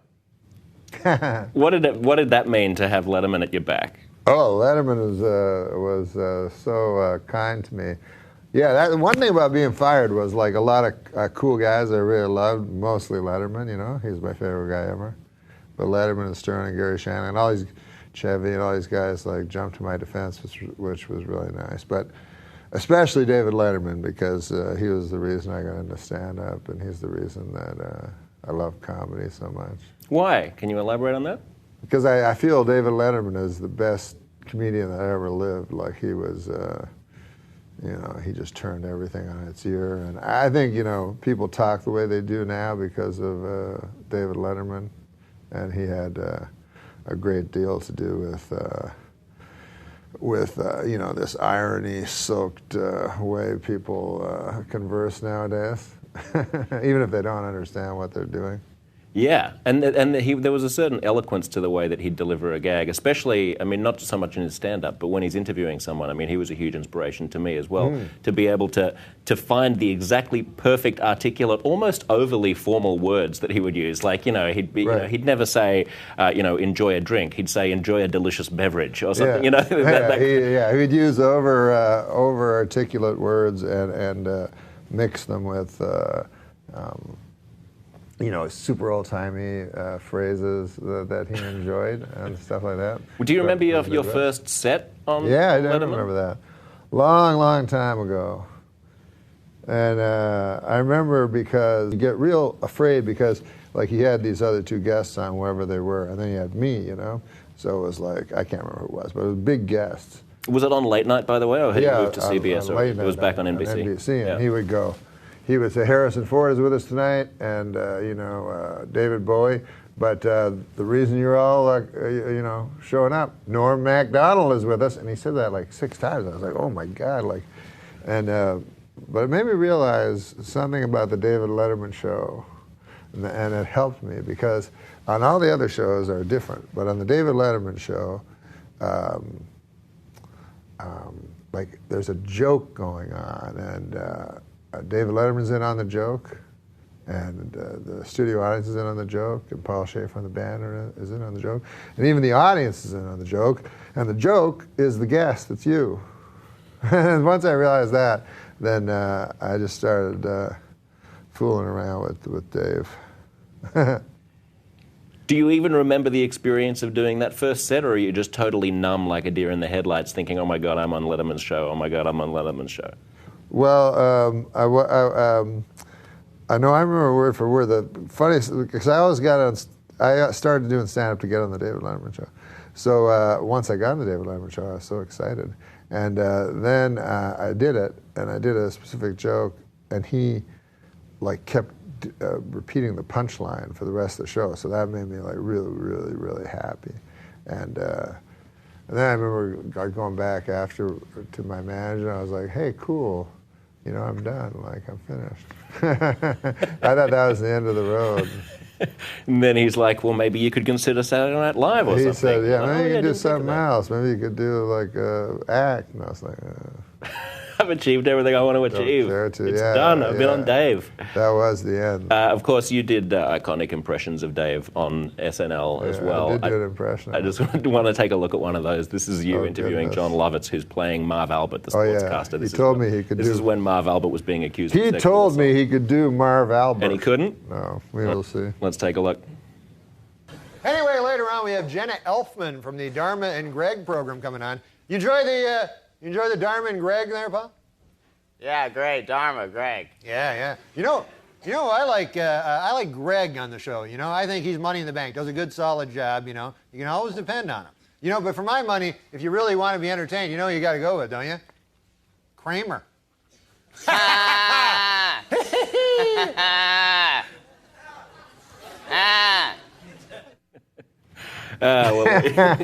When I was doing Letterman, it was very difficult because I didn't really want to do a guy that was funnier than me, and I do it with any comment. So, but they cut out my favorite thing because I wrote the sketch. You know, my favorite thing, which was, I said, "Oh, Paul, one thing I forgot. I'll be right back," and then I had him leave, and then I ran around the building like just 4 blocks around the building, and then came back in. It was like, you know, that's what Letterman used to do in the first 5 years or so of the CBS. Right? He'd just run outside and do some stupid stunt, and then pretend that head just come back in from running. Exactly. Yeah, the fake breathing. So I was trying to I was just trying to him doing pure nothingness as comedy. I want to bring in some of your fans who want to ask you questions. Oh yes. So first up is Scott Bluebond. Hey, Scott. Hey, how are you? Great. You got a question? Yes, I've really enjoyed Norm's appearances on the Howard Stern show, and I was wondering if he ever thought about either joining the show, had talked to Howard about that, or maybe having his own show on one of Howard's stations on Sirius Satellite Radio. No, I haven't. But then again, I don't think of anything ever. I never think of anything. Yeah, you thought you were done the first time you'd been on Letterman. Yeah. Basically, my career is like other people think of stuff, and they go, "You want to do this?" And I'm like, "Maybe. We'll see what. First of all, we'll see what, and then after that, we'll see what the money is." What does that refer to? I don't like to say. What? Can you give us a hint? Huh? Give us a hint what this refers to? This? Yeah. No, this is mine. On Saturday Night Live on the 40th reunion show, 40th anniversary show, right? Eddie Murphy was supposed to play Bill Cosby. Is yes, that right? well, we wanted him to play Bill Cosby, yes. And he didn't want to. What was that about? Well, he thought that all the facts were not in at that point. The documents had yet to be unsealed. And so, being a big fan of due process, he decided it not proper to assume guilt. So I thought it was very admirable because it would have got a huge laugh, you know, him doing Bill Cosby, and I thought it was kind of cool that he went. He doesn't need laughter. He's kind of a Zen-like guy, you know. Do you?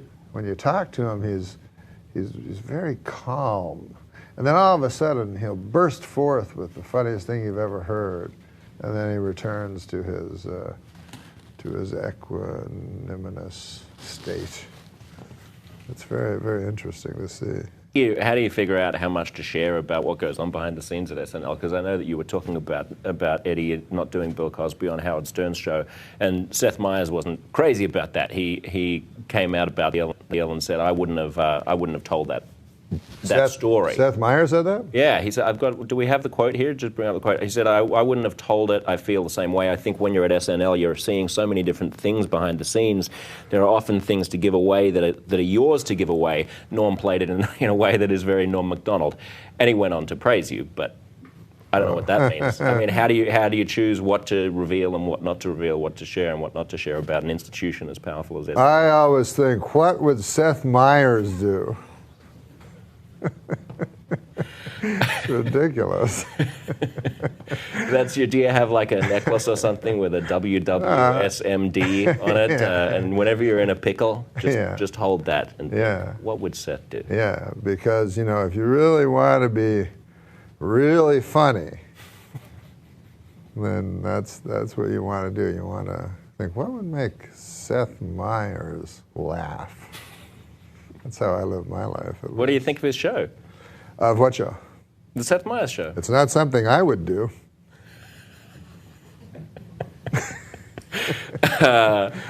What do you make of the entire landscape of late night changing so much now? I mean, with Leno out of the picture, with what Fallon's now doing, with Letterman gone, with Colbert coming in, you had a very heartfelt and teary goodbye to Letterman on one of his last shows. Well, I loved Letterman. I was too young to understand Johnny Carson. Everybody said he was the best. And I take it on faith, But when Letterman came, then he was the voice of my generation, at least. And everyone since then hasn't come close in my mind. But there's too many, there used to be two, Letterman and Carson Letterman. Yeah. And now there's, at last count, I think there may be about, I think it was 40,000, someone told me. 40,000 someone told me 40,000. late night talk shows. Yeah, on the East Coast. Right. And so I said to myself, no, it's all splintered, Yeah. I heard somebody say that. There's a great documentary about Carson if you want to get inside of why he was so great on Netflix. I can't remember what it's called, but it gave me an insight for the first time, showing the old original stuff that he was doing when he was young, and just how groundbreaking and how really kind of boundary pushing the stuff that he was doing was. You should look it up. Because you're used to like Graham Norton interviewing Sid James, and that's you. Graham Norton's not on in Australia. I think, well, he wasn't when I was growing up. I don't know. You're getting your British and Australian very confused. I know. You've got Skippy and remember the magic boomerang? No. Feller would throw up a boomerang, a little child, would throw up a boomerang. This is an Australian program, and time would stop. And then he would go and do something, you see. And then the boomerang would come back much later than an actual boomerang would, Why are you so familiar with arcane Australian television shows that even I have never seen or heard of? Oh, I know lots of facts. Do you know that it's called Down Under? Really? Yeah. What is? Australia. Australia is called Down Under. Yeah. And also, if you spin the other way. If you spin, then you spin the other way. Yeah, you spin like a top. You know how a top spins? Yeah, I know how a top Well, in spins. Australia, a top spins the opposite way of a top in America. What happens if you just spin the top the other way? I think so. I think something happens with the universe. I've got to try this next time I'm back. I'm not quite sure. So if I spin a top the wrong way in Australia, then something happens with the universe. Why do you get makeup but I don't? You did get makeup. I was talking to you in the makeup chair. I look like Nosferatu. I've got a little shine on my forehead. Do you? Yeah, look at that. Look, cut to the. See that? Look at that. That right there. Oh yeah, and your widow's peak. Yeah, I know. Yeah. How come you've still got hair? Well, I have somebody else's hair. Oh, really? Is that effective? What? The hair transplantation? Oh, I never had a transplantation. Well, why do you have someone else's hair? I got a rug, a toupee, a toupee. And what does it look like under it? It's a very good one. I'm bald. Would you like to see it? Yeah, please. I can't. It's stuck too hard today. It's stuck too hard. Can you just rip it? Do we have any solvents? Do you have any questions? Maybe some solvents. Solvent? Some kind of a solvent to just get the glue off. Yeah. Our viewers comment as they watch this online, and someone's just commented. Natalie says, on the Today Show, you said that Amy Schumer is the funniest person in the world. How does she compare to Letterman? Oh, Letterman's funnier. But I was talking about the new generation of people that are out. Yeah. I consider, personally, and I take myself out of the equation, that Amy Schumer is the funniest person in the world. Now, if I were to put myself in the equation, I would say Amy Schumer is the second most funniest person in the world. Well, you already said Dave's more funnier, so she's third now. Well, but Dave's retired. But he's still a person. I know, but it's hard to know if he's funny or not because he's living in Wyoming with buffalo going, ah! I don't believe he is. I think he's just back in Connecticut, where he always lived. That's what what's his name used to say, Rickles. Rickles used to say that. Well, he used to say Wyoming? no. He used to say there's one guy in a shed with a rake going, ah! Like he just say stuff that made no sense. That's what I loved about Rickles. Yeah, right. I had Jim Brewer on the show. I love Jim Brewer. Yeah, he was talking about. He's a nice boy. He was talking about a sketch that you guys were doing on nice SNL. Kid. Yeah. Where you were supposed. Well, yeah. I didn't know if that was willfully condescending. Oh no! No. I meant he's a great boy. No, he's a man. Boy. He's a man. Yeah, he's a man. He's a grown man. He always seems like he has a childlike. He does. That's true. Yeah. And he's also always seems stoned, which is weird. You know, even though he's not, his eyes have that. But he was talking about this sketch where you were going to be playing Rod Sterling from the Twilight Zone. Serling, we call him. Sorry, Rod Sterling, and you were going to be doing this big impression. And Chris Kattan was annoyed that you weren't in character doing the impression through the whole rehearsals. And just before you went to air live, this happened. Take a look at Jim describing the scene. I'll just say, he goes, hey, Kattan, not everyone's a real pain in the ass like you, and you're a screw. Nobody likes you. Nobody likes you. Nobody can stand you. I can't stand you. You ask around anyone. 3 seconds. And he just insulted him on such levels that was so wrong that I can't repeat. And Lily, when the sketch started, he turned and goes, imagine if you will. I just nailed it. Do you remember that? Do you remember what he said? Remember that. Yeah, I didn't say what he said. He was saying he was being. He was paraphrasing and being kind. What did you say? Well, Chris is a great guy, but he used to bring around women all the time to the show, you know. Big, tall women, you know. Big bruisers, you know. And he'd say, look, I'm heterosexual. I mean, he wouldn't say that out loud, but that's what that would be the caption on the picture in the New Yorker.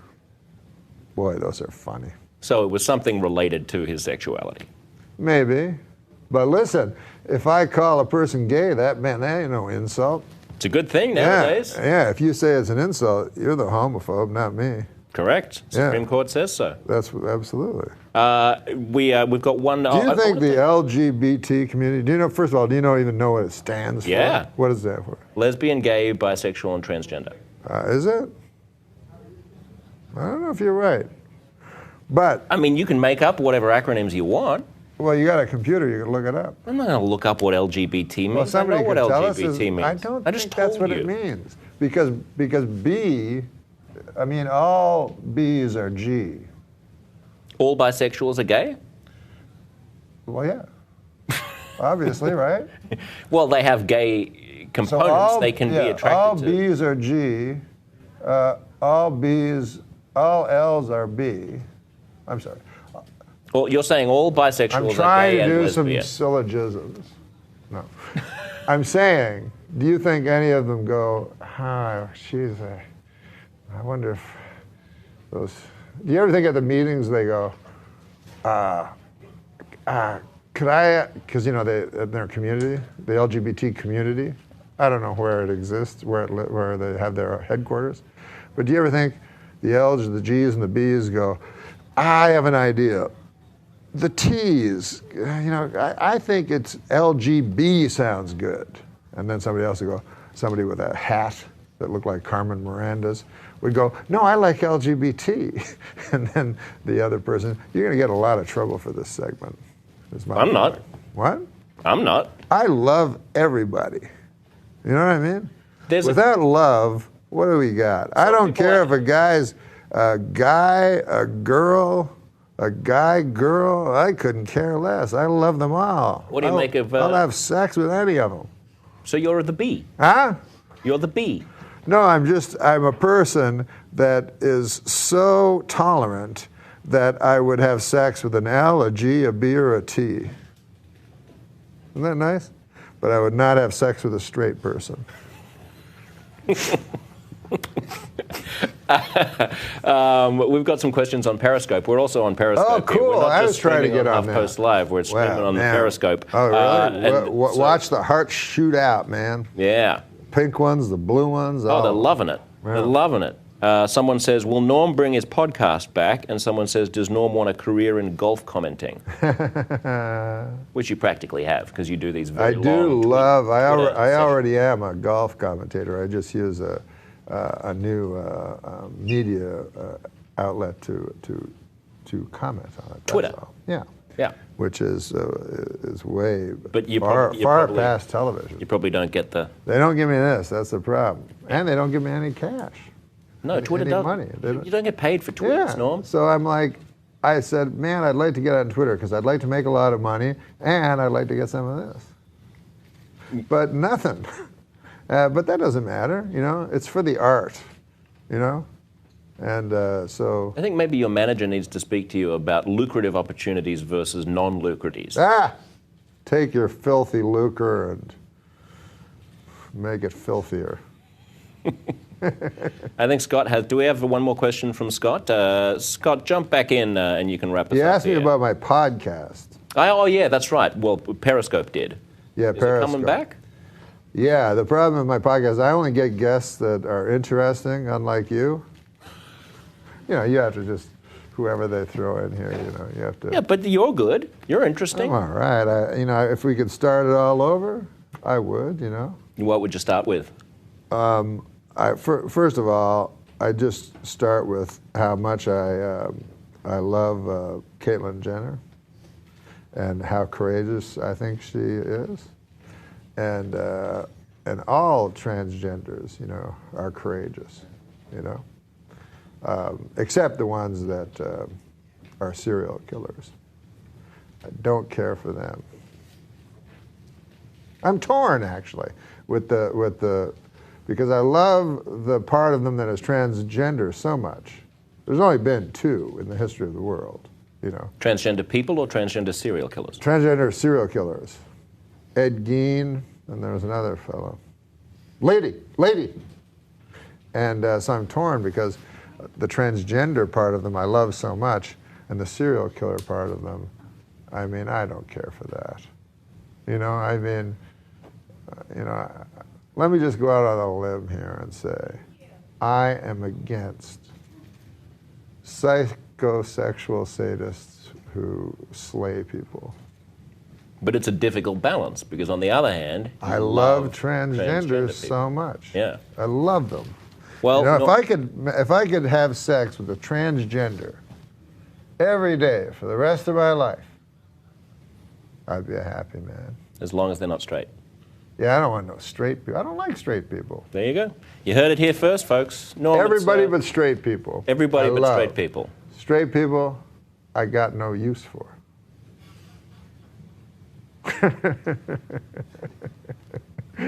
Well, is this odd? Has this been an odd interview for you? I love it. Skippy the Bush Kangaroo. I love odd interviews. I love interviews where I don't know where they're going to go. Ralph Harris. Because I know that you can handle it. Sometimes got a lovely bunch of coconuts. That wasn't Ralph Harris. What was Ralph Harris's coconut song? I don't know, but it was probably racist. Was he racist? I don't know. He's an old, like, Australian man. Yes. Yes. All go out old, on a limb. oh, yes, you're Yes, he's right. probably Old people are racist. We could against Australians, you know. Yeah. People, Australians are particularly racist. I could sit here all day, but your publicist would kill me.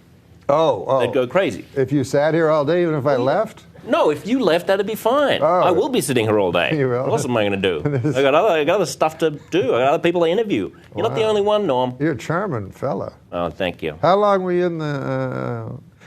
let me just turn the tables for a moment, you know?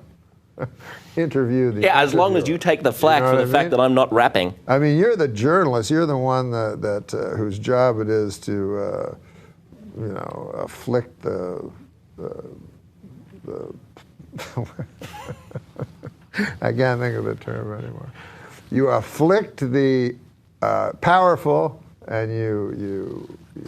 I hold the powerful to account. That's what you do. As a representative of the Fifth Estate. The Fifth? Mm-hmm. I didn't know there was a Fifth. Apparently there is now. There's a fifth one? Yeah. Is there a third triumvirate? There's a lot of estates. Yeah. There's a lot of estates, Norm. Okay. You're a good man. I got to kick you out. All right, baby. Otherwise, your publicist. I love you, man. I love you too, Norm. It was really nice. I mean, I don't love you in that way. Well, unless I'm not straight. Yeah. Much more coming up, Norm. Are you? Watch this space. All right.